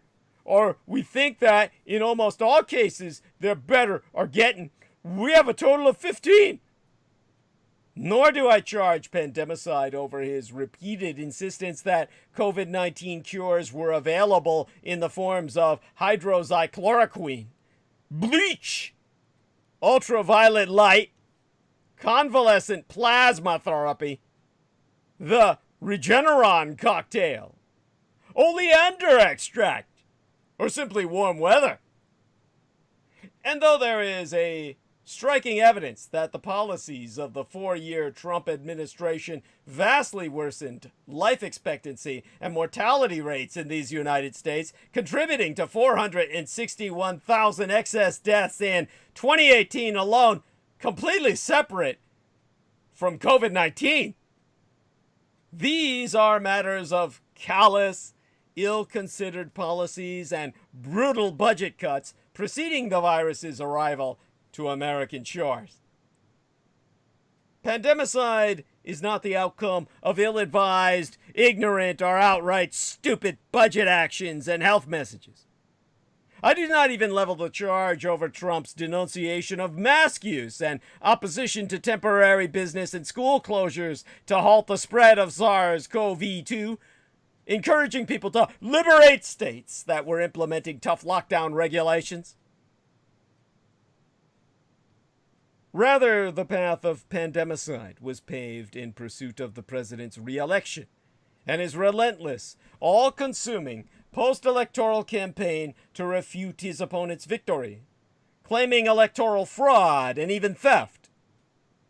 Despite the summer surge in COVID-19 infections nationwide, Trump abandoned virtual campaigning in favor of crowded, largely maskless gatherings of his cult supporters, knowingly risking that each rally would become a super spreader event.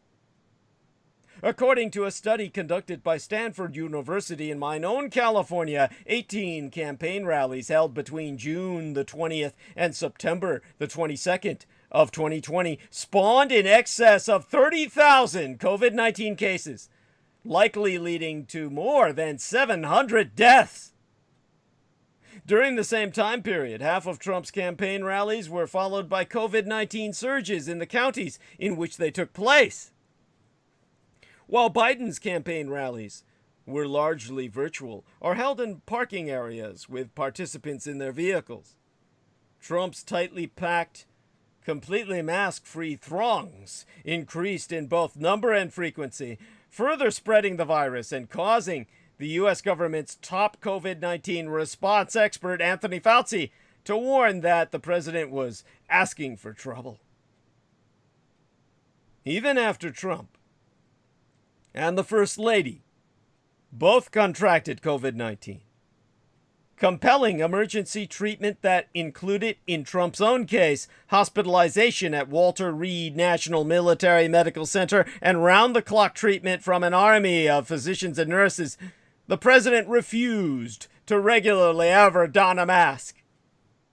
On the day of his hospital admission, October the 2nd, the United States had cumulatively logged more than 200,000 deaths to COVID-19, an undercount, as are all American COVID-19 numbers, but an official data point that would more than double by the January 20th inauguration of Joseph Biden.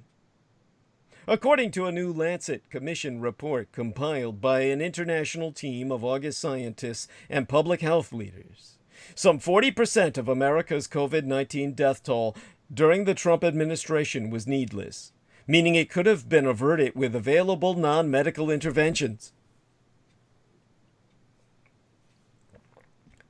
By the time our national election took place, Donald Trump had ignored the pandemic, not attending a single COVID-19 White House meeting for at least 5 months since late May. Behind the scenes in the fall, the Trump misadministration lobbied Congress vigorously to block the movement of funds to states for vaccine rollout efforts, leaving them unable to efficiently execute mass immunizations. And going forward from election night on November 3rd to the inauguration on January 20th, Trump was fully fixated on overturning Biden's victory. He ceased speaking to the press on December 8th, held no public events after November 4th, and made his final public appearance at a December 12th football game. According to White House schedules, Trump had few official meetings for days, left Washington for Mar-a-Lago on December 23rd, and did not resurface until New Year's Eve, when he delivered a video address to the nation celebrating Food and Drug Administration emergency approval of SARS-CoV-2 vaccines. On January 6th, the president delivered his now infamous speech to cultists, exhorting them to march down Pennsylvania Avenue to the Capitol.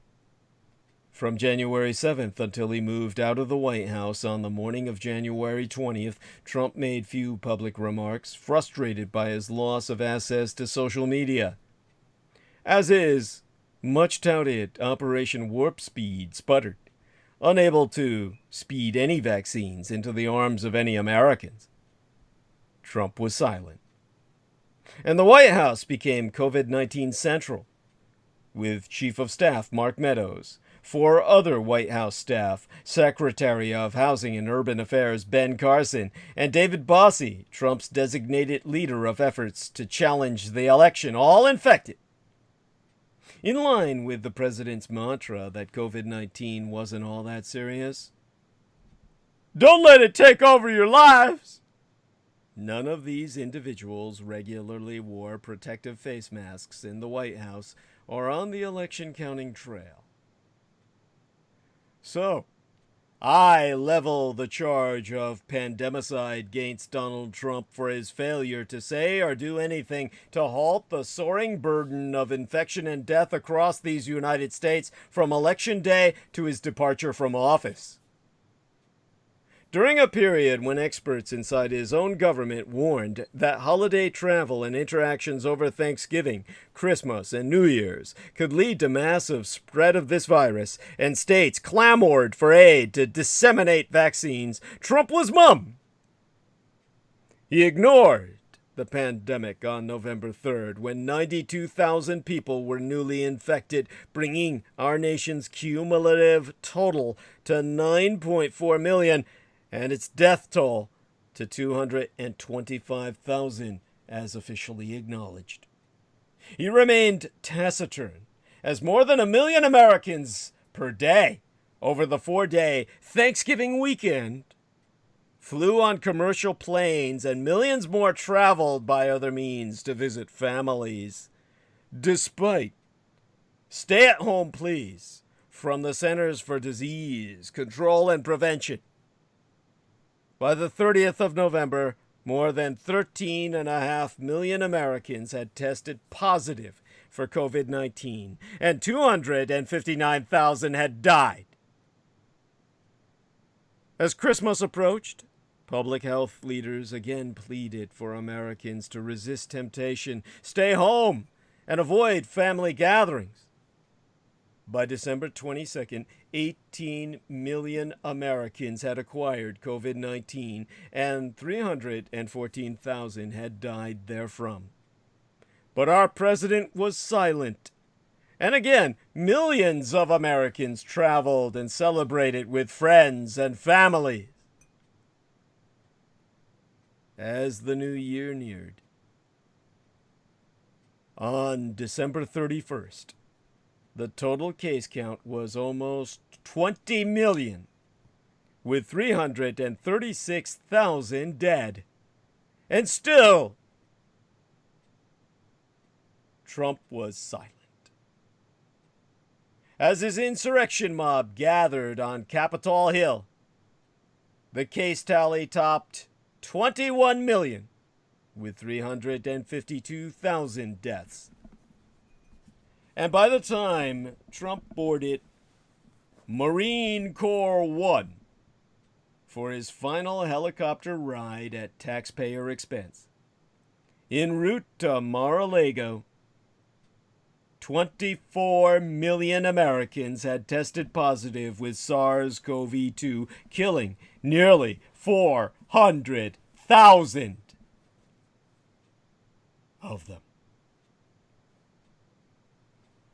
Between the election and the inauguration, the number of infected Americans more than doubled, skyrocketing from 9.4 million cases to 24 million, adding some 15 million cases on Trump's watch when he was fixated on overturning Biden's victory and AWOL, absent without leave, on the pandemic front. And in his absence from pandemic duty, his duty to protect the American people, 172,000 Americans died, nearly doubling the mortality toll since Election Day. Republicans have, of course, decided that Trump cannot be impeached now that he is a private citizen. As a matter of formality, then, my call be moot. But let history record that no sitting American president, since April 30th of 1789, when George Washington took the first oath on the balcony of Federal Hall on Wall Street in New York City, has willfully allowed such preventable carnage to unfold on the American people. He's so misled. Let history record that Donald John Trump is guilty of the crime of pandemicide. And now it hits the markets. The United States government needs to take better care of the dollar, as well as its citizenry. The world is having serious doubts about the once widely accepted presumption of American exceptionalism. Ergo, therefore, a crash in the dollar is coming. The era of the United States dollar's exorbitant privilege as the world's primary reserve currency is coming to an end. Then French Finance Minister Valéry Giscard d'Estaing coined that phrase in the 1960s largely out of frustration, bemoaning an American empire that drew freely on the rest of the world to support its overextended standard of living. For almost 60 years, the world complained but did nothing about it. Those days are over. Already stressed by the impact of the COVID-19 pandemic, as brought to the point of collapse by Donald Trump, United States living standards are about to be squeezed as never before. At the same time, the world is having serious doubts about the once widely accepted presumption of American exceptionalism. Currencies set the equilibrium between these two forces. Domestic economic fundamentals and foreign perceptions of a nation's strength or weakness. The balance is shifting, and a crash in the dollar could well be in the offing. The seeds of this program were sown by a profound shortfall in domestic American savings that was glaringly apparent before the pandemic.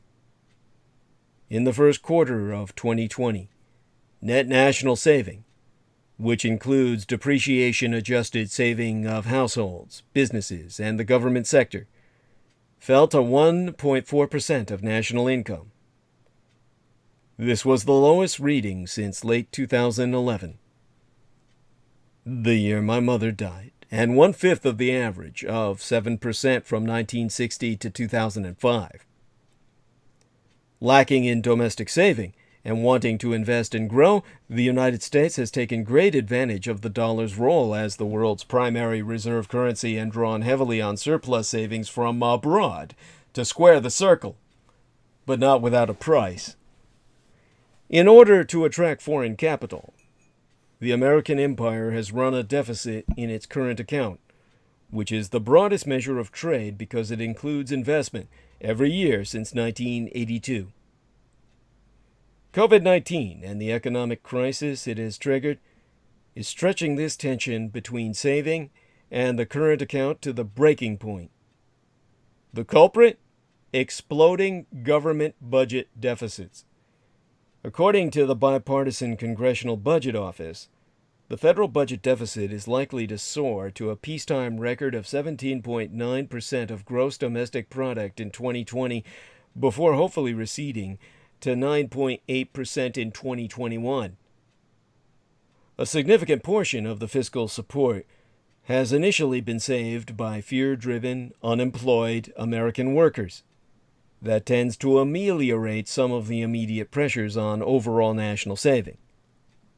However, monthly Treasury Department data show that the crisis-related expansion of the federal deficit has far outstripped the fear-driven surge in personal spending, as personal saving, I mean to say, with the April deficit 5.7 times the shortfall in the first quarter, are fully 0.5% larger than the April increment in personal saving. In other words, intense downward pressure is now building an already sharply depressed domestic saving. It's building on that already sharply depressed domestic saving, compared with the situation during the global financial crisis, when domestic saving was a net negative for the first time on record, averaging 1.8% of national income from the third quarter of 2008 to the second quarter of 2010. A much sharper drop into negative territory is now likely, possibly plunging into the unheard of negative 5% to negative 10 percentile zone. And that is where the dollar will come into play. For the moment, the greenback is strong, benefiting from typical safe haven demand long evident during periods of crisis. Against a broad cross-section of United States trading partners, the dollar was up almost 7% over the January to April period in inflation-adjusted, trade-weighted terms, to a level that stands fully 33% above its July 2011 low. Bank for International Settlements data is what I'm sourcing about all that I relate to yourselves right now. Preliminary data hinting at a fractional slippage in early June. But the coming collapse in saving points to a sharp widening of the current account deficit, likely taking it well beyond the prior record of a negative 6.3% of gross domestic product that it reached in late 2005. Reserve currency or not, the dollar will not be spared under these circumstances. The key question is, what will spark the decline? Look no further than the Trump misadministration. Protectionist trade policies, withdrawal from the architectural pillars of globalization, such as the Paris Agreement on Climate, the Trans-Pacific Partnership, whom Japan assumed all leadership thereof, the World Health Organization, and all traditional Atlantic alliances, gross mismanagement of COVID-19 response, together with wrenching social turmoil not seen since the late 1960s, are all painfully visible manifestations of America's sharply diminished global leadership and therefore their dollar power. How far that dollar will even stretch. And as the economic crisis starts to stabilize, hopefully later this year, or, well, hopefully early this year, that realization should hit home just as domestic saving plunges. The dollar could easily test its July 2011 lows, weakening by as much as 35% in broad trade-weighted inflation-adjusted terms. The coming collapse in the dollar will have three key implications. It will be inflationary, a welcome short-term buffer against deflation, but in conjunction with what is likely to be a weak post-COVID economic recovery, yet another reason to worry about an onset of stagflation, stagnation, and inflation, the tough combination of weak economic growth and rising inflation that wreaks havoc on financial markets. Moreover, to the extent a weaker dollar is symptomatic of an exploding current account deficit, look for a sharp widening of America's trade deficit. Protectionist pressures on the largest piece of the country's multilateral shortfall with 102 nations, namely the Chinese communist bilateral imbalance, will backfire and divert trade to other higher-cost producers, effectively taxing beleaguered American consumers. Finally, in the face of Washington's poorly timed wish for financial decoupling from the communist Chinese empire, who will fund the saving deficit of a nation that has finally lost its exorbitant privilege? And what terms, namely interest rates, will that funding now require?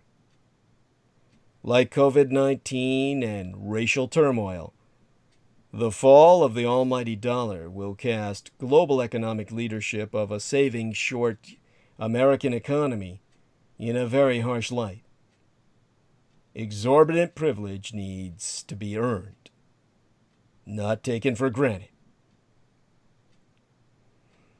Now, one among the creepiest true crime tours in America is the Tucson Murders True Crime Tours. The Tucson Murders True Crime Tours provide us historic crime investigation into forgotten lost crimes in Tucson, Arizona. These small private tours are hosted by the Mr. Ben Baronestenius, a true crime researcher and enthusiast who will personally take us to real historic crime locations related to these crimes in Tucson. Relive these events and hear the untold stories behind the stories. The Baron Ben specializes in the seemingly ever-developing case of the late serial rape killer Charles Howard Smitty Schmid Jr., alias the Pied Piper of Tucson, and Aftermath Tour. See theunfinishedman.com for excerpts from Benestenius's yet-to-be-published work entitled The Unfinished Man.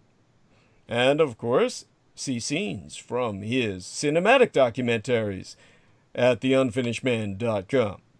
But other cases, such as the strange case of Morris Brady, the Dr. George Marvin Tejardine case, and the Red Rapist, are also within his repertoire. As in fact are all the crimes that shocked the Southwest throughout the 1960s, the very decade I myself entered this vale of tears. These devastating crimes stained a city so deeply they may never be removed. For tour information, contact the TucsonMurders.com. Spell it Tucson, Tucson. Put the word "the" in front of it, the TucsonMurders.com. And who would resist the stupidest city in the world, as voted by Family Guy? You've got to personally see it to believe it. Or telephone the Baron Ben personally to privately guide your tour at 1-520-/323-3406. That's 1520-323-3406. And neglect not to subscribe to the Man of the Soil YouTube channel. You know you're in the right place when you see the young blonde with a nice set of pins racked behind that green t-shirt that says Ace Hardware, after which you can witness the Baron Ben himself taking his one-piece wardrobe, his flight suit, so to speak, and leaping into a sprint car to race across the AstroTurf, the lawn you never have to water or mow. And, of course, he has his own trading card in the sprint car race field. Aside from that, you can watch the aerial drone footage at Man of the Soil YouTube channel of his lawn work as conducted by the men in brown he brings from south of the border to do what white men can't do under conditions of heat and, intensive labor, and therefore provides you the greatest show on dirt to give you the yards you're stuck looking at all through quarantine, the kind of, verve and pizzazz that will enable you to enjoy your stay in that echo bubble of your own home. Yes, manofthesoil.com. And subscribe to it on YouTube. Check it out. All right, we have Peter Moon rejoining us. Who woke up in the middle of the night, I take it? Early morning. I mean, oh my God. Didn't you get any sleep? Are you all right? Yeah, I'm fine. I got some sleep, and I wasn't going back to sleep, so I thought I'd come down and do some work, and I saw that you're still transmitting. Oh, yeah. I'm usually at it for several hours as of yet from this period of time. Well, we're happy to have you with us, and I don't know what it's like in the morning for you. What do you make your own coffee, or does... I really don't drink coffee. You heard me have some cappuccino the other night because I asked Paula to help me stay awake when I was working with you, but ordinarily I don't drink coffee. Wow. What do you normally drink, as a hydration fluid? What's your water with, when I wake up, I'll have water with lemon in it. Uh-huh. And then I will accompany that with a hot water with a whole half lemon and a spoon of vinegar in it. Wow. That's it helps balance the pH of your body. And water, I will have a protein shake, mm-hmm. Later in the morning. And then I will eat. I try to eat 2 meals a day. Uh-huh. Sometimes I'll eat 3, but, try to eat. Well, I was doing the keto thing, and the, what do you call it? There's a intermittent fasting, doing all my eating between 12 and 6. Wow. I mean, sometimes I deviate from that, but I did that because I had to do some of that. Pac One was talking about it, uh-huh. Insulin retention. I had too much insulin resistance, insulin resistance. Wow.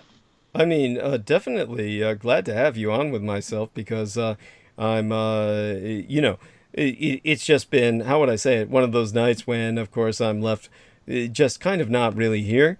And I'm not quite sure how many people want me to get into geopolitics, which is where I was going to take it otherwise.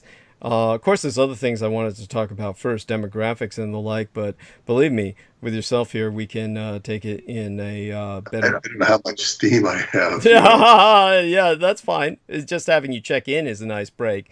It gives my voice a little break, and in the interim, it's... how would I say it? Just good to have you with us because it just has that nice feeling to it. You're waking up in the morning. You're kind of like, how's it outside? Yeah, sun shining.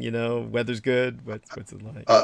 Yesterday was beautiful. It was up in the 50s. It felt like spring, even though there's still snow on the ground. But it felt like spring. The sun was out. It was a beautiful day, and you could see that winter is on its last legs. When it goes up, it was supposed to be in the 40s. When it goes up into the 50s, it's like you just feel the first relief that winter is over, because February's been a very hard month for snow and just, all that comes with it. Yeah. Fortunately, it wasn't that icy. Could have been a lot worse, but it was, last year we didn't have a winter, snow. We had no snow last year. Yeah.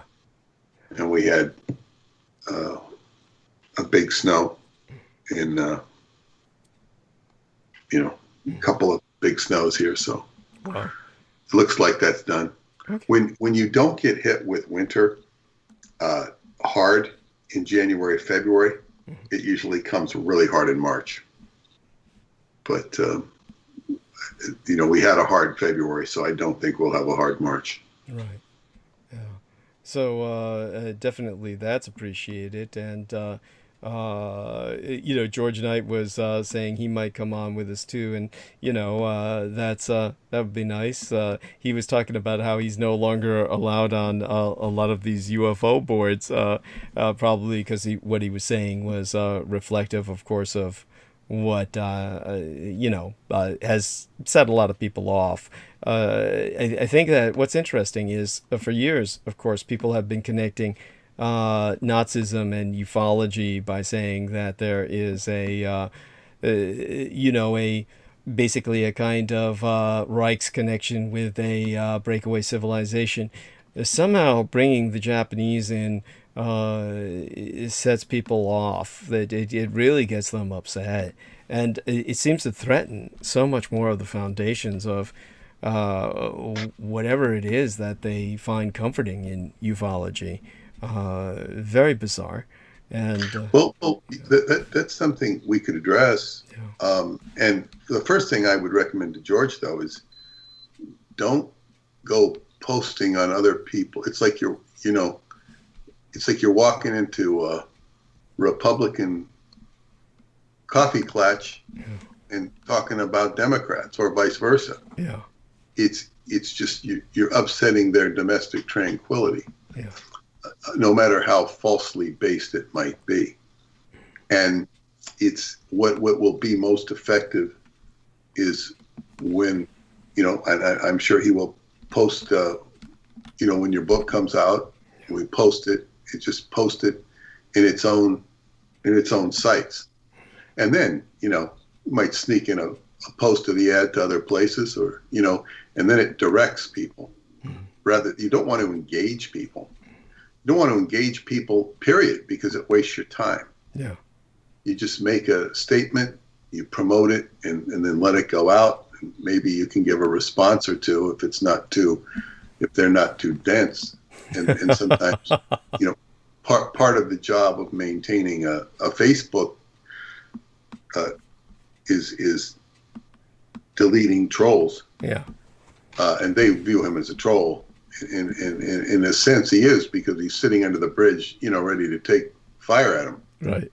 In a sense, it's like he's well intended. He's not a troll in the traditional sense, but that's how they would view it, because they have this paradigm set on aliens. And I would also say that, having been exposed to a certain amount, if people who've had abduction or alien experiences, they gravitate together. Much like if and I don't mean to compare this, but much like people who have a common interest in a soap opera or a TV show and like to discuss it, or have a common interest in sports or something and they like to, discuss it. But in the case of the aliens or the UFO abductees, they're trying to cope with, some people are just curious, but it's almost like they have a problem and they need to discuss it or need to feel that other people are experiencing it. So anything undercutting it, what might be called an objective truth that undermines that paradigm is not good. I would also say that the Montauk Project, I've had people wanting to do the Montauk Project meetings, not recently, since I discontinued them, because they weren't healthy in what was attracting, and not just from the Montauk aspect, but from the conspiracy aspect. And people want to get together and talk conspiracy. And conspiracy, it seemed like there was more of a relevant need for it back before the internet, right, when you would find out stuff that wasn't being circulated. Right. Now you can go on the internet and find out all sorts of theories. Some of them, most of them, kind of off the beaten. Not really. So it's kind of like, what do you want a bunch of people getting together and talking about anything for? And then, of course, the Qigong completely, revealed to me, and what I was doing was a professional activity. It was not something that I, was looking for people to talk to or anything like that. It was the purpose of the meetings was to gather information and to circulate it. It was a back and forth thing on the subject of the Montauk Project. Of course, similarly related subjects would come up, some of them very interesting. But what I noticed is people who want to get together and socialize or interact with people of similar interests. And this I saw very unproductive in the long run. It's right. Just like, and you try to put something constructive into their world and they don't want it. No. They want to continue playing the bullshit. Yes. Running. Yeah. It's all about grievance in a sense. It's they want that instead of solutions. Why don't you just stop? It's like you said, it's the hamster wheel. It really was. Where were you holding the meetings? I'm curious. It wasn't in your own. In my house. Oh my God. And that was, well, the only reason I held them in my house is because we used to hold them in Laurie Saluzzi's house in Belmore. That's where David Anderson first came to the meetings, in Belmore, which is southern Long Island. And she was moving. So I said, so we couldn't hold them there anymore. So I made a sort of a promise to the group. I said, we will have them in my house. I have to get XYZ done, and I will need, Dionysus to come help me. And he did.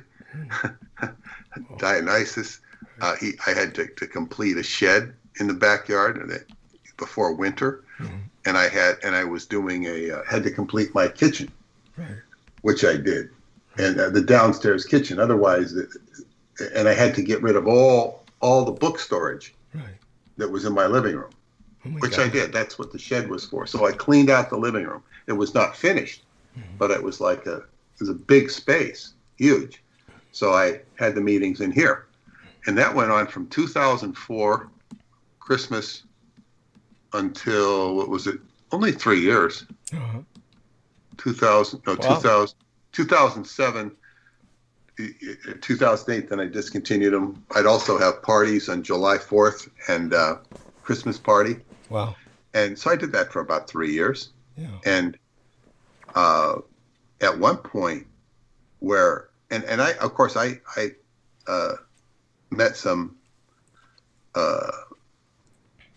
new friends. This was really weird. This girl came down to meet me. Vicky.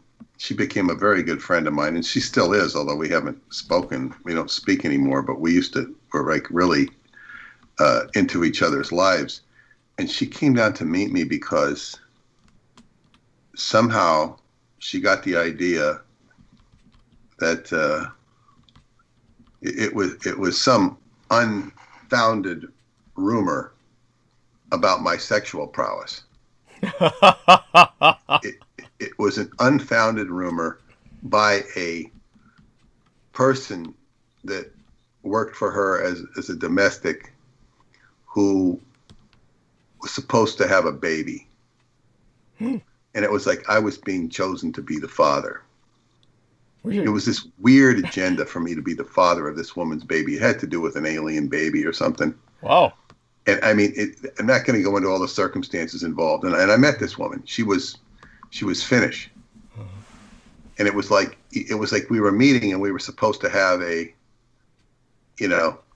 it's almost like a chosen marriage, sort of like mine and Paula's was. Right. But this thing it was just weird. It was just weird. It was like we were fated to be together, but we weren't. And it was like, I just don't think there was any mutual attraction between us. We were friendly with each other and we communicated. She ended up back in Finland or someplace. I think she was from Finland. Yeah. I remember asking her for some information once, and she was very, very nice. And she ended up having a baby. I think she had to divorce the husband or something, but it was just very weird. The whole thing was weird. However, Vicky was an absolute sweetheart, and she had been in Scientology. She also ran the most, what would you call it, popular, what's this house? Sex club in Connecticut. Oh. And this was like all of the judges, she said, and she was helping through certain court issues I had to deal with, with the court, domestic cases and domestic issues that I had to deal with to protect my daughter. Right. And she understood a lot. She's a spiritual teacher and a very gracious and fun person, but she had a boyfriend. That she's happily married now, and her husband's Greek. He's very nice, and she has a beautiful daughter who's grown up now. And she had she had the boyfriend kind of, when he went to jail, he gave her this sex club, so she had to run it.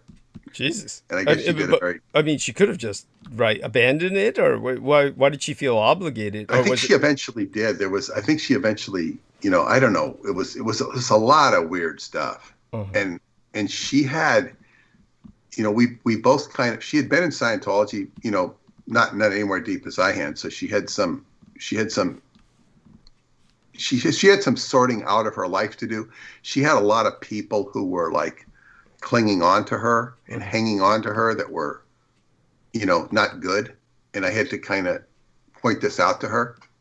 And she was helping me with just dealing with the residue of my divorce. So we were very good friends. And that's all we ever were, was friends.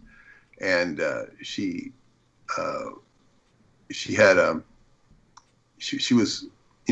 knew so much. And she had some harrowing experiences of her own. God, I'm not going to go into those, but there was. So she went through a lot, and she was really a good friend, and she still is. It's just that I haven't, But anyway, the alien stuff that would, kind of come through the filter. I was never into the alien stuff. Right. I couldn't avoid it, and even had some intrusion into my own personal aura, as I spoke about the other night. But the thing about what did I say about the meetings and what was a big mistake about having it in my house was there was this one guy who tried to take over the meeting just in terms of, he kept talking about insane asylums, and he was going in and getting blueprints to all the insane asylums that had been on Long Island. And blueprints?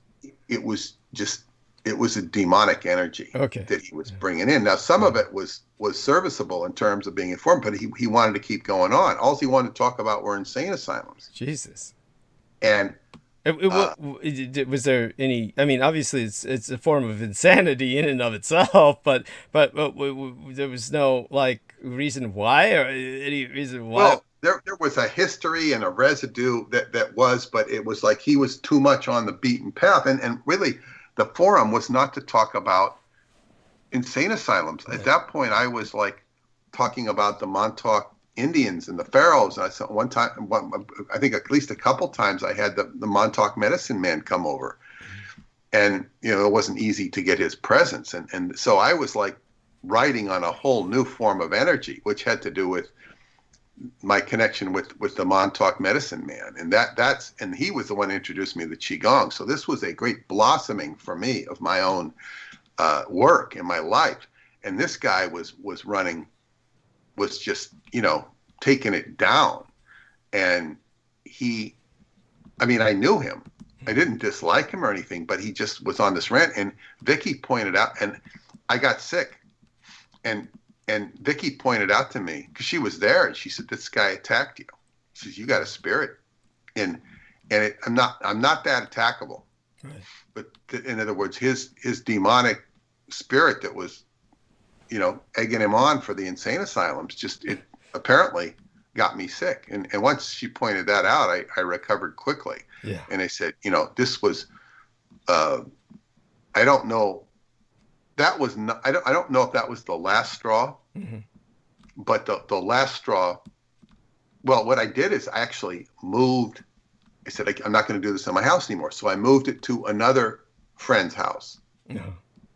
And that had problems of its own, because that's where it was going to be called Planetary Healing Night instead of Montauk Night. Right. Because I was now in Qigong. I once brought Rudy Curry over there, and he, they loved him. But the problem was, these people would just want to get together, and they'd start talking. And one of my friends, who was a shaman, a Hungarian shaman, she just looked at me and said, "These people, they don't get it. They don't get it." So I started having a meeting with her. And I would meet with her every couple of weeks, and her husband would sometimes come along, and what was it? I had another guy in charge of the Dowser Society. So it was a very small meeting, and that stopped happening because she got something in her eye. It was almost like God. And that meeting, the one, the planetary healing meeting, these people were not suited. And one night, a bunch of people started talking about how great meds were. And I said, this is not working. I'm not going to engage in this horse shit. Yeah. It's like, this is like, you're trying to these people are not suitable to healing themselves, let alone a planet. So I said, okay, disengage.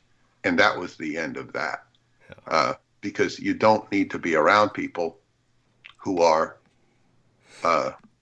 dragging themselves down. Right. And you cannot, one of my, there was one girl who comes into the meeting, and she says, "Why didn't you tell me about this?" "Because you weren't supposed to be here." I didn't tell her that, because the girl whose house it was, her boyfriend, who was a big drag on her, let alone everybody, he sees her in the store and tells her about the meeting. It's like, oh, God, it's like, we don't want you here. And she was a friend of mine, but she was just completely taking things south, Yeah. Wants to talk,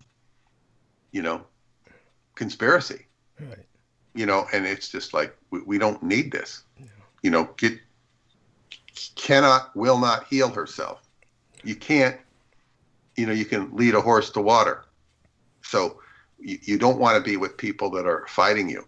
When my teacher had Qigong students and they were there paying him money, they were still very capable of fighting him with their egos.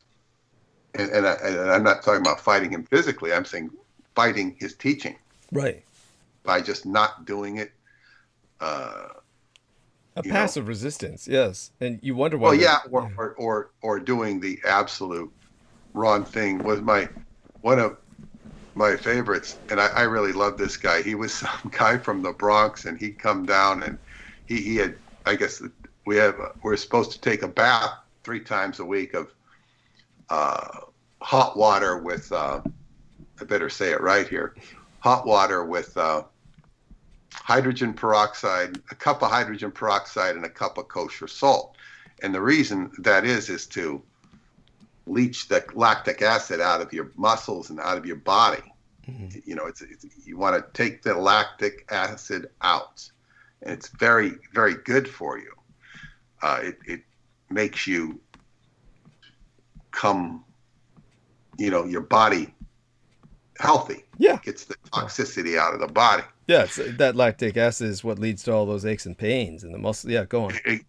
Exactly. Yeah.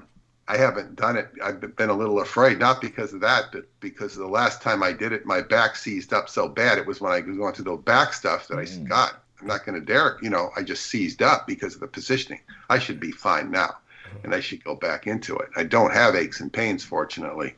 But anyway, this guy misunderstood the teacher's instructions, and he somehow put in a cup of bleach. Whoa! With the and oh man, and he was like he was like screaming and crying and my teacher said, "What the hell did you do? I didn't tell you to do that." Oh my God! It's just like, and he would eat a whole. His big problem in life, and this is funny because certainly not all the students were like this, and most of them were not from the Bronx. He came all the way down from the Bronx, which is a bit of a hike. Yeah. On the subway or whatever, coming all the way down because you got to come down through Manhattan and into Brooklyn, and he he would just have a problem eating a whole quart of Turkey Hill ice cream. Oh my God! And it was like I remember he comes in the room one time. He comes in late, and the teacher didn't like when he came in late, and he comes in and something, and I don't know what he said, and I go, "Oh, Turkey Hill," and my teacher just looked at me and he said, "Oh, you remember." And how can I forget his battles with Turkey Hill ice cream, where he just sit there and eat a whole. It's not. I'm not talking about a pint. Oh my God! I mean, I'm talking about a whole quart, and he'd be, and he was a really nice guy, but and he was not a regular student. I don't know, but he was there was some people that were highly comical. Yeah, it's just you're always going to get that sort. It's that's incredible to me. I mean, I can't even imagine people doing that. It's kind of like J. Maurice with his, half a dozen vanilla donuts. I mean, oh my fucking God. Well, there you have that. I can only stand back and shake my head. It's like most of the class was very, very, very serious. It was very serious, and but we were there to learn, but that sort of thing. I guess there was room for comic relief from time to time, right? Because that guy, he just wasn't taking it seriously. No serious student is going to be, eating quarts of ice cream. Right. And another thing that happened was he had a lot more students, and he just said, "Look, I'm going to start doing real teaching, and those of you who aren't doing it, you're just gonna fly away. You're just gonna leave." And a lot of these were women that had been there a long time, and they, they just wouldn't do what he said. They come regularly, Right. but they would not do the work outside of the class, and they just like, vanished. And it seemed like there were hardly any of us left, but the quality of the teaching went way up. Interesting. And it was a lot of accelerated learning that I'm forever thankful for. That I was just exposed to it, and he didn't really care about the fact that he wasn't making as much money, because that didn't change. Just you paid whatever you're supposed to pay, and I think I paid $100 a month, and I do 4 classes. If you paid $150, you could go to as many classes as you want. But that was a great program when I did that. But I could only come about once a week. Right. But I was consistent. Right. So, so it wasn't like, he could have been making a lot more money if he pandered to people's egos, bull crap. Yes. But that's not what he was about. He was not about money, and he was about, he liked money, but he was about doing the teaching, and he was more interested in having a good student than he was in, making a whole lot of money with a bunch of, showing off, so to speak. Right.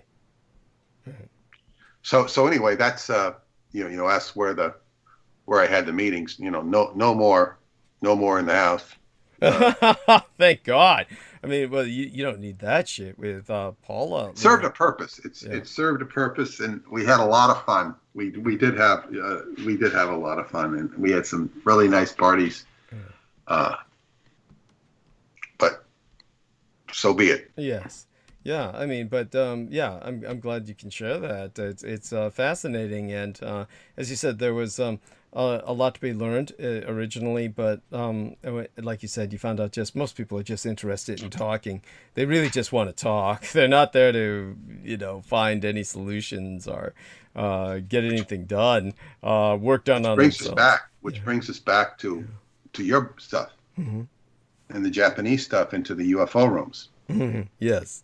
Yeah. That your particular story would have been greeted in those groups with respect and fascination. But it would also be, what wall's this coming off of? Because it's just like it's not coming out of a reference frame. So all of this, at some point we have to address the abduction phenomena which is not as prevalent as it was in the 80s and 90s. Right. People don't seem to be talking about it. This generation doesn't seem so hooked on the millennials don't seem hooked on it. Right. I don't know. Thank God. I haven't. It's more of my generation or your generation. Yeah. Which is kind of a little bit mixed. Yeah. So, but just it's like, and there are certainly. Like I had a girlfriend who was very much involved in all of that. And it took me, because she had her own experiences, but they weren't quite like everybody else's. But she knew all of these people on the circuit, the popular people, and they liked her.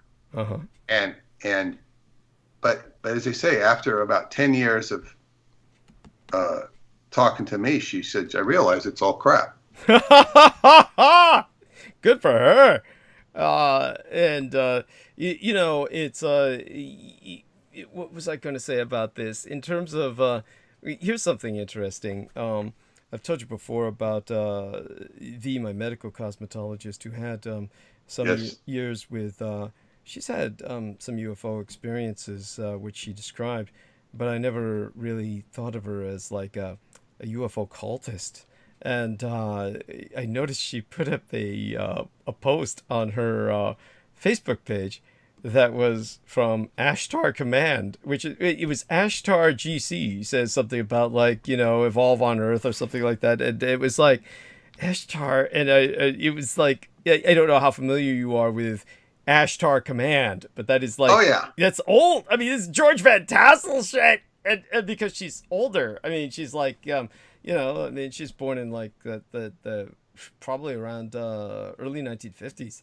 She's older, and so she's like, she's like, this is one reason you're seeing less of this abduction stuff. We're talking about the real wave of it came out in the 80s because, it was around that time that it was like, these things reached their peak. It was like something that started with the post-war kind of wave of George Van Tassel, and then you had Urantia, and you had these kinds of movements, and then they, infected the mind of popular culture through people like Whitley Strieber, who was, doing some kind of bizarre-ass psyop. He was operating on behalf of somebody, and just promoting that whole trip that so many other people began experiencing. It's like, basically feeding memories into people's minds is what he was doing. There are interesting comments about Whitley. Yeah. Early on, I was told by my friend Ken Arthur to read, I think it was called Magic 12. No. Yeah. It was a fiction book that Whitley wrote. Whitley, of course, was a fiction author. Yeah. And he wrote that. Wolfen. Yeah. I'm sorry. Say that again. He wrote Wolfen. Yeah. That's right. I know. That was like. But by the way, I tell people the movie is not the book, and there's some cases where the movie is better than the book. I never read his book Wolfen, but I'd be surprised if it echoed the resonance of the film, because everything else Whitley does is essentially been so, pretty much I would say just intolerable to myself. I think that probably when he did his environmental fiction, which was kind of like, there was a trend that people were trying to build up in the 70s, where they were trying to say a sub-branch of science fiction called eco-fiction, or ecologically conscious fiction. This is what Whitley Strieber was trying with Nature's End.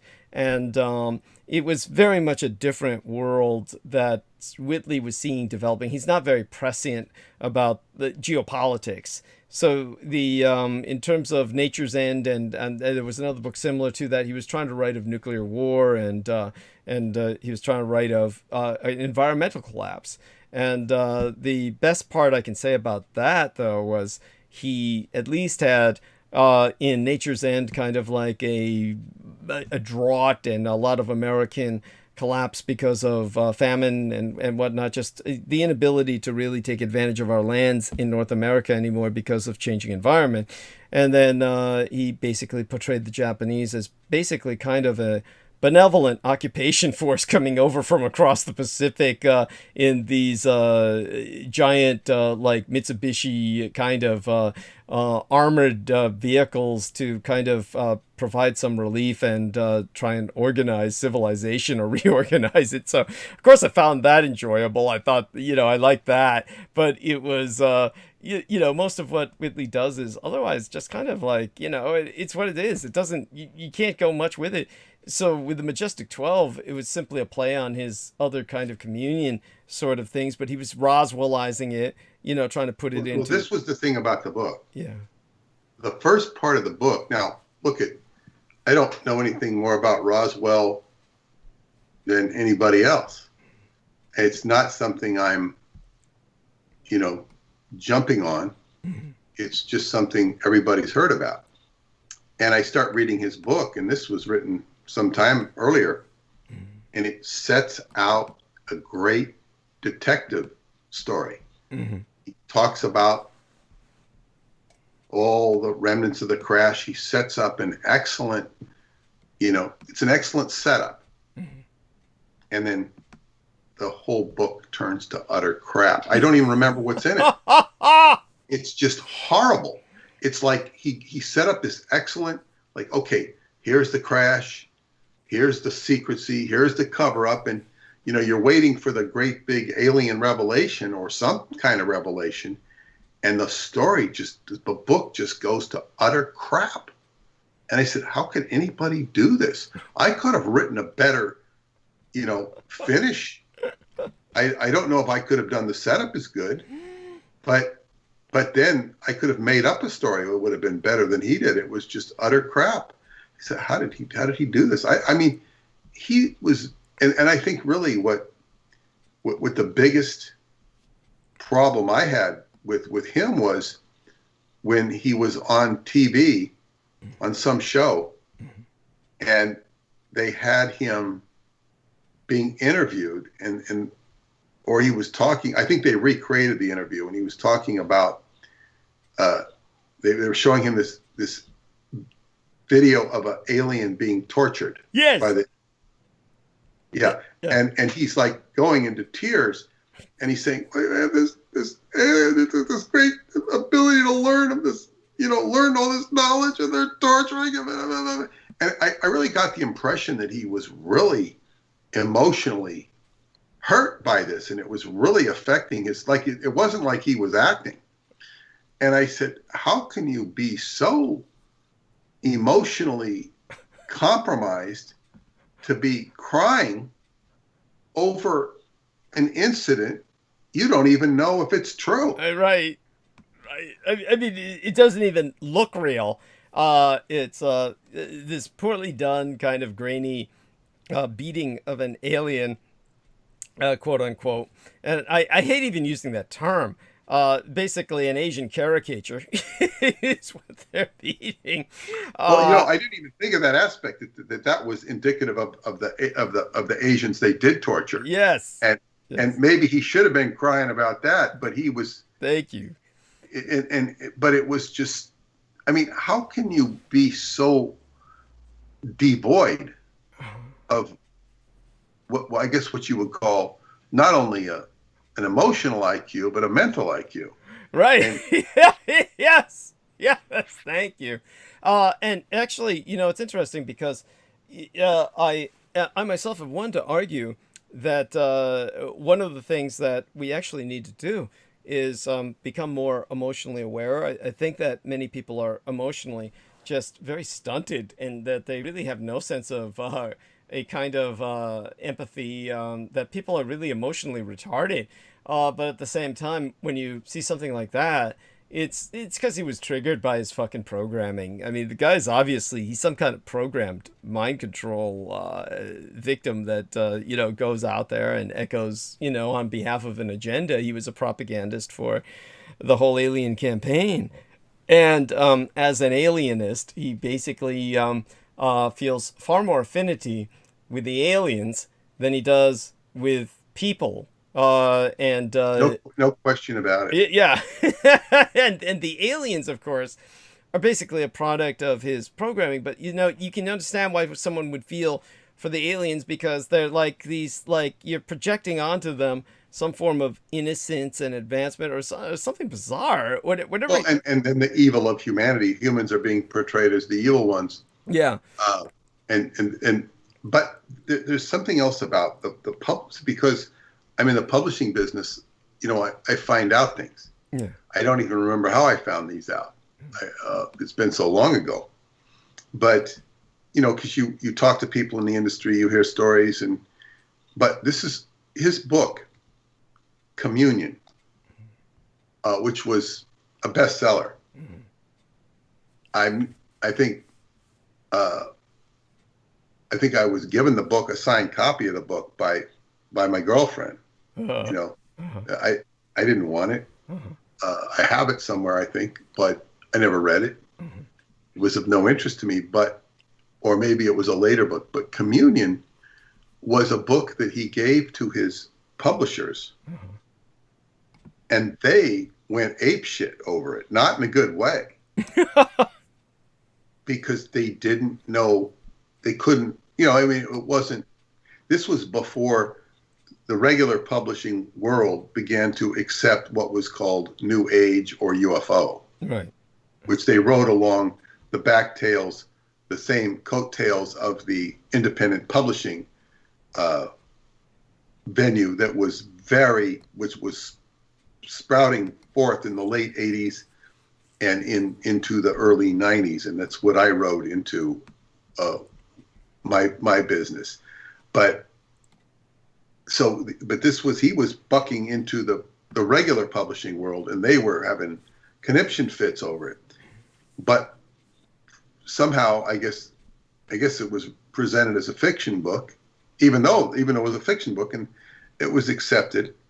I heard that the artist who did the cover wasn't certainly a great cover, but it was an adequate cover.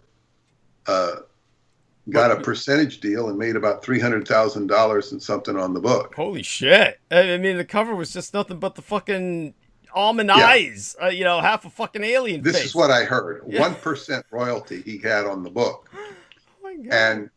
And this is what I heard. And he retired. You know, I got $300,000. I'm going to Arizona. You know.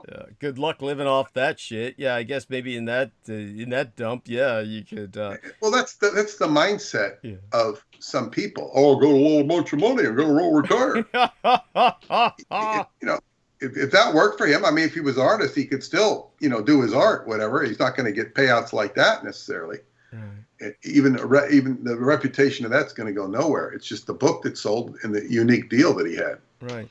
But oh, by the way, Brandon Young is in the chat room and he says, "Good morning, Peter and Douglas." He says, "Interesting stuff with Whitley. He apparently hung out with Robert de Grimston, and says that in communion he calls them visitors, never aliens." Thank you for reminding us of that. He even admitted to trying to contact them through Enochian magic. Okay, that makes sense. Thank you, Brandon Young. Yeah. Yes. Thank you very much. Yes. But so anyway, what happened was that the book, when it went out, was extremely popular, not because it was a good book, and I'm not saying it wasn't a good book because I haven't read it, but because people read it and could relate to it. A vast number of people could, oh, me too. Me too. In other words, they could viscerally relate to the experience. And that is what's significant. And what I'm discussing here is not whether Whitley is a hack, a jerk, programmed. That can all be the case. It cannot be the case, but whatever it was, whatever he wrote, people could just react to, not just on suggestibility, but it was like they could relate to it because they had that experience too. And I noticed something similar with Stuart Swerdlow when he wrote his book, and there were all these Me Too's that came out. Wow. And what was he saying that anyone could relate to? Well, he did, his book was called Montauk, the Alien Connection, and he does talk about aliens, but it was more about being manipulated and controlled, and through mind control programs, and what he went through at Montauk. There's no question he's been through mind control, and Stewart attracted a lot of what you call, what's the word for it? Upper middle class people to become his students. And when I first started getting the correspondence, me too, I would tell Janet, his wife, they say, what are they talking about, Me Too? They're not Me Too's, they're wannabes. When I actually began to meet many of them, they were Me Too's. They were actually people who could relate to Stewart because they'd gone through something similar. In other words, the MK Ultra experience and its successors is far more ubiquitous than I would have thought. And people can relate to, voices in their head. I mean, this isn't ordinary psychological paradigms. It's psychology has had to stretch itself to be able to embrace some of this stuff, and then they like to put new names on it. They like to change multiple personality disorder to I would call it something dissociative identity disorder. What the hell's the difference? That's right. Our man Jameson was diagnosed with schizoaffective disorder, SAD, and so it's God knows it's frightening that you've got a group of people who have that level of power to diagnose people and impact their lives and write prescriptions. But no, it's the only reason these people exist in the diagnostic world is because the people are having life situations that they can't cope with. right. So it goes to somebody who tries to account for them. It's an accounting.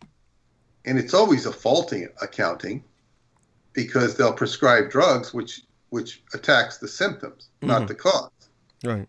But by the way, just to disambiguate, I do want to emphasize the fact that if you're seeing a psychologist more and more these days, there's oftentimes a lot of counseling that has nothing to do with prescriptions. Psychiatrists, of course, make the prescriptions. So, different. If people need someone to talk to, then that's important that people seek help. So just getting that out there. Psychology, the fields of psychology and even psychiatry have grown and matured to a certain degree. Right. Since Scientology. Yeah. And I think Scientology is largely responsible for that, because back in the day, they were very stilted and very dangerous. By the way, just to contextualize this for listeners who may not get the connection, like, what the hell is he talking about?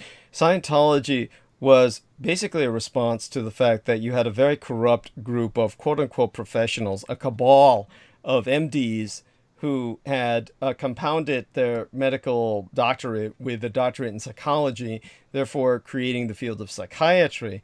And these people had total control over victims' lives, and use the term victim quite pointedly. People were basically getting lobotomies. People were being institutionalized against their will. Shock treatment. Oh God, yes. You can see it in One Flew Over the Cuckoo's Nest. And so the One Flew Over the Cuckoo's Nest, by the way, I read the novel. The movie, of course, is very hard to watch. The novel was hard to read, but it was reflective of what was going on in psychiatry. And I was showing Peter Moon, just while I was taking him through all these images that I had on file of this place in Washington State, which was effectively an American death camp, and where people were sent and they were incinerated. I mean, they would die there, murdered, and they would be incinerated. They would incinerate the bodies. Obviously, they're covering all evidence of how these people died. That's basically what was going on there. And it went on there for decades, and the doctors and everybody got away with it. I'm certain nobody spent a day in jail for the hundreds and hundreds of people who died there. Thousands, ultimately. By the way, I'm not exaggerating. They've got all the ash cans to prove it. And so it's all just a nightmare scenario. This is what psychiatry was leading to. And so at that time, L. Ron Hubbard and his concept of Scientology was trying to basically provide an alternative, in essence, basically to save people from that fate. So, of course, the road to hell is paved with good intentions. But so Peter can take it from there. Yes, and it probably was in response to that. Yeah. Sorry. Yeah, go on. Yeah. There was a place, and I just don't know if it's the same one. Mm-hmm. It was called the Little Theater in San Francisco. Mm. And they used to, in the 60s, early 70s, it ran quite a while. They ran One Flew Over the Cuckoo's Nest in San Francisco. It was a live play. I saw it 2 times. Wow. It was very good. It was a small little theater. Yeah. And it's called the Little Theater. Now it says they have our Little Theater in the Tenderloin, 287 Ellis Street. I don't know that it's the same place. It could have been in the Tenderloin because it was around that area.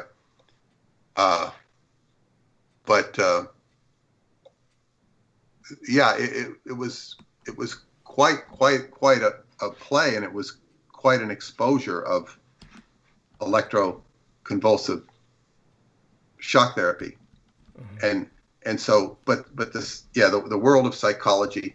And so back to the core experience of people having visitors or aliens.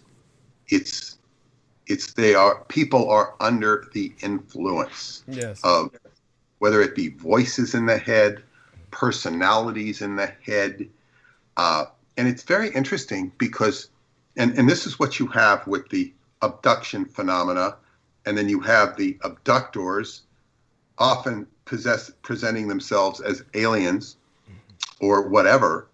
And how does the mind is doing filtering, but the mind is basically being invaded for, and it's interpreting it mentally.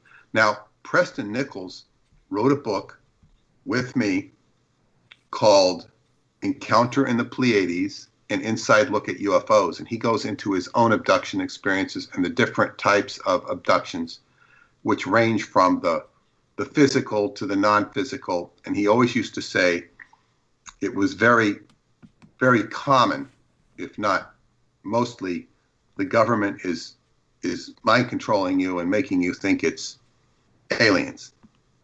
He didn't say that there weren't aliens. He had his own experiences with them, but he said it's mostly the government making you think you are being contacted by aliens. And he had his own unique perspectives on everything. And he was certainly an abnormal personality, to say the least. It might be good for me to review that book sometime. But in any case, that was very much a paradigm that people were going through at the time I got involved with the Montauk Project, and I was able to bypass most of it because I kind of understood from all of my Scientology counseling and processing that all of that stuff that occurs in from a Scientology perspective, these things occurred in past lives, and it was, all of them were efforts to control you and invade your mind. And if you could take responsibility and ownership of people being able to control your mind, they were no longer doing that. You were in control of your mind. So all of that stuff that could come in or would come in or might come in, it's like, I don't want that stuff in my head, because it's all about controlling you. Right. And this is why to establish a dialogue with an entity is next to impossible unless it's on their terms, unless it's invaded your space and it goes, so I'm going to help you with this. I'm going to help you. I'm going to get you a bunch of gold. Right. And then at that point, there's a compromise of the individual. So you can interpret all of this stuff as, alien if you want, but it's basically you're under some sort of a control. Yes. And this is so you have a lot of people who are under the influence. They are not free souls, and this was a paradigm that L. Ron Hubbard understood, and people could say he exploited. I was always my perspective that he was literally trying to free people from this paradigm, or set up a therapy why people could free themselves. The problem with the therapy was that people would keep going back to it. Okay, I'm free, but I'm not free. And he might tell them, okay, you're free, but you're not free. You got to do this. Until you could completely break free from something, whether it be Scientology or anything else, you're not free. You keep going back to the doctor. The doctor helped you so much. He got you better. He fixed your leg. You can now walk now. You can now be happy. But you keep going back to the doctor because he helped you so much. Why do you keep going back to the doctor? You're not sick. So this was a problem that people could have and would have. The corollary is that all these people who are seeing aliens are, sort of sick in the head, and that's a little harsh of a statement, because sometimes they can be very sharp people and very intelligent people, but there's something that they're not at peace with. Right. Well, and it's and then when you bring in the Chichewa from and all of that, yes, that explains a lot. It also presents a more, what do you call it, complicated paradigm. Yes. And I would further state, and I want to compare this to the Bible. If you choose to go online or into certain study groups, you will see that the Bible, the holy word of God as it's referred to, and all of the texts and has been studied upside down, backwards and forwards, every which way by Christians who are trying to understand the word. There are certain Christians who believe in the word. They will understand it and interpret it as diligently as possible from their paradigm to understand it, because it's the greatest document ever written according to their paradigm. Right. And it was literally the word of God. And so much work has been done. And, I would venture to say I could learn more in a fortnight, to use a British expression, which is 2 weeks, with my Qigong teacher, or even myself at that point, than you can learn from all of that stuff. Not to say that it doesn't have value, but it's kind of like you're studying the forest, or you're studying all the trees, and you can't see the forest. And so by the same token, what I'm alluding to here is people have tried to study the abduction phenomena. They haven't done it that thoroughly or that exhaustively, unless you want to go back into ancient Israel or Catalonia and study the Kabbalah and put it all in the Qliphoth, the Ashcan. It's in other words, all that phenomena, all that inner psychology, a lot of problems. That's all. Right. I don't know if you have anything to say about that. But I think that what really struck me was how much it resonates with myself. That, like you said, the MK Ultra, the MyLabs, as our friend Brandon Young brings up, the MyLab victimization. This is like something that is, like you said yourself, you're stunned at just how pervasive this is. That we're beginning to realize how many people have been subjected to this. By the way, Brandon Young says, thank you for reading my message. Of course, Brandon. Very glad you're with us in the chat room. Thank you very much. A shout out to Derek Talley as well, who's joined us.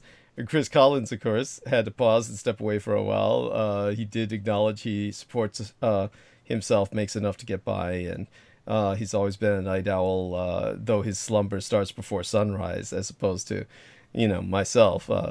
And in terms of Brandon Young, he was saying that he thought it was Bob Dean concerning something. He thinks maybe Peter's thinking of Bob Dean.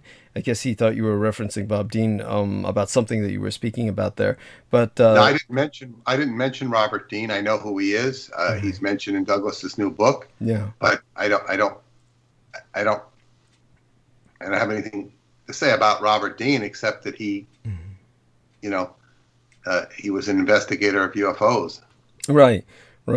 And it's you might think that it's almost strange that I would be surprised at the sheer pervasiveness, the breadth and the width of the entire MK Ultra assault on the domestic population of the United States, having worked so closely with Michael Aquino. But really, it's hard to see the forest through the trees. When you're there in the middle of it, you really spend a lot of time convincing yourself that this isn't happening. And just really, you try and convince yourself that half the time that Aquino is deluding himself with the reach that he had. And there may have been an element. It's a mistake to think it's all Aquino, but you get what I'm saying. But he was riding the surfboard at the crest of the wave. Yeah. No question about that. But there was plenty more surf being generated than just what he was riding. But he was he was like the top surfer. Yeah, he was simply the face of what's obviously there's a lot more beneath that wave, and it's big, gruesome, ugly things with tentacles and fins and razor sharp teeth, and but he was the face of that wave, and but the reason I mentioned him by name is not because it's an easy fallback. He's the man who wrote the book Mind War, in which even though all of that was likely going on before he wrote that book. I mean, it certainly was going on through the Office of War Information. He was simply the man who articulated it and made it sound like a virtue that, oh, this is what we got to wage 24/7, 365 days a week is psychological warfare against a domestic population.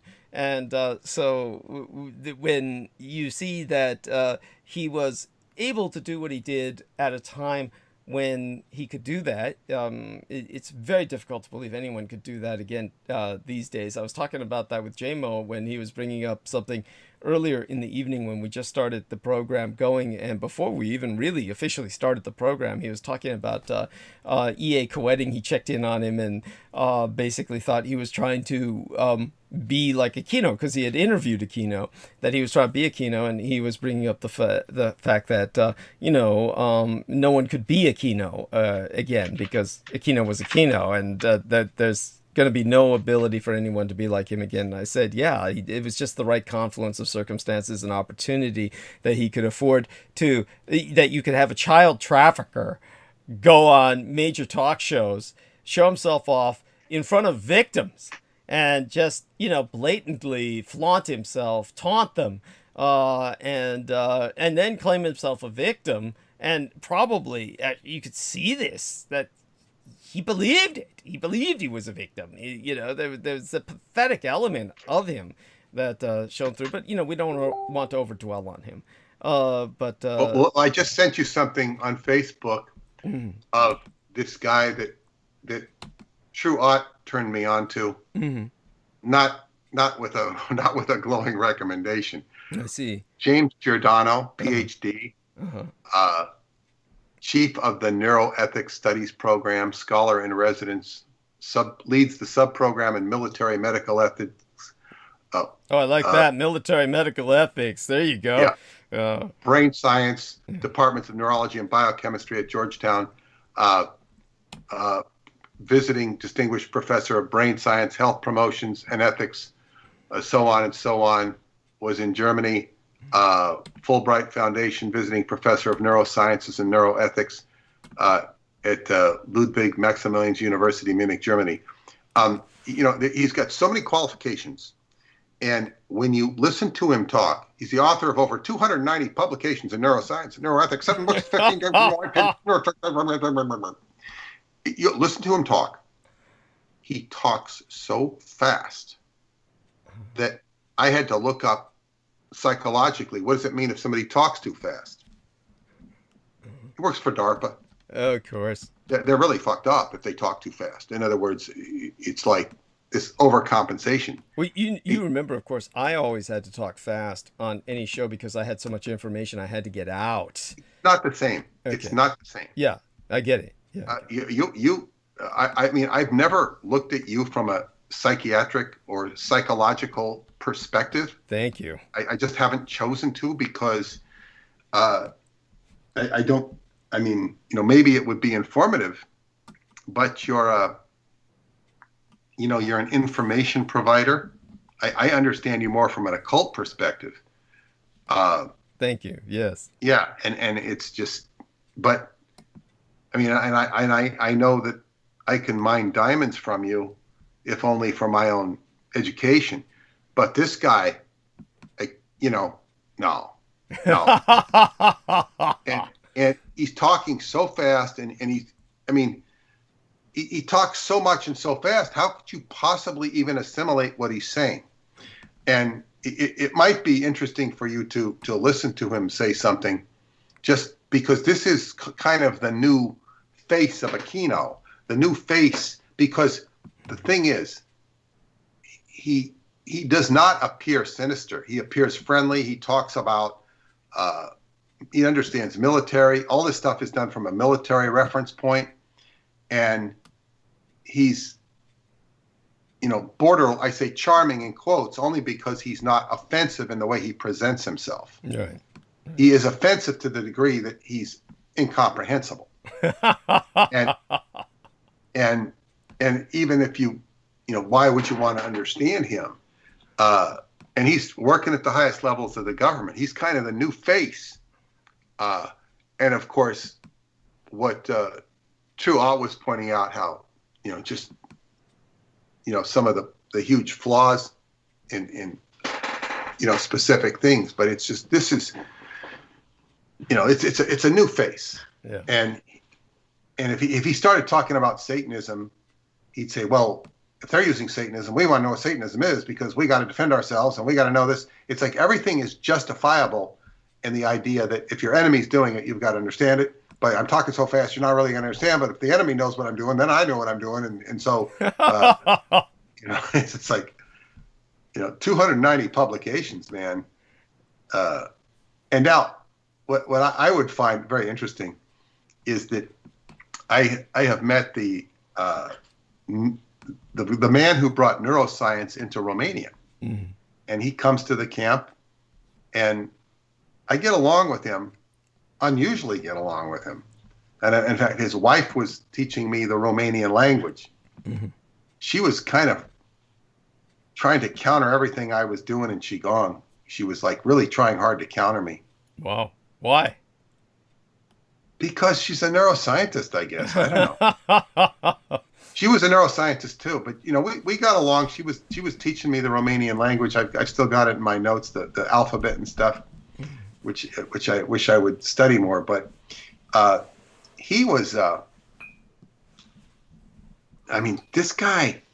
I'd like to run this guy by him and see what he says. But this neuroscientist in Romania, he could be really caustic with people.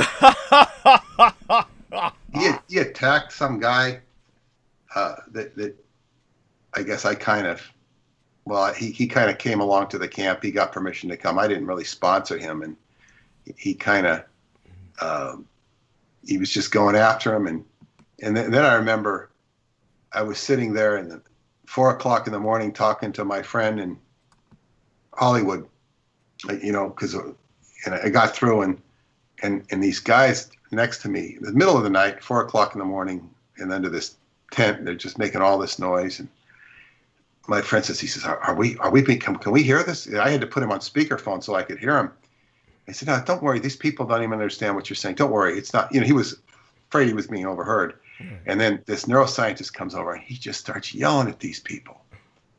And I was so happy that he did, but he's just, they were all talking Romanian, like he was basically telling them to shut the fuck up because they're making so much noise. He was way on the other end of another tent. It was an open tent. It wasn't like people were trying to sleep, but he just ripped into him. And I thought it was really good because I didn't like all this noise, but I'd like to run this James Giordano by him and see what he says, because this guy is he's toxic. He's toxic, and he's got his hands, his mitts into DARPA, into the military. This guy, I'm sure, has as much influence as Aquino did. It's funny that you say that, because I've seen a few up and coming young wonder boys that the Pentagon has tossed out in the past, and they toss out these kinds of boys every once in a while. It's very different though. It's not. He's not a cult like Aquino. Yeah, and he doesn't. He's not as sinister. Yeah, he doesn't have the, how would I say it? The uniformed service. Aquino could claim at least some level of combat experience, in the sense that at least he was in the field of combat and had done things on the field of combat that were impacting the environment. Excuse me, let me possibly correct you, because this guy would be battlescape brain he's talking about. He would have maybe on the field, but the field's different now. Yeah, it's a war. It's a war, video game war. Yeah, very much. So he could be attaching.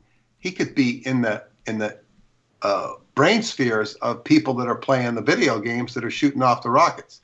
Yeah, no, I hear what you're saying. I mean, your point's well taken. It's a different perspective. It's a different war field. Yeah, but here's what I'll tell you. I'll give you my own. Here, this is like here's something for you. You give me that link there, I'll give you one. In terms of what I was bringing up earlier tonight was I was explaining to people about the illustration. And about professional illustration and how people have no concept of professional illustration, and it's almost impossible to explain it to them in this day and age, since professional illustrators, the whole field has so changed and it's no longer what it was. I mean, basically, you have people now, there are very few people who illustrate in any conventional sense. Most everything is done with the aid of computers. And so while people are producing some stunning illustrations digitally, it's a totally different skill. You're working with software, has nothing to do with, of course, the inks and the charcoal and, of course, the drawing board, the literal drawing board. And it's the same with like drafting. As I said, people are in the old days would actually draft, and nobody can even teach that skill anymore. What people are learning now are programs. But all of this I was pointing out because people are under this incredibly ignorant impression that the majority of professional illustrators have always like just sat down and you draw a picture from out of your head and just produce an illustration. And of course, nothing could be further from the truth, not for professionals. And for people who have this image of somebody just goes out with a sketchboard and just sits at the beach and starts drawing, people at the beach or something like this. This is like, there are people who can do reasonable sketches and have a natural talent for kind of conveying the environment around them. There are very few people that can actually do something like that and then produce a detailed illustration out of it that would be, say, of the level that one expects when one is going through the comic books that were selling professionally for so many years. And I hate that term comic books. I've brought that up before. They're basically storyboards. Many of the contents are nowhere near for children, and actually, children shouldn't even be exposed to them. Now, because I illustrated in pornography, I've done some pretty dark and violent illustrations, many of them that are probably floating around on the dark web. And so what I was pointing out, all of this, sounds like it's all over the place. The point I was making with Jameson and with all my listeners, because I had been, one of the things that I had timestamped for you on what was brought to my attention by Chris Collins, or dragged out of my mind by Chris Collins, when he was asking me about, you had brought up like about 5 years ago, he said, you'd brought up about fine art and the CIA. You'd brought up the subject of it. And so I talked about fine art and the CIA and how basically this very much was part of a CIA psyop to basically, and there are documentaries made about this now, and they're not like, some bizarre hallucinogenic kind of conspiracy-oriented documentaries. We're talking about like what's showing on BBC, and I recommended several documentaries that talked about this, where basically the CIA created quote-unquote fine art and just financed a bunch of left-wing liberals that they just to stick it in the eyes of the Soviet Union, and all of the motivations behind it were bizarre, perverse. And just look at what they produced. They produced, this is what hangs in museums. This is what is going into art galleries. And so the whole idea of fine art is that it's inexplicable. You can't interpret it. You don't know what it is. And therefore only the elite can appreciate it, because they can say, well, I can interpret it. I understand what it is. It's just another way to basically one up the common man and somehow distinguish themselves or just separate themselves from normal functioning, which seeks a concrete image. And they compared themselves, the CIA agents, the men who ran the CIA, all of these fucking faggot frat boys who had been butt-fucking each other in their initiation rituals were basically saying how they were doing what the Pope had done for Michelangelo. Now, there's just an incredibly offensive parallel when you take a look at what Michelangelo produced is clearly discernible to anyone who looks at it. Anyone from any culture would generally be able to interpret Michelangelo's work because it's discernibly, oh, that's a man. That's the human form. His paintings, his sculptures, this has nothing to do with abstract cubes and various splotches of color on canvas, has no comparison to that. No one will look at that several hundred years from now and say that that is something they can resonate with. So this shows you the level of insanity that we're dealing with. But when it comes to concrete illustration, I was pointing out that so much of professional artwork, and you have deadlines, is based on tracery. And this is because basically there's no artist in the world that can draw everything. And the majority of people out there, they focus on something. Sid Mead did overwhelmingly, Sid Mead did cars. Almost everything he did was cars. And then you had other people who can draw nature. Others can draw animals. And when a professional illustrator is trying to illustrate a world, and they're working for Marvel Comics or whatever, and the artist that I favored was Plug. And Plug was this man who did the Frankenstein comics for Marvel Comics. For a long while, he worked on the Monster of Frankenstein comics, and he was creating a 1800s setting. And I was trying to explain to people, do you think he honestly drew these balconies that were 1800s architectural work out of his own mind? Of course not. You have to consult photographs. What you do is a kind of tracery, and then you impose that on your illustration. This is how professionals work. Yeah, you can't just toss all this out of your mind and have... Can I ask you a question, Douglas? Sure. I have a bit of frustrated artist in me. Mm-hmm. And I will tell you this, and something we never discussed is that when I was a young person, I definitely had more artistic skill than anybody in my class. Mm-hmm.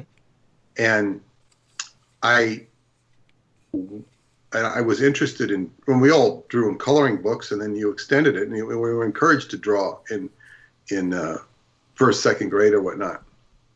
And one of the positive influences in me was a kid across the street, Paul.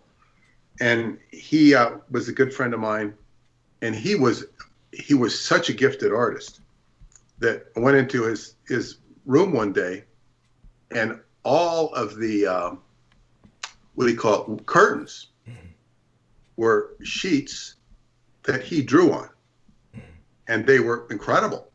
You know, he had a locomotive there, but they were drawn. I said, "Who did that?" He goes, "I did." And his mom, who was very, very much an uptight Episcopalian, she let him, very kind of controlling. She let him draw. This was considered astounding that you let a kid draw on bed sheets, and he makes these beautiful curtains, and they were illustrated. And he would give me pointers on how to make hair, so I could make better hair on a human being that I was drawing in school than anybody else by far. Mm-hmm. It was basically very simple technique. And because he encouraged me, whatever ability I had, it grew. I could draw, and I noticed that I would draw pictures of the reindeer for Christmas. I'd put them up over the entrance to the dining room. They were actually very good. I'm not bragging. I'm just saying they were very good for my age. I get it. Yeah. But what I noticed is my parents, who were not artistic at all, there was no comment on them. A few years later, I remember my brother, who had no artistic skill whatsoever, drew all of these like decorations for Christmas, and he put them on the fireplace, and I found it visually offensive. And it even got to the point where I complained about it. But what I noticed is my parents praised the hell out of his stuff. They praised it like, oh, look at this, whoa, whoa, whoa, and it had no, it was shit. And they didn't say anything about mine. They didn't say anything about it. Like, oh, that's nice. Well, you know, and it was actually good. I could draw. I really got fascinated with drawing ships in the 3rd grade, pencil drawings of ships. Mm-hmm. I did it at school. I loved to draw fireboats with a fire coming out, and I wish I still had them, but they were really good. Mm-hmm. And because I was into boats and ships and stuff like that, you know, clipper ships and this sort of thing. And that was a whole mindset. You had to go in the mindset of a ship or a boat, particularly the clipper type ships. Mm. And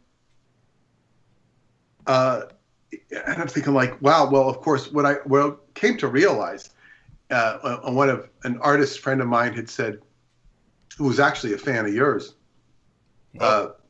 said that this world loves to praise mediocrity. Mm-hmm. They'll take the mediocre. And so I'm saying is when I was doing the ships, I would get into the mindset of ships and how they were formed, and I'd start doing rigging, and I was so interested in it mm-hmm. that what I would do is I wasn't using tracing because I would have considered that naughty, mm-hmm. but I was copying in my mind. Right. Copying in my mind, and then I was so into it I could embellish it or do it.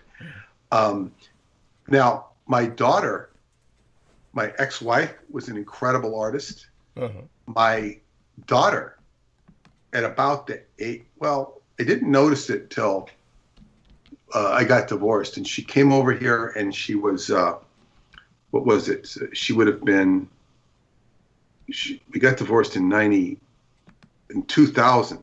So she would have been about 10, 9 or 10. And she was sitting in her bedroom, and she had these incredible drawings of Winnie the Pooh characters. Mm-hmm. Where'd you do those? And she says, I drew them. I said, did you trace those? No, I didn't trace them. And she had the same process. Her mother looked at it and says, you traced these? No, I didn't trace them. She had an ability mm-hmm. to just draw sight, and she was incredible. Mm-hmm. She was incredible, and it just came out of her. Now, she then, you'll appreciate this. So, although her mother was and is a great artist, mm-hmm. her only technique was really colored pencil. That's where she thrived at. She couldn't do oil painting. She could, but she just wasn't any good at it. So she discovered a school on Long Island in the town of Oyster Bay where they taught you how to paint like the masters, the Dutch masters. Mm-hmm. She said it was a very unique school, and she went there. And she learned how to oil paint for the first time in her life. And she said to me, we've got to send Sky there mm-hmm. so that she can get a scholarship, because her stuff as it is now, it's not any good in terms of showing in a portfolio. We've got to send her this. So we split the money and we sent her to this school, and she learned how to oil paint. Oh. And I said to her, are you, and she got really good. And I said, are you better than your mother? And she says, they don't come over and ooh and ah over mom's paintings like they do mine. That kind of answered the question. Interesting, yes. And the only problem with my daughter in her artwork is she was kind of like Hitler. She was only good at drawing fruit and objects. Uh-huh. She wasn't good at drawing people. Interesting, yes. She could draw people, uh-huh. but she was just really flourished on the still objects. And but she even had a scholarship waiting for her in Florence to go to Florence, and she turned it down because, and she even speaks Italian. So she said, no, I don't want to go because I'm not going to have any friends over there. I'm not going to have any social life. Which I was disappointed that she didn't do it. Right. She would have fit in. She would have found a way to fit in. Yes. But her vocation is music. But what I'm saying is, what you're saying about the copying and the tracing, or I can appreciate it and it makes sense. It's not. It makes a lot of sense, but and of course, my ex-wife was a commercial artist, so you're always borrowing and stealing when you're doing that sort of thing from a commercial perspective. But she seemed to just draw. And I don't know, she just seemed to draw, and I don't know. That's something I'd like to talk to her about if she was talking to me. Or even I should talk to my daughter about it, because she went to the art college. But I'm fascinated what you're saying. I don't disagree with it. I'm just, kind of thought it was interesting to even just express my own.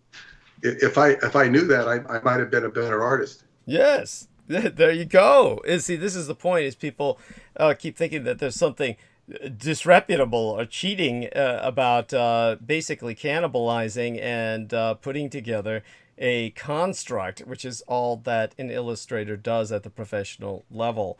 And there's no way that out of your own mind, and you can see these people who have this almost autistic level of talent, where they're just like someone with a photographic memory in the autistic sense, and they're just drawing something out. They're not going to be able to draw everything in the environment. If someone's able to do that, like I was giving the example of this that was pointed out to me when I was learning professional illustration. There was one professional illustrator who did portraits of people that were extraordinarily complex, but more so than what you would see on the covers of Time magazine or the TV Guide. And but these were done with that sort of market in mind. And this person did it all without aid, but his brain operated like a machine along the lines of the primitive technology of the time. In other words, televisions, their entire visual image projection is based on black and white bands. I mean, the old televisions. And so the old black and white bands would just, depending on how many bands your television was able to muster, depending on its technology, its advancements. The old primitive televisions had very few bands, so the pictures looked very grainy, very just, glitchy. As they perfected more and more bands on the television, those black and white bands formed more definitive pictures, images. So this person's brain operated like that, and they would draw line after line horizontally, and they called the face a map, and they would map out the face by doing, basically, they would start from the top down, and this individual just went with a line for the hairline, a line for, then he'd work out the face, and then, by the end of it, by the time he got down to the chin, the neck, the collarbones, he'd have a very detailed face that would be at some kind of portrait level for a museum in a frame. But this person was doing this all out of his head by operating in a machine-like sense, where he's churning out a series of lines. By the way, that's how an MRI works. An MRI dissects a person like that with slice after slice for its imaging. So his brain was working like that, but he was visualizing at the level of a primitive black and white TV. So it depends on your level of autism and how you're working, but the average mind doesn't process like that. So the average mind has to do what the professional illustrator does, which is take a lot of tracing paper. And this is because, you're not going to be able, if you're good at drawing people like I was, because I was a pornographer, you're not going to have that same level of talent with animals. You're not going to have that same level of talent with machines like motorcycles, which are just basically a composition of gears, or with trees. I mean, oh my God, drawing trees is very difficult. Imagine all of the leaves, etc. So when someone is trying to put an individual in an illustration in an environment with telephone poles, etc., you've got to proportion all of that. All of this is basically done by a lot of trace work, getting the images just juxtaposed just right using tracery. You trace this, you trace that, you put them all together in the same illustration, and then you come up with something that is not plagiarized, it's original, but you've taken all of these images from everywhere else. This is what the normal professional illustrator has always done in order to meet deadlines. There's no other way to do that, but beyond that, it's just the practicality of it is what gets you the illustration. Some idiot walks in the room. This is, of course, totally different from the training of modern day illustrators who just do everything on a computer. But, you know, some idiot walks in the room to the old classical illustrations, and I'm the last of that generation, and they see all this tracing paper, and they just automatically assume, oh, you've just traced over something completely. Like you've done this completely, like there's no other work that's gone into what you've done. This is how stupid people are, and they automatically project the most negative thought that you're some kind of plagiarist. And this is like, again, just the madness of the ignorant, and it is beyond offensive. You literally want to kill them. I mean, because these people make all kinds of presumptions. They make the worst type of presumption, and they hurl it at you so casually. Their assumptions they make are automatically towards the bottom end of the barrel, and their minds are in the sewer. They're just seeking for anything they can to try and unmask someone and render them somehow some kind of fraud.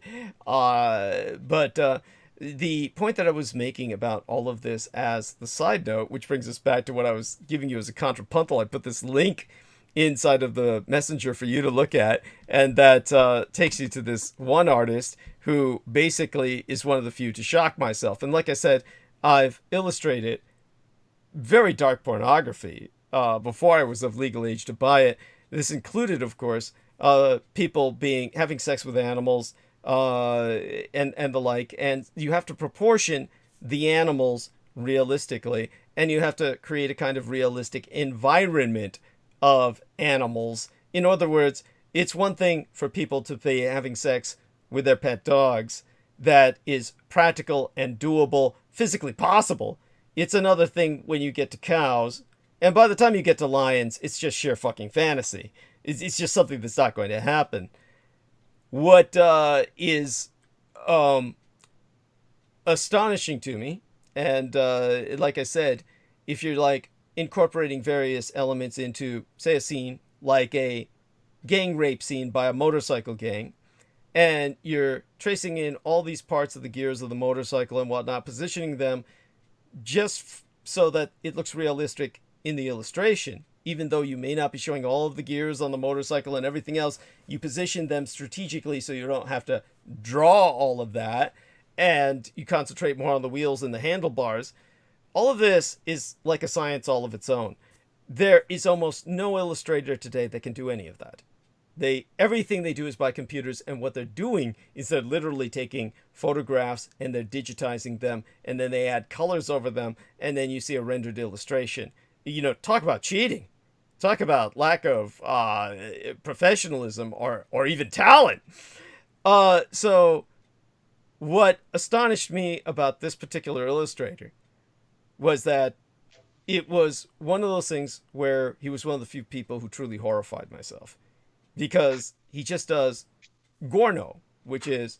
Are you talking about Jason Burrows? Yes. Don't name him. I don't want people looking up his work. Yeah, so this guy does Gorno, gore porn, and he sells it to kids. This is all kids comics. Kids buy this shit up.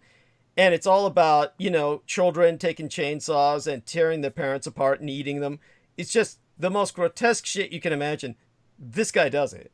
And what astonished me was he adds machines into it, like motorcycles, cars. He adds animals. When I was talking about the kind of sex that people can have with animals and what's physically possible, the horror story comes to places like the Amazon, where you see the rape of dolphins, where you see these real ignorant, like, fishermen and they were describing this in documentaries where they got nothing better to do with their lives, and sometimes they net these pink dolphins, which are flesh-colored, and they began raping them. And I casually thought of, if I had been commissioned to do an illustration of that, I wouldn't even know where to begin in terms of positioning the dolphin, because where would the dolphin's genitalia even be? And bigger and shit, this is what struck me about the individual. Yes, of course, he works with Alan Moore. That goes without saying. And so this individual, on the cover of one of his comics, aside from all the cannibalism and the incest and all the rest of that, he had an individual raping a dolphin through its blowhole. And I was just in awe at the technical aspect of it. Forget all the morality. I looked at the guy and I said, technically, how did he even do that? How did he even position it? Because it's automatically identifiable, which means he's technically masterful. He succeeded. He portrayed a man raping a dolphin through its blowhole.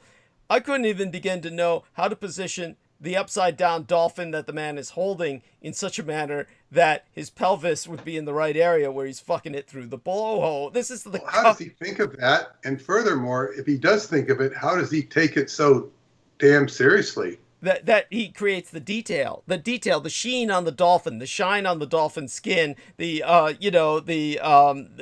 everything he puts together where it's effective, where it looks very realistic. So it's a hyper-realistic illustration. It's worse than pornography. Yes. Are you looking at his work?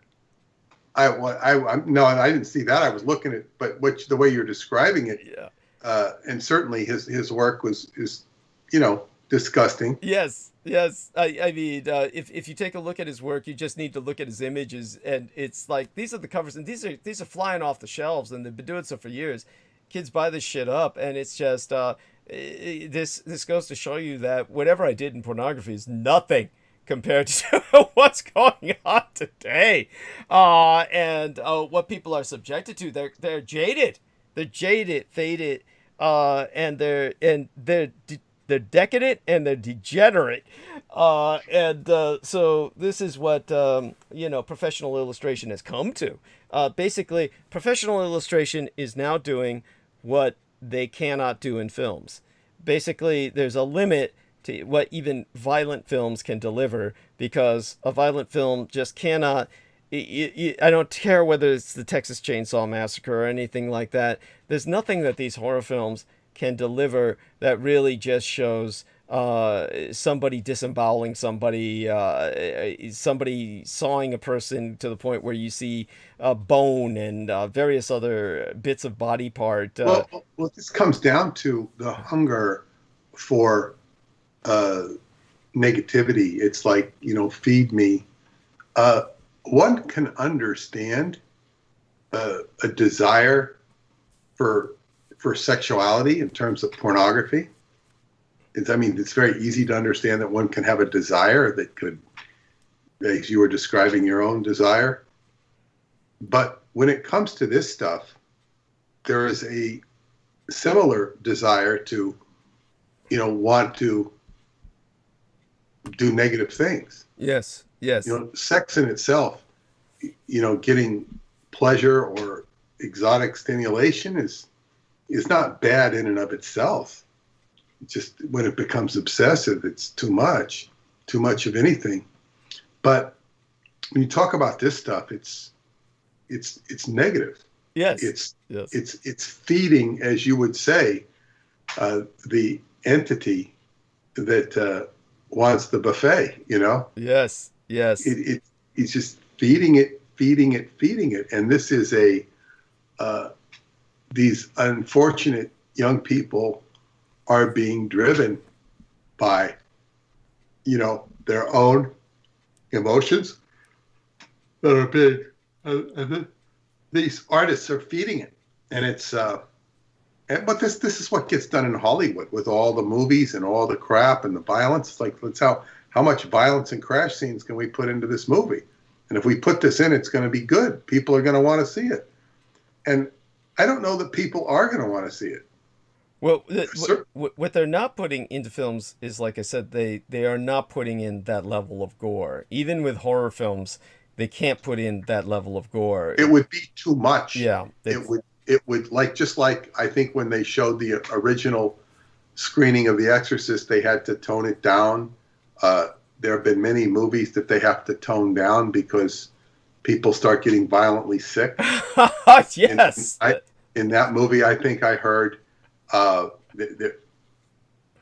heard, and that's not the only one, but I've heard where they're just, the movie's too much. Well, the difference with The Exorcist, however, just to disambiguate that, in a sense, I'm defending The Exorcist simply because it was such a magnificent work of art in its own right, and so much was so absolutely bizarre about the film that I'm talking about the initial screening of it. The initial screening. One that didn't get to the. Oh, understood. No, I hear you. And then they took a bunch of parts out, and then what happened was they put them back in later in several, like, Blu-ray editions or whatever. But you have to pay for it, of course. You have to buy the original Blu-ray edition. It's not really all that shocking when you look at it with modern sensibilities. The what's shocking about it, will always be shocking, is, of course, it's simply the vile nature of the suggestion of the young girl basically vomiting and appearing so grotesquely deformed and doing these things with her body that the human body cannot physically do. So her head's turning 180 degrees. She's like floating in the air. It's these very eerie. It's far more eerie. It's not gore in the sense of like internal organs being exposed. So it's not that. The revulsion that gives you that horrible nauseating feeling like you're on a roller coaster ride is she's fucking herself with the cross, but it's a motion, it's a suggestion. It's not the actual, you don't see her genitalia while she's doing that, but she's actually plunging the cross into herself so violently. There's blood splashing all over. Okay, you get the point. Her genitalia is being just, eviscerated by this, and you feel sick just at seeing that. This is the impact of the film. It is sickening. It is literally sickening, but it does so masterfully in the sense that you're not really seeing what is shown in these comics, in the sense that here you see the blood, the guts, everything, spinal columns, and just, just bone parts. It's like stuff like that. The fact that he does that well is one thing. The fact that he's able to combine that with illustrating machinery and the animals and positioning that just right, knowing the work that goes into that I know, that's what astonished me. And that somebody could be that demented and have that talent, that's what makes it all the more. That's where I get upset. So that's my kind of contrapuntal to what you've shown about the other idiot who's like talking a mile a minute and is basically kind of like, getting into the mind field and, kind of working the minds of the people who are mindlessly sending out drones to kill people on the new front. And the new front is the front of drones, the front of video kills, the front of video drone massacre, and so you've got that guy. Yes, and I don't know that I want to study this person. Yeah. I don't know that I want him in my energy field. I don't know. I mean, it's like, I certainly, was introduced to the guy. Mm-hmm. Not he wasn't recommended, but right. This is the sort of madness that goes on with the government. In other words, it's just like the regular government being inefficient. Yes. And like if you take this border stuff going on now, Biden's getting blamed for the people at the border that Trump was. It's like the real problem is there's a human condition, and it's a humane condition. Mm. And it's like, why are we responsible for it? But the human thing is to take responsibility for it in such a way that it works for everybody. How hard? We got plenty of money to, put a decent situation. But then again, are they going to send more people? It's like it's so hard to deal with some of these issues. So when we talk about this you know, these people in the government, they're just like, you know, if you gave a good policy, that the government's not going to execute it. So now you have these, like, this guy, you know, he's working at the highest level of military warfare, and he's supposedly a psychologist, and it's like that scene in the Mad Hatter's tea in Alice in Wonderland. It's just, nothing makes any sense. They're all sitting there at the tea table or whatever there, and they're all acting crazy. Everybody's acting crazy around Alice. They make no sense. That's what it's like, the Mad Hatter's Tea Party. There we are. Yes. Yeah, I hear you, and so we're in very strange times, and these are times of great chaos, and people are finding that you know, they're finding out that the system is everything they feared it was. And so the great enemy, of course, is to try and maintain a positive attitude and not become too cynical to the point where it renders one vulnerable. Definitely, I think that you know, I'm glad Peter dropped by and brought some of this stuff up, and yeah, I doubt I'll be checking too much into this guy, because it's like, as you say, just a real negative energy. Well, it's like, are you gonna end up fighting? It's like fighting a king. What do you want to put energy into this guy? Because there's plenty more crazy people like him. Yeah. Yes. Yeah. I mean, it's like, you know what? You know, he might resurface, but I certainly don't see him as too powerful. No. Yeah, and even as Peter said, it's important not to overemphasize what power Aquino had. He makes a convenient face and a representation for what we're speaking of in terms of negative phenomenon. But in terms of the yeah, obviously, I just think that the vacuum is there, but it's not necessary that someone's going to fill that vacuum. It's just we're going to see different characters emerge that are dealing with purveying different types of evil.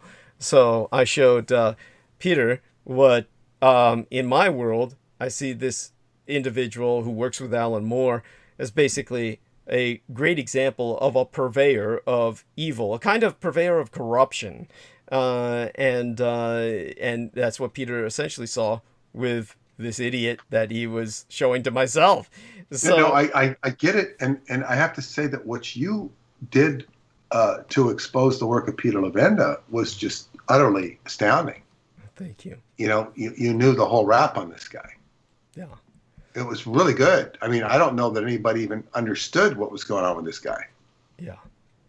Yeah. No, so that's coming from a whole different angle. Yes. Yeah. No, I appreciate that so much. And it's like Peter said, by the way, it's like Peter Levenda is now basically the heir to Michael Aquino, but he's no Michael Aquino. I mean, in that sense, the world has become a safer place to live. It's just basically Levenda's just a loser, and you know, it's I'm just so sad that he so negatively impacted Brandon Young's life, and so it's it definitely he's done damage to people. There's no doubt of that, and he's someone who should never be. He's someone who should bleed every time he walks. You know, don't smile at him when he enters the coffee shop that you're trafficking. You know, you spit on him if you can, throw hot coffee in his face. But you know, definitely. Well, yeah, it's really a gift, but then it's also a gift. Is who the hell can appreciate the gift? Yes, there you are. That's the problem. Because it's, you know, it's just the world the way it is, and then these new people growing up either aren't exposed to any of that or don't care about it. That's to our favor. That's to our favor. I mean, it's as you know, Peter understands this. It's just just a lot of these older generations, like Peter Levenda, that's part of his problem. He's too fucking old. You know, whatever impression he made on so many people for so long, the younger generation just doesn't fucking care. And they just, you know, they're not going to basically buy into Peter Levenda, who's kind of come out as the man from behind the curtain. He claims he's not the guy who wrote the Necronomicon. He claims, you know, and yet at other times, you know, he doesn't hide it or deny it. And of course, as many people as it's victimized, I think children are kind of, younger people are just kind of going in a different direction. Whatever direction they're going in, it's not one that Peter Levenda is influencing, you know, to any great degree. So, you know, a lot of that old evil world is dying. But definitely, it's been supplanted by COVID.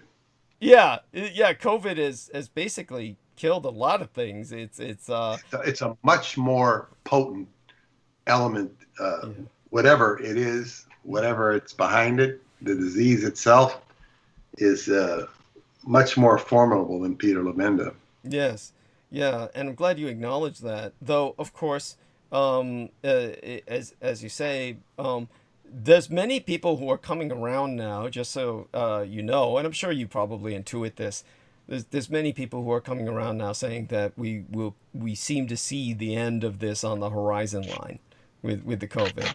So well, yeah, I announced that, and I only see further confirmation. I see it in the rhetoric of the way people are talking. I see it in the rhetoric of even the newscasters, and it's just it's in the calming down, the initial calming down phase of talking this thing, because once it's gone, people have to be talked down, because they've been, most of the frenzy is psychological. There is a physical problem, but the psychological impact has been far greater than even the physical impact, which is not small in terms of the cases, but it's psychologically devastating because people are fearful, and you know, they're responding mostly to fear and what they're being told. Oh God. Well, there's a good example of that happened in Southern California. There was some physical trainer who was on hard times, and he was a single father with 2 kids, and he killed them both and himself. The client who had hired him, he knew something was up when he didn't show up, and so she ultimately called for a police check on his home where they found the bodies. And this was like pretty much directly attributed to COVID psychosis almost. I mean, he was hard in terms of the economics because he's a physical trainer and nobody could come to see him because of COVID restrictions. So the people who were seeing him were really seeing him under the table. And this was like, how much can you live off of with that? So he couldn't make a living, and he had 2 children to take care of. So he killed them both and killed himself. And this is a direct fatality of COVID in that sense, because everyone is not going to be seeing personal trainers, and there are people whose careers are based on that. And there you have that. Very, very sad. And that's but one example of this sort of collateral damage from COVID fallout. That is enough. The desperation of that and the story, assuming it's true, and it's true, yeah. Assume everything, take it at face value that's true, is enough to move the, you know, change the dynamic and say, you know, we have to. That's enough emotional impact to say we can't do this anymore. Whatever it is we're doing, it's, you know, in other words, it reaches people, it changes, you know, so many deaths. Like you were talking about Joan of Arc. Yeah. You know, the death. It depends how you look at the death. Yeah. It can have a meaning. It can have a meaning. It's horrible. You know, what would drive somebody to do that? And the dynamics are already changing. but it'll take a while. Yeah, well, and it's really fun. It's really fun to see Governor Cuomo backpedaling.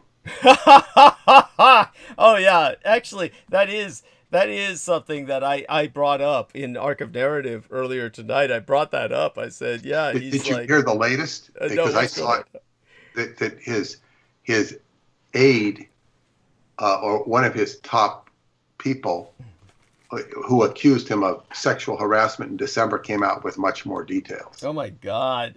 Oh my God. And he just denies it. What they said is, well, apparently they were on an airplane together, she said, and he was, teasing her about playing strip poker or something. Oh, great. And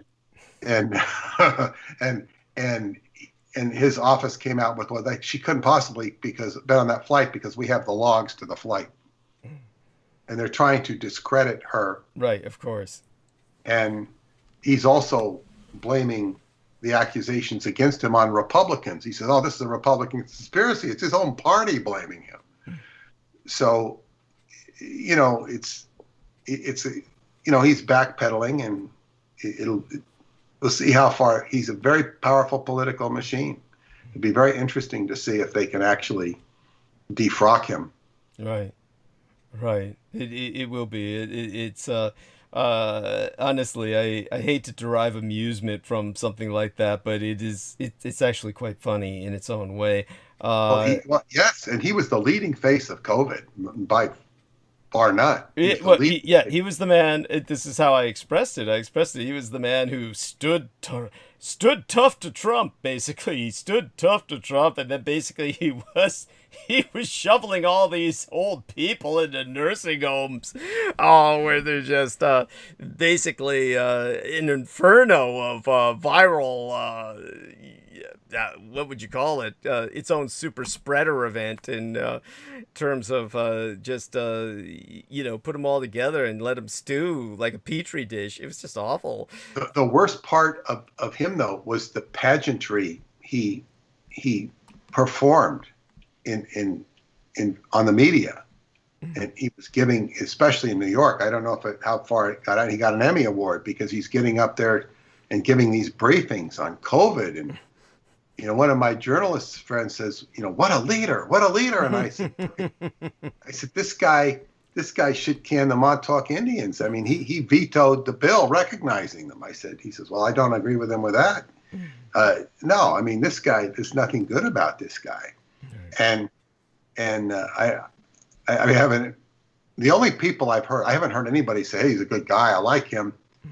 The only people I've heard that really support him are people like Robert De Niro and Billy Joel. And I don't know what their association with him is. I just don't know. But they like him. I mean, I can understand people liking somebody because they're anti-Trump, but this is beyond anti-Trump. This is very interesting. Get this shit. Do you want this link? I was looking this up while you were talking. Nursing home industry avoids scrutiny for COVID-19 deaths as powerful lobby goes to work. I'm like, what?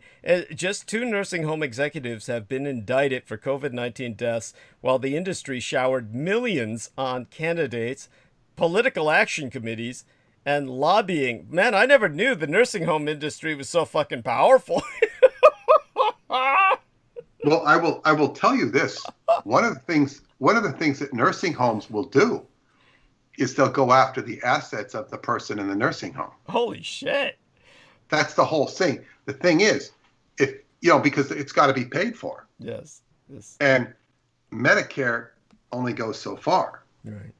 So the whole idea is a dying person is a commodity. How can you, we talk about exploiting the youth, getting all the money you can out of the kids, Get them in debt for $120,000. We're Harvard. We're Yale. Yeah. Oh, it's horrible. This is sick. This is worse than Labenda. Yeah. Yeah. They are worse than Labenda. What these universities have done, and they, well, you don't have a degree. How do you know anything? It's a joke. It can't even be taken seriously anymore. They're owned, bought, and sold. So when you have the nursing home, the old person is an asset. It's like, what can we get out of him? Well, we can get his house. He's got to sign over his house. If you have a house and you're old and feeble, if you have to like sign over that house to your daughter, the wife might be exempt. I don't know how that works with the wife, but 5 years, it was the last I heard, 5 years. If you signed it over 4 years ago, they can come get your house, and to pay for all the exorbitant costs of nursing home where you're just sitting there frittering away, and no quality of life. And if you were, if you were just like, if you were on a farm, the person would just die. Natural process would take over, and they just fold up and die, because that's what they're meant to do. Instead of saying, you gotta live.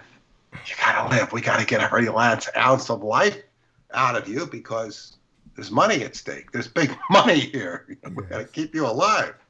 And you become an asset to the nursing company. So it's like, do we really need nursing homes? I mean, versus what is the natural process of death? This is a question that has to be weighed. Well, they've answered it in Sweden. They made it legal so that you can, have a mercy killing, that the elderly can call on the doctor to make a home visit, and they come over with milk and cookies and poison, and they send you off. Well, but modern medicine exacerbates the death process. And I really, my old girlfriend is a, worked in hospice. She knows Danny and Brinkley really well, and who's done a lot of good work for hospice. Right. It's like compassion in action to ease the transition from life into death. And it should be, it's always been a traumatic process if we consider philosophy, Buddhism and Hinduism. You have to overcome the transition between birth and death and the endless cycle of reincarnation, and the trauma that accompanies it. But when you have this process is something that needs to be respected and dealt with naturally. And naturally is not necessarily easy in and of itself. Morphine to ease the pain is good. But it's, people don't understand death. They don't understand life. So they handle this very clumsily. And then you have people coming along to exploit it. And that's horrible. Yes. No, it's horrific. And like I said. And what's most important in our own lives, you don't want to end up like your parents. No. And you don't, and you probably won't. Thank you. I appreciate that. I hope not, and I doubt I will. But bear in mind, of course, my parents, it was a situation that was imposed upon them by the medical community's corruption and incompetence. It's basically, my parents were extraordinarily healthy, or they would never have lived through all of that abuse. So it's definitely, I know I'll live a long time simply because my parents lived a very long time, considering all the abuse they went through with the horrors of the medical industrial complex. And you're smart enough to outthink it. Yeah. And if you do have an active mind, you can outthink so much of what goes on in the medical world. You have to be 2, 3, 4, 5 steps ahead. Yes. And because if you start buying into their stuff, it can be very dangerous to your own health. Yeah. You got to see where they're coming from, why I know they wanted to put a heart halter on me. A monitor. Oh my God. So this cardiologist, because I had to see a cardiologist to go through these tests. Uh-huh. And I was basically fine. Mm-hmm. But he wanted to put a heart monitor on me for like 6 months to detect any arrhythmia. And I said, no.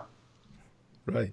And I did feel an arrhythmia go through me. Uh-huh. And I was in Chocolabina Cave. Right. But that was over a year later. So the heart monitor wouldn't have picked up anything. No. Now, I'm talking about what I feel. Right. And every once in a damn while, I'll feel this like boom, boom. And I asked my doctor friend, he says, you know what? We all have that. Yes. It's nothing to worry about. It's an arrhythmia that might occur every 3 months, 6 months, and that monitor wouldn't have picked it up. But, you know, it's like, what do I need this for? And another friend of mine who's in her 80s, she said that she was on, they had her on this medication for her heart. She just stopped taking it. She felt great. And has been living, 10 years, 12 years ever since. It's like, well, what are these people doing? Sometimes they're like death warmed over. Yes. You got to be very careful what you're doing and who you're consulting with. But you will probably, that's great. You'll live a long life. Yes. I mean, I guess it's great. Yeah. Yeah. So good so far. Good so far. I mean, let's be optimistic. I mean, God knows what we're going to be seeing. I'm sure we'll be seeing a lot of shit, as well as hopefully positive things. I would like to. I feel great. I would like to look younger, only because I think it looks better to look younger. It's just my own personal opinion, but it's okay. I think you look fine. Honestly, it's not like. But no, that's like, I would like to look younger because I think it looks better. Fine is, people are very comfortable with people looking older or old. They're comfortable with it because you're old. It's fine. It's fine. It's fine. Yes. One would still like to look younger. Yes. It's okay to want to look younger. By the way, you might appreciate this because you're into cosmetology. Now, Paula has just purchased a reflexology kit that she's doing on her face. Uh-huh. It's like she's working her face. She watches a video and it's like she's got this. She actually massaged me with these steel things, uh-huh, where they're in the freezer and she comes out and she's like massaging my face with these steel bars, mm-hmm, and it's designed to get circulation into your face. She's doing this, uh-huh, and it's like, wow, it's kind of cold. It's not real, uh-huh, but it's like, and then she's doing a whole treatment on her face where it sort of tightens, but it's getting all the nerves firing in the face to get the circulation going. She does this to make herself, she's a full-time project. Yes. Yeah. Creating her own beauty, maintaining her own beauty, right, which is considerable in my opinion. Yeah. So, I mean, I don't, and it's just a self-generated, energy she puts into it. Mm-hmm. So I was just saying is, you might, because you're always worried about, or concerned about working on you might be interested in. Oh yeah, sure. No. Thank you for bringing that to my attention. I think V gave me something like that, like Dermawand. What she gave me was like Dermawand, along with the DVD to watch. She would probably know that stuff. Yeah. I'll have, I don't know if I'll have an opportunity to speak to her about that in the future, but we'll find out. Well, I'll see what I'll get the name of what Paula has, and I'll send you a link to it, sure, if interested, because as I say, she does it herself. I mean, she was, I don't keep up with all of her beauty culture, but, right. And I would like to take time to do it myself, just for the health benefits. Right. It's a really good thing to do, and it's something that ordinary people don't do. Mm-hmm. A lot of women, right? They get into the SAG. Right. So, I'm not talking about the Screen Actors Guild either. They get into the SAG because that's what happens when you get old if you don't maintain yourself, and it's just a natural course of things. And, so she's very conscious of. In fact, she was so conscious of maintaining her appearance that she's, criticized for it at work, and not necessarily verbally. She's emotionally criticized because people, and talk about women, they want to look like Slavs. And if she's not looking like a Slav, they resent it. Yes. No, that's true. Well, in other words, many women resent being required to put the work and invest the time and energy into maintaining a standard that they, and so because she is putting that time and energy into it, then they're resentful, and and so then they persecute her for it. No, I get it. And she's not doing it to show them up. She's doing it because that's her own. That's her own idea of being professional. Right, and yet they take it as like basically one-upmanship. It's but it's like, you're gonna make us be this way, and it's like I don't necessarily agree with her, because I'm much more, I used to say about my ex-wife, makeup did everything for her. But I used to say she looked more beautiful without her makeup. And she was much more plain. But makeup made her look. It was just a huge improvement if you're going to talk about it from a aesthetic point of view. But I liked her better plain. They didn't need the makeup, because and it's all. In my opinion, she might take it too far, but it's okay. I don't. It doesn't. I can't see how it can be taken too far. I mean, honestly, you're talking about people who are maybe addicted to plastic surgery would be taking it too far. No. Well, what I'm just saying, she puts a lot of time and effort, more to the point. Like when I would take her to work when she was working for my friend when she first got here, I would, maybe drive her to work in my sweatpants. And she says, "You're going out like that? You're going out like that?" So I'm getting in the car. I'm driving in my sweatpants. I'm going to let you off, and I'm going to come back. Right. What do I need to get dressed up for that for? Thank you. Well, I'm saying she might take it a little bit too far, but I get what you're saying, and I certainly admire that to a degree. I mean, obviously, well, I don't think she would care anymore. It's just. Thank God. No, like, but I get where she's coming from. How dare you go out of the house with your sweatpants, especially, is like somebody from across the street might be looking out their window with their binoculars and say, "Ha, he's wearing his sweatpants." Hey, you're old enough to remember back in the day when you didn't go out unless you dressed up. I mean, you would take a look at baseball games, old footage of old baseball games. Oh yeah, it's great. Everybody's wearing suits. Latest 1969. If you watch footage from the New York Mets 1969 World Series, and you'll see people in the stands, it's color. Yeah.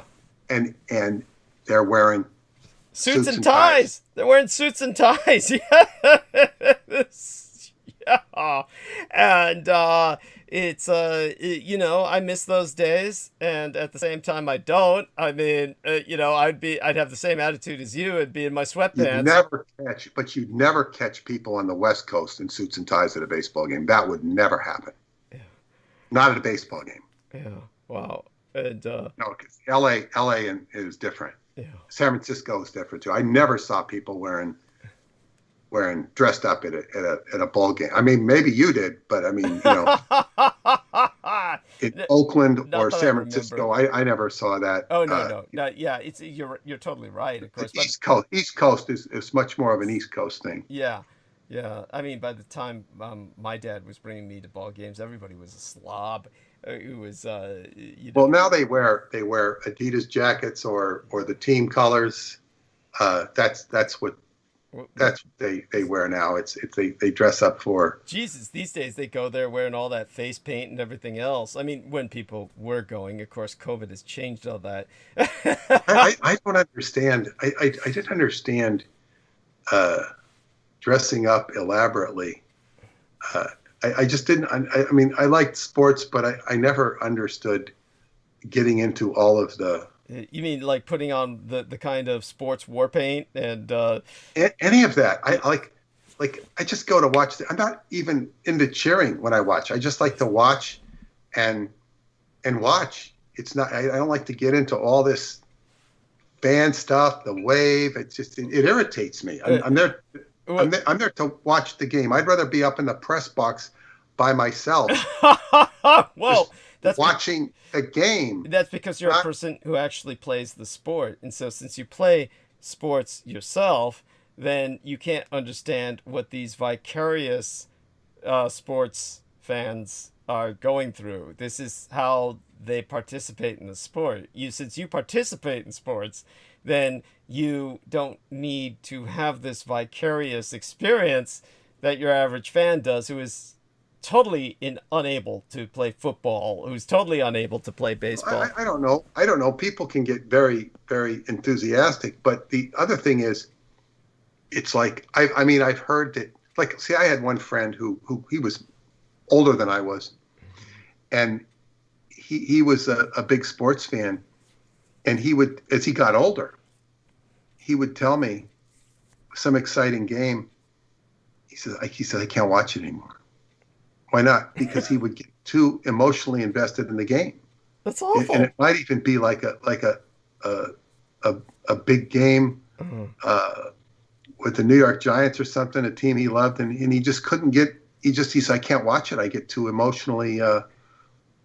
Well, he's doing the right thing then by not watching it. Yeah, but I'm saying, it's like, how could you get that emotionally involved?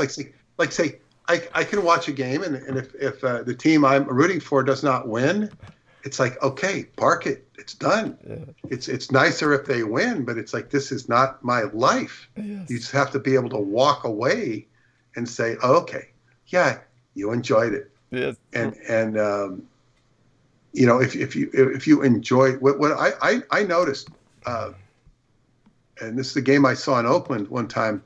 I got the family to go to a game in Oakland, and I noticed the most exciting thing about baseball was there was this huge rally in the seventh inning, and it's like, wow, everybody got so excited, and Oakland held on to win the game, but it was so exciting. And when you get that, you might watch a baseball game eight games in a row or 8 times, and you might see that happen one time. But you watch to see that excitement and that wow, or in football has even become trivialized to the point where so many games end in the last 30 seconds or last minute that it's like you've seen it so many times, it becomes a little boring. But still, that's in basketball is the same way. I only want to watch the last 2 minutes of the game if it's close, and then it's interesting. But watching the whole stuff before that, to me, is boring. So it's like you're watching for that exciting dynamic movement, but you have to be able to walk away. Just like people with the politics, they take it so damn seriously. Like, you know, Trump is no longer in office. It's like the world is over. It's like we've lost. And we've not just lost the election, we've lost the country, and the country's going to go on, for better or for worse.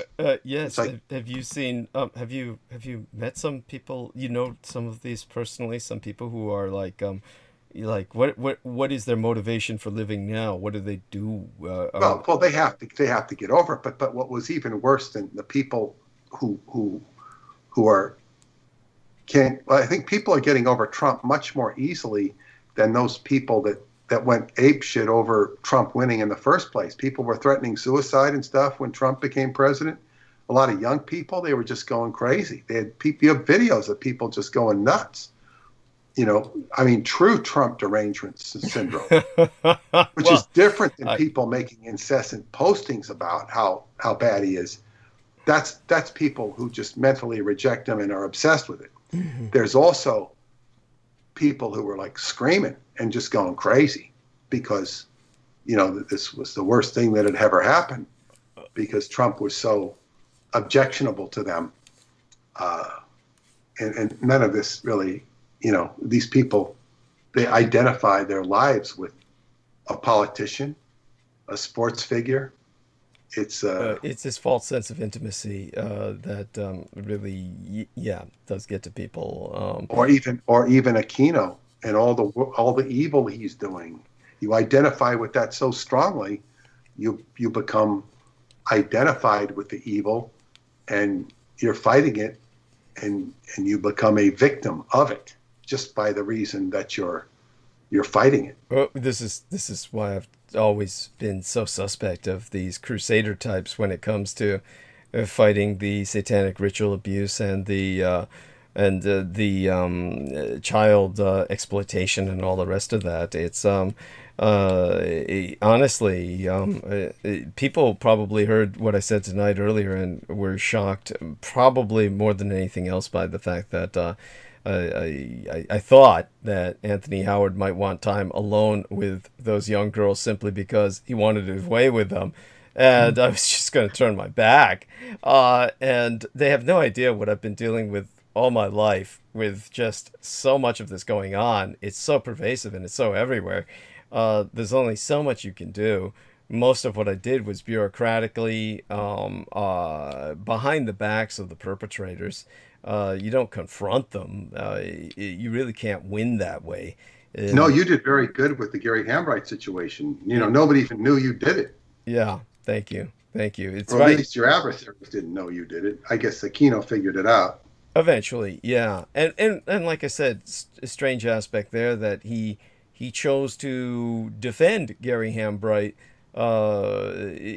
even after Gary Hambright was dead. And he could have just thrown Gary Hambright under the bus. The guy was dead, but Aquino chose to go on defending him, and it was very bizarre. There were elements to Aquino's behavior that just didn't make any sense, but, I don't overdwell on it. There's plenty of things you simply can't overdwell on with the kind of level of stalking that surrounds my life. You just can't let it get to you. And to tell you the truth, I take enormous risks, and you just have to have the attitude that you're either going to die or you're not. And I take enormous risks in terms of like personal security, in the sense that there's half the time I really don't care about someone following or someone doing something. Now, bear in mind, I'm not out and about that much where I experience people following me or something. But I'm talking. There are lines drawn, Yeah. and you have your own guardians that protect you. And you've got your adversaries, but you've got your own guardians. And it's safe to come out sometimes. It's not safe to come out sometimes. It's like you have your own guard. You have your own guardian. It's guardian chi. They call it in Qigong. You have your guardian chi, and that's very present and active in you, and it's functioning at the same time the stalkers are, and that's what keeps the stalkers at bay. Yes. Just be aware of that, and you already are aware of it. I'm just giving you a new terminology for it. Yes. Guardian chi. Yes, I like that. Thank you. I deeply appreciate it. And time for me to get some more sleep. Yes, I'll try. Yes, why don't you get some more sleep? I'll see if sunshine here now. Yeah. Can you sleep in the daylight? Easily, if I'm tired, I can. I can sleep. Good. Oh, that's right. I remember your ex-wife got so envious of that because she had sleep issues. Yes. That's right. She couldn't sleep, and she'd get pissed. She'd get jealous. But yeah. But anyhow, we love you dearly. I even like to sleep in front of guests. I said my wife. I was so tired, it unnerved my wife, and I said, well, I'm saying they're truly my friends. If I can sleep, sleep in front of my friends, it's fine. They're truly my friends. I myself could fall asleep in the middle of a revolving door. I've always said that. Like I said, my gang brother Beaver says I'm like a cell phone. I just lay on a recharger until I'm needed. Anyhow, we love you dearly. Blessed be thy day, and sweet be thy slumber. And we'll be speaking again soon enough. Probably tonight. Yeah, hopefully tonight. Yes. Yeah, probably. Yeah, I don't see why not. I mean, I should fall asleep fairly quickly after I after I wake. Anyhow, after I'm off transmission, which should be any minute. So has to be any minute. So because we only got a few minutes left. And so all right, you take care. You have a blessed day. Okay. Good night. Good night. Good day. Yes. Bye-bye. And so let's see if we can let's ask our man here. Oh, okay. You are welcome to. You are welcome. Come to come on if you can. Otherwise, can dear brother. Okay.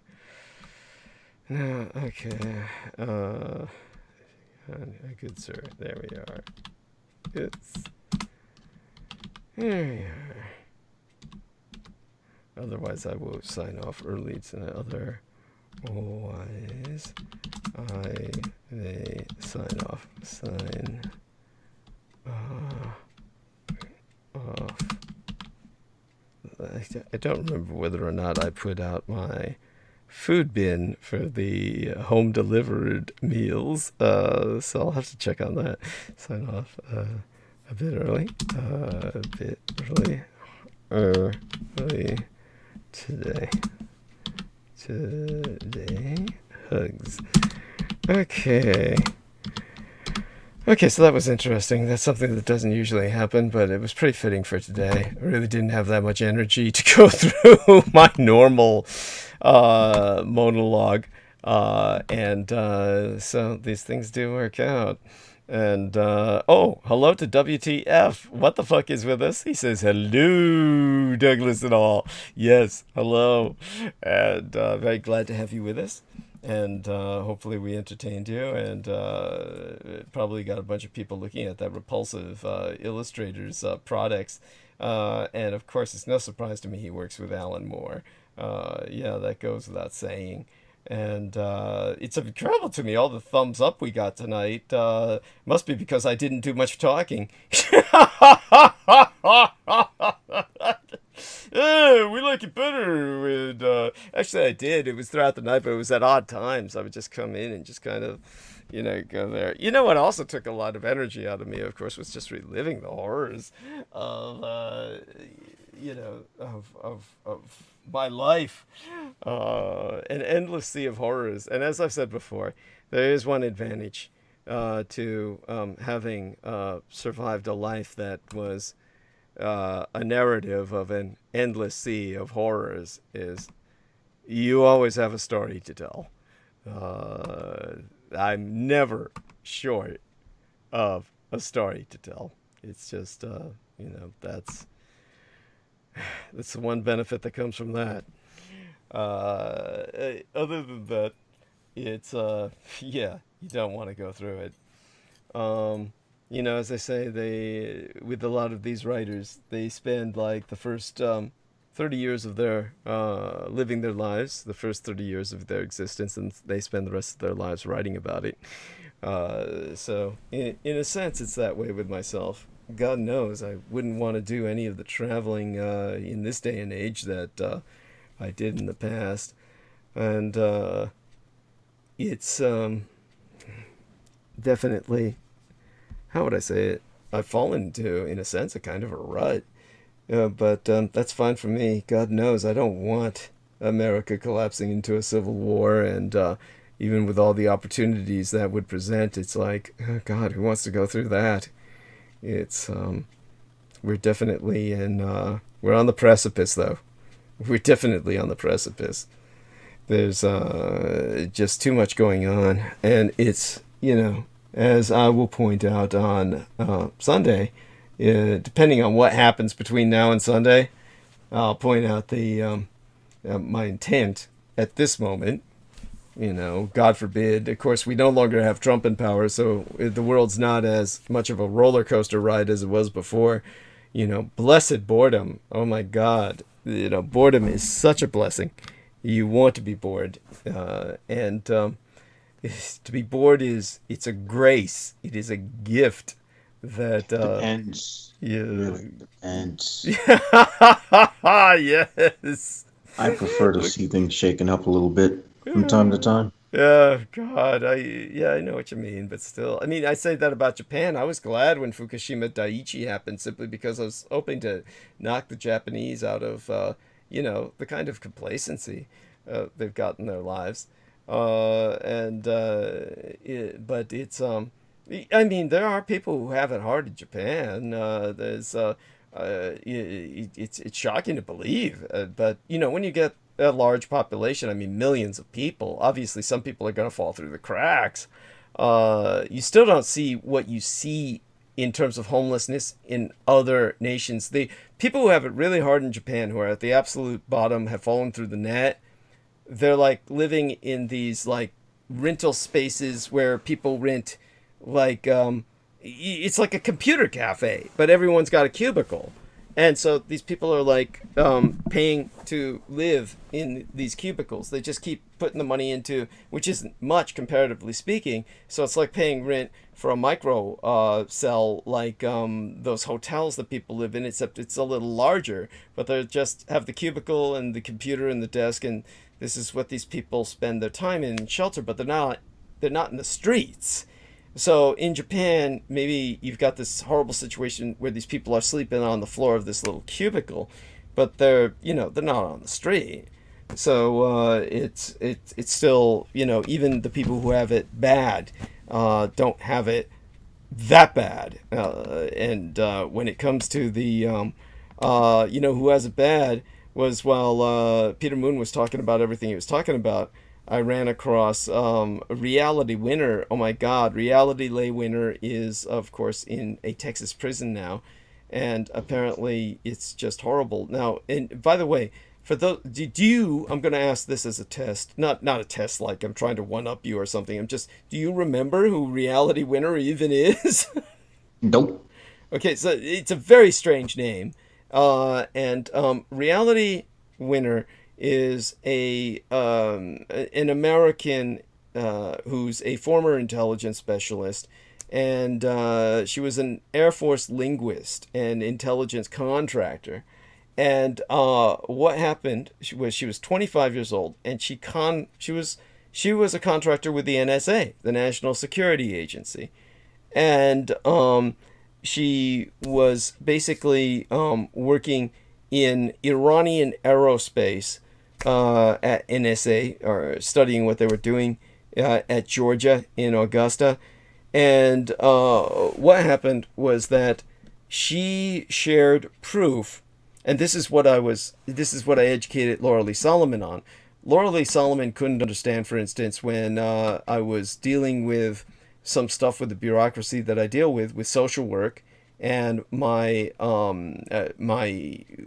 SSDI, and then there's the stuff I have to do every year to renew my ability to be on Medicare and Medicaid, and this requires, it doesn't require it anymore, but initially I had to like send certain departments like my ID, and I couldn't do it through going into Kinko's Copy or any of these places on Van Ness where normally I used to take things and I'd be able to get them sent electronically. You can't, by the way, they've made more and more laws that you cannot like send electronically through places like Kinko's your ID card or something like that. And it's just all these stupid laws that they've put into effect, where sometimes when you're trying to say, so you're looking for a job, you couldn't do it. You couldn't send your ID or something like that when they're asking for it.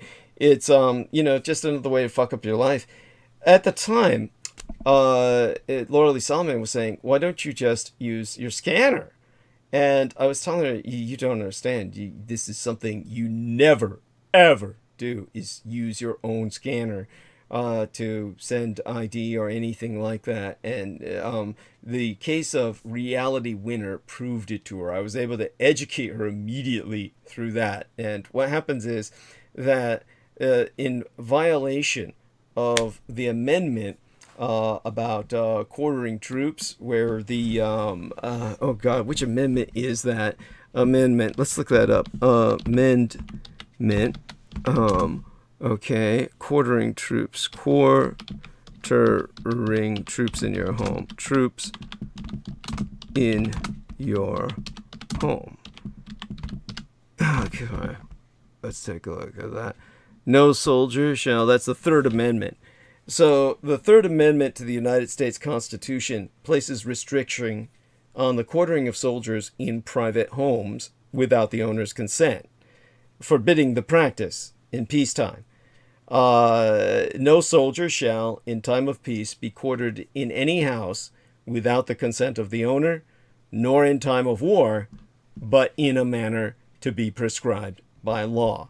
In violation of the Third Amendment, the U.S. government has installed in every fucking scanning machine, every one, programs that identify you, whatever you send.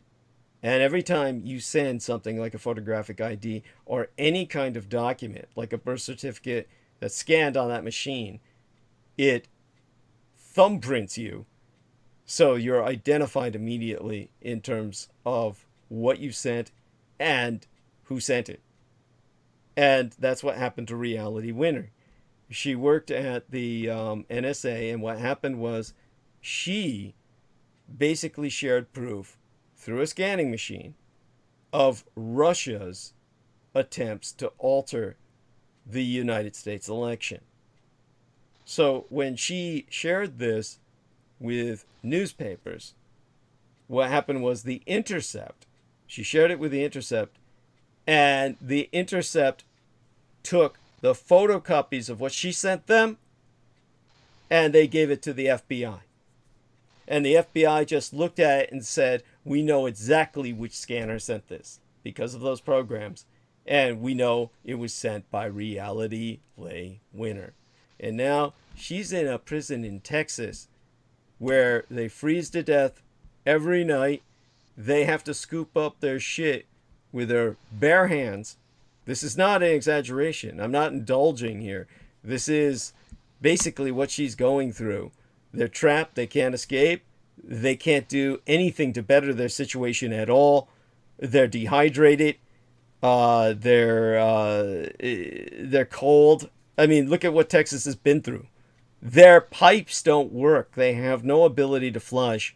And the guards just force them to pick up their shit with their own hands to get the toilets clean and carry the shit out into the snow and park it elsewhere. This is what she's going through because she turned over evidence that the Russians put Trump in power to the press. And they just turned her over to the FBI. Just remember, it was The Intercept that did that. So whatever you do, never support them in anything. And so there you have that. And whatever you do, don't send anything through a fucking scanner that has anything to do with your personal documents or records. And the government knows automatically it's sent, that it'll be there. And if people don't get the connection to the Third Amendment, the government has put a program into something that you've purchased without your permission, and you bring it into your home. And this program is telling them whatever you send through that scanner. So whatever you send through the scanner, the government knows. And just anytime they want. This is not like the insanity of the idiots who think, oh, whatever you're watching on TV, the TV's watching you back. Okay, or the people who are worried about, like, oh, I don't want people to see me through my computer camera because, or idiots who think, oh, I don't want people to see me in the bathroom, or stupid shit like that. People are worried about this sort of thing. I mean, it's like I said before, no one could be paid enough to watch the majority of you taking a crap. No one could be paid enough to watch the majority of you sitting in front of your TV and eating chips all day. Who the hell would want to look at you do that? There's no one who wants to see the majority of you do anything. You're simply not, the majority of you aren't that interesting. It's like, and what do you look like sitting in front of the boob tube or the computer screen and munching away or falling asleep, or there's nothing you're doing that's particularly interesting. Why would they care? It's like what you do worry about is what I've just described, sending something through a scanner. Totally different game. Not somebody looking at you. It's watching your documents. They're monitoring your documents. That's what'll always get you, is the paperwork. So there you go. The sad story of reality winner. And so that would be the equivalent of troops being in your home. It is. It is. There's surveillance. Yes, that is because. But technically, we're still in a state of war, though. Yes, your point is well taken. But as they said, even then, it has to be in a manner prescribed by law. See, no soldier shall in time of peace be quartered in any house without the consent of the owner, nor in a time of war, but in a manner to be prescribed by law. So there we have that. So it's no one has gotten any legal position to do this, any legal permission to do this. There's no legal, even in wartime, you cannot have troops quartered in your home. They have to have legal permission to do that. Which, of course, if they get that and the National Guard shows up at your home, obviously, it wouldn't matter whether they had legal permission or not. They'd certainly have the capability of kicking you out and moving in if they wanted. But in terms of your scanner, there is no permission from you to have this in your scanner, to have the program there that identifies each and every scanner and what's being sent through it. So, yes, that is violation of the Third Amendment. I mean... if people knew that, like, would they buy these scanners? And it's of course they wouldn't, most of them. But, you know, we're stuck in a situation where we need them, right? So it's, there we have that. And, anyhow. Well, then chances are they probably have that in cell phones as well. Oh, yeah. Oh, yeah. There's cell phones. It's like... Because nowadays programs allow you to take pictures of documents. Oh, yeah, yeah. So they've got it in cell phones. Definitively. Yeah, guaranteed. And we knew that from before. I forgot where we knew that from. It was made public knowledge at some point, and I forgot what the source of that was or what the situation was. But, yeah, they've had it in cell phones for quite a while. Anyhow, love you dearly, Jameson. You have a blessed day. I'll be signing off soon enough. I guess I should say something on behalf of myself. Get people to... we've got a few days left on the GoFundMe campaign. Might as well send something through that to justify it for the time that it was up there. Certainly appreciate the people like Spartan O Negative who sent me my $4.44 in chat revenue. We're going to have to learn from the adult Selena Khan how to get that what's sitting in chat revenue into my bank. So hopefully I'll have time to talk to her with all the time that was taken by the social obligations of Asian Lunar New Year and our man Peter Moon and getting the book out. By the way, the number of playbacks for tonight is 444 playbacks. Holy fucking shit. I guess Selena Khan is right. I've got a lot more viewer activity going on than I ever dreamed of. Of course, probably 222 of them are NSA agents, but it's... people who probably wouldn't dare to try to press the like button because they're like, yes, for all those people doing the playbacks, God, press the like button. Yes, it would help, and spread the word. Yes. And God, I'm as frustrated as you are, but you're not getting that shot. That is just so stupid. So yes, by all means, contact a social worker, find out what can be done. And other than that, I guess not too much. Really think. Honestly, I'll tell you why I was eager to get it. Because I was using, I was really vibing off of that whole thing that Kenneth Grant said about, Cthulhu meeting the abomination of the air. So I figured, the COVID would be the abomination of the air. Rather, it's DNA, RNA, which would be in the shot. And then I was figuring, okay, and so, I'm connected with Lucifer, technically would be considered Cthulhu, if you think about it, from the sense of Cthulhu being all of the shayateen at once. Mm-hmm. Okay. I mean, I'm not arguing with the logic. The logic is, God, it's not it's not off. Your logic isn't too off. So I'll tell you, it's pretty similar to much of what I've encountered throughout the occult practiced at the Presidio and other such environments. So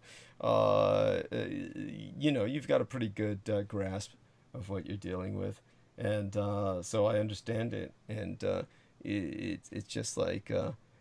Anyhow, with the few minutes left that we have, shouldn't take too much of a risk with dragging this on much further. So you have a blessed day. Love you dearly. We'll speak again on Sunday at the latest. You take care until then. Stay warm, stay safe. And that goes to all of you, aside from Jameson. And to everybody listening, my love unto all who are supportive of me. And thank you very much for showing up. And thank you for being patient with my, just taking it kind of slipshod tonight and taking it easy. No problem, no problem. This gives me, allows me to get a feel of how many things I should have lined up in the future. Because usually I like to have